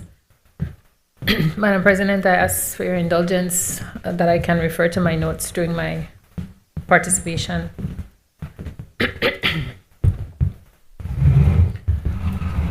Earlier this week, many of us were able to participate in a session facilitated by the Ministry of Finance that included the Minister of State and the Ministry of Finance, Senator Koyi, Financial Secretary Joseph Waite, and the Budget Director Zita Magana.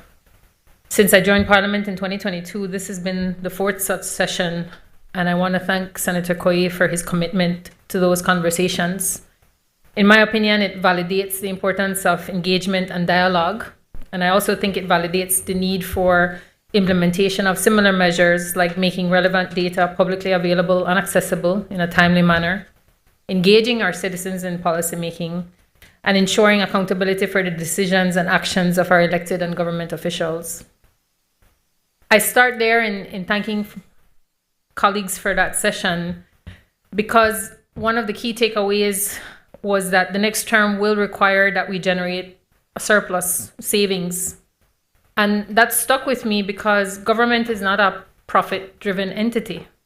Profit-driven entities might just raise prices on services to make more money, but that's not an option for governments. So it highlights, Madam President, that we are not just at a crossroads, as Senator Herrera put it, of defining the Belize we need. We're also on the precipice of unprecedented times. And we've been saying that a lot this year alone, but we have to acknowledge that economically, especially given the mercurial dynamics playing out geopolitically, and existentially given the climate crisis. So for me, I believe these are one of the moments, and we've had a few, but certainly this is an all hands on deck moment. And of course, exacerbating all of this is in the last quarter alone, academia, the non-governmental, non-profit sector, human rights advocates, they've all seen funding pulled for critical citizen security efforts, human rights, health programs, educational initiatives. And we have to call out that the needs that that funding address won't just go away because the money has gone away. And we are calling that out because, of course, it will most likely fall back on the government because those needs were being offset through those types of initiatives. And while, yes, I can join in hopes and prayers, we also have to rally and prepare because it's better that we're prepared for the worst and there to enjoy it if it doesn't come along. So given today's realities and tomorrow's uncertainties, Madam President, as we've highlighted in that discussion on Monday, I think I heard absolute consensus that we have to ensure efficiency and effectiveness of spending, transparency and accountability. Every single cent counts. That's bottom line. Tax collection and procurement bids, duty exemptions and fiscal incentives. But simultaneously hearing that we all have to have positive assurance of the efficient and effective use of our public funds. We've been talking a lot today about age, and I'm old enough, I don't know if anybody else remembers, but there used to be a very popular bumper sticker once that I used to see in traffic. And it said, "Don't steal, the government hates competition." And I remember it. So the messaging was effective. But as I prepared for this presentation, I felt really offended by that bumper sticker because it promotes this division and this separation that somehow government is over here and citizens and taxpayers are somewhere else. So that's a false narrative that I have to reject because I think as we've continued to, it's so important that we call and continue to call for our fellow Belizeans to embrace the truth and the reality that government is all of us and government is the embodiment of our tax dollars at work. So whatever we think government is doing well, we can champion, commend, and feel like that's a part of us. I mean, 88% of revenues coming from tax sources means many of us are paying our taxes. That's a good thing to my mind. And likewise, whatever we think needs to change or be done differently or be done better, that's on us too. Because in number, and it's been mentioned before, this budget represents the largest budget in our post-independence history. And that's ahead of probable supplementals to be brought. And if we're lucky, no natural disasters. That's a big deal. And I know that these hefty books and days of presentations and broadcasts, hopefully Belizeans are still with us. The small changes that as a nation, we are trying to determine how much we can earn, how we're going to spend it, and what we're going to need to do to borrow everything we've prioritized if we don't have that complete funds, and where we're going to get the money to pay back what we borrow. I heard Senator talk about an aversion to borrowing. I don't, because again, I don't see that there is bad debt. I grew up with the HRCU logo. You save, you borrow wisely, and then you repay promptly. So that type of debt, to invest in yourself, is good debt. But Senator, I immediately concede there is bad debt. There is bad debt. Debt that you can't leverage, you spend on things that you don't need or that are luxury items, or you waste it. That's bad debt. So let's make the distinction between good debt and bad debt. And you look at financial literacy, then you realize that that's the number one lesson that they try to impart. So for any of us that have been able to apply best practices in terms of financial literacy, we've all sat there, what's our total revenue, like our paycheck, and we calculate all the monthly expenses, the mortgage or the rent, the groceries, the light, the water, the phone, the school fees, the doctor bills, everything. And then if there's any left, we go save. And then if there's anything left in the wallet, can I afford the student loan? Can I afford buying my own house or getting that piece of land?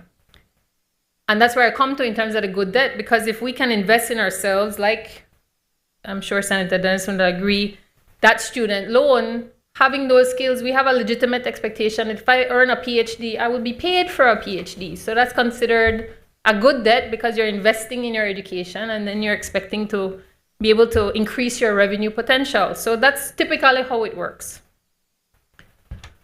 But that's where I come back to the takeaway from this budget exercise that we go through every year.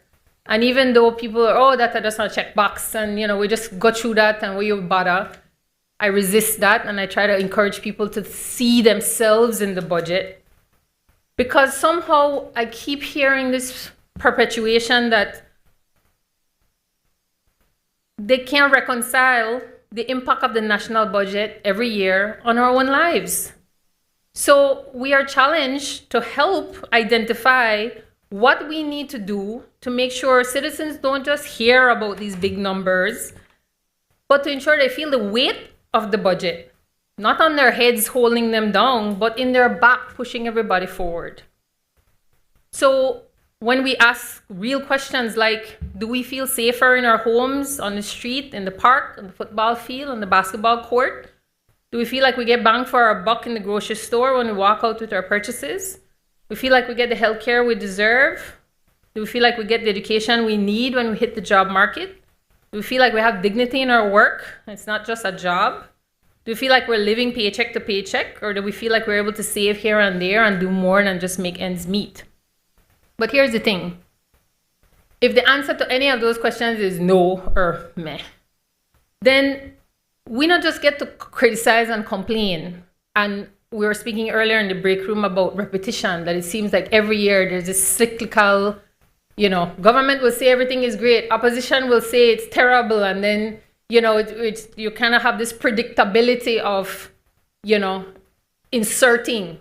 And I will confess, as a journalist, maybe that was something that was formulaic, and you kind of have this expectation. Government says this. I see another media colleague shaking his head. Because there is again this perception and this promulgation. It's all predictable, and we have to break that cycle. It is not that we get to do that without participating and accepting our roles in government, and roles plural, because we need to make sure that nobody convinces any of us, any citizen of any age, that our constructive work as citizens is done once we pay our taxes and come out of the ballot box. That is not it. That does not move the country forward. I strongly believe what moves the country forward is advancing open government initiatives to ensure that government policies, processes, activities are more transparent, accessible, and subject to scrutiny. I hear Senator Arana talking about things like services like internet and potable water that maybe the rest of us take for granted because that's not part of the daily reality. That is part of it. How do we make sure that that becomes a reality, the same reality for all of us if we're talking about equality? So we reiterate that our sector will continue to champion every effort that promotes and implements these types of initiatives: transparency, accountability, and participation in decision-making practices, because we believe that's how we strengthen the democracy, it's how we grow, and that's how we see our tax dollars at work.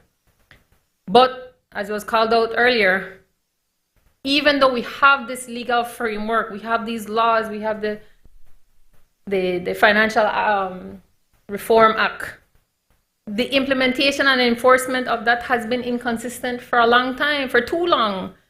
And I don't know if it's only lack of political will, resource limitations, weak follow-through on oversight recommendations, but these are core challenges that, as we've called out for 10 years, and you know what happens? They'll say, oh, but the social partners is on the Joint Public Accounts Committee. You know, you all should have been there. So it can't be that we have it both ways. We have to either accept that we have roles on those committees and we have legal frameworks that we can fall back to, or we push to change those so that we're not in violation. But it can't be both things. The offices of the Auditor General, Accountant General, Contractor General, Integrity Commission, JPAC, these bodies can't just exist. They have to move from strength to strength. And they have to report as already required, often and regularly to the people, to taxpayers in ways that they can understand. Because I take Senator Dennison's point on hand.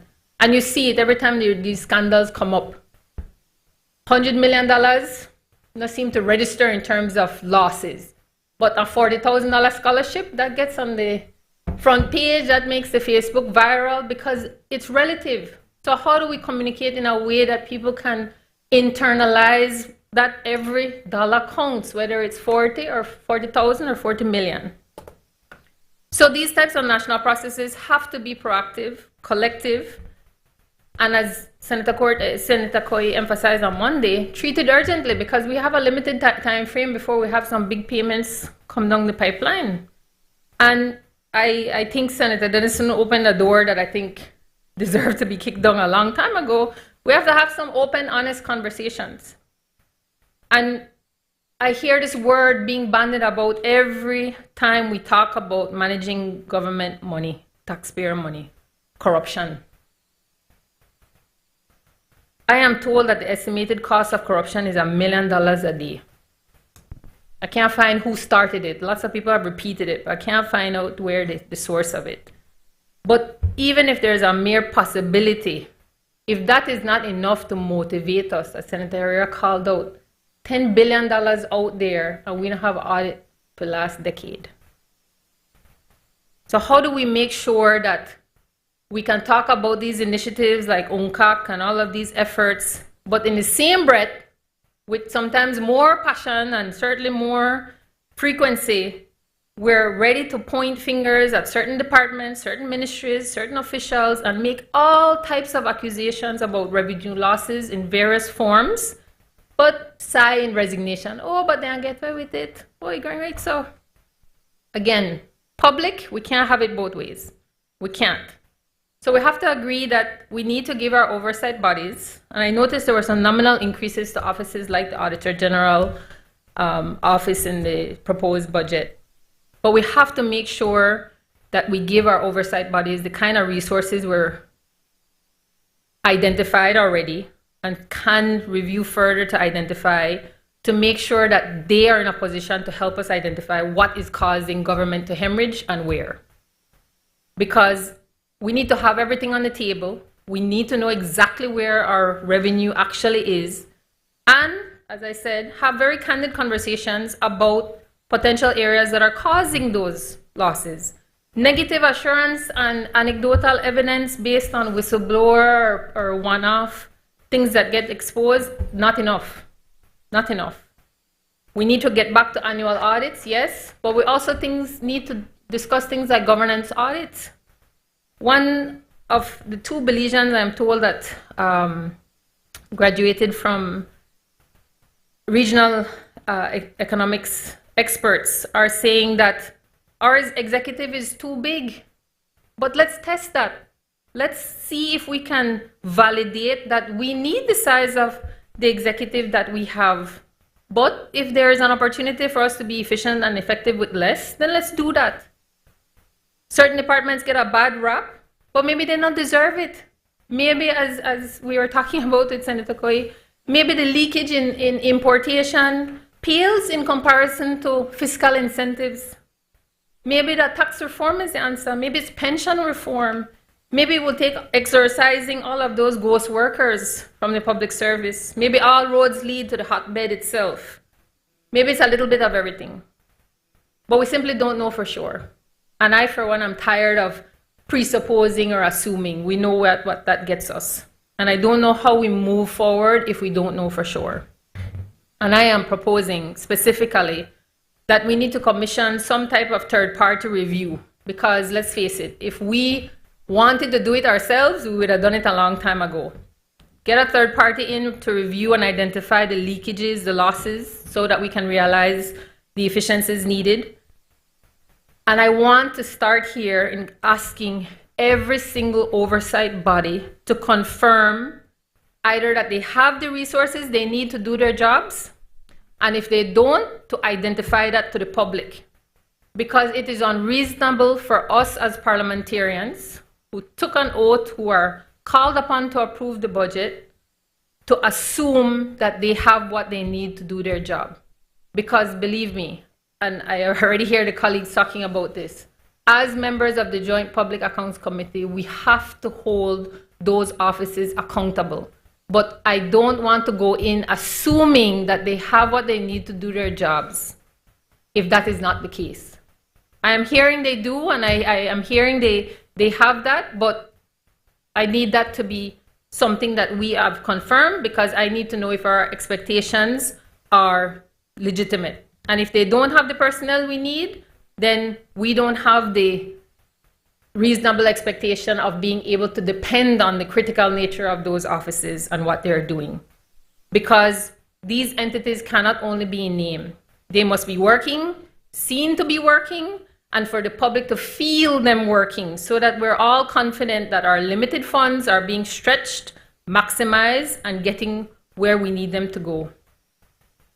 In the ceremonial opening, Madam President, of this new parliamentary session a few weeks ago, I listened keenly to the Governor General, Dame Frola Salam, calling on parliamentarians to realize, and she emphasized our duty and responsibility to the Belizean people. And I say that now because if we can't deliver on that oath, we all took together, and Centeria took his this morning again, that conveys a legitimate expectation of the Belizean people. And for us to respond to that challenge, that call of the DG, we can do none of that unless we know how much we're losing to corruption, where we can do better, and how much we need to be generating to do better for the nation. The good news is, and we've got this confirmed, much of the tools we already need is already legislated. Some new tools, we understand from Senator Koi, are going to be introduced, new tools, new arms. But we also have to hold ourselves accountable to using those tools, because an unused tool and knowing that it's there but not using it is not it. We can't have it both ways. And I, for one, don't want any of non-use to be interpreted as tolerance and have that weaponized against us. So if we truly want a Belize that's built on strong economic, social, and environmental foundations, we have to commit to start here and now. And I listened, I hope you don't mind, Senator, I got the emotion of your presentation, and again from Senator Aran and Senator Guerra and Senator Galvez as among our newest colleagues, of who you are and a little bit of where you come from, and the pride you feel in representing not just your families and your friends, but your generation. And I really want to indicate my support to each of you on all sides of the political aisles and to my fellow independent senator to make sure that we can find ways to work together across this divide that we often have, but also to stress to the younger senators the tremendous expectations I know you're shouldering from your fellow youth. And I think for me, the cognizance is the decisions we are making here today will echo in your lifetimes long after I'm gone. And I'm not in a hurry to go, but that's the truth of it. So please count on me as your supporter in any effort that will make meaningful intervention and productive collaboration to do the people's work. I stand here today as the first in my family to graduate from college. That's the result of the personal sacrifices of my parents. That is the strength of a stable family and access to quality education. I've stood in this house 2 weeks after major surgery. That was the benefit of health insurance and an albeit painful reminder that health is our greatest wealth. I stand here as a woman convinced that whenever we lift each other up, we change lives. And I stand here knowing that it is the right of every citizen to experience invaluable benefits, unconditional opportunities, and dignity. Every citizen, every Belizean, no matter what part of the country they live in. So I want to be clear. I look forward with optimism. And I do so because I know, as a proud Belizean, that when we get united in a single purpose, we're unstoppable. Even if we just put the team together, we win World Cup. So yes, we agree wholeheartedly, our needs are many. And the cries for even more to be available in even the two ministries who are getting the lion's share of this budget, health and education, highlight this fact. That is not lost on me. If Denibal, imagine the rest. But I take comfort in the fact that despite the loss of support from initiatives like the MCC, I am advised that we can proceed to use the feasibility studies and glean those insights to inform our next steps in education. That is a big deal. And civil society stands ready to support efforts to make sure our curricula is what we need it to be. Together, Madam President, we can work to ensure that the government is what we need it to be, effective and efficient. Only then can we get past this perception that governments steal. Only then can we feel every dollar at work in the lives of every Belizean. And I call on every Belizean to not rest on the knowledge that you deserve more, but to demand better, and then let's work together to achieve it. Thank you.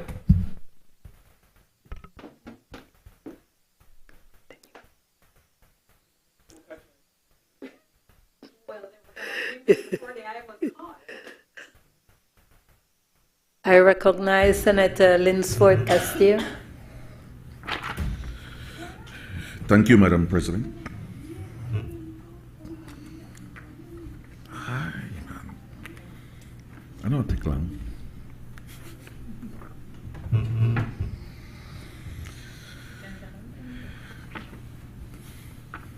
I support. Thank you. Thanks. Madam President, fellow senators on both sides of the aisle, ladies and gentlemen, good afternoon or good evening. Madam President, I rise to give my full support to this General Revenue Appropriation Bill for the financial year 2025-2026. Not quite. Madam President, I ask your permission to refer to my notes. Thank you. Madam President, the Prime Minister on Monday, May the 12th, 2025, presented to this nation a national budget which proposed $1.74 billion in spending. This, Madam President, will focus mainly on economic recovery, infrastructure, and investment in various social services.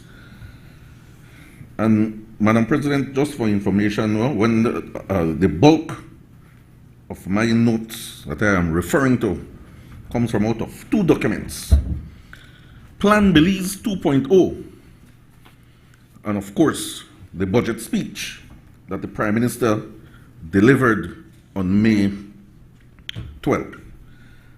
And of course, I have to make reference to the draft estimates. Madam Speaker, Madam President, pardon me. This thing is infectious. Madam President, right? I cannot try, the Prime Minister presented this historic budget under the theme, as we have been hearing, from promise to performance. This, Madam President, is a most appropriate theme, and as this budget continues to roll out, starting with Plan Belize 1.0, which started in 2020, when the Belizean people gave this People's United Party government the mandate to lead the country out of the darkness caused by 13 years of UDP maladministration. Madam President, that's 13 budgets, from 2008 to 2020. And I'm sorry that he is not in the room, but the lead opposition senator was part and parcel of those 13 budgets, Madam President. 13 budgets, I have to emphasize that, which amounted to almost $15 billion, billion with a B. But this $15 billion, Madam President, it is inclusive of the benefits derived from $600 million from the B&E proceeds, remember that? Belize Natural Energy, along with the $500 million from Petrocaribe, famous Petrocaribe. Madam President, they wasted, or using a more appropriate Belizean term, Madam President, they sprung out the B&E and Petrocaribe funds. Sure, the Belizean people understand the term better. The lead opposition senator, I don't know why he not come back in the room, because I'm going to refer to him a lot. The lead opposition senator was proud to declare on national TV that they drank rum and they ate tacos. Pibil tacos, you don't know, just any tacos, no chicken. Pibil tacos. He boasted about it in Corozal, in my hometown. Thanks to the Petrocaribe funds, Madam President. In fact, as we mentioned earlier, they even created a jingle for boast about how they spend this money. They say, Petrocaribe, roll it. And all of them sing here along with his other colleagues. They partake in this orgy. This Petrocaribe, I know you hear me this Petro-Caribbean and B&E orgy, this obscene situation. Madam President. Madam President, on a point of order, the member is clearly misquoting me. I said nothing about drinking rum. Imputing improper motive, misquoting me entirely. Senator, can you continue, and as is requested, don't do any misquote. The senator said never drink rum. Oh, you never said that you drink rum. You may look like you drink rum. I don't know. But I'm going to talk about orgy business and most of it. I put things in a context. Right now, there's a trial happening in New York with a famous rapper. And when I think about what they do with the Petro-Caribbean funds and the B&E funds, they're like them, they power free calf. Senator. I withdraw that. I withdraw it. Winsford Castillo, kindly be mindful of the language I withdraw you're it. using in today's debate. Yes, but I don't see it as a. Anyway, I withdraw that my comments. But these things just make you feel away, Madam President. Madam President, 2008-2020 UDP maladministration left this country, which was in good health when they take it over 2008. Good health, because they never call the budget till 5 months afterwards. So things had to be good. But when you guys left, when you left it for life support, create more poor people when you left than the poor that you met. Unemployment, my goodness, was nearing almost 13, 14, 15%, right? The poverty rate was almost half of the country, almost 50%, high 40s. Over 52%. That means the poverty rate when you left office. No, that's about the murder rate. My goodness, through the roof. Through the roof. And of course, we talk over and over about the debt to GDP ratio. We all know it by now, 133%, which is now down to 61%. Madam President, it was so bad that the former Prime Minister, they want to call his name, after he single-handedly wrecked the economy, said before demitting office, and we talked about that before, he said, and in quotes, he weeps for Belize. Weeping. This was some of his parting shot, his swan song. And if you never understand it in English, the man even talk French. Talk French, lead opposition senator. Make I pronounce this properly, right? The man say, après moi le déluge.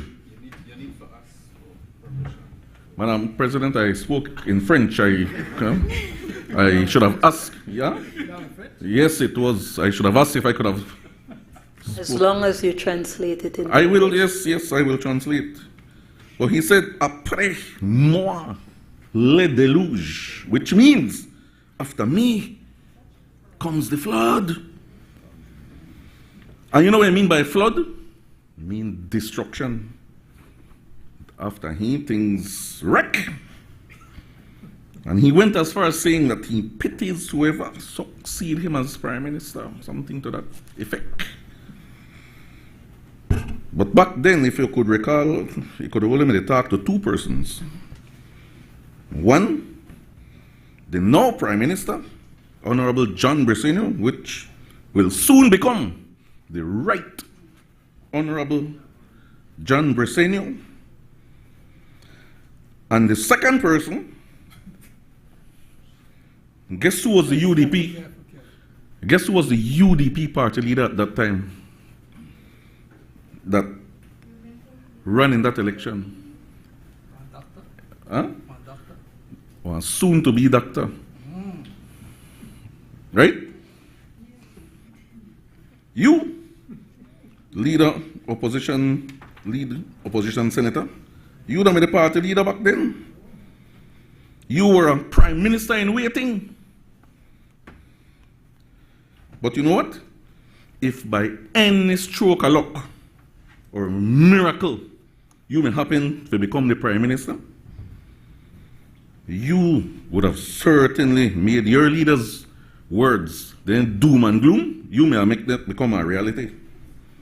You know why? Because I could recall clearly, lead opposition senator, you say in our interview that you were already signaling, because you like to use the term signal, you signal that if the UDP would have returned to office with you as prime minister, you would have conducted mass retrenchment.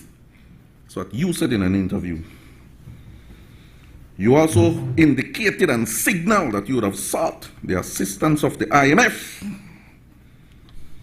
Madam President, on a point of order, we are debating the budget. And so if the member can stick to the contents of the budget. I take your point of order. I think I have allowed each member to be very broad, in that the budget in itself is broad in scope. Oh, excuse me, I am speaking. I am speaking. Senator Linsford, you can continue. Castillo, you can continue. Thank you, Madam President. Everything I'm saying is tying into the budget. I am simply putting context in place, man. Check back my interview.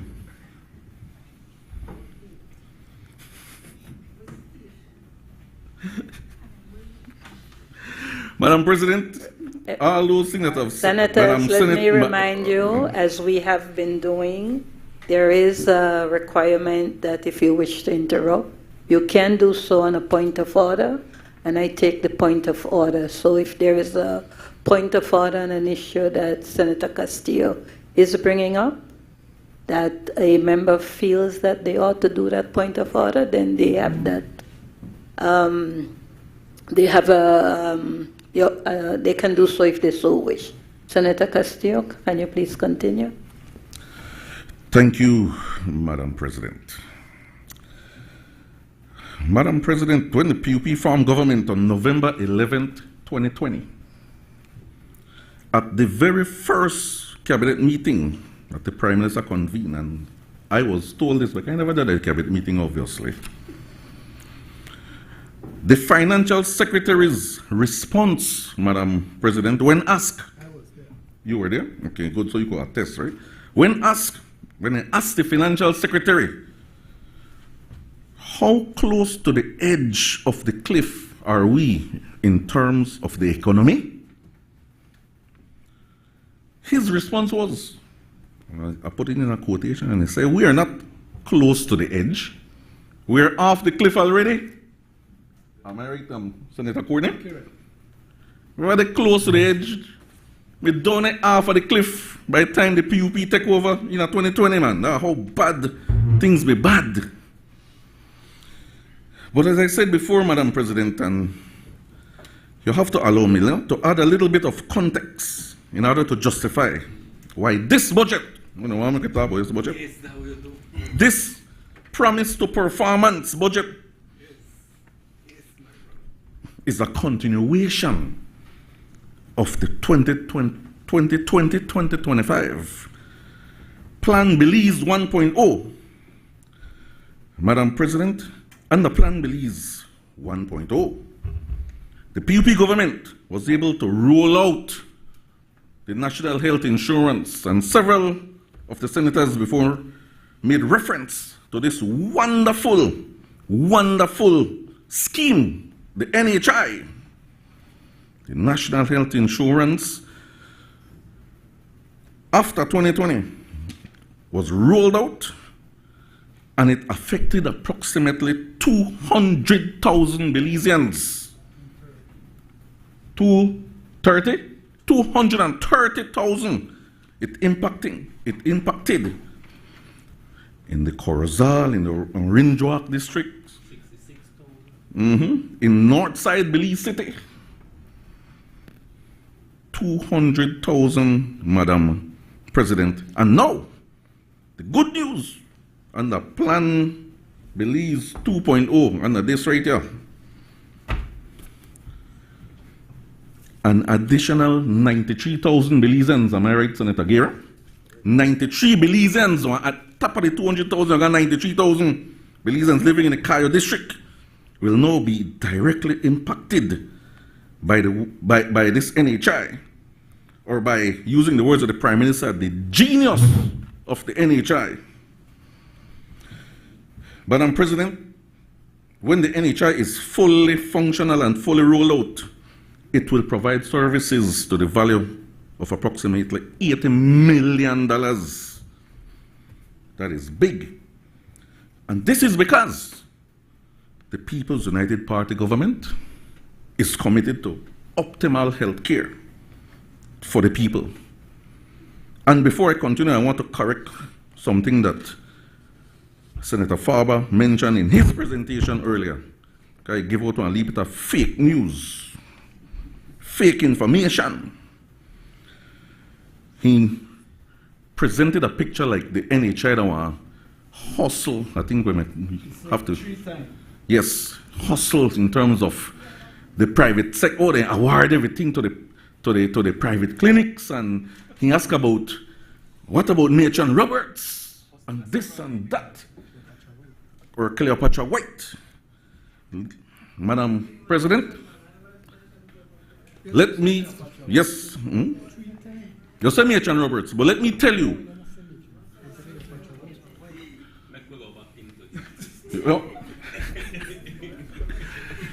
Nathan Roberts is an NHI clinic.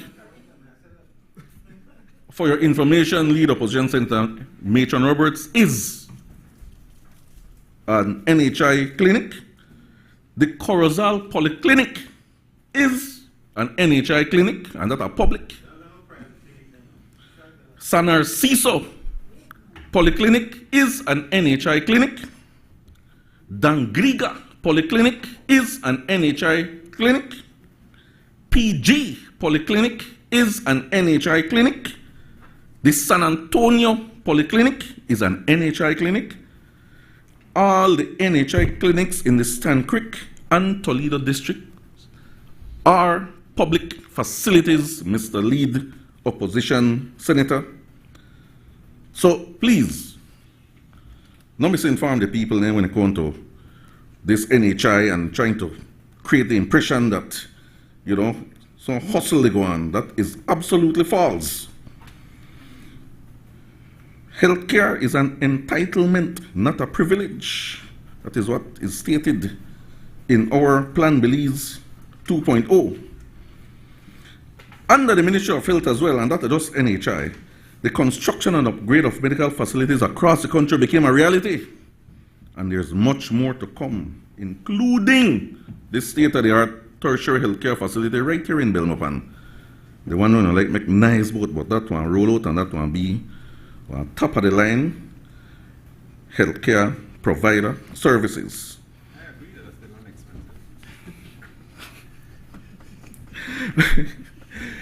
inexpensive. Madam President, okay, let me, with Plan Belize 1.0, this government was able to distribute over 20,000 lots to Belizeans all across the country. The now popular land mobile clinic is now a normal, everyday feature. The Ministry of Natural Resources, Belizeans don't expect that as one regular thing. I remember though, the one, or I think about 2 mobile land clinics under the UDP, they had, Madam President, it was used strictly for political benefits, or just politics semi play.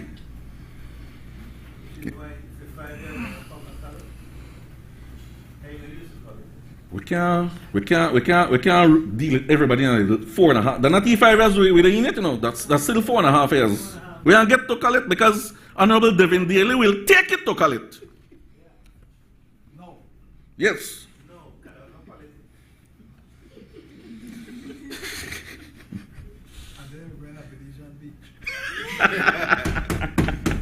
Senator, if we can continue with the debate. Plan Belize 1.0, Madam Speaker. Saw the introduction of starter homes, the starter home program, where hundreds of Belizeans were given an opportunity to become homeowners, move from rent to own. Education, that used to be your thing, under Plan Belize, thousands of Belizeans were granted scholarships at home and abroad to further their studies, thus investing in this nation's... Madam President, on a point of order. Standing order 44-2. Sorry?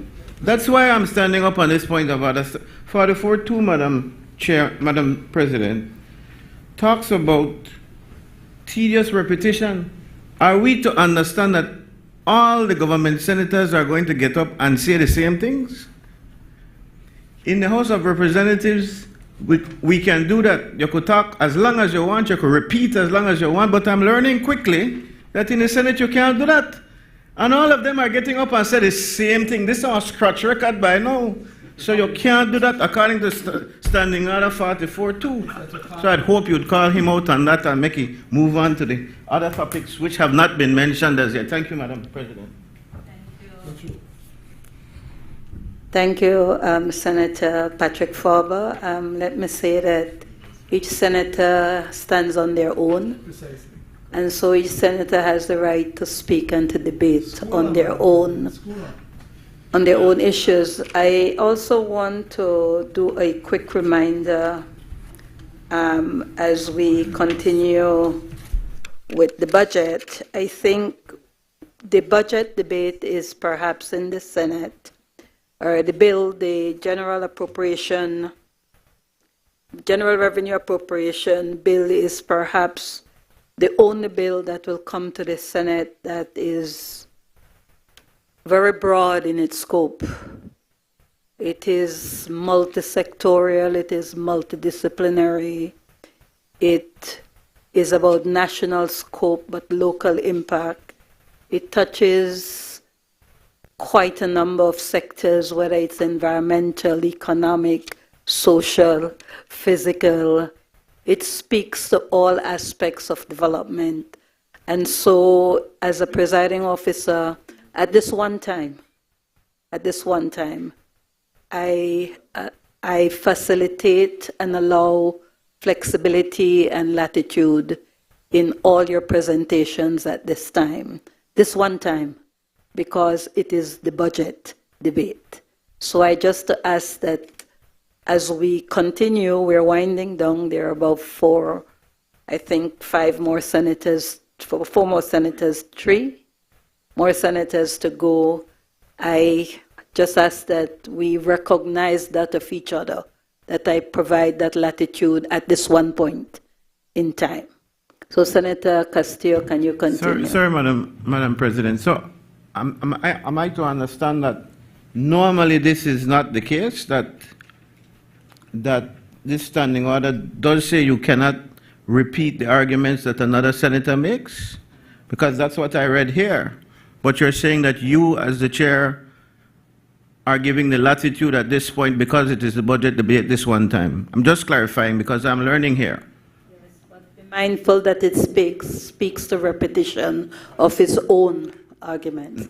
So if we can continue, Senator Patrick, Madam can President, we, it does Senator Patrick Farber, can we continue? Madam President, may Senator, I would like to continue the debate, and we can have a conversation you do not as to the interpretation at another time. Senator Castillo, can you continue, please?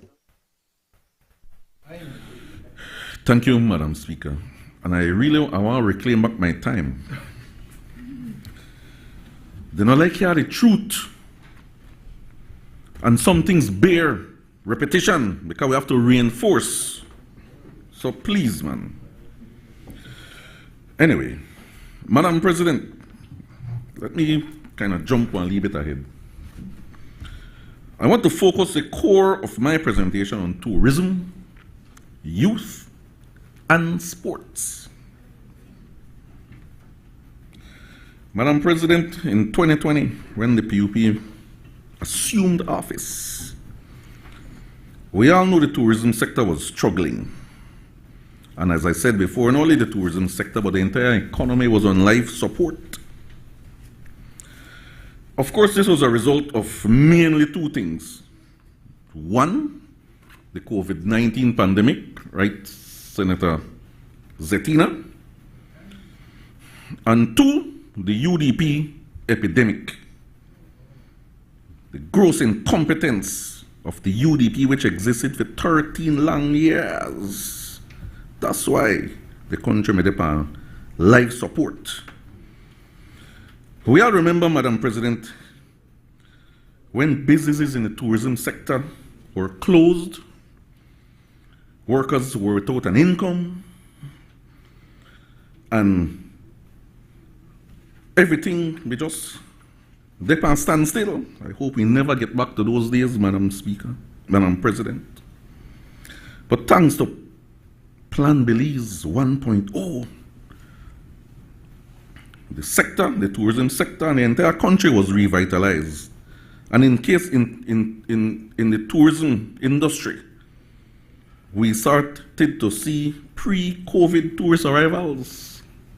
Anything before 2019 started to come back. Pre-COVID-19 tourist arrivals. We have seen the launching of new airline routes and key developments across the country, especially in areas such as Ambergris-Key, Placencia, Kikaka, the Kayo and Toledo districts. Madam President, the tourism sector is responsible for 40% of Belize's GDP, resulting in the direct employment of over 25,000 Belizeans, over 25,000 Belizeans directly impacted. Madam President, tourism, in the words of Minister Anthony Marla in his speech just a couple days ago, stated that it is Belize's most important industry. Our Plan Belize 2.0 manifesto clearly outlines the tourism industry as the proven winner. Those words are true. There are bold commitments, Madam President, that are outlined in this 2.0 plan, including, but not limited to, the Tren Maya. Want to hear about that leader, opposition leader? That's what the train system name. Tren Maya, then make us say it so. The Tren Maya circuit, which will provide one more link between Belize and Mexico with a state-of-the-art railway system. I can't wait to make that become a reality. This massive development, Madam President, will of course be coupled with the long overdue $800 million onshore cruise ship port facility. These are mega projects, Madam President. These projects and more, Madam President, will galvanize Belize well into the 21st century, bringing more jobs to the over 25,000 Belizeans that are already directly impacted by the tourism sector, along with thousands of other that are indirectly benefiting from tourism. So we look forward to these projects as we continue to roll out Plan Belize 2.0. Moving on, Madam President, I am happy to report that the Department of Youth Services will see an increase in its budget allocation from $4.6 million to $5.2 million. Madam President, when I talk about the youth department, this is I have to take it very personal, because as a former director of youth between the years 2005 and 2008, and I know no one get vexed with me right now, I want to take this opportunity to directly address, that's fine, the lead opposition senator, who was the Minister of Youth during the 13 years of the UDP administration. How much years then? Long enough though. Long enough though. Madam President, they inherited a dynamic youth program when they took office in 2008. The Youth for the Future program. This program, which was established in May 2002, made huge strides in consolidating all or most of our government-run youth services under one umbrella. Everything was scattered back then, you know. And so we created the Youth for the Future Secretariat, and we had all these agencies which were operating independently and all over the place put under one umbrella, and we coordinated all those services. And this, Madam President, was necessary because, you know, things just never made go, a focused approach. And then we also introduced other new programs to the existing programs that were there after we coordinated it, Madam President. And so it was with those things in mind that a lot of work was put into reorganizing, re-strategizing, and revamping the entire youth department at the time into a youth-friendly, youth-involved, and results-based youth program called the Youth for the Future Initiative.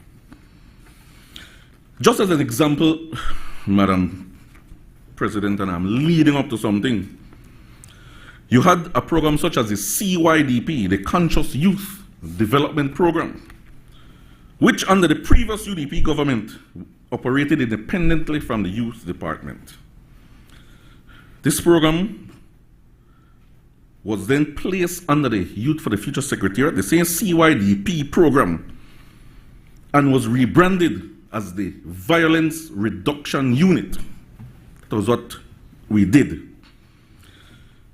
Madam President, the Youth for the Future program was a trailblazer and quickly became a model best practice that was studied not only in the CARICOM countries, but in the wider Commonwealth, Madam President. I personally traveled extensively in the Caribbean promoting the Youth for the Future program, and we even hosted fellow youth directors and officials from across the Caribbean who came to Belize to examine the Youth for the Future program. Senator Faber. But Madam President, do you know what the UDP did when they assumed office in 2008? And it was directly under. You know the truth. They completely dismantled, or better, they destroyed the Youth for the Future program, Madam President. In a spirit of spitefulness and hate, they brought back the Youth Department, and then they call it, which is now called the Department of Youth Services. They spitefully and with bad mind took the CYDP and created back and put it back as one separate entity, you know. I mean, this don't make absolutely no sense. They put back the CYDP as a separate entity. And then they introduced other multiple youth agencies which operated independently from the Department of Youth Services, Madam President. Programs such as Restore Belize, Frank Lizama Youth Center, and the one that is located in the College Division where the present Youth Department is headquartered. What the name? Yeah, but how the one name by Gwen Liz? How the one name? How you name that one?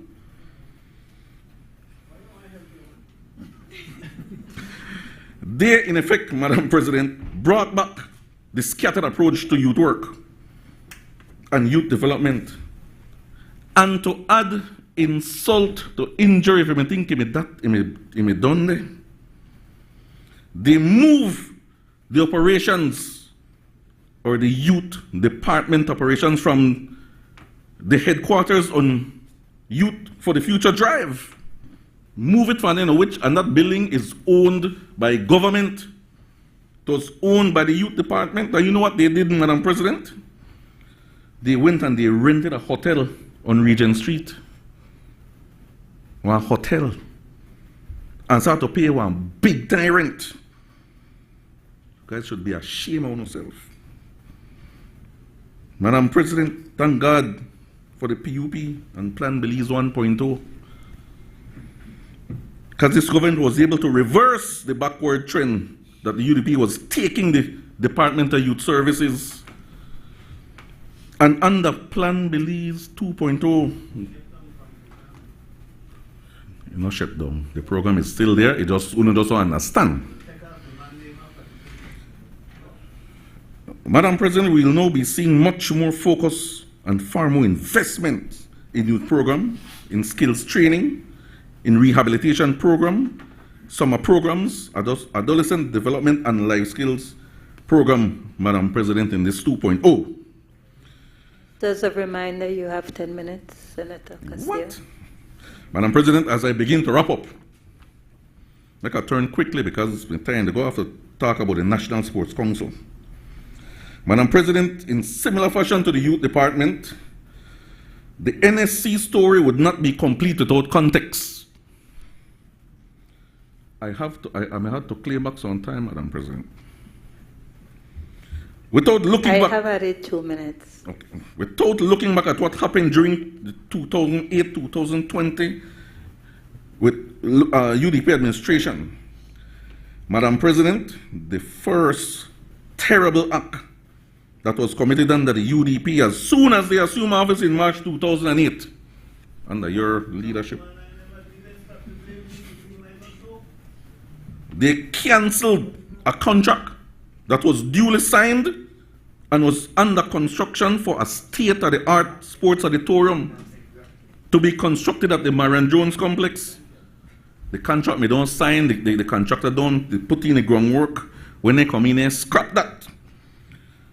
Madam President, the matter was taken to the High Court and the UDP government had to pay the contractor handsomely for the breach of contract. Madam President, what the UDP government did next, and keep in mind, this was under the then Minister of Sports, where they sit right across from me. Madam Chair, I keep telling Madam President, I keep telling my colleague that he's alleging that I was the minister, and I was not the minister, and no matter how many times I tell him, he seems to want to be difficult. I was not the minister, sir. I don't know what else you want me to tell you. Thank you, Senator Patrick Farber. Senator Castillo, you may continue, but be mindful of the fact that the senator has indicated that he was not the minister at the time. Thank you, Madam President. He was not the minister. It was his government, though.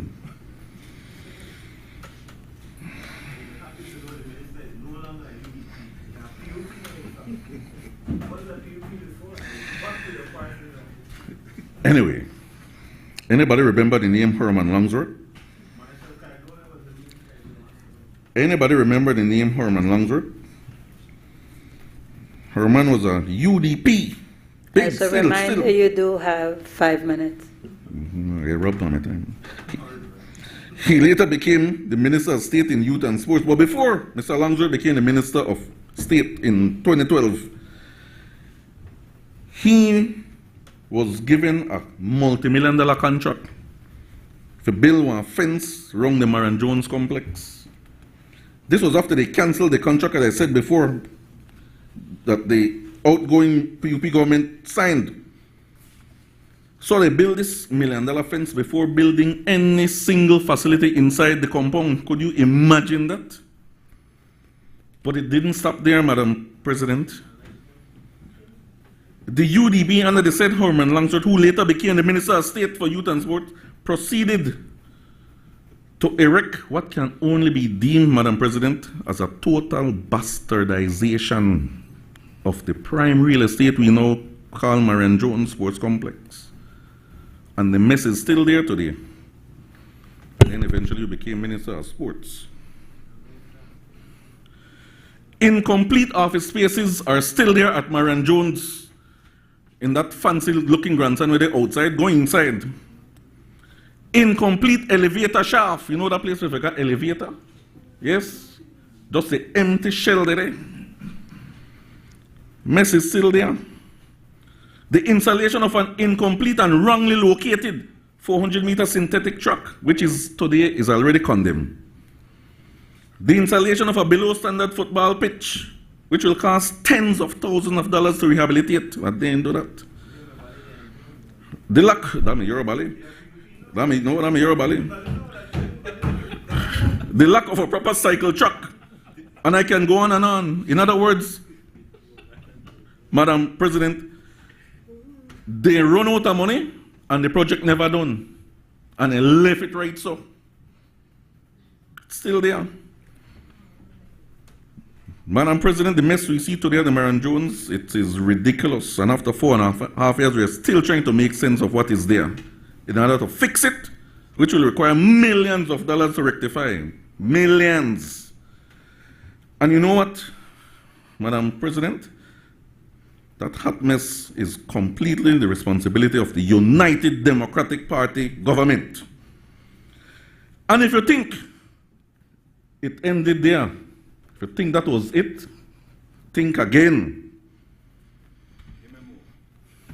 It was under their watch. I don't want to say he's not the Minister of Sports, and he was, this one here. It was under their watch that close to $1 million of Belizean taxpayers were embezzled by one of Fono Crony.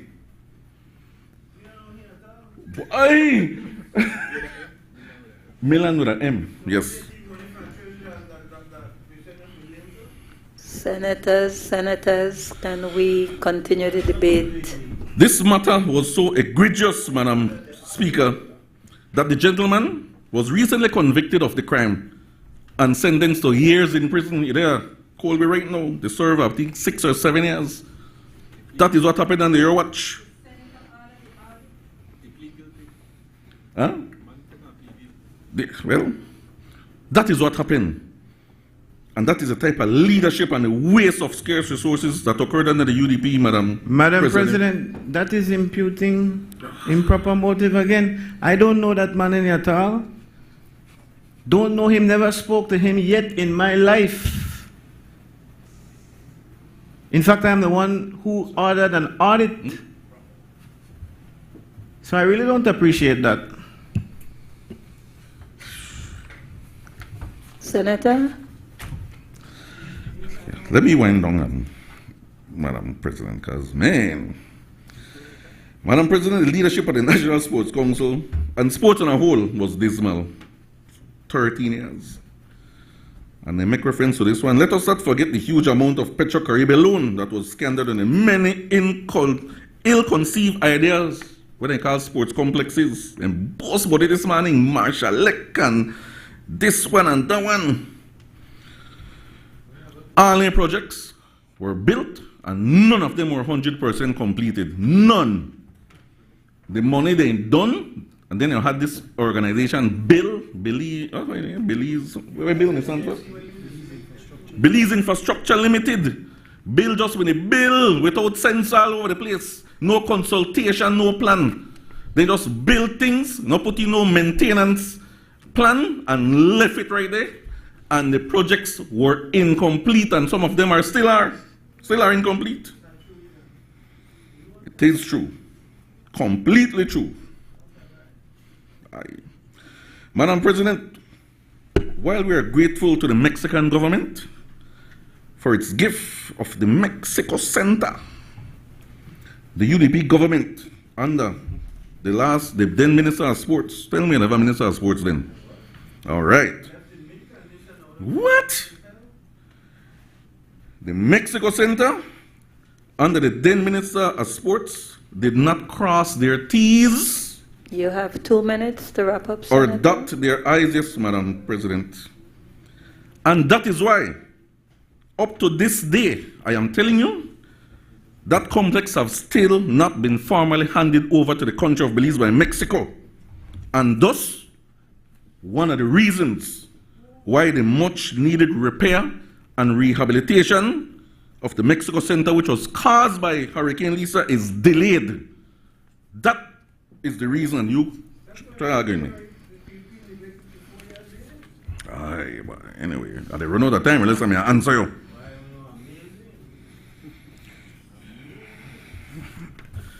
Anyway, make I wrap up. Madam President, let me close.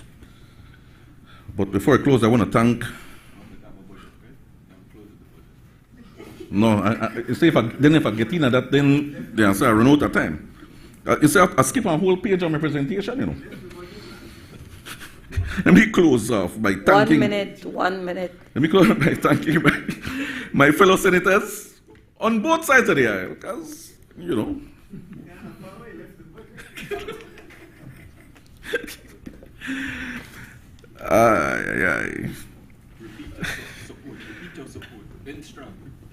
As far as my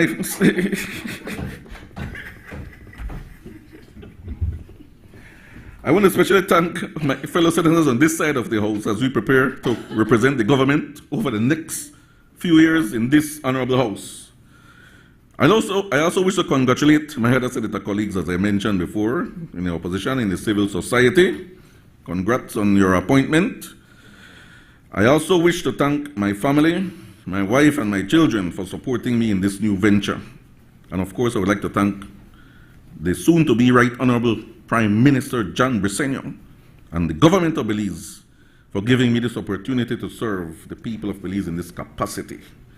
With that, Madam President, I once again give my full support to this General Revenue Appropriation Bill for the financial year 2025-2026. Thank you.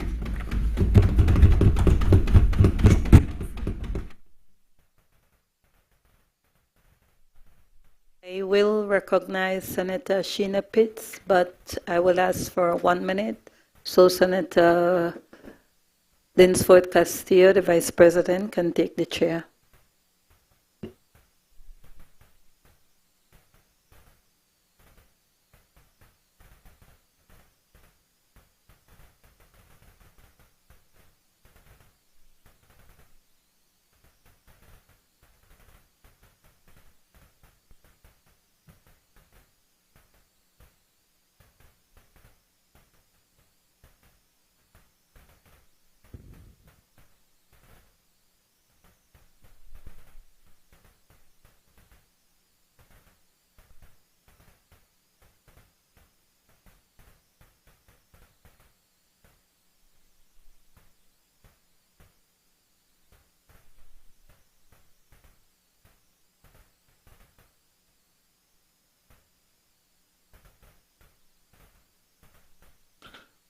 I recognize Senator Pitts.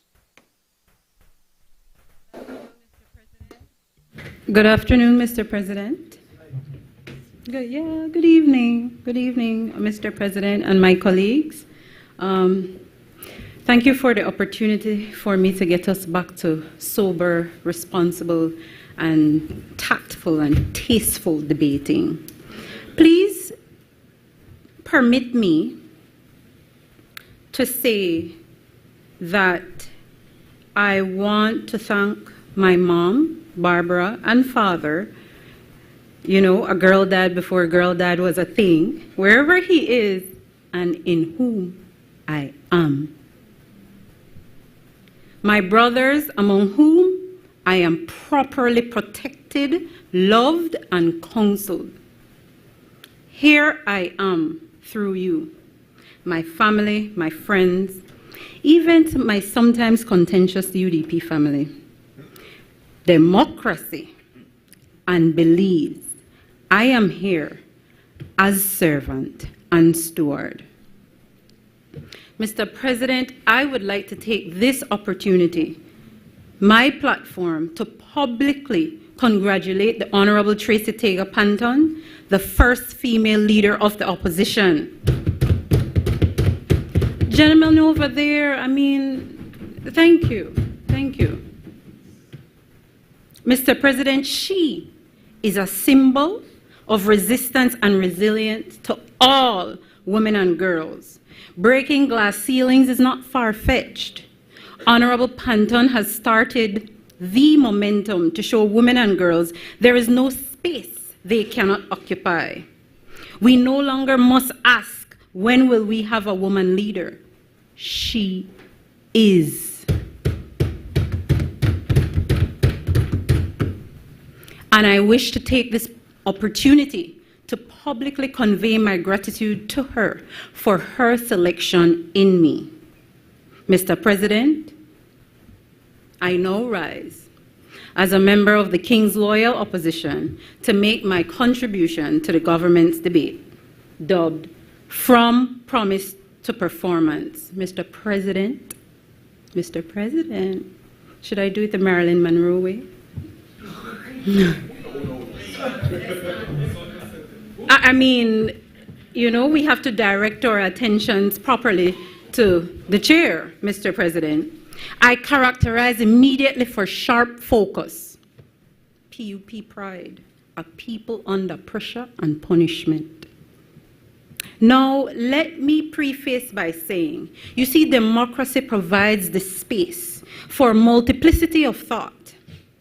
So, my good friend over there, this is not the kind of gloom and doom debate presentation, no, because I am clothed with the prerogative to look at a document to see whether or not everything is fine and dandy the way it is being presented.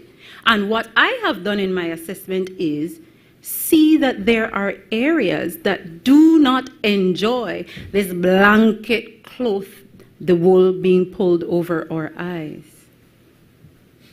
And so much like on the last occasion when I debated, I commend the government of Belize for telling the Belizean people exactly who they are and exactly what they're about. Because this budget book, it is as accurate as you can get of what the government is about. And they're telling us, I mean, there are a few things here and there, numbers off. And there are areas where the story they tell is questionable, but for the purposes of argument, I invite you, Mr. President, to look at what is actually said and what that translates to for everyday life. Not everything about this budget is unattractive. I will say that. It's not everything, so don't misquote me. And I repeat that there are areas that relies on fool's comfort. You see, Mr. President, it is my position that what the government has not done is what they intend to not do. And they have not been shy about exposing that. And I like that. It is for us to be able to see it. And Mr. President, it is what the GOB is not going to do is the cause for concern. Most other areas in the budget are numbers and truths, no matter how you look at it. That's what it is. And allow me to explain why this budget, in my view, exposes what the government of Belize thinks about Belizeans. And please, Mr. President, permit me to have reliance on my notes here or there. In the Prime Minister's budget speech, he boasts thunderous endorsement, end quote, of Belizeans at the polls. No, that is true. I won't say no. The opposition was embarrassed. They went into the elections embarrassed. They say that the state of affairs is because of, quote, pocketbook policies, unquote, which engineered miraculous transformation. You can look to page 3 of the budget speech, paragraph 4. I thought for a moment that this pocketbook policies was really a treasure trove of treachery. But no. Let's not conclude in haste. Let's see what the government of Belize says versus what it means for the Belizean people. And I hasten to point out that I will not stand here and go through this thing line by line, number by number, but I'll make reference to it. Especially in a circumstance where new calculation formula introduced by this government in the area of unemployment, and in that area, unemployment in the workforce vanished overnight. Now, Mr. President, I refer back to the last occasion I debated, And I call for inclusion in the record that I stated then the sharp change in how unemployment is calculated and why it dropped. And I acknowledge the work of the good people of the Statistical Institute of Belize, you know. But even our regional watch bodies and counterparts noted the marked shift in numbers, identifying that it was the change in calculation that resulted in the drop, not that people were really no longer unemployed. So I say, this Tarzanian echo that Belizeans will find jobs or that they have jobs, And Mr. President, that is one promise and one performance that ain't performing. Belizeans still face unemployment, and especially women. Senator Chanona invited us to, when we look at the budget book, look through gender lens. And Senator Chanona, the government said it. The Prime Minister said it, that within the unemployment group, the statistics shows that it is women who are unemployed. So they said it. See, I'm not quarreling with you. You're being honest. You said it, but what you didn't say, what are you going to do about it? And please do not tell me that sewing factory they come. Please do not tell me that you want to teach people how to make beads and jewelry. You know, like, at some point, there is some serious treatment that must be done that looks at some long-term plan to address women in particular. I mean, how can we treat the womb from which we came in a way that they are relegated to the station you want them to be? And I don't say that lightly. I only say that because when you look at the picture, it appears that the way things are set up, it is set up in a way that women will remain in a certain space. Unless, of course, you know, there are trailblazers here or there. I want to make sense of what is being presented. And I said I wanted to see if it translates into any tangible, realizable performance that each and every citizen can say they feel. Now, remember, Mr. President, I am focusing on the areas, the few areas I've identified, not the whole thing. So I'm not there to chow the baby with the bathwater. Is this Plan Belize 2.0 promise to performance or premonition of people under pressure and punishment? Mr. President, what I have noticed is this: the antics of language, a foreshadowing of the storm and tough times ahead with words of conditional possibility, as if though it is not an absolute certainty. Where do you go up that proverbial creek? On the one hand, the government reports the state of affairs. And on the other hand, the government discloses that, save for what it considers important, not people issues, it did not mince words on where it is stuck. Now remember, this government, this administration came in after the exodus of a UDP administration with almost identical configuration as now. They came in during the pandemic. They saw the direct consequences of COVID on the country and economy. And this government saw the bounce back. Mind you, they tried to lay claim to the bounce back as if though post-COVID normalization was a grand effort or achievement, talent. And mind you, it is this government that placed squarely the responsibility of the bounce back on public servants when that 10% was taken.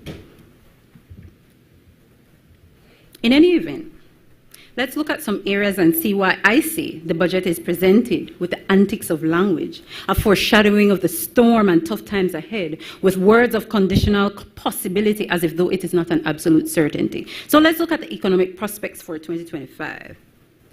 And please allow me, just right now, Senator Courtney, to highlight a few discrepancies my untrained eye detected. The debt to GDP ratio is a 61% claim. And if I use the 4.42 billion debt to GDP of 6.825 billion, it's 64.8.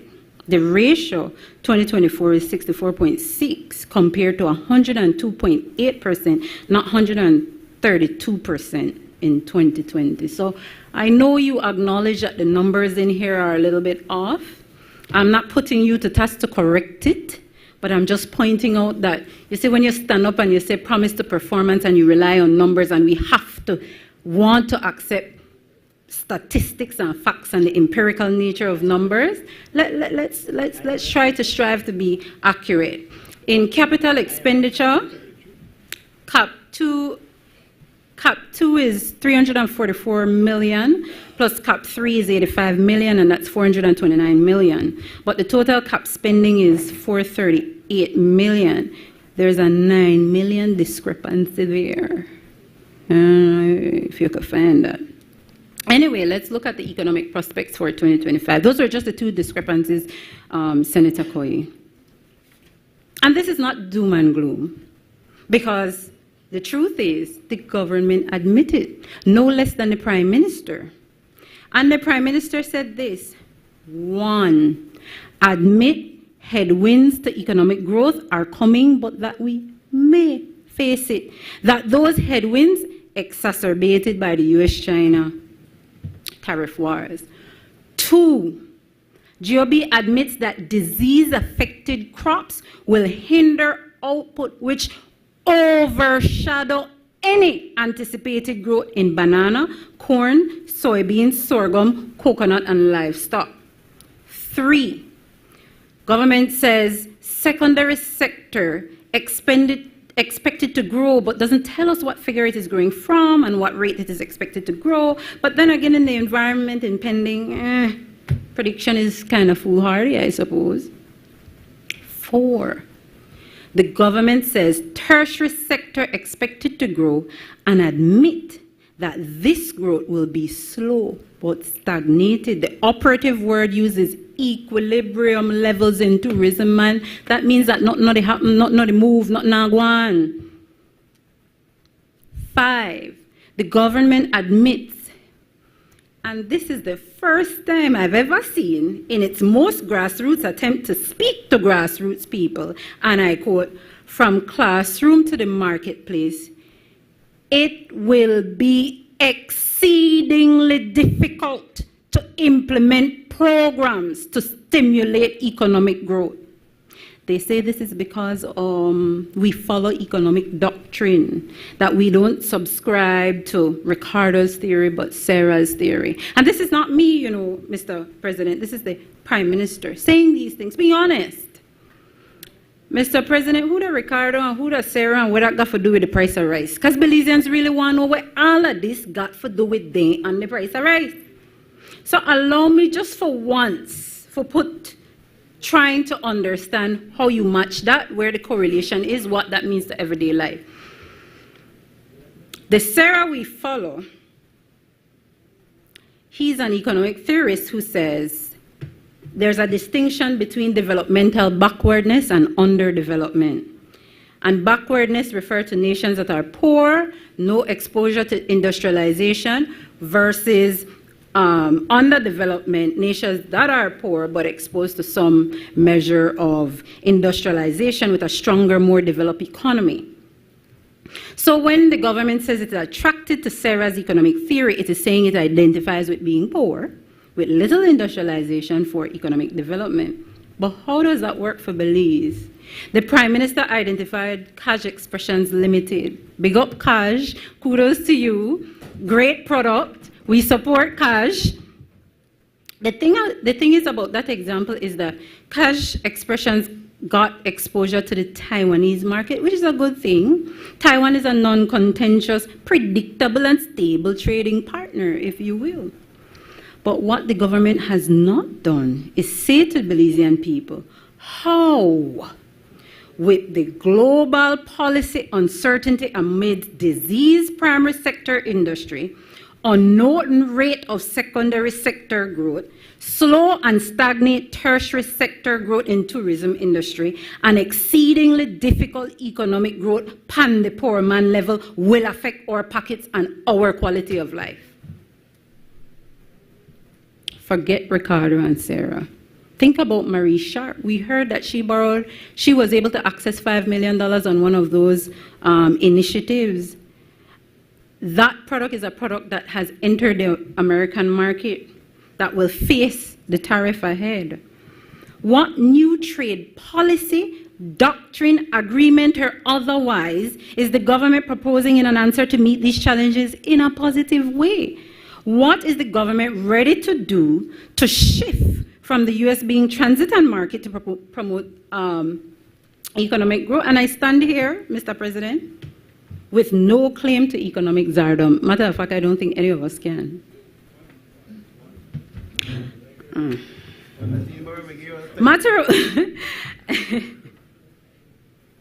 But what we do expect is that with a picture painted even finer than Picasso, the government is tasked at this point to reject economic doctrine or rewrite its own history of economic policy and practice.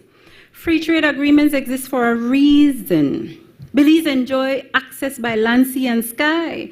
Tell us whether free trade agreements with Mexico, El Salvador, I dare say Guatemala, is a viability. And I heard you, Senator, that there is consideration for Honduras, but we can multitask, can't we? We can walk and chew gum. We can look into all of these as a viable option. The good senator made reference to the Tren Maya. You see how I roll off of my tongue better? Yeah. But opening importation to these markets, and this is not me saying I complain without thinking what possibilities there may be to look into. And I'm just saying from the average person who would want to know what is there to do without just complain and have no solution. But opening importation to these markets could result in reduction of the cost of doing business. And reduction of cost of doing business means the reduction of the cost of goods, reduction cost of living. So, Mr. President, the government knows economic prospect doesn't look good. We are earning $1.74 billion, spending $1.78 billion. What that mean? We spend more than we earn. And it is not always, despite my peculiar position, it can't always be borrowed from Peter to pay Paul. But what does that mean for the average man in the battlefield park? Baka Gungolong, Panji and Osha, the Panwe inflation notably higher than other districts. Crawford more interested to know what that means for them. And then, but wait, remember we had a stillbirth industry? No. The promise of new growth industry. I correct myself. You will recall, Mr. President, I supported that bill. Well, you wouldn't recall, but I supported the bill back then. I stand here still in support because new growth industry is exactly for that new growth industry. There was some pushback, but hold a referendum and make the people decide so that the people know when there is no new growth industry, it is because of them. But you don't have to follow through. The public debt, the antics of language get juicier, Mr. Speaker. They tell us sovereign debt is an intergenerational exchange. You borrow, we pass down. I used to say from your child to your child's child. And my good colleague tell me, children picnic because the average person only got one picnic. They got more than one. And the profligate debt, the debt that encourages wasteful spending or insider handouts, they believe in encouraging debt to saddle our generations. But not the kind of debt they say that could be used for social safety net programs for the people of Belize. They think to borrow to put citizens' needs first and address social issues and concerns is wasteful spending and insider handouts. So this government uncloaked with Good Governance 2.0, is telling us that they are not equipped to ensure that there is no wasteful spending. And moving a little further in my speech, I want to get through. We borrowed with lower interest rates, most favorable than now. We borrowed for infrastructural development. We float a bond for making a better marketable tourism product. The list goes on. Mind you, that 54 million where we float for tourism, I'll know we don't get no accountability measures to that. The minister don't have to answer for that. Mr. Cohen, okay, how you try, you can't get him to show you nothing. The only thing we get now, the minister say, no more party this year, we don't hold no concert, we put that on pause. But still we don't know what was spent before. You have to make some big payday, though. We could forget. We now have to brace ourselves because all of those things, the principal and interest will become due soon. And you shared with us that it is only a responsible government that has to be mindful that a sinking fund, we have to start looking into that. And I agree. I agree. But what does that mean? GOB has to worry about servicing debt. It simply cannot care about the people. People will be under pressure and punishment because government, in sharp contrast and contradiction now, promised that hot mixed flavored ramen, cement rent, broader road mortgage, stop sign groceries, and speed bump bills is performance. But a performance ain't performing when people under pressure and punishment in this current cost of living crisis. Do a poll right now and the number one issue Belizeans will identify is the cost of living crisis. So how come we don't do it? But let me go on to inflation. The IMF did an assessment and found that the source of our inflation is imported inflation, that 60% of our level of inflation is due to imported goods, and that there is little that GOB can do. What do you think about this? In the first quarter 2024, 720.4 million spent on imports. First quarter 2025, 692.8 million spent. Mr. President, you would expect that the fall in importation would result in marked inflation. And what about the remaining 40% level of inflation that government can do something about? In the PM's words, inflation has come down dramatically. Not just come down dramatically. Mr. President, you know what it is? Dramatic drop? 1.4%. And while I can question that 1.4%, all I want, the real issue is what that got to do with the price of rice. Literally.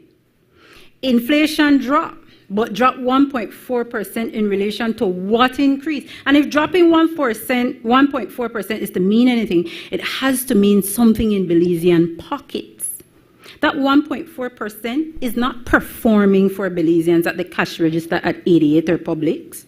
The inflation rise is so rough that 1.4% not performing for Save You and Brody's shoppers.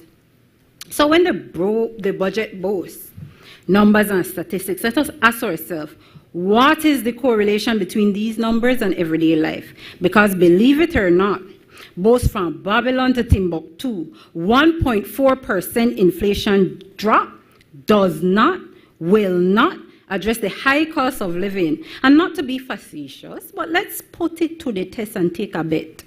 You carry your $5 minimum wage salary to 88 to buy groceries for your family. A family of 3. Ma pa picnic or ma 2 picnic. You see, and when you go to the register, for each item you tell Chinaman, remember a 1.4% inflation drop. Then make we see if your pocket could handle the total. Pay light, pay water, pay internet, pay rent. Mr. President, you get me drift? Yeah, raise it to 6 hours. The point I am making is this. Your performance up there, it ain't performing for the people down here. The people under pressure and punishment. Transportation industry. Senator Courtney, let me continue because I have limited time. No one can disagree that in the transportation industry we need better and upgraded buses any of that. But my issue with it is this. When you look at the transportation industry and the players they're in, they represent the face of Belize. You have Hispanic families having some runs, Garifuna families having some runs, Creole family having some runs, or Gemidrift. And then now this new initiative, they bring their people together, they tell them we are nationalized, and the government will assess the value of their business and pay them the value of their business, or have them buy in based on that value. Why not just give them the incentive? Why not just create an environment where Belizeans, the face of Belizeans, can still have a piece of the pie? Don't displace people. I applaud James Blossline for standing up during the Novello saga, and we're not going through that. But what I want to point out about the Novello saga, it having gone into receivership all those years, we still have no release of what the receivers have collected all these years, whether or not they already earned back the money that was actually borrowed. And I just don't get, for me, you expect Belizeans to proverbially pull themselves up by the bootstraps, but they're barefoot and knee-deep in a mud. And we fine-tune a system that is meant to milk them by taxation. And since I mentioned tax, I know that there will be some changes to tax enforcement, and I welcome that. That is good. I understand that in terms of land, that tax collection for land will be moved to the Belize Tax Services, and with that, they will have better enforcement. Let's see. Let's see, but what is important is not only the collection of tax with land, it is the assessment of the value in land that attracts the tax.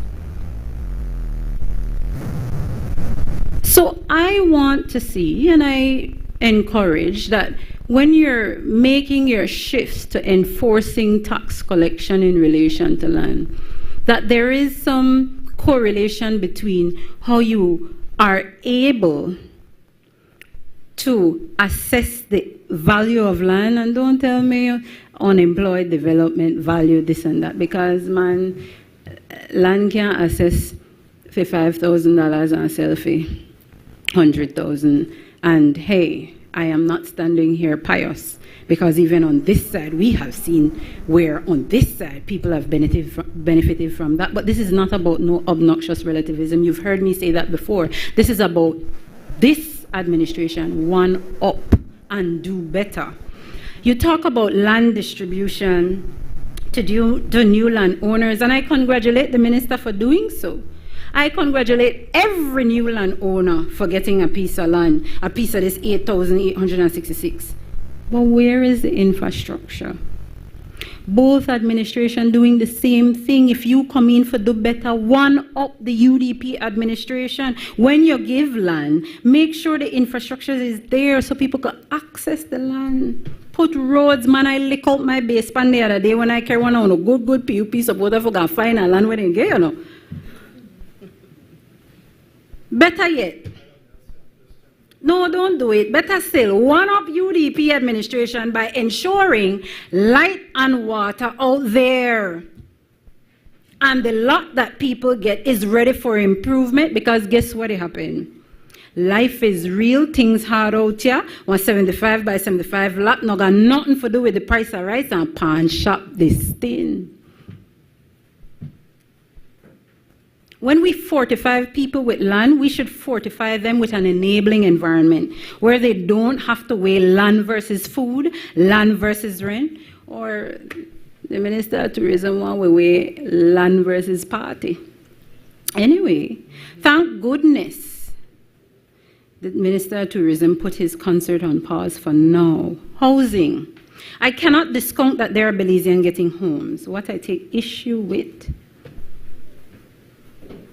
is what could arguably be the discriminatory way with which the housing is being issued. For one, you say starter homes.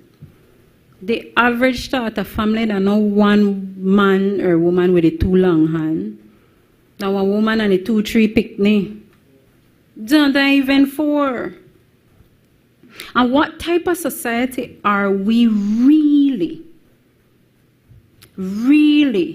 engendering when we are putting people in conditions that they will expand out of in short order? That look down as far as your nose go. That's not a long-term solution. What do we want to cause to happen? And you see, when the houses are being built, they're in close proximity to each other. So guess what happen? Addition and go on, you know. We I start possibly could get some tenement-looking things, giant walls and all of that. Nonetheless, Mr. President, the promise was 30,000 housing for the poor. The report now is, and I heard the minister, 26 houses completed, 25 under construction, and others in pipeline. 30,000 where? That performance. Wait, man. That promise, that definitely ain't performing. And even if I were to adopt your numbers, Senator Guerra, the 600 total or the 200 from last year, 600 compared to 30,000, man, that promise ain't performing. And let me wrap up, or try to wrap up. I want to talk about what is dear to me, the judiciary. We have a judiciary that is seeing yet again. Senator, you have 10 minutes. I have my own stop clock, and it's not 10, my good Mr. President.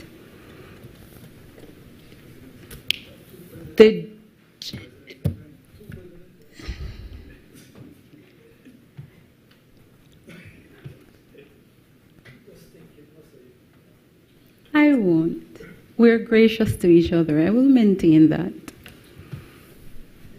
The judiciary last year, of the 7 listed strategic priorities, and if you would permit me to refer to them,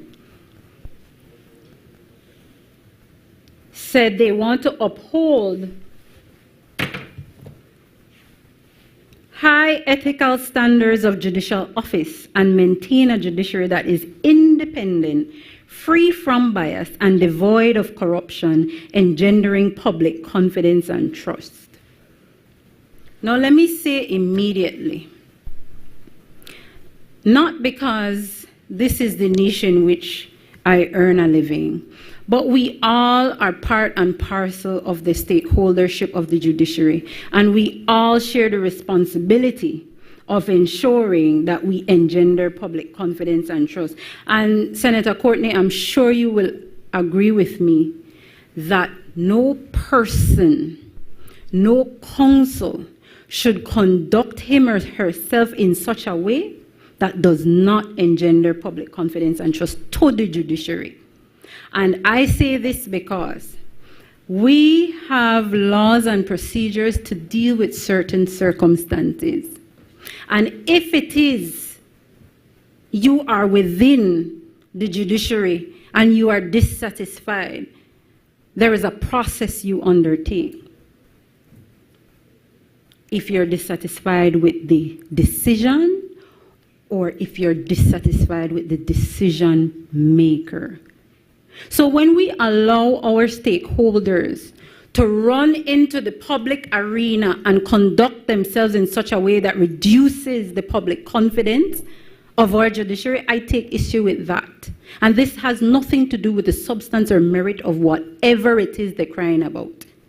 There's a responsibility to not destroy what you cannot make better. And you know there's a person on this side when name rhyme with trouble when you feel on that. But anyway, what I wanted to point out with the judiciary that is important for the judiciary to function is that it is independent. And of all the literature I've been exposed to, all the forums I've been around in the world that speaks to independence of the judiciary. They tie that specifically to the judiciary being able to have the finances it needs to carry out its duties. But we cut the budget for the judiciary. How serious are we? I see personal emoluments going down. So who would they let go? But yet travel and subsistence gone up.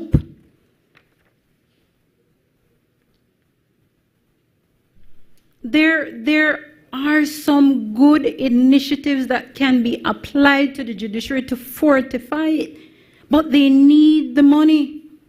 We don't have a Court of Appeal building still. The building is condemned, may have mold. You know this, Senator Courtney. I can't comment on that. The library, which used to be there, I said this on the last occasion. Why are we reducing the judiciary and the head of the judiciary to rely on good graces of acquaintances? Our library, no. I mean, I know you don't have to use it. You have your own, you know. Over time, we invest in our own industry. But at the court is one room downstairs at the old Treasury building, a small room with some books in there, and that's supposed to be a library. But I will say that what has been done from then to now is that the judges, they have access to a digital platform called LexisNexis where they can do research for cases and materials and whatnot. But still, why are we treating the judiciary like the one Jewish stepchild? We're not entitled to one piece of the pie. I heard on the last parliamentary term that there was a vision to build a government campus and the judiciary will enjoy its own structures and buildings. We renovate one colonial relic, and some of us, we identify with that kind of thing. But when will we build our own? We rent buildings of persons. No disrespect to the persons. I mean, you have your political affinity however you do. But if we're going to rent from persons, let the rental space be adequate. We passed a disabilities bill, now an act that imposes on the government an obligation and the people of Belize an obligation to build public spaces and put infrastructure in place to make it accessible to differently abled people. Man, you got an Orange Walk court and a Mennonite house. You got the San Ignacio, you got a San Pedro, the courtroom, the up so wrong so down so true so.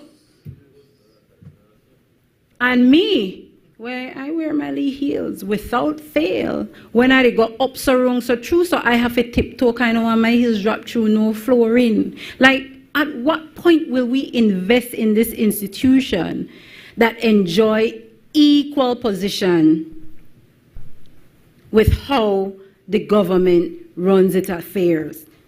We need facilities in each judicial district. Why is there no money being allocated to build buildings up to par with the Disabilities Act? We can't keep forever renting and leasing spaces.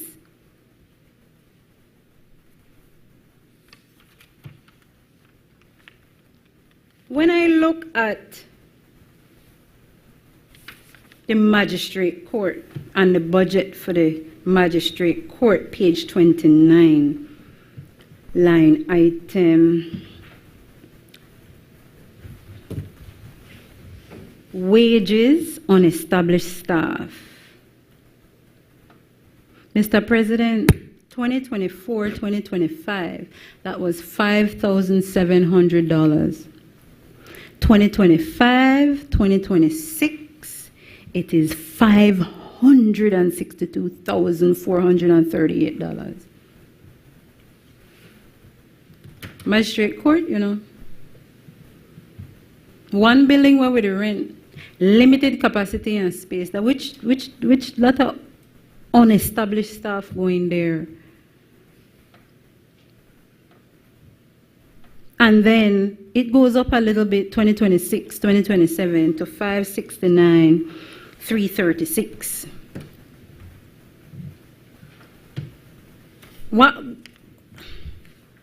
The thing is about employing people, I don't want you to think that I'm against it. Because if people are to be employed and there is space for employment, employ them. But what the government needs to do is assess whether or not they're getting value. Because we have too many workers laden on the public purse. We just know they do nothing. They're called ghost workers, whatever workers you want to call them. Do an audit of the workforce. And I say this with caution because I'm not proposing that people should lose their jobs where they have. What I'm saying is take the responsibility to ensure that you're not just employing people for employment's sake and then they know they do nothing and you're walking in our courthouse to try seek services and everybody, no, they gone on lunch, they on break, I come back right now. Check me back next week. Because the thing is about how we treat our people, and when we don't make provisions for them, they are demoralized, and we as government, we have a responsibility to ensure that the public servants aren't demoralized. You really want to treat teachers in the way you're treating them when they are responsible for the future of the nation or our children. They are teaching our children. And don't let me get started on the teachers because that's not my intention. But think about this. I am here because I have met great teachers along the way. They were inspirations after my parents and my immediate family. But teachers we treat terribly. Look at the education product. We boast free education, but we have nothing in place that assesses the quality of the education we are dispensing. We have no assessment in place to ensure that when a child passes from standard 6 to high school and from high school to sixth form, that they're competent. We're BJAT, we're PSC, we're CXC. Like when you ask teachers to explain what the curriculum is, they cannot, because only the minister then at that time know it. And I'll wrap up. I see I have a minute left, Mr. President. I will give you an additional 2 minutes. Your time has expired, but I will grant you an additional 2 minutes just to wrap up, Senator. I am grateful, Mr. President. I said so, no echo necessary. Now, Mr. President, I will end this way. The people of Belize, they feel the pressure and the punishment of inflation. The people of Belize, they feel what it means when for the $5 minimum wage cannot afford their bills, their groceries. The people of Belize. Regular people, not we. Can you say something about we in here? There is an air that may be clouding us, you know. I don't know about that. And you see, and that is a thing. Oh, Lord, man, I only got 2 minutes. You see, that is a thing that we want people to understand. When we talk about NHI, we are not criticizing this scheme. But Senator Guerra, what you need to understand is NHI pan the ground. I know where NHI were you reading at this thing. No, because I have had the unfortunate fate of having to access healthcare in public institutions and private. I have the benefit of saying I have access healthcare at an NHI institution. So sometimes when we talk, it's good when you have one point of relation, when you live it and you experience it. I gone to the hospital when the hospital never have no medication. I experienced that. And what it is that is happening now in the healthcare industry, you have private players all of a sudden in the pharmaceutical industry where when the hospital now have the medication, the private players who conveniently are connected to, the administration, who they provide the service instead of the public institution. That is the problem. If it walk like a duck, talk like a duck, quack like a duck, is a duck. Unless you want me to say the duck is yellow, is blue, and then maybe I agree that blue duck, now a duck. I end, Mr. President. The promise to performance is a blanket statement that does not obtain. The promise to performance is a statement that is meant to pull wool over people's eye and make them feel like everything fine and dandy, hunky-dory. No, no, no, no, no. I've identified where some promises ain't performing. And people, they're under pressure, Mr. President. People, they're under punishment and pressure. And you don't have to be PUP or UDB to be under pressure. Because I had to feel pressure, man. Me and my peculiar eating habits where I feel it when my bill go from $300 to $1,000 for the same thing. And we can't ignore that reality. The reality is, Mr. President, the numbers in this budget book, people not to feel it down the ground. It ain't performing for the people down the ground. So this top-down approach, there needs to be some shift. Because when we do everything on the top, they will only say that is what is supposed to be done. And this is my sentence ending, my good sir. You see, if you had just been patient, and I've heard you. So when we have this approach that you want to fix things up at the top, don't forget that it has to trickle down at the bottom. The people need to feel it. And right now, they know they feel it. Thank you, Mr. President. I recognize Senator Louis Wade. Thank you very much, Mr. President. Good evening, everybody. It's certainly my pleasure to be here and to be a part of this formidable team. I kind of waited for late in the evening because certainly I'm very green at this and I need to sit back and listen and learn and, of course, prepare myself for this momentous occasion. I must say that I'm very, very pleased, very happy with a lot of the discourse that has been conducted this evening. And Mr. President, with your indulgence, I would like to use my notes. I want to start off, first of all, by congratulating the current administration for its recent resounding victory at the polls.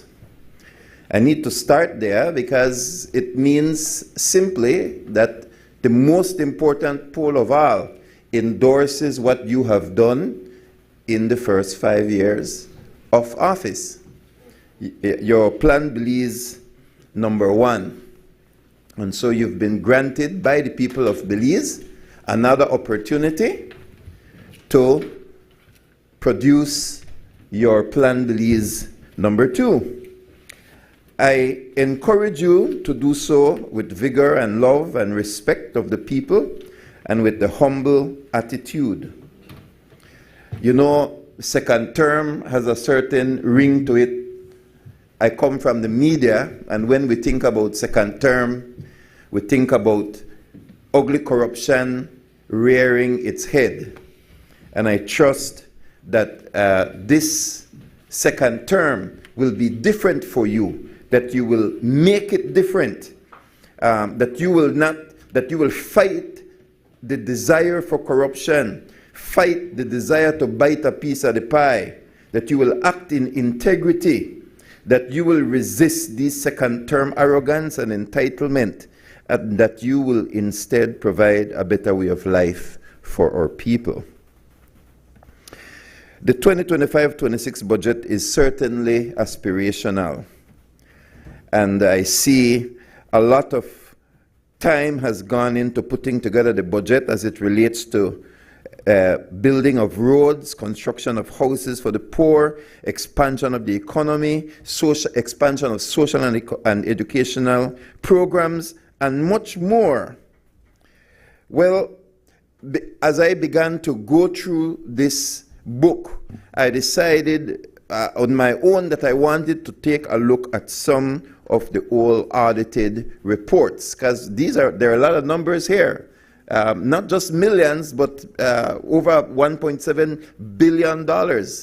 I didn't get any direction from anybody. As I said, I'm very new at this, but I have a home that I run. There's a budget there. I have a church that I run. There's a budget there. I have a ministry, a drug rehab that I run, and I have a couple of businesses, including Plus TV, and budgets are important. And so we want to see that the numbers that come before us are as real as possible. To my shock, I have to repeat what my fellow senators have said, that the last submitted audited report was the 2014-2015 audited report. That's a decade of unaudited budgets and expenses.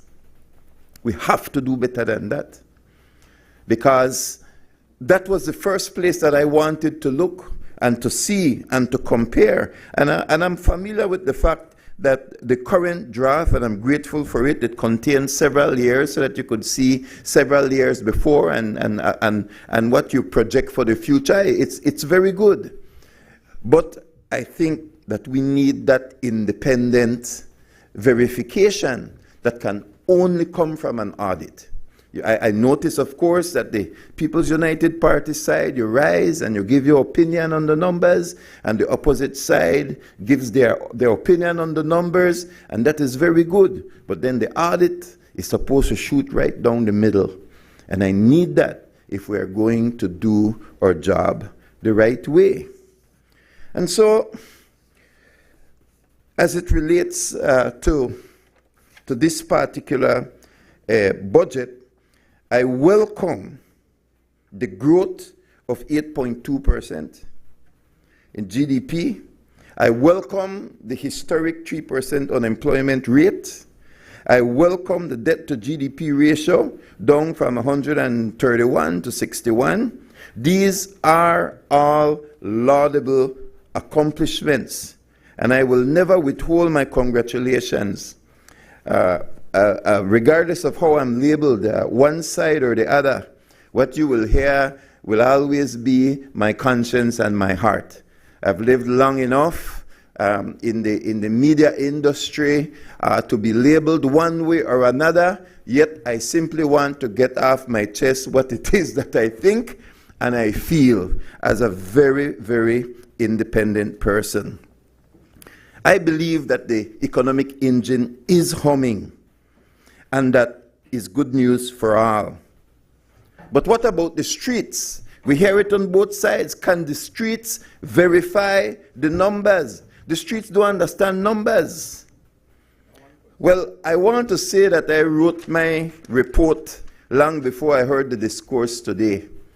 And I want to say, from my opinion, the streets are showing the change and the dramatic improvement in the economy. That is my opinion, and I'm going to prove it. You see, what is happening right now is that contractors in the capital city of Belmopan are finding it difficult to find workers. Workers are scarce. Why? Because there are many different buildings that are going up in Belmopan and across the country. So people are employed. You know what? They're employed to the point where construction workers right now are setting their own day pay. where they go to work in the morning and they begin to work, and then they tell the contractor boss, you know what, the sun hot today, I don't want that $50, I want $75. And the contractors are paying it because there is a shortage of workers, because the unemployment rate is historically low. So that's what I'm going to say. I can hear the numbers from both sides, but the truth of the matter is what we see on the streets is showing that people are going to work. You see, traditionally, Belmopan is known as the center of government activity. So traditionally, we've always had public servants here in Belmopan. And so you see them at the peak hours rushing to work at 8 o'clock, and then you see them between 11 and 12, and then you see them again at 5. And between that time, Belmopan kind of goes dead. That's how Belmopan has been. And on weekends, there's an exodus from Belmopan. My friends, not now. Not now. Every day, we have traffic jam. You want to know why? People, they move, money, they move, goods, they move, services are moving in the capital city of Belmopan. That is the reality. And I'm going to give one more description before I move on. If you drive from Constitution Drive right on to the Hummingbird Highway, and you drive, let's say you drive from the marketplace to the Agriculture and Trade Show, there are 4 brand new 2-story, 3-story, and 4-story complexes that are being used in the BPO industry that have never been there before. Hundreds of young people, male and female, are walking around Belmopan to and fro, going and coming from work, catching the taxi, buying snow cones. The movement in Belmopan. I have lived here from I'm 16 and I'm 55 years old now. So I'm not into the political rhetoric. I am telling you what I know. The city is moving like never before. And I even saw at a particular, I will give the street, Cardinal Avenue. I literally saw a group of BPO, about 7 of them, with their boss, asking people, sir, you want a job? Miss, you want a job? They came to me and, sir, do you know anybody who needs a job? Never seen it before. I don't know if it's bad marketing that they have, that they can't find workers, or it is that the market is such that they are looking for workers. That's right. You see? And so I'm going to call it like I see it, and that is why I have been asked to be here on behalf of the churches, so that I can call it as I see it to the nation of Belize. So now, you know what I call that? That is the true new growth industry. It's positive, it's healthy, and it's addictive. Let me tell you something. Work is dignity and dignified.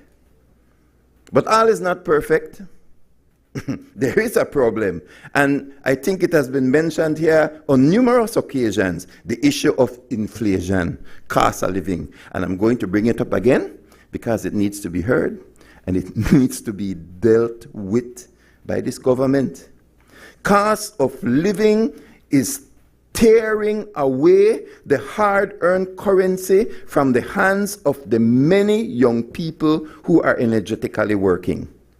While it might not be plunging them into dire poverty because they have jobs, the fact is that many of them are barely keeping their heads above the water.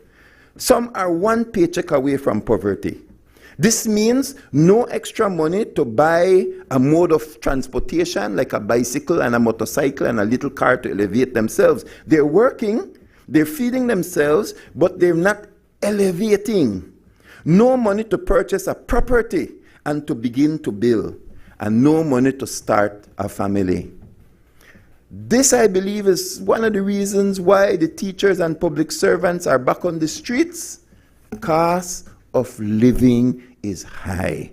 And so the economy is moving, but if we don't deal with the issues of cost of living, what they earn will be taken away back from them in the natural process of things. So, here is what I want to say. If government the largest purchaser, is willing to live with high prices, then we will have to pay those same high prices too, won't we? Mr. President, I do not agree that the government is like a victim of inflation. I believe that to a degree, government is a part of the problem, it's part perpetrator. And I'm going to explain why. I'll give you an example again now. You see, the Ministry of Health purchased property to house the future state-of-the-art hospital for Belmopan, and they purchased it near the grey waters of BWSL. The price was exorbitantly high. Government was adamant that the price was fair, and they agreed to the purchasing price. Within 24 hours of the government making the announcement, all the other properties in the area took their price up. Did you hear me? In that case, government was not the victim of inflation, it was the perpetrator. You caused the price of land in that area to go up. And then you know what? Hear me out. You've now set the bar for the future. Because now when you want to buy other land, everybody know government, the client is coming. Yes, you now are a victim of the problem that you created in purchasing that high land, and then you know who else is suffering with them? The customers, the ordinary people who also need to purchase land in Belmopan. Do I know what I'm talking about? Yes, I talked to the realtors who took down their signs temporarily, created new signs and put them back up, and told me what their new prices were. This is important. And you know what? I know what the price of land was in that area.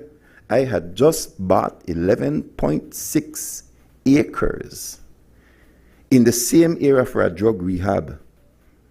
I got to say, thank God we closed the deal before government came buying. I paid under $100,000 for the 11.6 acres. I have the receipts. You took the price up in the area. If I had just waited to close the deal, I would not have land for my rehab to help the down and out. It matters, government, it matters. So I do support what is taking place, but we can do better. One error can create a massive change. Land prices in Belmopan are now higher than ever, and then that takes up the rent. So there are people who were once renting for $600-700 that are now renting for double the price, $1,400. And I'm going to say it, Belmopan's inflation rate is always the highest in the country, and sometimes it's twice the rate, the national average. Belmopan, oh boy. And I want to say why. It's because we live where the government is buying. We live where the government is buying. You see, government is not only the country's largest employer, you're also the country's largest purchaser. And so what you are willing to pay, yes, we pay. We pay as well. Because if we don't buy it, government is going to buy it, and then government is going to buy it sometimes and then give it to the poor. See? So the prices can remain high. There is work to be done. I fully support the increase of the minimum wage from $5 to $6. But if we do not get a handle on the cost of living, inflation will once again eat it all up. If you okay, so I'm not an expert in economics, but I've been I don't know the markets, but I know the local market, and I think it still reflects some of it. I joined the Minister of Infrastructure and Development in calling on the business community. And he called out the Asian community, to be specific, to find ways to lower food prices. It's true, they seem to have cornered the supermarket sector where we buy our groceries. But I believe that there is another area that is driving high inflation in Belize, separate from the factors that are affecting us globally. What is it? Fuel prices. Fuel prices. Petroleum, the thing that giveth and taketh away. It giveth and taketh away. So the minister has out to the Asian community asking them to lower prices, but I asked the government, will you do the same at the gas pump? A driving factor of inflation is fuel prices. Over the entire first term, we did not see any significant savings at the gas station for customers. From my recollection, prices have remained generally near the $12 mark for the entire first term of the administration. What used to be the high ceiling is now the standard cost for a gallon of gas.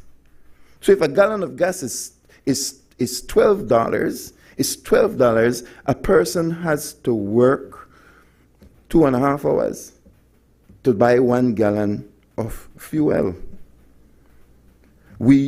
So this is a hard one, because processed petroleum, it gives you the hard cash you need.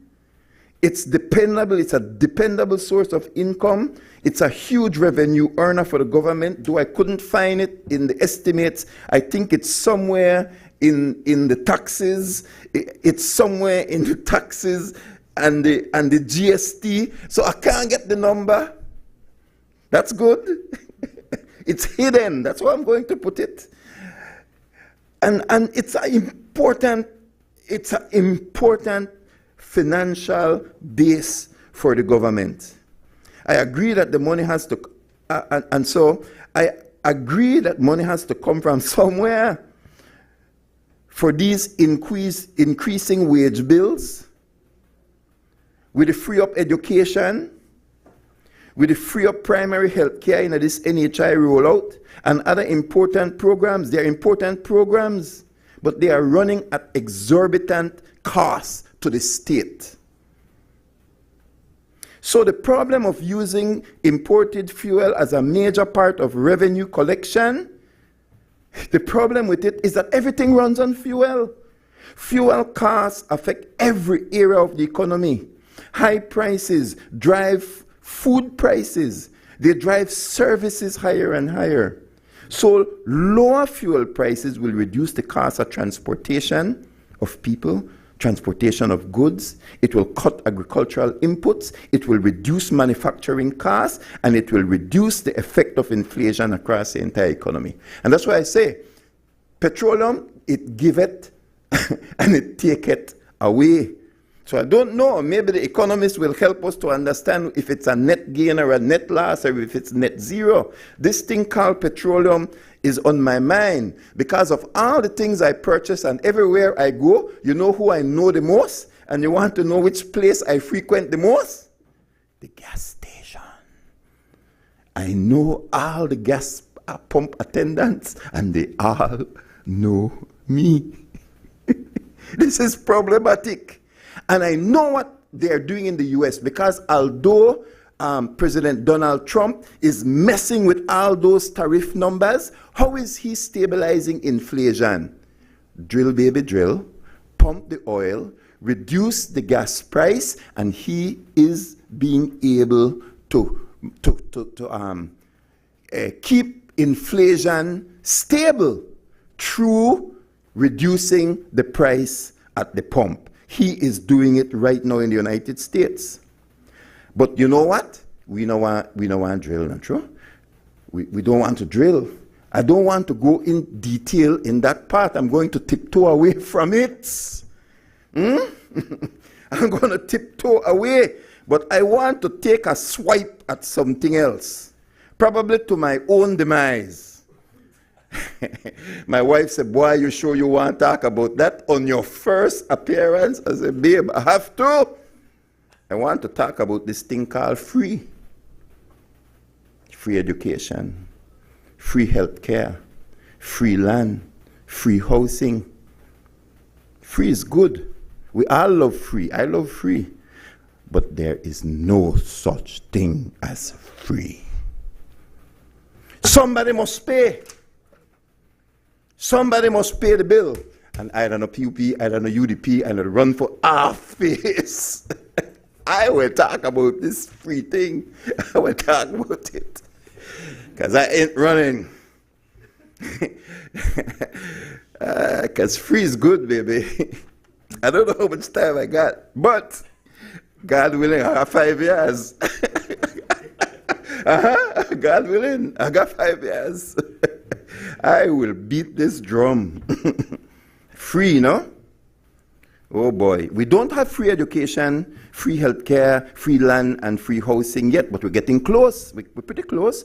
Government heavily subsidizes these 4 areas. Heavily subsidized. And the aim, it's kind of like a ship that we're set in that direction that slowly, we're saying, right? Free education, free. And that's why I tell you, I don't know if I was supposed to bite this pie at this time, but I'm going to attempt. I'm free to speak, yes.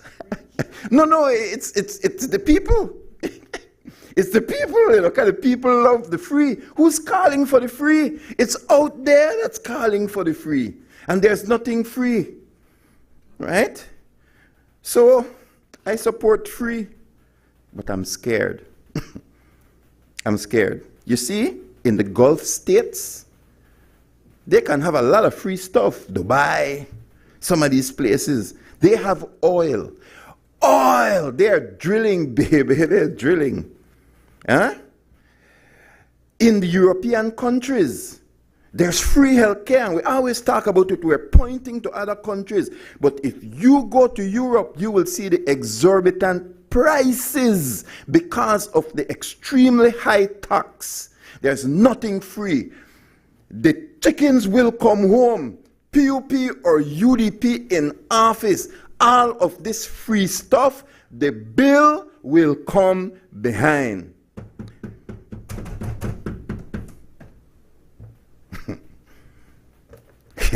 And who will pay the bill? It's the Belizean people.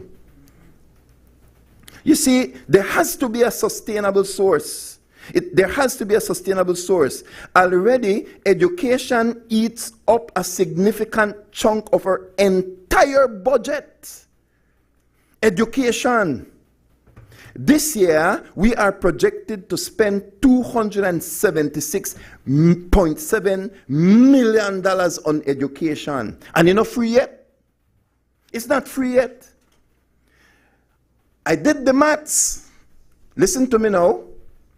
That budget to that one ministry of education, it is bigger than the budget of 18 ministries combined.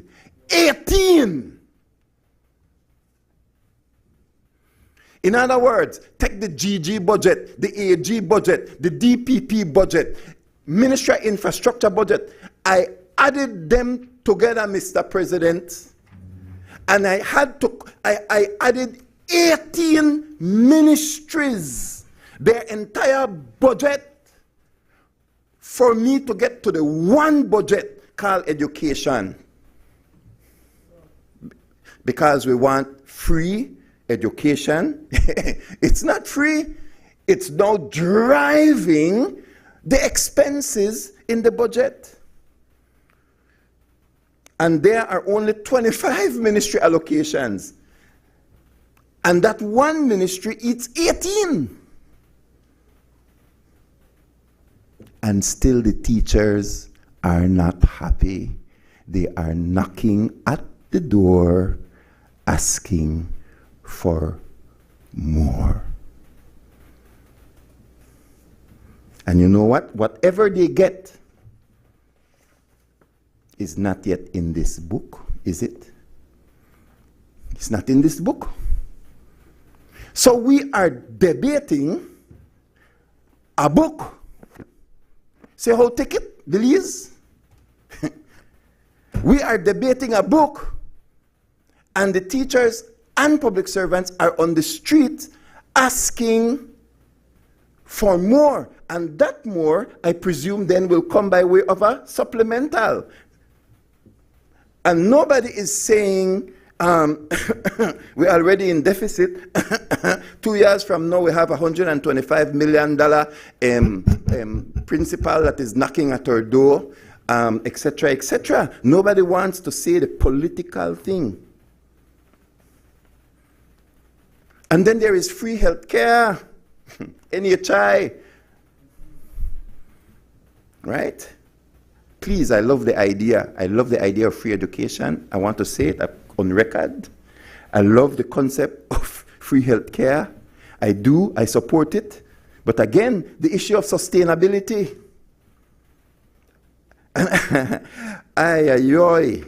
Free health care. The estimates for 2025-2026 for the Ministry of Health show that $161 million has been allocated to produce a healthy nation. So, just the two commodities that we want free. What are the two commodities that we want free? Education and health care. They are the two largest, by far, line items or items in the budget. I think the only thing that is bigger is the Ministry of Finance, I believe, that controls the Cap 2, Cap 3 stuff. So this is reality. And here is the thing about free, from my observation. When it is free, then free market prices don't drive it. Because when there is competition for purchase, then the prices will fluctuate because there's several people in the market. But when government alone is in the market, the rules won't apply. So a cotton swab that used to cost maybe 1 cent or shilling over time will start to cost $1 because government will pay. Salaries will continue to go up. Why? Government will pay. You see, when you are in the opposition, you say we support the teachers.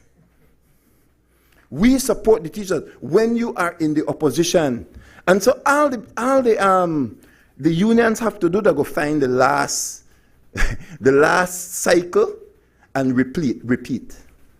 So we could find every single one. When we're in opposition, we support the teachers, and when we are in government, we have to find the money. Why? Government will pay. Government will pay. So we are beginning to act as if like government is like a total separate entity from the people of Belize. Like there's money that government has or has access to that the people won't one day pay. This falsehood must be exposed. The freer it is, the more it's taking up space on the budget. And the opposition can use it, but the government must find it. In the 2022-2023 fiscal year, government collected $1.1 million in hospital fees. Follow me? That a 2022-23 fiscal year, government collected $1.1 million in hospital fees. You want to know how much it collected last year? $303,000. Hospital fees. In other words, now that today people are richer, right? Lower unemployment, then they work, they're gainfully employed, but what then do? Stop pay the hospital bill. They stop paying the hospital bill. So when we were getting at least $1.1 million, from hospital revenue, it's down to $300,000 now. Why? Government will pay. Government will pay. So what is the problem that's happening in our beautiful Belize? Me not just to talk to the politician now, me to talk to the people out there. when the people who can afford it see the ones who can't afford it and won't pay it, when they see that they don't pay it and government come in and pay it, those people say, well, if they don't pay, I know they pay either. And so there was a whole percentage of people who could pay their hospital bills. Now they are not paying it. Adilai? Why? Government will pay it. Right? That's a cautionary tale. Government will pay it. Government will absorb it. Government will write it off. I'm going to kind of wrap up. As I said, I wasn't supposed to bite that pie. I don't know what's going to happen.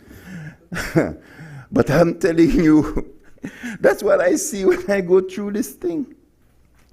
You see, we act as if government is some foreign entity with different money. That mentality must change.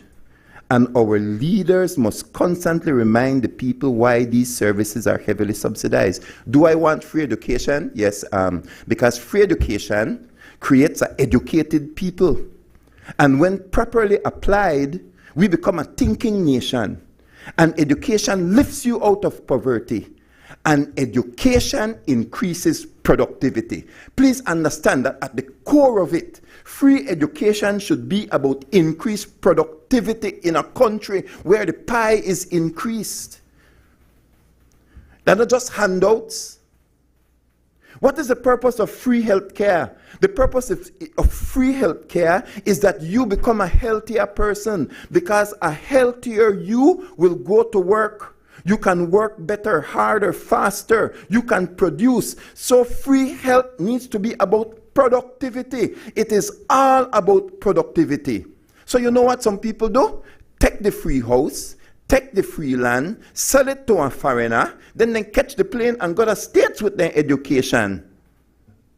And there goes the productivity. The investment that we put in them. If people do not learn to love their country, if people don't understand why we are subsidizing education, why we are subsidizing healthcare, then it just becomes a political football, and people don't understand that we are investing in you because you have to become a productive citizen to increase the economic prosperity of our nation. Stay home and build your country. And welcome back to those who, unfortunately, Mr. Trump is sending you back. But we want you back here. Come and help the productive sector in this country. Now, I'm going to wrap up. I'm a pastor. Sometimes we say I'll conclude, then I'll close, and then I'm bringing things. So I really apologize. We have about 4 ways to close off things. I'll turn my attention to housing for the poor. Of 10 minutes remaining. Thank you, Mr. President. Yes, you need to know the trick is to cut the time for me. All right, no. Housing for the poor.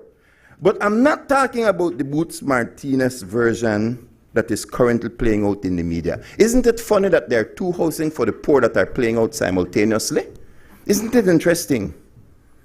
As I say, nobody paid me for talk. I got my own way.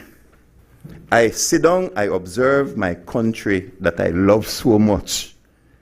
2 housing for the poor are playing out.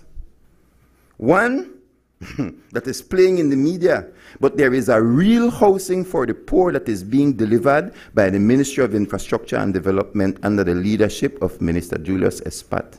It's been taking place over the last 4.5 years. Why will I bring it up? Well, I had the privilege to be a part of the committee that vetted the applications. I'll tell the country now, I was there. I was asked to be a part of it, to ensure that only deserving Belizeans will receive their starter house. I was there. And I want to say several things. Number one, every single one of those houses has a story. and I heard this story. That's number one, I want you to know. Number two, PUP's got houses, UDP got houses. And unaligned people got opportunities as well. As a matter of fact, there are people who have houses today that are neither PUP nor UDP. They simply went to the website, downloaded the application, they were interviewed, they were vetted, and because their story matched out, they are today living in one of those houses. I was there. Many received houses, as I said, by directly going. Why am I saying it? I'll tell you. You want to know what happened at the handing out ceremonies? The people were reminded that this is not a handout, it is a hand up. I sat there watching the thing from beginning where people apply to the process where people begin to get housed across this country. And as a matter of fact, some of them, there are like 50 houses in one area, but across this country, they're like black pepper and salt. Some people in their own little space have a house. And you know what? Many of them already have added 1 bedroom, 2 bedroom, and they are moving on up. I am saying that because as they received their keys, they were being told, pay $100. Oh, you have to drop the 100 when you have your key? No, pay $100 a month. Sorry about that. That needs to happen for education. That needs to happen for health care. My friends, in every single area where you are trying to make things affordable for poor Belizeans, we need to constantly remind them that this is not a handout. It is a hand up because we want you to be a part of the productive sector. It reminds me that in this book, I see only about $1 million as recurrent expenditure under housing. There's no cap 2, no cap 3. I hope I read it wrong, because that kind of program must continue. There are still a couple of people who say, well, me not the pay because this is for me. And they're just $100 a month. And they don't know why. Because the mentality has crept in. If you will go down the path of free education, free healthcare, free housing, etc., constantly bring it before the people that there is a reason for it, that somebody is paying for it, and we who are paying for it expect that they will take it and leverage themselves out of poverty. It's certainly with great expectation that I sit here and hope to represent the church and Belizeans. And I intend to call it as it is.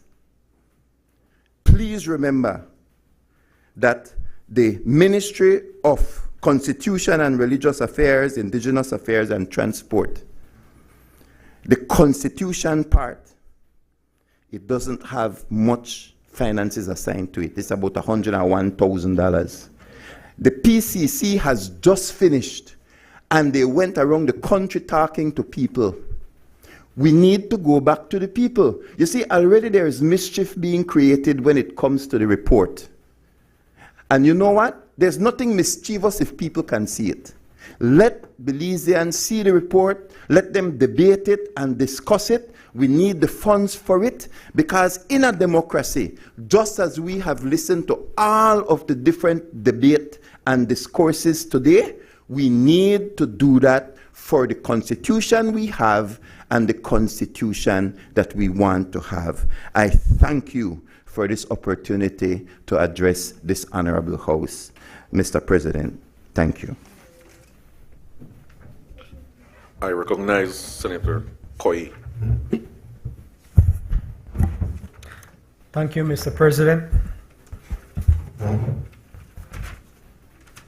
With your permission, I will refer to some of my notes. Mr. President, it has been an honor of my lifetime to serve the people of Belize under this administration led by our Honorable Prime Minister John Bersenio. This would not have been possible without the tremendous sacrifice of my family, my beautiful wife and children. To them, I will forever be grateful.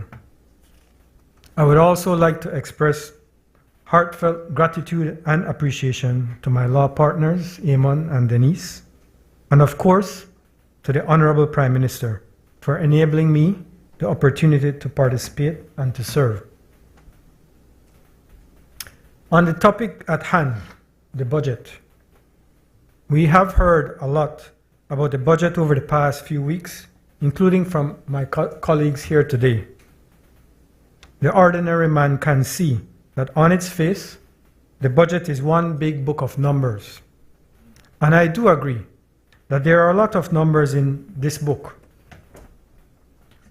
But just as how a single equation, Schrodinger's fundamental equation of quantum mechanics, has reduced chemistry to physics, so the budget gives us much more than numbers on a page. It documents our past, our present, and our plans for the future.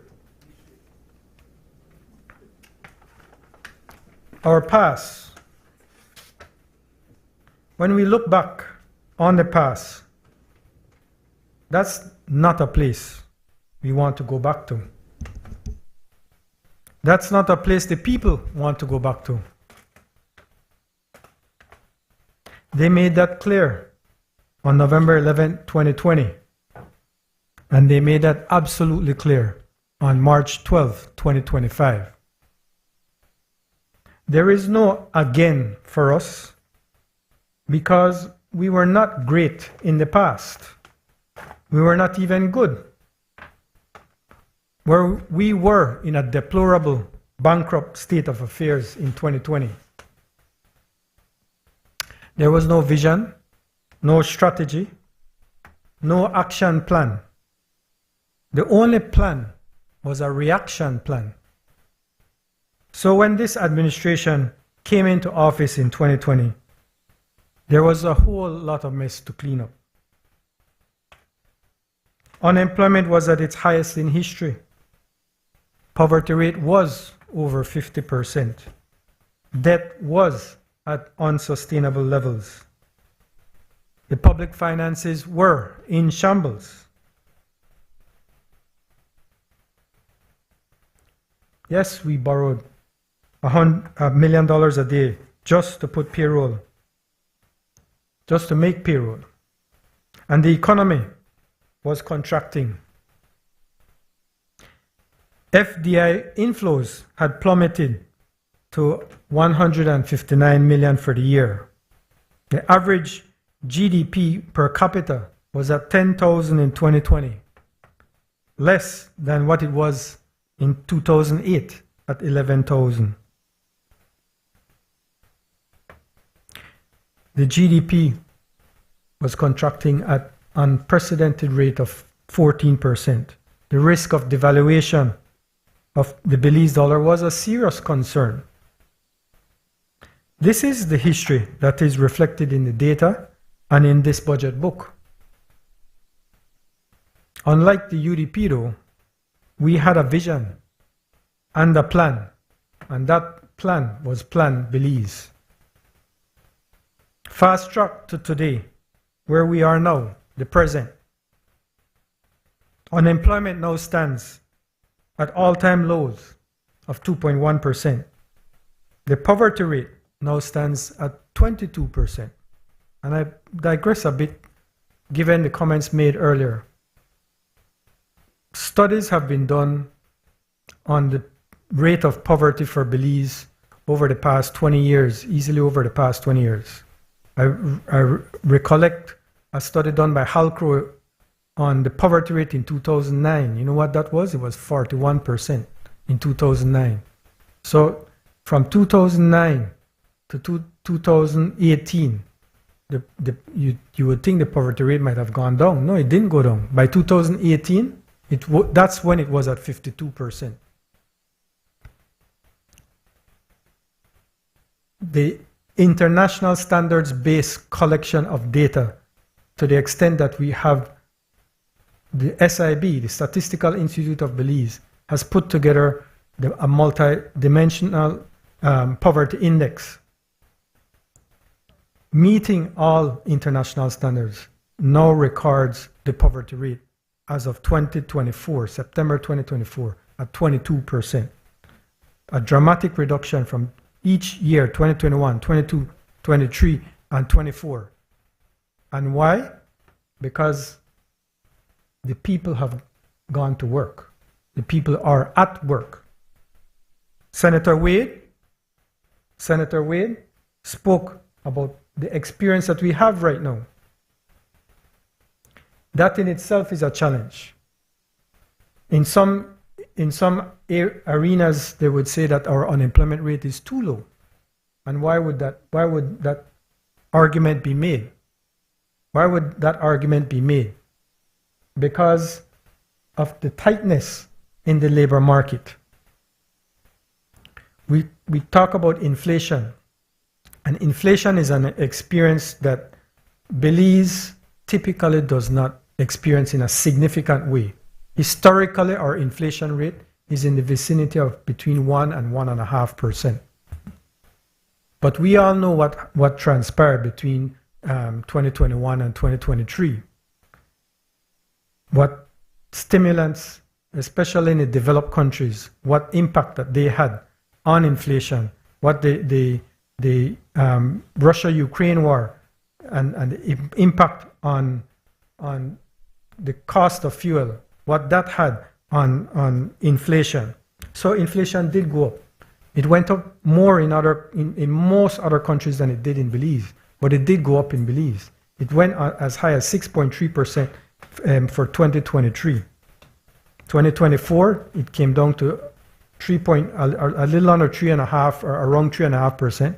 And as of March of this year, it has come down to 1.4%. It didn't reduce by 1.4%. It has come down to 1.4%. That is now back to historical averages. That is where inflation is.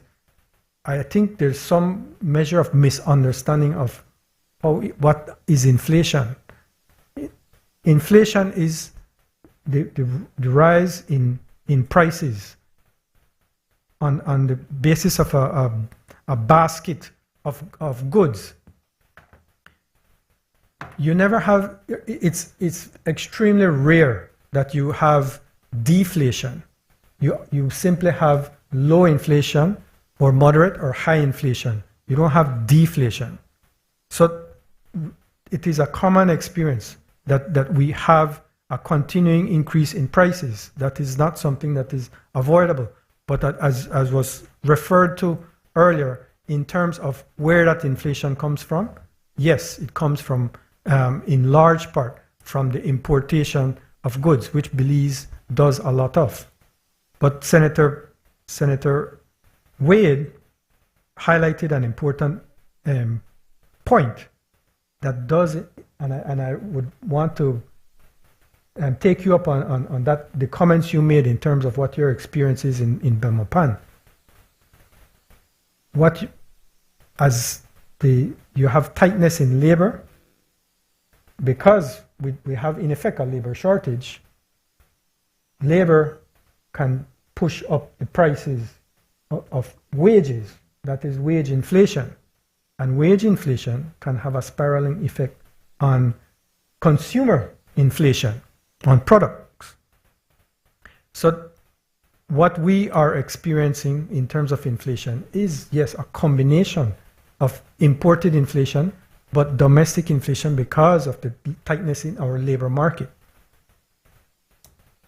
Thankfully, we are in a position where we are seeing a resolution in the rate of inflation, where we are now back to historical averages at 1.3% as of March. The average GDP per capita, I highlighted earlier in a comment on the loan motion on the Kuwait loan. The average GDP per capita has increased by over 60% to over $16,000 now. So what is important to glean from that fact is, yes, the cost of living has been going up. Inflation rates reflect that the cost of living has been going up. But at the same time, the average income per person has gone up far more than the increase in the cost of living. So our people are getting wealthier. They're experiencing an increase in their overall take home after dealing with the cost, increased cost of living. Instead of consistent and unaffordable primary deficits, we now consistently run primary surpluses. And now, instead of contracting, the economy is now growing. Over the past 5 years, our economy has grown in real terms close to 40%. As Senator Courtney mentioned, Belize is the second fastest growing economy in the Western Hemisphere after Guyana. There is no longer any risk of devaluation. Official reserves now stand at historical highs at over 1 billion Belize dollars, and the banking sector themselves holding historical highs of over $1 billion in foreign assets as well. But getting back to what I referred to on Monday and what Senator Dennison spoke to, we cannot depend on mere organic growth to continue this extraordinary growth. A prosperous future depends on a grand vision in which we boldly take advantage of the opportunities afforded to us. For too long, Belize has largely ignored our realities because of historical ties. This administration, led by the Honorable John Briseno, now seeks to take advantage of these realities, geographic and otherwise. And it's important to refer to some of the comments that Senator Courtney made in terms of looking at our region. Having that grand vision to say, yes, we are a part of the Caribbean, but you know what? There is much more value in integrating with Central America. And I think that is one of those grand visions that we seek to implement.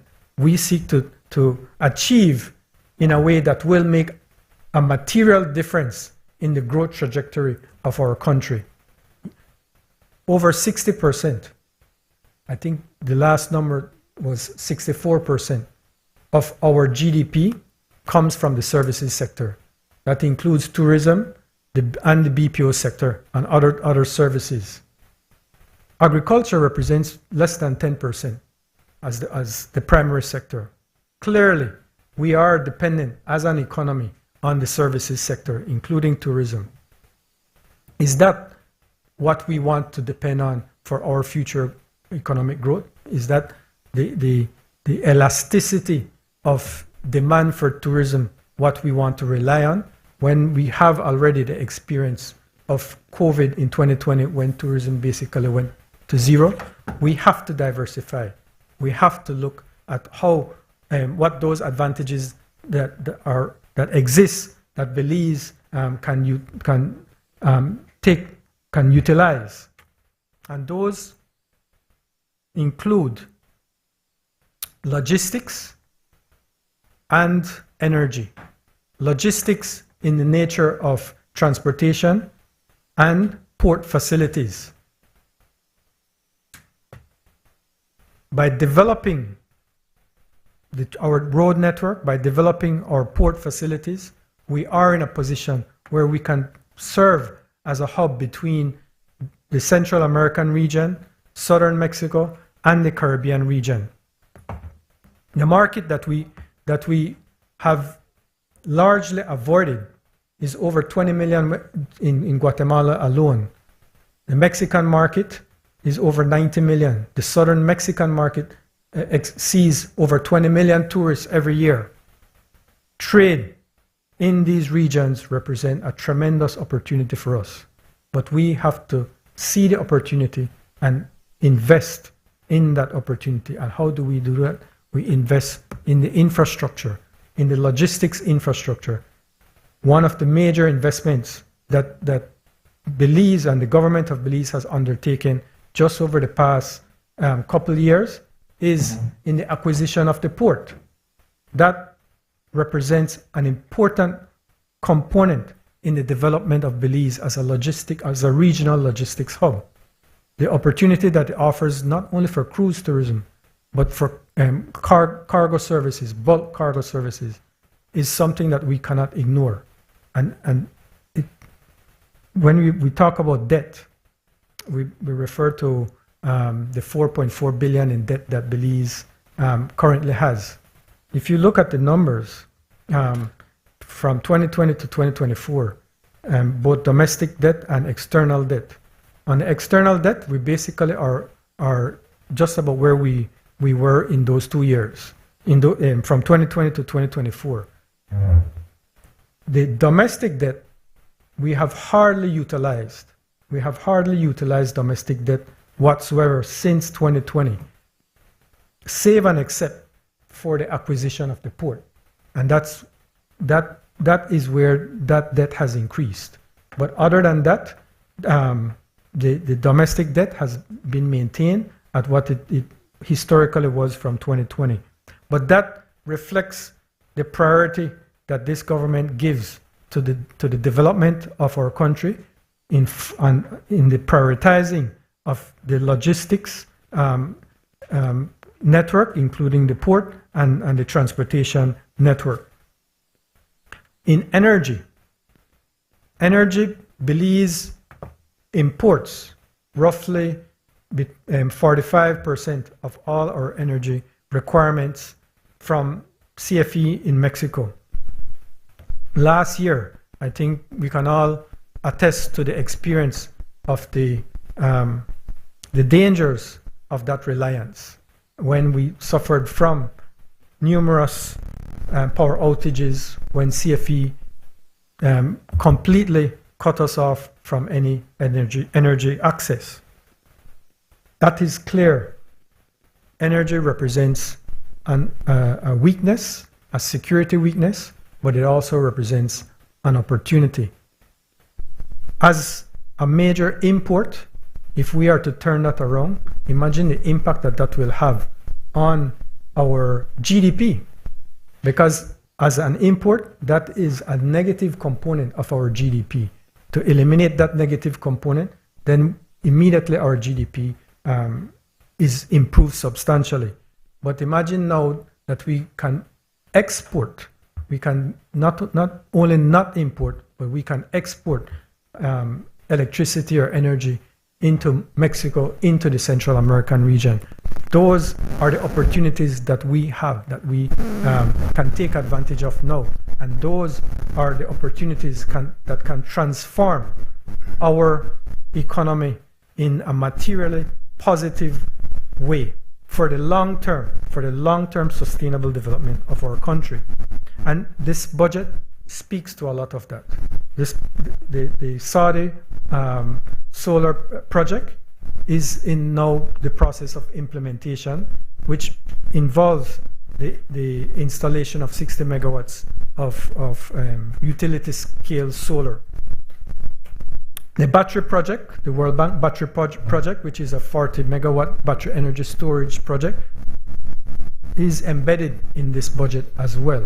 Those are major investments that the government has made to jumpstart that effort towards energy security and energy independence, but it also is a jumpstart to the energy sector being a real contributor to the development of this country. And as that happens, then we are in a position where new sectors can develop, including sectors like light manufacturing that we've spoken about for decades, but have not seen to fruition.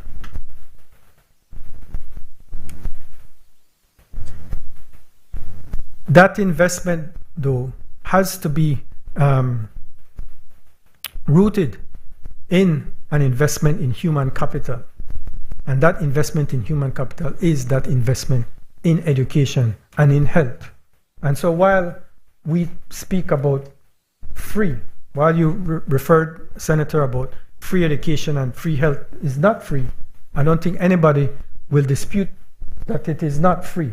There is a cost to it, but that cost represents an investment in our people.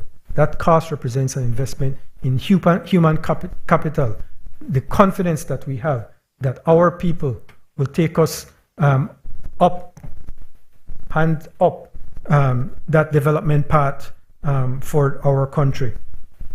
So from the budget, you can see that roughly on recurrent expenditure alone, we're looking at 22% of the total recurrent expenditures being for education, and roughly 16% of the investment in health. 16% of the recurrent expenditures being invested in health. It's more than what represents in the Ministry of Health, but because simply put, the Ministry of Health budget of $161 million recurrent does not include the $50 million that is being invested by way of NHI. That is, I think, is found in the Ministry of Finance budget. So in effect, it's actually over $200 million that's being invested in health for the people of Belize as we look to roll out the NHI. Now, I will be brief in terms of the various comments that have been raised here this evening. Senator Faber, you spoke about what would be done in terms of the government and tariffs, the government and the MCC compact, as well as what this situation, or what's the plan as far as hurricane season. On the matter of hurricane season, this is an area where I think this administration has put in a lot of work, a lot of effort. I think, Senator Zettina, you spoke about disaster risk management. Disaster risk management is more of a reaction to what disasters may occur. But in reality, we have to expect that disasters can be multitudes of that budget. And so we have to have a disaster risk financing strategy. And in fact, this cabinet finalized and approved the disaster risk financing strategy with the support of the World Bank for Belize. That includes not only disaster risk management budget, but even more importantly, the insurance, catastrophe risk insurance that we get from the Caribbean CRIF. It also includes the contingency line of credit that we have with IDB. It also includes what we are at present working on, the CAT DDO option, which is roughly about 20 million US that we're working on through the IDA concessionary resource program from the World Bank. It includes even in the Blue Bond, the parametric insurance that exists under that bond. It as well includes the contingency fund. I think we typically put 5 million into that contingency fund for any emergency matters. So we have all of that forming part of our overall disaster risk financing strategy, which is there not only for hurricane season, but for pandemics and forest fires as well. So major climate events as well as health events. That is what this strategy has been developed for. So that is already a plan in place. On the MCC compact, I think the points certainly are well taken in terms of having what is our reaction in that sense. What is our reaction to what is not formal yet, but is is likely in terms of the MCC compact. It has not been cancelled, or we have not received any formal notification of any cancellation, but let's assume that there is. No, we haven't. Let's assume that there is a formal cancellation. The fact of the matter is the MCC compact development involves quite a bit of root cause analysis and feasibility analysis as to what would be done for the education sector and the energy sector. In the case of the education sector, the root problem identified and to address it was the low quality of education, and that low quality of education not meeting the demands of the market, the local market in Belize. So that quite a bit of feasibility work has been done, and those studies are with the Ministry of Education already. We are not at risk in terms of any work or project work in terms of the compact having been done already. It never did start. It was to start in, I think it was June of this year, but it never did start. So what we have is the wealth of information, data, and analysis that we can utilize. One example, for example, that I think both of you referred to, is the absence of assessments. That is critically important, even in connection with what is going on right now in terms of teachers, etc. The World Bank had conducted a public expenditure review, I think a year and a half or so ago. And part of that review included an assessment of education expenditures. The review indicating that we technically, or relative to other jurisdictions in the region, we overspend per capita on education. So we're not getting the results. Part of the problem or the recommendation made is that we have no accountability. We don't hold the managing authorities accountable. We don't hold the teachers accountable for learning outcomes. And so how can we expect any better if nobody is responsible for what the learning outcomes are? So what the analysis through MCC includes is the establishment of a national student assessment system. That national student assessment system involves assessment starting from, I think it's standard 1, standard 4, standard 6, first form, second form, third form, and fourth form. So a full national student assessment system is in process of being established. A consultant is in process of developing that. That is one of those projects that, or one of those analyses that is halfway complete, I should say, or 2/3 complete. But that is one of those analyses. Whether or not MCC comes through or is cancelled, that will get done, and this government will ensure that that is completed so that that national student assessment system is introduced at the earliest possibility.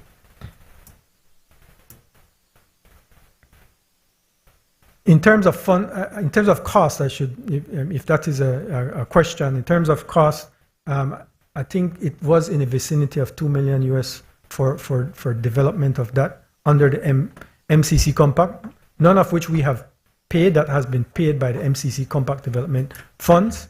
But to the extent that we would have to be responsible, we would be responsible, or we would take it on. We would take on about 600,000 around there.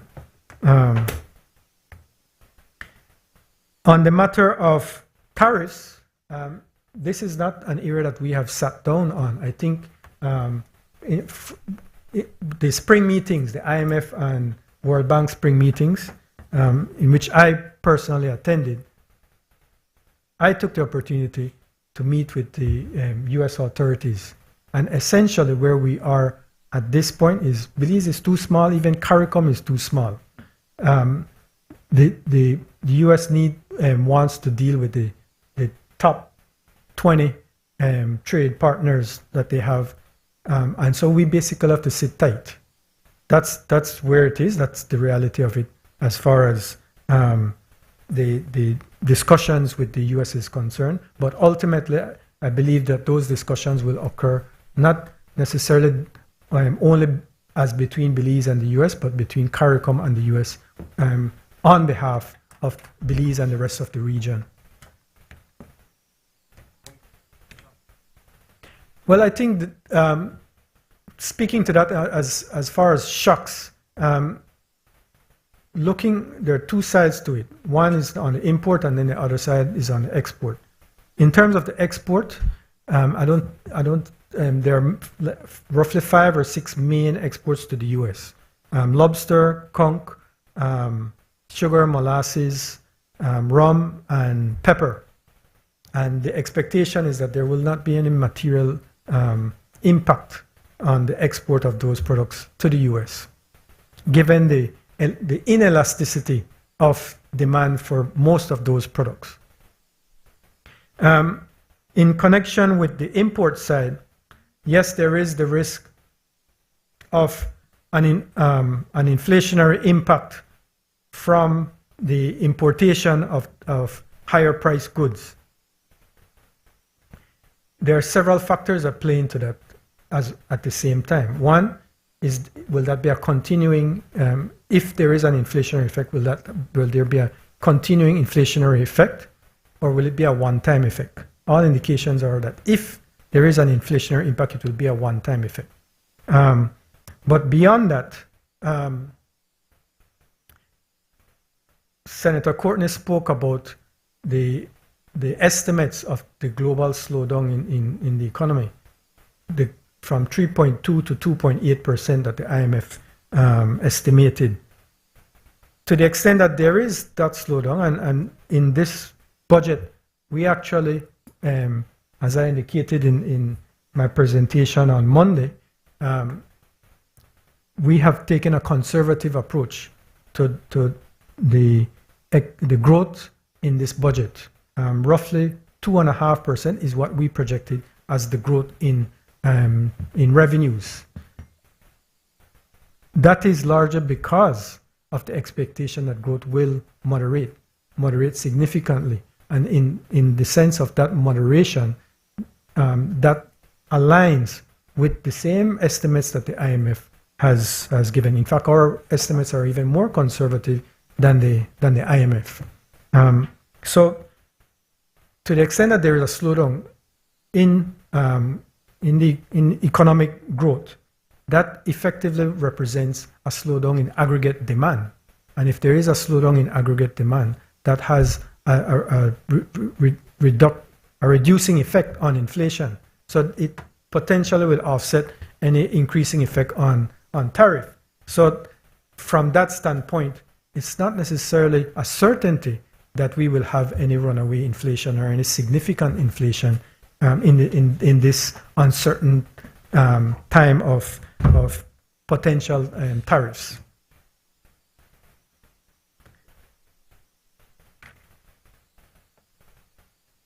On the matter of debt, I think you wanted to get clarity on the debt relief.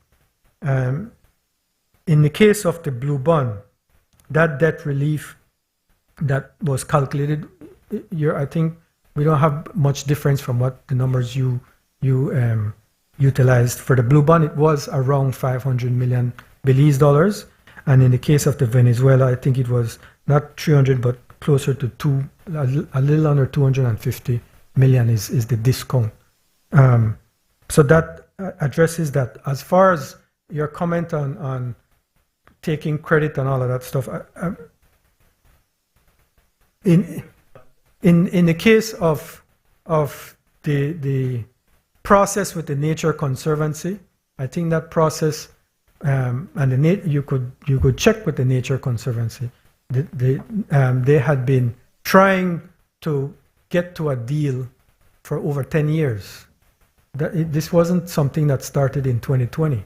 This was something that started in 2011 or thereabouts, and they couldn't get any headway.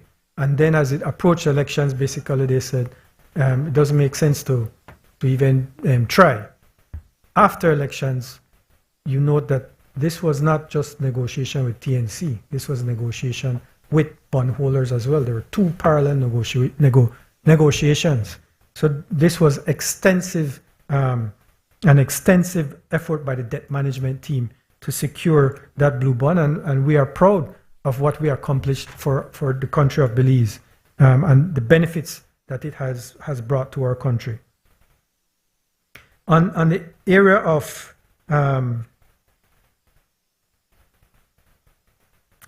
I think we went through the poverty data already.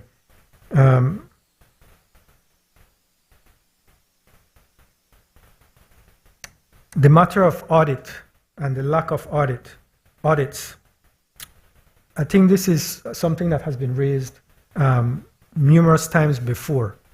These audits are conducted by the Auditor General, and it depends or requires information for reconciliation. From what I am made to understand, that data or information required for reconciliation is not available. The IMF and CARTAC support has been secured to assist on the same reconciliation of these financials.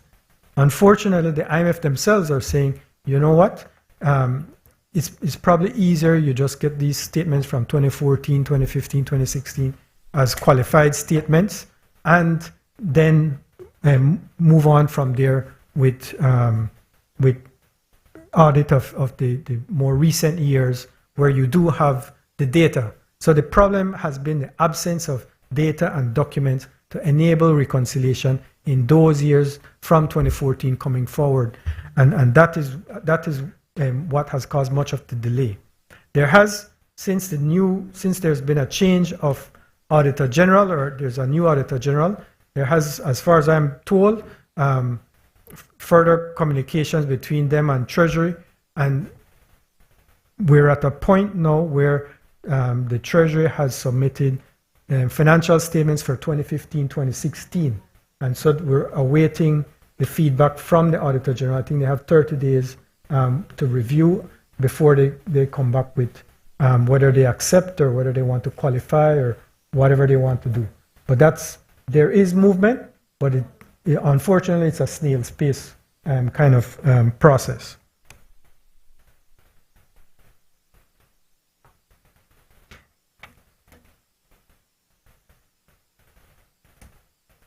Some quick points in terms of what was raised by Senator Zettina. I think you highlighted 2 or 3 main areas. One was in terms of youth services, and one in terms of telecom or telephone bills, and then on tourism. In terms of youth, I think it's important that you don't look in isolation to the Ministry of Youth, but recognize that the education of youth is a big part of the budget. It's a huge part of the budget, and that is where there has been much focus in supporting the education of our youth, the mandatory age increase, all tied in to ensuring kids stay in school. The free education is about enabling kids to stay in school so that money doesn't become a reason why kids are not in high school. So all of that reflects a focus, a priority, and money for the youth. On the telephone, I think you should consider that the same matter of the Finance and Audit Reform Act requires the opportunity being given not only or solely to BTL, but to any service provider. So you cannot exclude, otherwise you basically are advocating for a breach of the Finance and Audit Reform Act. That said, in terms of the performance of BTL, In 2019, the net income for BTL was $1.2 million. In 2020, it was $5.4 million. As of 2025, the net income for BTL is now $27 million, more than 5 times what it was in 2020. Senator, just to remind you of Yes. 5 minutes remaining. Sorry, I'm just doing quick responses, so I won't be much longer. Oh, I done the door. Oh, shit. Oh, sorry. Just two quick items. In the case of marketing, I think the simple answer to that is the budget for marketing is the Belize Tourist Board. So that is where the focus on promoting tourism is concerned, and that is why Belize Tourist Board collects the hotel tax, which they use for the marketing and promotion of tourism. On the area of Senator Dennison, quickly, on the areas of good governance, UB and KHMH, all I would say in the case of both UB and KHMH, UB, in the sense of raising funds, yes, the subvention, I think if you look on the historical numbers, the subvention is currently at 7.65 million. It was in 2019 at 5.9 million. It was raised for 1 year to 11 million, and then after that it was dramatically reduced. Now this is the budget. This is not this one. The 2021 budget. That's what is here. I'm not looking at. I'm looking back then. But that's not even the point. The point is that as far as the UB subvention is concerned, it's useful to look at the plan for the development of that university. It has its own balance sheet.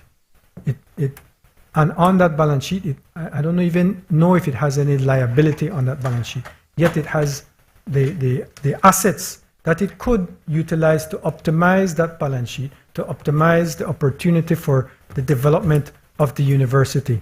That, I think, requires some bit of commitment, not only commitment to the future of UB, but financially looking at how, from an independent standpoint, it can raise its own finances. I'm certain that is a capability of UB.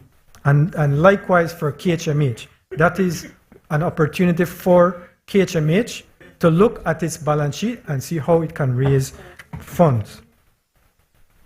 Finally, I think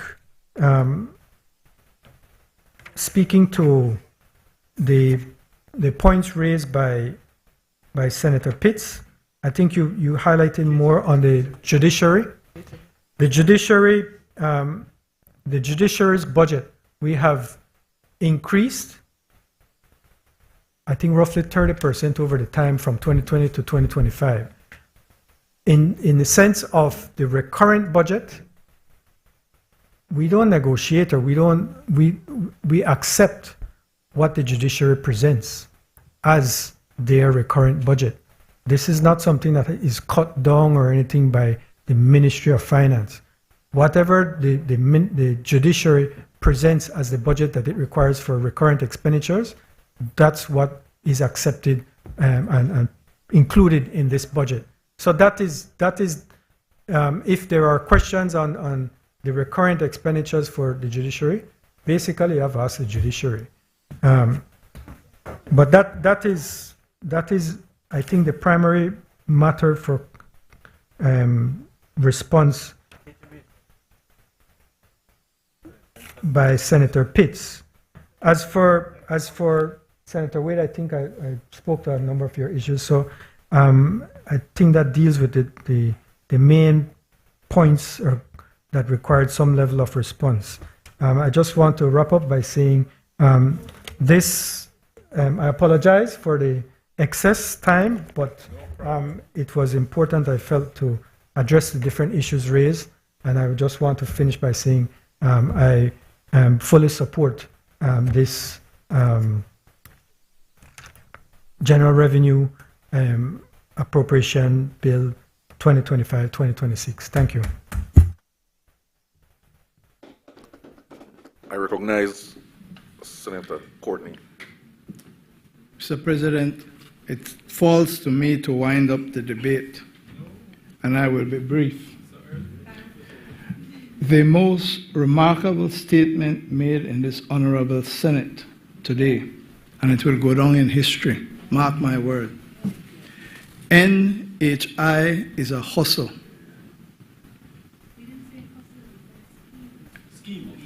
NHI is a hustle was repeated over and over by Senator Farber, supported by Senator Pitts. Senator, I will repeat myself. Senator Dennison suggested to you all to use the word scheme, and that's when you said it. I repeat, Mr. President, we don't want no Pontius Pilate right now. NHI is a hustle. The Belizean people must know, calm yourself down, man. You act like Perifeet. Perifeet don't write about you on Facebook, so calm yourself down. My brother, now start me up. Now start me. All right. NHI is a hustle. Senator Pitts gone and participate at an NHI clinic, participating in the hustle. Tens of thousands of Belizean people. You gone at NHI? You say it yourself. Tens of thousands, 230,000 Belizeans. 230 Belizeans are participating in this hustle. Senator Farber misrepresented to the Senate that NHI is a hustle because it is being provided by the private sector.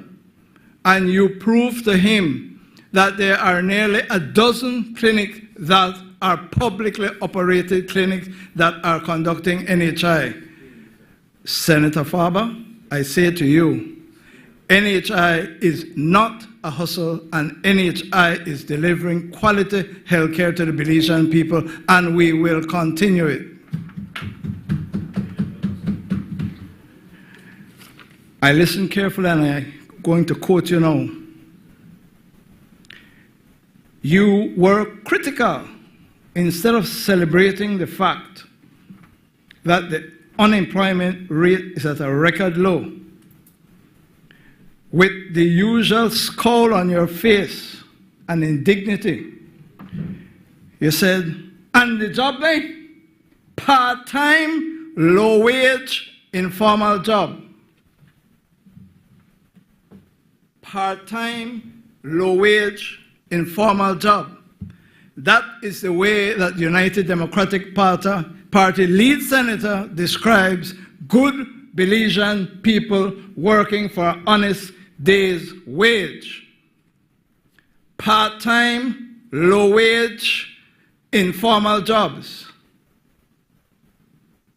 You're quiet when Senator Wade tells you the inability to find work.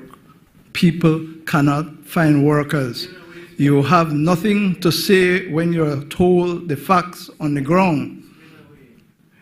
Something is radically wrong when a member of the Senate will criticize hardworking Belizean people honestly earning a living.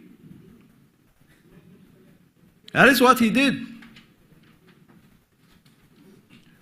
NHI our hustle, low wage, informal, part-time workers. But he never done that. Free education, not work.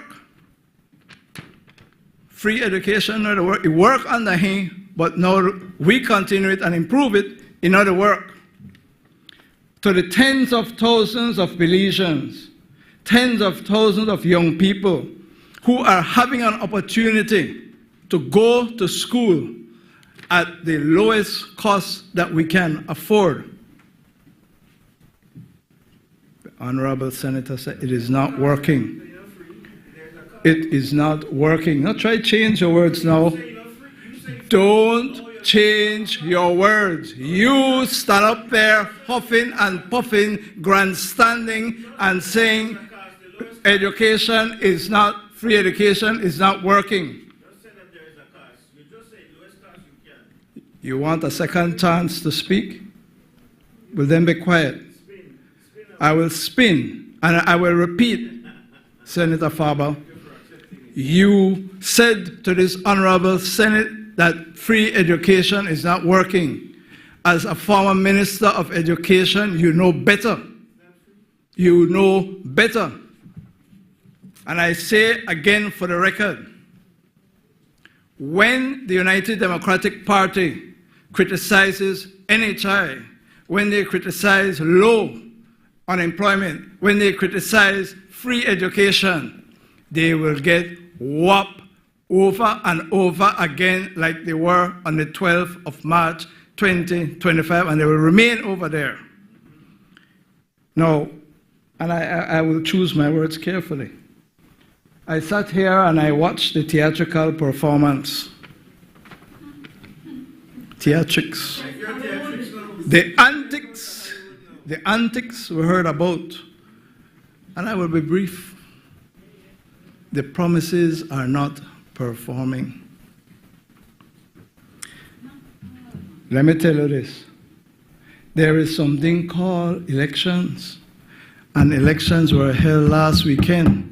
And nearly 90% of the seats in the village council, the People's United Party win.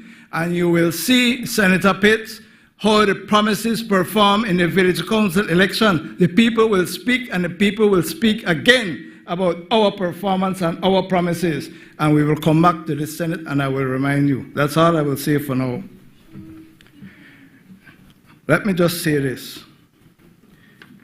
The United Democratic Party has no moral authority to come into this Senate and talk about the public debt of this country. Mr. Rum, Pibil, and Tarkos, who squandered $500 million in Petro-Carib money. And we want to talk about transparency, accountability. It was never, ever audited. And I will say as a fact, Venezuela sent their state auditors to Belize. And you conduct, you conduct yourself like that. Senator, please allow the leader of government business to continue with his remark. Once again, you're behaving like you behaved that night. Drunk and disorderly. Not, oh my God, drunk and disorderly. No, get up, because I won't yield. And I am saying to you, if I am standing, saying to you, Mr. I will not yield. If I stand on a point, saying I will not yield. Mr. President, if I am standing on a point of order. There is no point of order. I will not yield. The United Democratic Party has no moral authority. Mr. President. Opposition, Senator. Mr. President, if I'm standing on a point of order, you must hear my point of order, and you, sir, must sit down. Lead opposition, Senator. The chair is here, not I am over there. standing on a point of order, Mr. President. The chair is here, not over there. Please, let us have some order. Leader of government business, let me hear his point of order. Mr. President, is clearly maligning me as a member of this honorable house. The standing orders clearly do not permit that. Clearly. You should sit down, sir. When a point of order, Mr. Chairman, will you speak to him? Please. Will you speak to him, Mr. Chairman? Make your point and take your seat. Mr. Chairman, when I stand on a point of order, he must sit. You are not bigger than the chair. You are not bigger than the standing orders. You feel that way, but you're not. Mr. Opposition Leader. Sit down. Please, man. Please.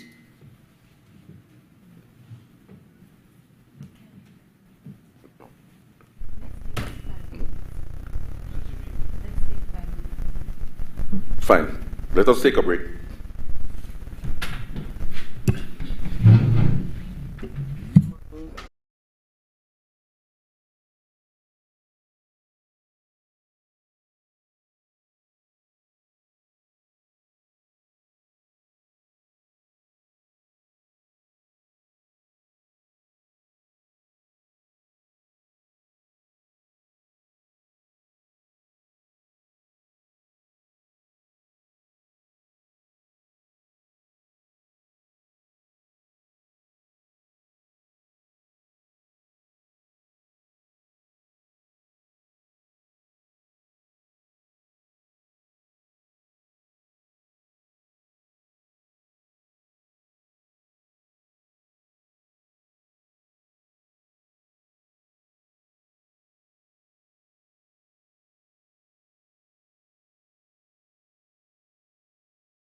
Please.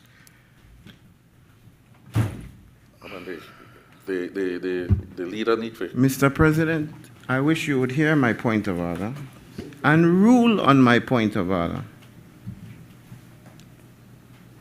Mr. President, Standing Order 36-4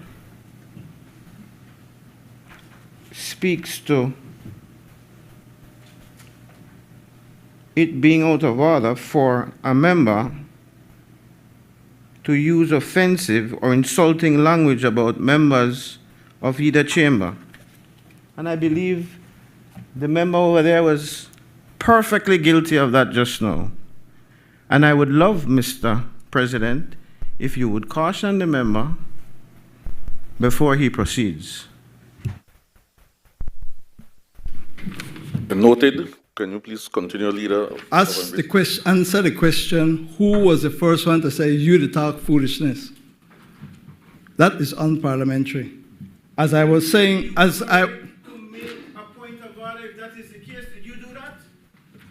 As I was saying... Did you do that? As I was saying... Senator Faber, please... Can you make a ruling on my point of order?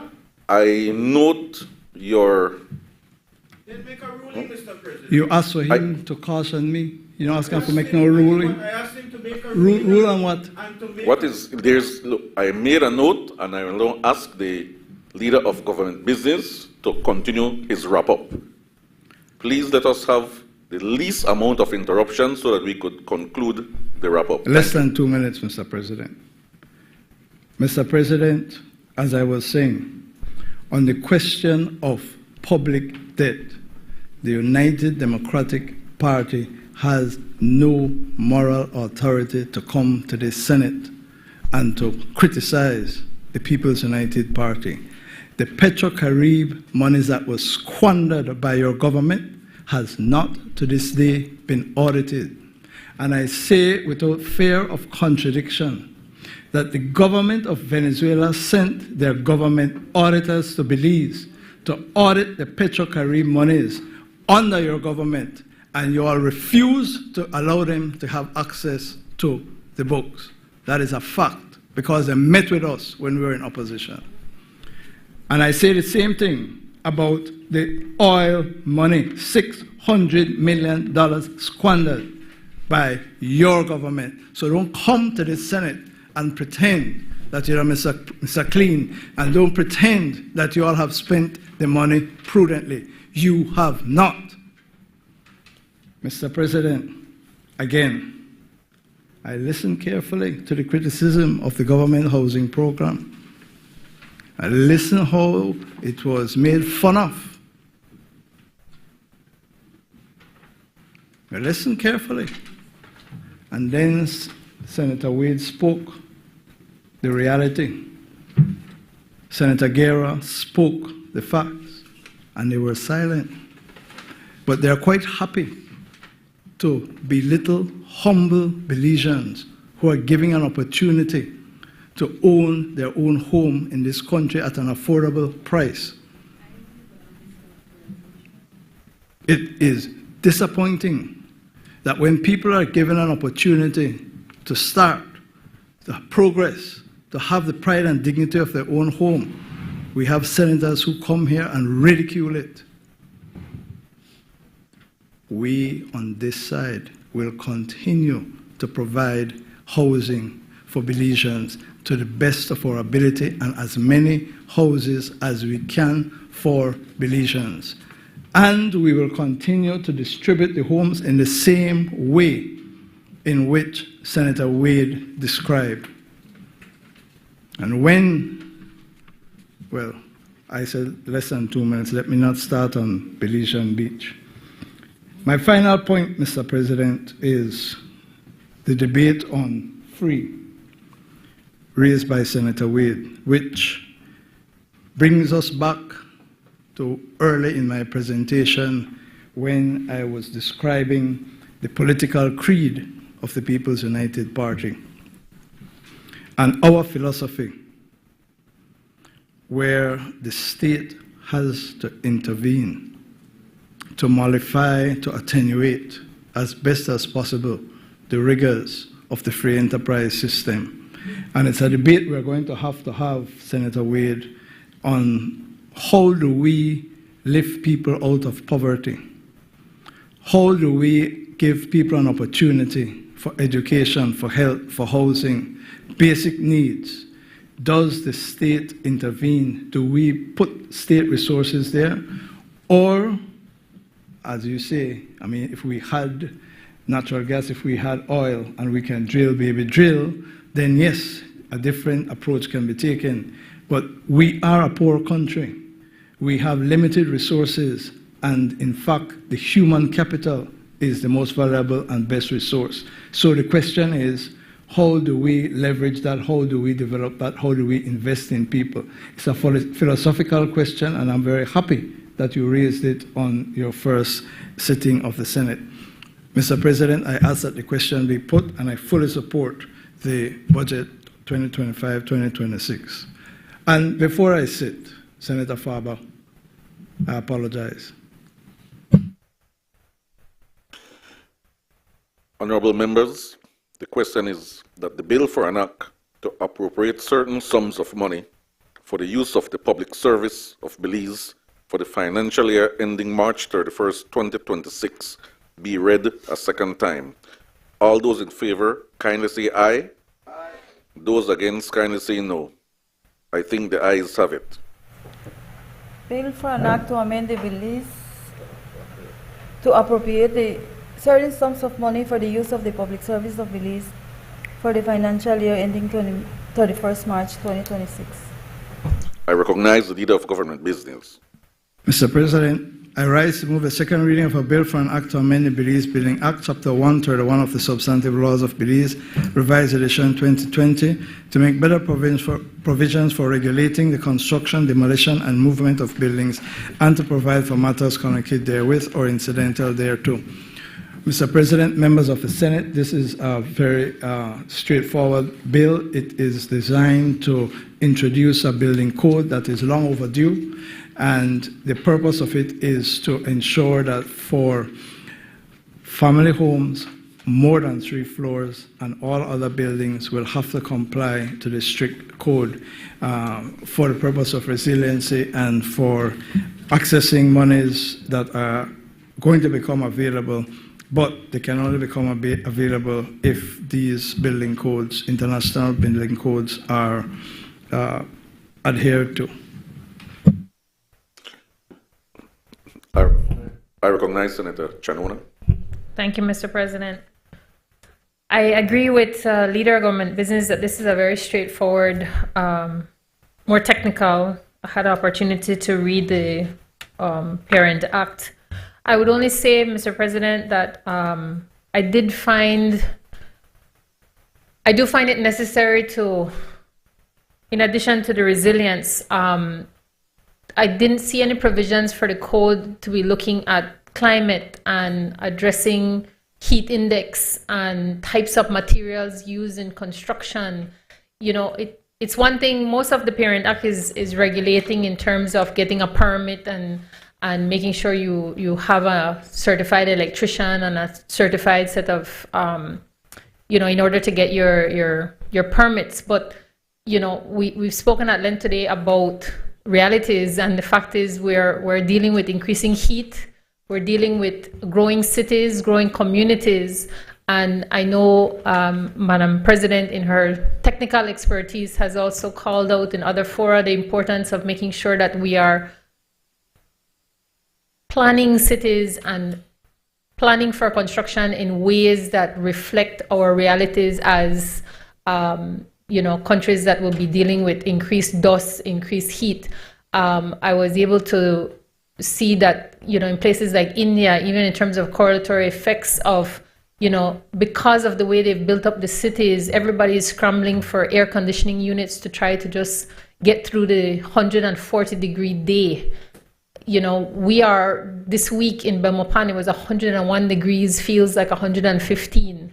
So I just really want to raise that as we're looking at this code, and I support that, you know, it's accessing for family homes and buildings over 3, but the code really needs to also look at how do we make this climate safe, energy efficient, and really incorporate managing temperatures, which is a real, Madam President was speaking to some of us in the break room about heat islands and just how we're looking already at 10-degree differences between what's put out in the weather report in terms of high temperatures for the day, but feels so much hotter. So I just really want to call out perhaps a little bit more comprehensiveness in terms of looking at climate and heat and material, in addition to things like regulatory permits. Thank you. I recognize Senator Patrick Farber. Mr. President, I know it's not unusual for regulations or schedules to come afterwards, but in this particular instance, a lot is left up to regulations that have not yet come, and that could possibly pose a problem. For example, Section 18.1 says approval depends on satisfying the requirements of the building regulations, but those regulations don't yet exist. And a lot hangs on the power of some entity putting that together later on, and the Parliament doesn't have the luxury of seeing those regulations beforehand.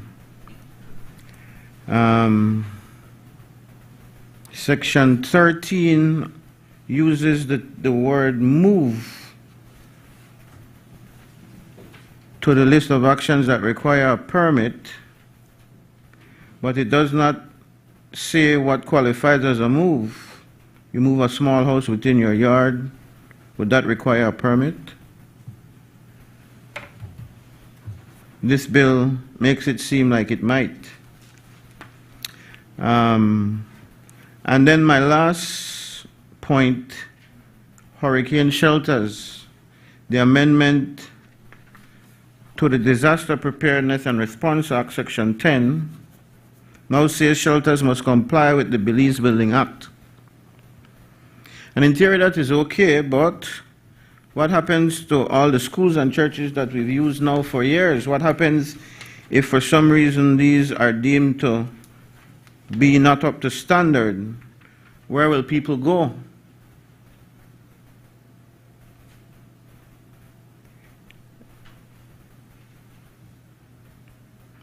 And so I think we have to put something in place that maybe will spell out what will happen, some kind of plan that will help to upgrade the shelters and not just disqualify them. Otherwise, if you just disqualify them, there will be no shelters for people to go to. And we do know the state of many of our school buildings that are used for hurricane shelters. I do know that there have been active moves to make sure that there is the propping up of some of these shelters, but I don't know that they would meet the standard of the codes that are being implemented here. Those are our comments, Mr. President. I recognize Senator Pitts. Thank you, Mr. President. I rise to support the bill. I would, as I've experienced in the past, Senator Courtney is not afraid to listen to suggestions and take it under advisement, and I say that hoping that the areas where, and there are not many, that I make suggestion, you could take it under advisement for amendment before taking the bill further. On the Senator Farber's reference to move, I think that's an easy fix. Put the word move in the interpretation section, the definition section, and specify what kind of movement falls under contemplation for clarity. I must say, though, even though I support the bill, it is unfortunate that yet again we come, and I know I've said it before on a previous occasion, that where these bills are contingent on regulations, the regulation should already be drafted. And so it leaves us with a bit of handicap to see the breadth and extent of the amendment being contemplated and what new changes. Now, that is not to say that we should not have a national building code, because I welcome that. We should. We should. And so the amendment in the first instance at section 3, the first one is to swap out the word any to the word all, and maybe I'm just looking at it too simplistic, but I don't know what's the distinction between any or all. In section 3, we are repealing subsection 2. No. We are making the repealing of the subsection 2 is to replace it, to provide that what is being done is the national building codes, which is fine, because 37.2K is a reference to having a national building code, and we don't have one. I mean, at 37.2, we have a long list of the things that should be contemplated when constructing, but to say have a building code per se in regulations, we don't have that. So I welcome that. The rest of section 3, though, I would want you to consider whether it might be helpful to preserve subsection 3 and not repeal that all the way. Because I find it would be good practice in the operation to permit contractors or persons conducting buildings where their plans or the development falls short. They're permitted the opportunity to correct it, as opposed to the application being denied. In relation, pardon me? I'm looking at section 3 of the Principal Act. Section 3, subsection 3 of the Principal Act.